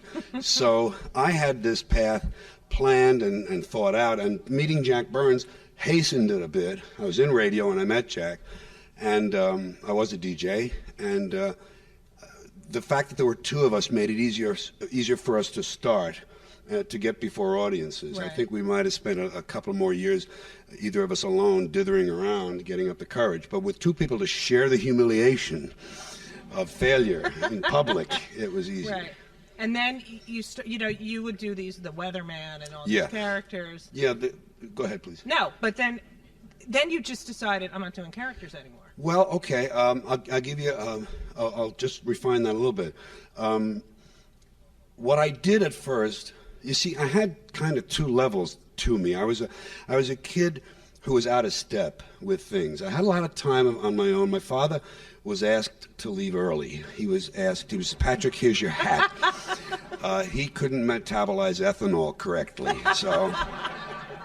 But he was fabulous. I didn't know him. He was a fabulous character and a successful salesman of advertising. He was the New York Sun's national advertising manager, and of the New York Post too, when it was a broadsheet in the late 30s. And a championships public speaker. He was a great public speaker. He won the Dale Carnegie Public Speaking Contest sometime in 1935 or 6 against 600 opponents, I guess you'd call them. Anyway, what was I answering? It was real good. How you would stop doing characters. Oh, yes. and You see, I had this dream of Danny Kaye, which is kind of a mainstream dream. I'm just looking at the movies. I'll be in the movies. But I was really kind of an outlaw kid. I quit everything, or I was kicked out of it. 3 schools, the altar boys, the choir boys, summer camp, was kicked out of there, the Air Force, and I just didn't fit because I was good scholastically, but I didn't like regulations and authority, and I was a rebellious kid. So that part of me got kind of submerged in pursuit of this sort of mainstream dream where you have to kind of play their game. Right. And what happened was I finally tired of that. I finally realized I was not being true to myself. I was doing these characters in media spoofs. They were always either movie preview spoofs or disc jockeys or news, sports, and weather or soap operas and things. And I had a 10-year career from that, and it was good.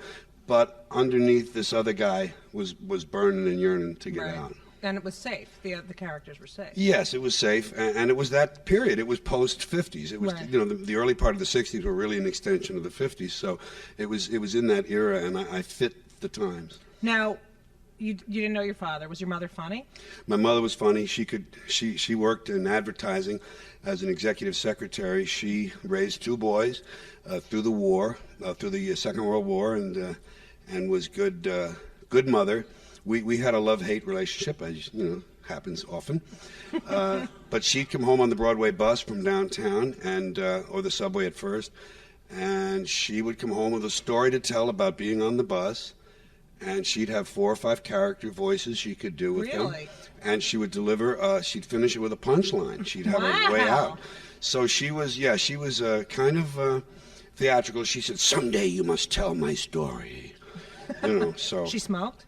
Did she smoke? Someday. No. Didn't smoke, didn't drink, but she was 5 feet tall and she was just terrific. That's amazing. Now, all right, so you went sort of into an edgy type of comedy. Yeah. Well, I just got a little more true to myself. Right. Yeah. And you got to the line and over. Sure. How did your mother feel about that? Oh, well, my mother knew which way the wind blew. She disapproved officially of my using filthy language, attacking religion, and attacking big business, both of which she held in high esteem. Right. But we lived on the same street as my school, Corpus Christi, and the nuns from the school, when I began to do well, the second phase here, the long hair cursing phase, I did a whole album called Class Clown about being I used to be Irish Catholic, now I'm an American, and I had I had things about confession and about schooling, and it was sort of the autobiographical period. And the nuns in the school, none of whom had taught when I was there, but it was a line. It was kind of like a continuing line of these Dominican nuns. They'd be walking on the street, and my mother would see them. One of them said to her, "Oh, we saw him on Johnny Carson the other night, and we're so proud of him, and the records are doing well." And my mother, ever the politician, said, "Yes, sister, but the awful language, the awful language." And the nun said, "No, don't you see? He's trying to use it as an example of how there's hypocrisy in language and how these words are being used, and they're not really harmful in themselves." And she was standing there like this, I guess. And from that moment on, she was fine with it because she had received the imprimatur of the church in a way. She knew it was okay, and so she was happy to be quote unquote a star's mother. You know? She came on the Mike Douglas show. And she did? Played that role very well. Yeah, she had that. She was grandiose. She had aristocratic pretensions. You talked about the 7 words. Yeah. Not allowed to say on Right. TV, which of course you can't say now, most of them. No, but, right. Well, on HBO. What can't you do now? What's the taboo thing now?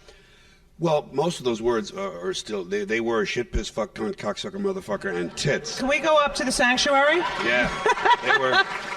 And the only one of them that's used with any frequency on radio or TV is the word piss, and it's used for pissed off. It's all right, but you can't say pissed on. Right. It's all right. A person can say, why are you pissed off at me? Right. But the other person cannot answer, well, because you pissed on me. Right. And all you've changed is the preposition, which is amazing. The preposition changes it. And the others are still verboten, and they have a certain power still because they are kind of still behind the curtain. But I find that the fun I have now, I happen not to believe in the type of God many people believe in. I don't know that I believe in any type, but I have a kind of a relationship with the universe that makes me feel safe and good and in contact with things. But anything about religion, and God, and belief is good territory for getting. You can hear the sphincters tightening as you begin. You know, it's like, okay, well, let's see how's he's going to handle this. And and children. I had a nice attack on children in the last show. Children and this this cult of parenting that we have now. And I was kind of early on that. I'm happy to say my thing happened before the New York Times Magazine wrote about it. Right. So I was ahead of that curve. But those two things are territory where they stiffen up a bit. And what I try to do, and it's not the initial, it's not the whole purpose, it's one of the things that's part of what I do. But what I try to do in that sector with the language and topics is I try to sense and know where the line is, where the line we're drawing is these days. And then I deliberately cross it, and I try to bring them with me across the line and enjoy the experience. Right. And I do it in service, I hope, and it's usually true, of ideas. It's not just for its own sake to bother or to annoy or shock. I have ideas, and though the logic sometimes is nicely twisted, there's a good structure underneath it. So I use the language or the topics to vent this personality of mine that's really out of step and doesn't buy all this stuff. Do they come with you most of the time? Yes, most of the time, sure. First of all, they're kind of pre-sold. The audience at this stage of my career, they're there because they know who I am. But I also work Las Vegas besides my concerts, and there you get a more diverse group. Yes. You get people who... there are 3 of them, and one of them loves you, and the other one likes you pretty well, and the third one says, "Well, yeah, well, I used to see him on Carlin. Let's go," you know. And the fourth one can't read. Yeah. But you notice it more in a place like that. But and when you go to someone's hometown and you're in a theater that evening, Friday night, Saturday night, they've looked forward to it, and they're kind of geared toward accepting and liking what you do. Even if you bother them a little bit, they'll say, "Well, you know, he's all right. He did a good job with it." Right, but it wasn't in the beginning. It wasn't like, was it? No. Well, I had, but you see, when I first started with this, let's call them risky topics or whatever. When that period started in the early '70s, here's what happened. You see, the little guy, the youngster who wanted to be like Danny Kaye, discovered something. I was in 1967, which was the summer of love, so-called, when that cultural revolution was really maturing. I was in the depth of this kind of discontent. I was in nightclubs with people who, for the most part, some of them knew me a little bit, but it was always I'd open for the singer, you know, and I'd do these cute little things, and I just knew I wasn't being true to myself. And other things were turning and churning in me, and I sort of, in a manner of speaking, I looked around one day, and here was an entire counterculture building to the younger side of my age line. I was 30 in 1967. The people I was entertaining were 40 plus. Their children were 20. I was right in the middle of it, and my heart and soul and my mind were really with the younger people, with the generation that had these ideas of more freedom and less restriction, which was what I had lived for all my life. So I finally got so discontented with this, I was able to turn and say, well, at least there's a place for me. It's not like this didn't exist, and I had to say, well, this is going to drive me crazy the rest of my life, or I'll quit it. I said, wait a minute, there are people here that might understand some of the things I want to say, and I began to write in that direction, and I finally had a breaking point, and slowly I was able to shift the career to the colleges and the coffee houses. Right, you moved from these traditional clubs into... It took about 2 years, and it happened in public. It wasn't one of those things, going up on the mountain and coming back. Changed. It was a case of on 3 shows. There were 3 daytime syndicated TV shows that I did throughout that 2-year transition. And I did a lot of them. I did a lot of episodes. Della Reese had a show. Virginia Graham had a show. And as one of the Steve Allen shows, he had done 4 or 5 different ones. And Virginia Graham was a real shit stirrer. She just loved to get you. She got me to talk about smoking pot on TV. And Henry Mancini, she got Henry Mancini to cop out to being a pot smoker on TV. So she and I liked that because I got a chance to explain what was happening to me on a talk show.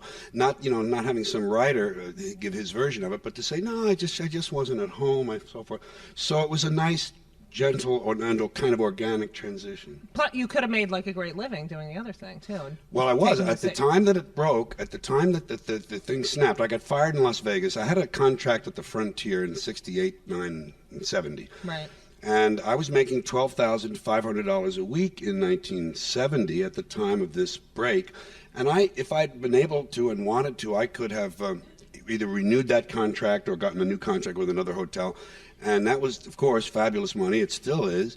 And yet they suspended me 1 year for saying ass on stage. I had a routine. I used to talk about being Irish and having no ass. I said, I got no ass. I was in the Air Force, and the black guys would look at me and say, where your ass at? Stud ain't got no ass. I said, I go from the shoulders to the heels in a straight line. So I got suspended for that. And then a year later, I used the word shit on a show. I said, I don't say shit, folks. Buddy Hackett says shit. Red Fox says shit. I don't say shit. I'll smoke a little of it, but I don't say it. And I was on my way because it was the Howard Hughes Hotel, and Robert Mayhew, the erstwhile CIA guy, was his right hand, and this was at a golfers convention. They had the Hughes Invitational, so I was in the right place, and that just broke it. They fired me. Did they fire you while you were performing? They told me when I came off stage, nice. And I said, I said, oh, thank God. I was really, really happy that it had forced my hand, and my wife, Brenda. We had a house in escrow. It would have been our first home, and it was kind of like, real middle-classy area and stuff like that. And she had every right to wish that we would get that house. And when this happened, we couldn't get it. And she said, her first reaction was, I'll make your press kit for you. Let's go to the colleges. So, I always thought that was great. She just was right behind me, and I said, if all I ever do for the rest of my career is fill up coffee houses on a Friday and a Saturday night, I'll be happy. And when you're not reaching real hard for something, I think when you're not pursuing something relentlessly, I think it may come to you a little more easily. Right. Now, and you had a daughter at this time, right? Kelly at that time was then 7 years old. And did being a father affect your comedy at all, or? No, not really. I always kind of had an inner sound that I reacted to and acted on, and Kelly was sort of one of those children that seems wise beyond her years. People would say, well, she's an old soul. She couldn't watch me on TV. There was something strange about that. She could not look at the screen when I was on TV. But it didn't that I'm aware of consciously change anything. No. Was it weird being a father when you really didn't have a father? No, I didn't have. I guess they'd say today he didn't have a role model. He didn't have a positive masculine influence in the home. But you can fake that kind of thing if you have love in your heart. So, all right. So you basically, I mean, you were the creator of this whole movement, the coffee. I mean, now they call it alternative comedy, but you really were one of the first. Well, I mean, one Lenny of the Bruce, people who, yeah. Not- But you didn't self-destruct like Lenny or Sam Kinison or Freddie Prinze or, you know, these people were on the edge as well. Right. What saved you from self-destructing? I have no idea outside of chance, luck, chance. Sometimes there's a genetic component that you can't define. That I don't know. My abuse and overuse of drugs was considerable, but it always had a sort of built-in line to it. There are things I just never would have even dreamed of doing. I mean, I took a lot of cocaine. I snorted a lot of cocaine. I mean, I grew up in a neighborhood where some of the kids were shooting heroin in the late 50s. I was a pot smoker, but I wouldn't do that. I just didn't care. I was, no, thanks. You get high and puke and go to sleep. No, I don't think I'll do that. Right. And then when coke went to freebasing, it would never have occurred to me. Right. It's just some built-in program or limit. You could sense the danger in what you were doing, and that was probably part of the attraction. But there was a self-limiting thing at work. I don't know. I can't explain it. How do you think comedy has changed now because of things that you did? Well, it's nice of you to put me in some area like that, and I know I've had an influence on certain comedians or some most who might otherwise have. Maybe not even ventured out, but so did the glut of comedy clubs have an influence, because there were these places like gymnasiums really for people to go and work out and test it. But in terms of my own influence, I know it's about influence. How did you phrase the question? I'm sorry. Well, how has it changed now? Oh, how's it changed? Yeah, that's by the way, Judy, that's a media question. How has comedy changed? I didn't mean it like that. How has rephrase? Sometimes they say, "Where is comedy heading?" At least you didn't say that. They'll say, "Well, where is comedy heading?" I'll say, "Well, I don't know, but I saw it waiting for the Columbus Avenue bus this morning. It might be going downtown." But I don't mean to belittle it. It's a good question. I don't know that there is a thing called comedy. The whole culture was affected. Everything in the creative arts and entertainment was affected by that so-called revolution in the late 60s, early 70s. Films, Broadway plays, rock lyrics, books. Everyone who expresses himself or herself through words found that barriers had been lowered. So comedy benefited from that too, to my way of thinking. And the thing about comedy is it's very individual. You rarely see two comedians that rise above a certain level who are like another guy at that level. Right. I mean, Lily Tomlin, Carol Burnett, Mort Saul, Shelley Berman, just nothing like one another. There's a certain something singular about one's kind of vision or the way you interpret the world for other people that makes you a soloist and singular. And if your facility at it grows, I got stuck doing the stand-up. My dream was to be like Danny Kaye. Everyone enters comedy now, as we know, and has for a long time, stand-up comedy, to get somewhere else. Yeah, it's a vehicle. It's a path to either a sitcom or a movie career. Right. And in my case, that dream was thwarted because when I got to the actor part, that third step, I found out I wasn't any good at it. I found out the hard way by doing a That Girl episode that really sucked. They don't say that to me when they talk about it. I say it was horrifying. And I auditioned for a lot of things, and I was just terrible. And there was screen tests, and I was terrible. And I felt this fear and this being out of place. This was all, by the way, part of the ending of that first period when I'm getting restless with what I'm doing, and I could see, that's not it. That's not what I'm going to do. So it's the same feeling you had when you were doing the characters. That's right. It was the companion feeling to it, and what happened was once I cut that loose, once I said, well, then I'm not going to be an actor. That's not my career. I was forced then, for income, to continue with the comedy. And then a good thing happened. I got in huge tax trouble. huge trouble with the IRS. During the cocaine years, I ignored my finances, and things were done in my name, not dishonest things, but mismanagement, where I wound up with a big balance with the IRS. Right. And this was in the era of 70 cents on the dollar taxes, which went then to 50, but still, whatever I earned, half of it was due that year, and the other half was for paying the back taxes, and I hadn't bought a cheeseburger yet, nor a ticket to go work somewhere. Right. So with interest and penalties, it was just getting bigger and bigger, and I had to stay on the road. I couldn't even think about maybe I'll try this or maybe. I had to go out there where the money was, and that turned me into a craftsman. That turned me, because HBO was always at my side. They were always willing to do another show, and it was every 2 years. So I have a little kind of an anal side that says, okay, let's organize, let's get ready. Right. And I would build these shows, and it made me write. It made me a better writer and a better comedian. And I'm thankful for the odd way it happened, even because I would have wound up with some mediocre comedy acting career that by now would be over. Right. You know, and how would I have developed any of my art? I wouldn't have been able to. Why do you keep? Well, entertainer is the word I work under. I'm an entertainer. I'm a stand-up comic.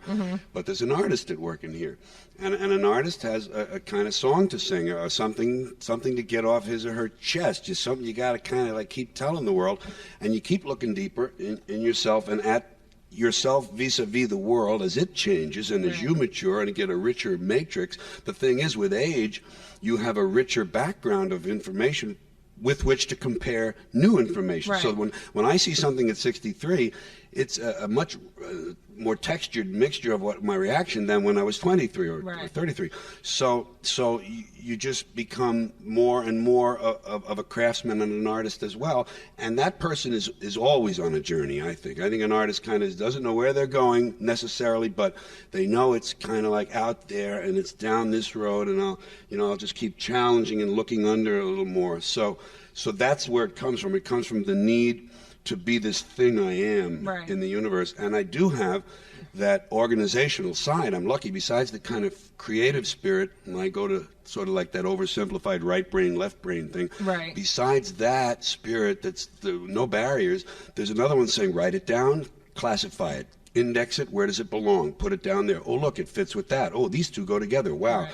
I have 1,500 files in my computer. They vary from week to week. I kill 3 and add 4 or whatever, but there are about 1,500 files.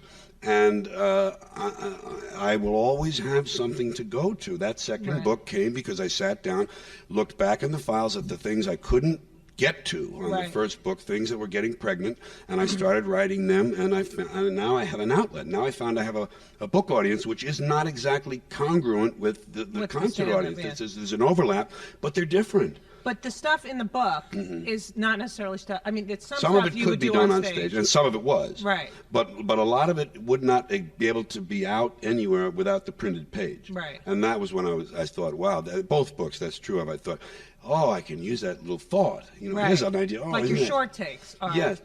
Well, that just seems to me. Why don't they have dessert at breakfast? Just the nice thing is, there are three parts of me that get served with my work. One of them is the analytical, the language guy who's kind of trying to deconstruct how we speak to one another and the words we use and how funny and odd things are sometimes. And then there's this disappointed idealist who has become cynical now, and then has these issues and the larger questions and the bigger things: war, genocide, love, hate, abortion, and politics and society and all that. And then there's this child. There's this innocent kind of wonder, and then that one gets served too. So it's not a one-note opera. It has these different flavors, and that's what I think has helped me to last, because there's some variety in what I do. I asked several comics, if you could ask George Carlin a question. And one person emailed me and said, the thing I remember most about him is he once did the Johnny Carson show, and you did 5 or 6 minutes on war. It wasn't that funny. Yeah. But it was poignant. Yeah. And you sat down, and Johnny said, well, that was, Yeah. whatever. And you said, well, I had 6 million people watching, so I wanted to say something, which most people would sell out and say, I got to get the laughs, got to get the laughs, got to get the gigs. Well, I don't think I have something to show or teach or tell. Right. I never can proceed from that point of view. passively there are things that happen that people will say to me, well, gee, I started looking at this thing a little differently after I heard that show, and that always feels kind of good. But the job is getting it out. The job is like being a kid in school. It's a show-off's job. You know, it's interesting. I've discovered this recently. I mean, I put it into words recently. The show-off kid, the little guy that didn't like restrictions on him, is the one who gets to show off on stage. And the good student homework doer is the guy who sits home with those files and goes through them and puts structure in them. Right. So without knowing it all these years, I've been kind of like taking care of both sides of me.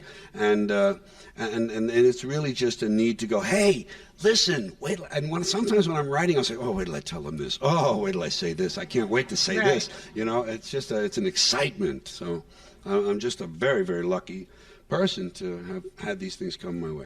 And you did the first comedy special on HBO.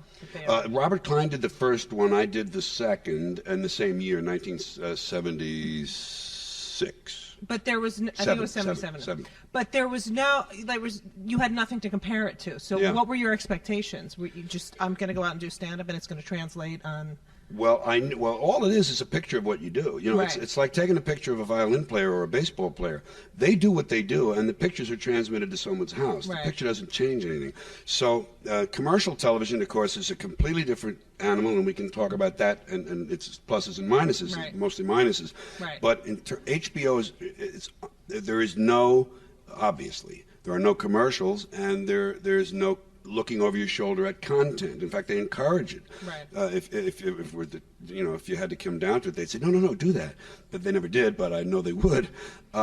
So all it is a picture of what I do in theaters, and that was a boon to me, because my record career had run its course. I'd had 4 gold albums, and then I had 2 that were more like nickel or something, some sort of molybdenum maybe.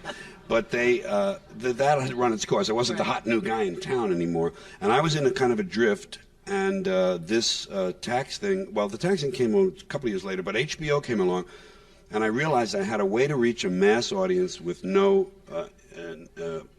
interfering with the content as on records as you can. And here you had the addition of the picture, the video, the body, and you could add physicality. So it has been the backbone of my career, HBO, no question. I mean, it feeds my box office. My box office feeds the viewership, and it's just a lovely dance we do now. Do you have a favorite bit? Not so much a favorite bit. I have some that I'm very, very proud of, more so because I think they didn't get as much exposure as they should have. I had, from the 1986 show called Playing With Your Head, I had 2 things in there that I think are really nice because they almost have a mathematical feeling to them. One of them is love and regards, hello, goodbye, how we say hello, how we say goodbye, and how we tell each other to bring love. Bring my love to Jake. Oh, I love that. Give my regards to Helen. Right. And I really broke that down. I love looking way past the obvious part of things. And the other one was losing things, how we react when we've lost something, and where you keep going back. There's a place you keep looking in the top drawer, even though it's not there. You just it's supposed to be there, so you go back there. You think maybe St. Anthony put it there in your absence. You look in the oddest places. You look, if you lose your car keys, you look in the freezer because you think, well, I brought home the frozen banana guacamole. I had my car keys in my hand. I might have set them down. I have to look. No, they're not in there. If you have a tractor in the barn, you look in the tractor glove compartment because they just might be there. So it was a long take on that. Variations on the familiar is a wonderful thing because the audience's frame of reference is in place, and you don't need to set up. You don't need any exposition except your own departure from the norm. The airport thing is the fact that they call something a terminal in the airport is right. Yeah, and sometimes before the fast foods got in there, you would see the terminal luncheonette, and some of the food fit that description too. But all the airport languages in there, the whole thing of airline announcements, and the fact that they say before leaving the aircraft, check around your immediate seating area. And I say seat. It's a seat. It's a goddamn seat. For any personal belongings, personal. Did they think that I had brought a statue from the park? You know? Of course they're my personal belongings that you may have left on board. Well, I may have left my Shoshone Arrowhead collection on board. I didn't bring it with me, therefore it's not there. When they tell you what, they say, welcome to Los Angeles. They are just arriving themselves. They're barely a millisecond, and they're welcoming me. And they say where the local time is. Well, what were they? Did they think I was looking for the time in Oslo? Of course it's the local time. And they always blame the captain. The captain is turned on the seat. I'm sure he didn't say turn on the seatbelt sign. Captain, and I say, you tell the captain Air Marshal Carlin says go fuck himself. It's unbelievable. There's one thing that I thought. Wait, where? All right, the thing about the tornado. Oh, yeah. You know what you never hear about? A bunch of Jews being hit by a tornado. Yeah, it's true. You ever hear it? Tornado swept through a Jewish community today. You just never hear that. Wait, this is hilarious. When writing a letter of reference for a friend, give him a glowing recommendation, but just for fun, conclude by saying, don't let Dave's legal history trouble you. There's reason to believe the little girl was lying. Yeah. You see, now to me, what makes that fun to write is the phrase "there is reason to believe." Right. It would be easy to say the little girl was lying, and you'd have the same joke. But when you just do that little softer sort of entrance, it's just something nice about finding a better way in to the joke that just gives it just a nicer, richer, deeper feeling. That's the writer part that I didn't know I had until I'd done it for a while. And also, there's a musicality to it as well. Yeah, there's some balance and some euphony. There's a word. Nice. Sure. Wow. So, who were your idols and mentors? Because no one really was doing what you were doing. So, where did you look? Well, of course, they were all doing it each in his own way. Right. Spike Jones on record, on phonograph records. Roger Hogan lived at 537. He had a Spike Jones album, which at that time was a true album. It's like a photo album. It's a series of pages, and 78 RPMs came in a series of sleeves in a binder, and that's, I think, where the word album started. But he had all these sides by Spike Jones, and the thing I liked about that was the anarchy involved, the destruction of something that previously had been considered nice or pretty or beautiful. The Marx Brothers in the movies did that. There was an anarchy. I didn't know these things at the time, but I see now what the appeal was. Fred Allen, on the other hand, on the radio, it was intellectual. It was wit. It was really, and it was the way of twisting thoughts and ideas and words and so forth. And then in the movies, I saw you Bob Hope and Skelton. But I kind of outgrew them. Danny Kaye disappointed me. He was, I never have had what I'd call heroes or idols. I don't like those words, but if there was anyone who may have fit that description, it would be Danny Kaye. I used to write to MGM to get the lyrics. I saw the name Sylvia Fine, lyrics by Sylvia Fine. I didn't know it was his wife. And I'd write, "Dear Sylvia Fine, please send me the words to Rim-Pam-Patty-the-Rim-Pam-Bay," or whatever the thing was. I never got an answer, of course. But he one day was waiting. I was waiting to get an autograph. I collected autographs, not in a manic sense, but I liked getting autographs in the 40s. And I waited for Danny Kaye at Radio City Music Hall, where he was the live portion of the show. And I waited there for an hour or so at the stage door. It was a rainy day. I wasn't in the rain, but it was cold and it was wet. And I was the only one waiting. And I waited and waited. I knew he'd be coming back because they said he was out before the show. And I knew what time the show would be. And I waited. It was about 6:30 at night, and I knew my mother would be mad. And he came and he walked right past me. He wouldn't say a word. He wouldn't stop. He wouldn't say a word. And that, I don't know. And then I used to see him later posing with these children for UNICEF, and I really didn't believe it. You know? But it was an awakening, and I always like to just tell that story because it just sends me back to that feeling of having someone that you looked up to, and then they sort of crush it. You know? Yeah. But you have never done it. Gary No. Shandling even said.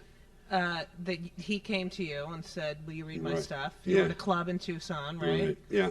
And well, it's just there's just a kind of a normal humanity that you exercise with people. I always have time for people because I know that for them in that day it's a big moment.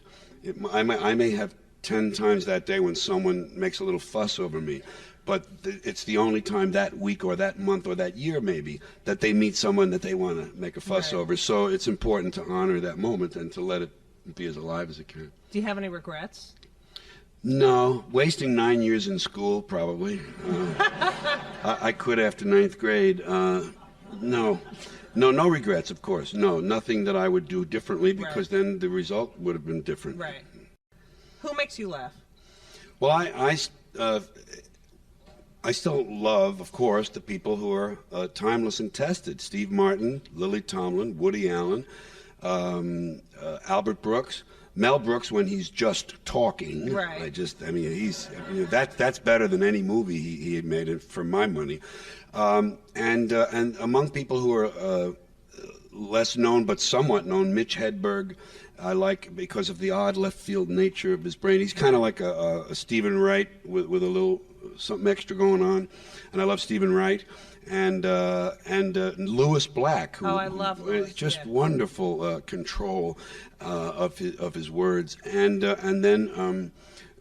Norm Macdonald, for instance, forget the sitcom, forget the news on Saturday Night Live, but his stand-up, well, again, what kind of a strange left field thing, and that appeals to me. Those are the ones I think of when I answer the question.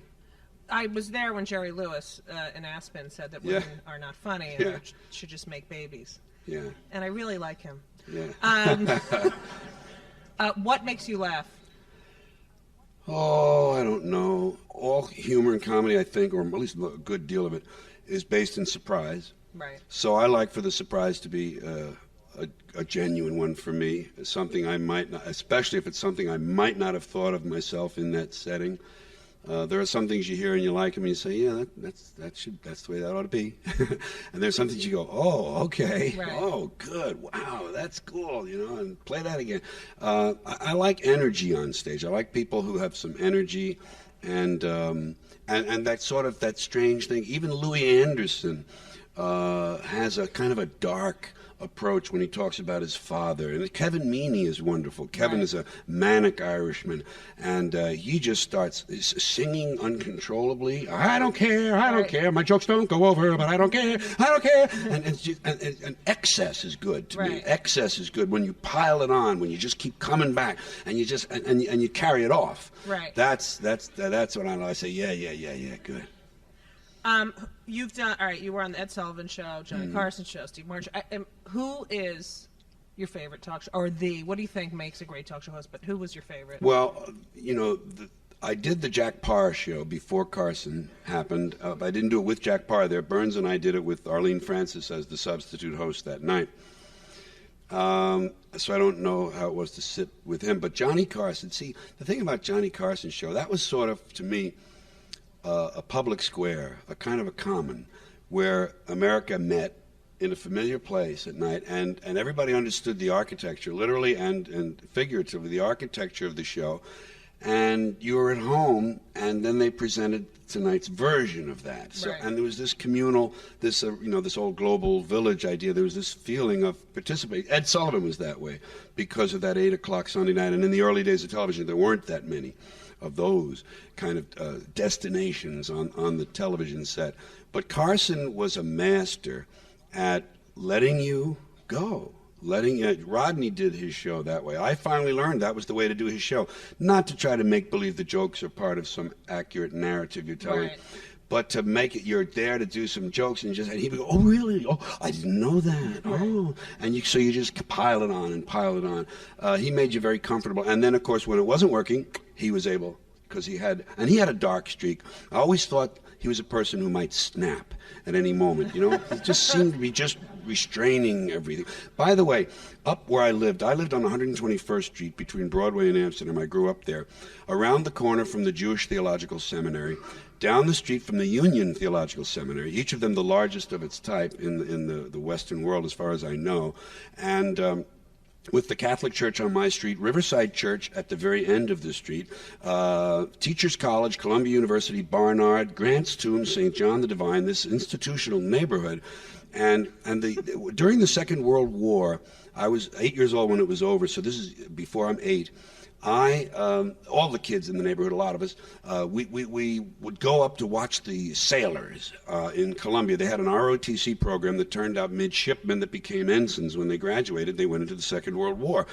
And they would march to church or synagogue on Sunday. I don't know. I don't know if the Jewish students marched on Saturday or not. I don't remember that. But I know that the Protestant contingent, which was the largest, and the Catholic contingent came up my street to the Corpus Christi, and the Protestants went up to the Riverside Church, and we would tag along behind them and try to keep in step and skip step, and they'd be singing these songs, Sally and Sue, don't be blue, we're coming right back to you. And I found out later, just by putting together the timeline, that one of those midshipmen I skipped along near was Johnny Carson. He went through that ROTC program and for 2 years, so the chances are very good that I got within 50 feet or 50 yards of him at that age. And I just think those kind of things are just fun to consider, You have not voted since 1980. Not since I stopped using drugs. I think both activities are related to delusional thinking. Yet you're known for your political views, and yeah, but they're largely I quit views. Right. They're largely I'm not in this anymore, folks. Have fun. Who do you think should be president, or would make a great president? Oh, gee. Yeah. That was one I could have used. If you told me this afternoon, I'd have 3 funny answers for you. Oh, I'm sorry. That's the writer wishing he'd had time to write. Who ought to be president? Well, I'll tell you, this Bush guy, this is fun because we finally have a true imbecile, Here's a man his biggest ambition is to have a nap. Yeah. And traveling with his pillow. And it's the triumph of ignorance, and America gets what it deserves. I always say I don't vote because if you vote, you have no right to complain. And it sounds twisted, but my logic is if you vote and you put someone in office or people in office who are incompetent and dishonorable, and they make a mess of things, you have caused it. You have no right to complain. I, on the other hand, who stayed home on Election Day, have every right to complain about this mess that you have created. So I stopped voting. I think it was it would have been around 70. It wouldn't have been Carter. It would have been the one after. It would have been, I guess 1980 was an election year, wasn't it? Right. Yeah. Right. Of course, every 4 years. I forgot the timing. But I feel freer. I feel more liberated as a. I'm going to use the word artist, and I don't mean to be pretentious. It can be. I think a lot of performers can use it that way, and I try to avoid that. But as a critic, I feel better not being invested in an outcome. I don't care what happens. I don't care. Things will take care of themselves. I don't mean things will get better. I wish for this species to kind of end this experiment. The comet that wiped out the reptiles was a pure accident of nature. This comet came, and the reptiles who ruled this planet, and the ferrets were the only mammals, and they rose, and the primates became, and now it's us.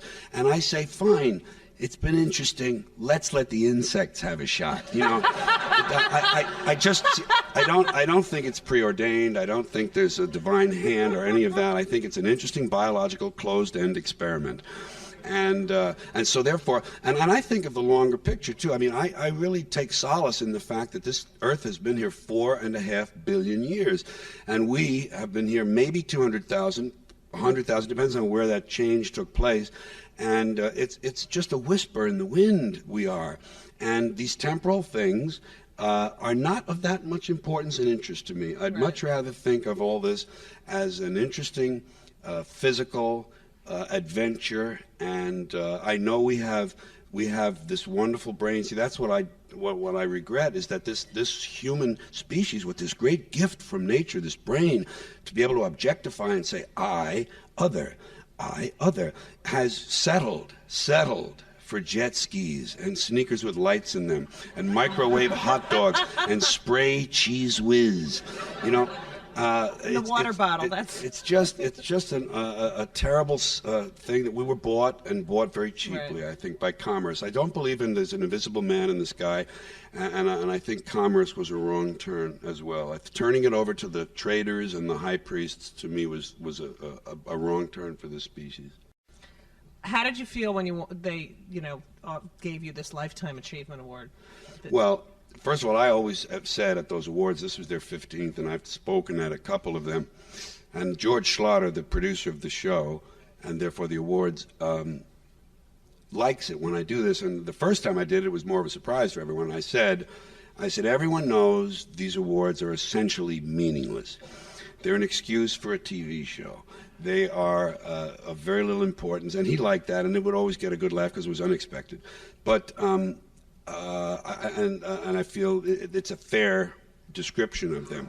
But the nice thing is, of course, is that someone honors you and says you're special, you're different, you're tonight's honoree. Right. And I just said to them that I think they want to give it to someone while he's still able to lift it, for one thing, because Lifetime. And I said, I hope this is a down payment, and I'll be back for a second installment of this, because I have a lot of things I hope still to live to do. What's your greatest accomplishment so far? Well, the way I answer that, and I'm ready for it, is the sustaining in my field and improving, actually seeing the work get better, looking at it as objectively as I can, and saying, boy, I'm learning how to do this. Right. I'm really learning how to, and then now with the computer, moving text around, I found that when I started using a computer, that my writing changed qualitatively as well as quantitatively. I found that the ability to put the same document up with the beginning of it here, the middle of it here, and the end of it on this part of the screen, I have a big screen, enabled me to see the whole piece of work without scrolling down. How did I say that? Well, I want to reference that again. But I can say, and it goes like that. Oh, no, this belongs over here. Well, look, move this. Oh, and that's the ending. I didn't see it. That belongs over there. So it honestly made the work better, besides faster and all those other things. What do you think the biggest misconception about you is? I don't know. I'd have to be in their brains. What you hate? Well, I think generally people don't know your humanity when you're a celebrity. They don't know what ways you are human. They know you have stuff, and they'll hear it occasionally in an interview or something. But I think they don't understand. It's not necessary for them to understand how you are as an individual human with feelings and all that. What do you think you have left to do that you haven't done yet? Well, I would have liked to have a whole lifetime of just learning to act and experiencing the stage with other fine actors. That would have been very, very good. But when you dabble, you can't aspire to that. Did you do LSD? Yeah. And psychedelic drugs? Okay, it's a good question, and I have an answer that. Do you want some? Is that why? The cocaine was the only drug I did that was highly refined by man. The pot is an herb and not really a refined drug. Cocaine, heroin, and speed are all tampered with by humans after the plant stage, and I think they add a little human evil to them. But psilocybin and the natural psychedelics, and marijuana is in the psychedelic family, it's a hallucinogen.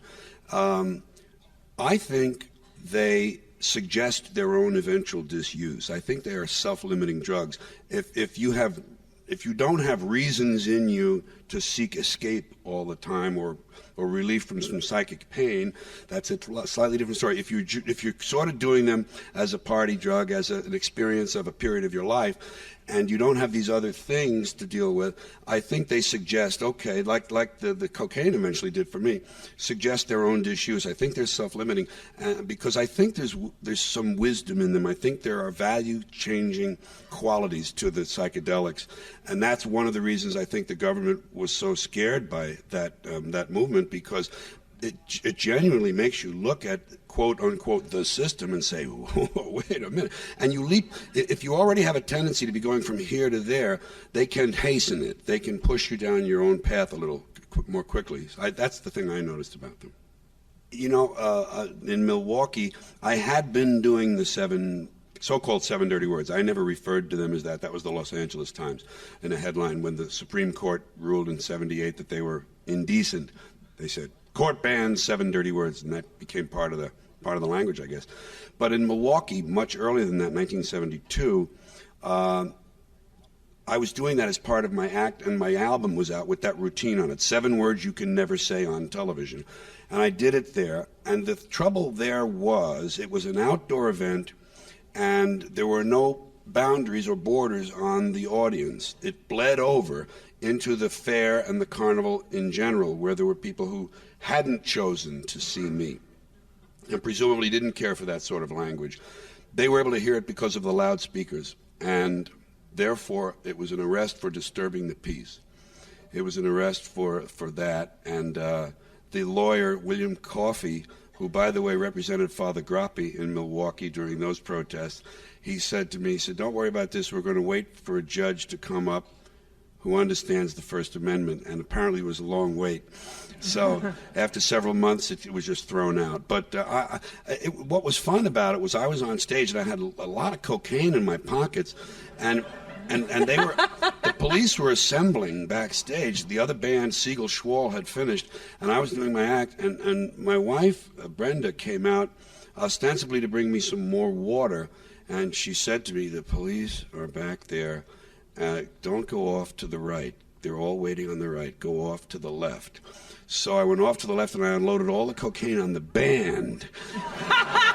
And they were very happy because they weren't being included at all. They just disappeared with it, and I was then. So they didn't get this little bonus they were looking for. I'm sure they would have liked that little bonus. They got me for, and it's wonderful to see these 5 or 6 policemen leading me away for a verbal offense. You know, it's as if I had a machine gun or something. It's very Christ-like. It's odd, the oddest looking picture. I have sandals on and this beard, and it just looks that way. I thought, boy, this is really interesting stuff. But it was kind of fun.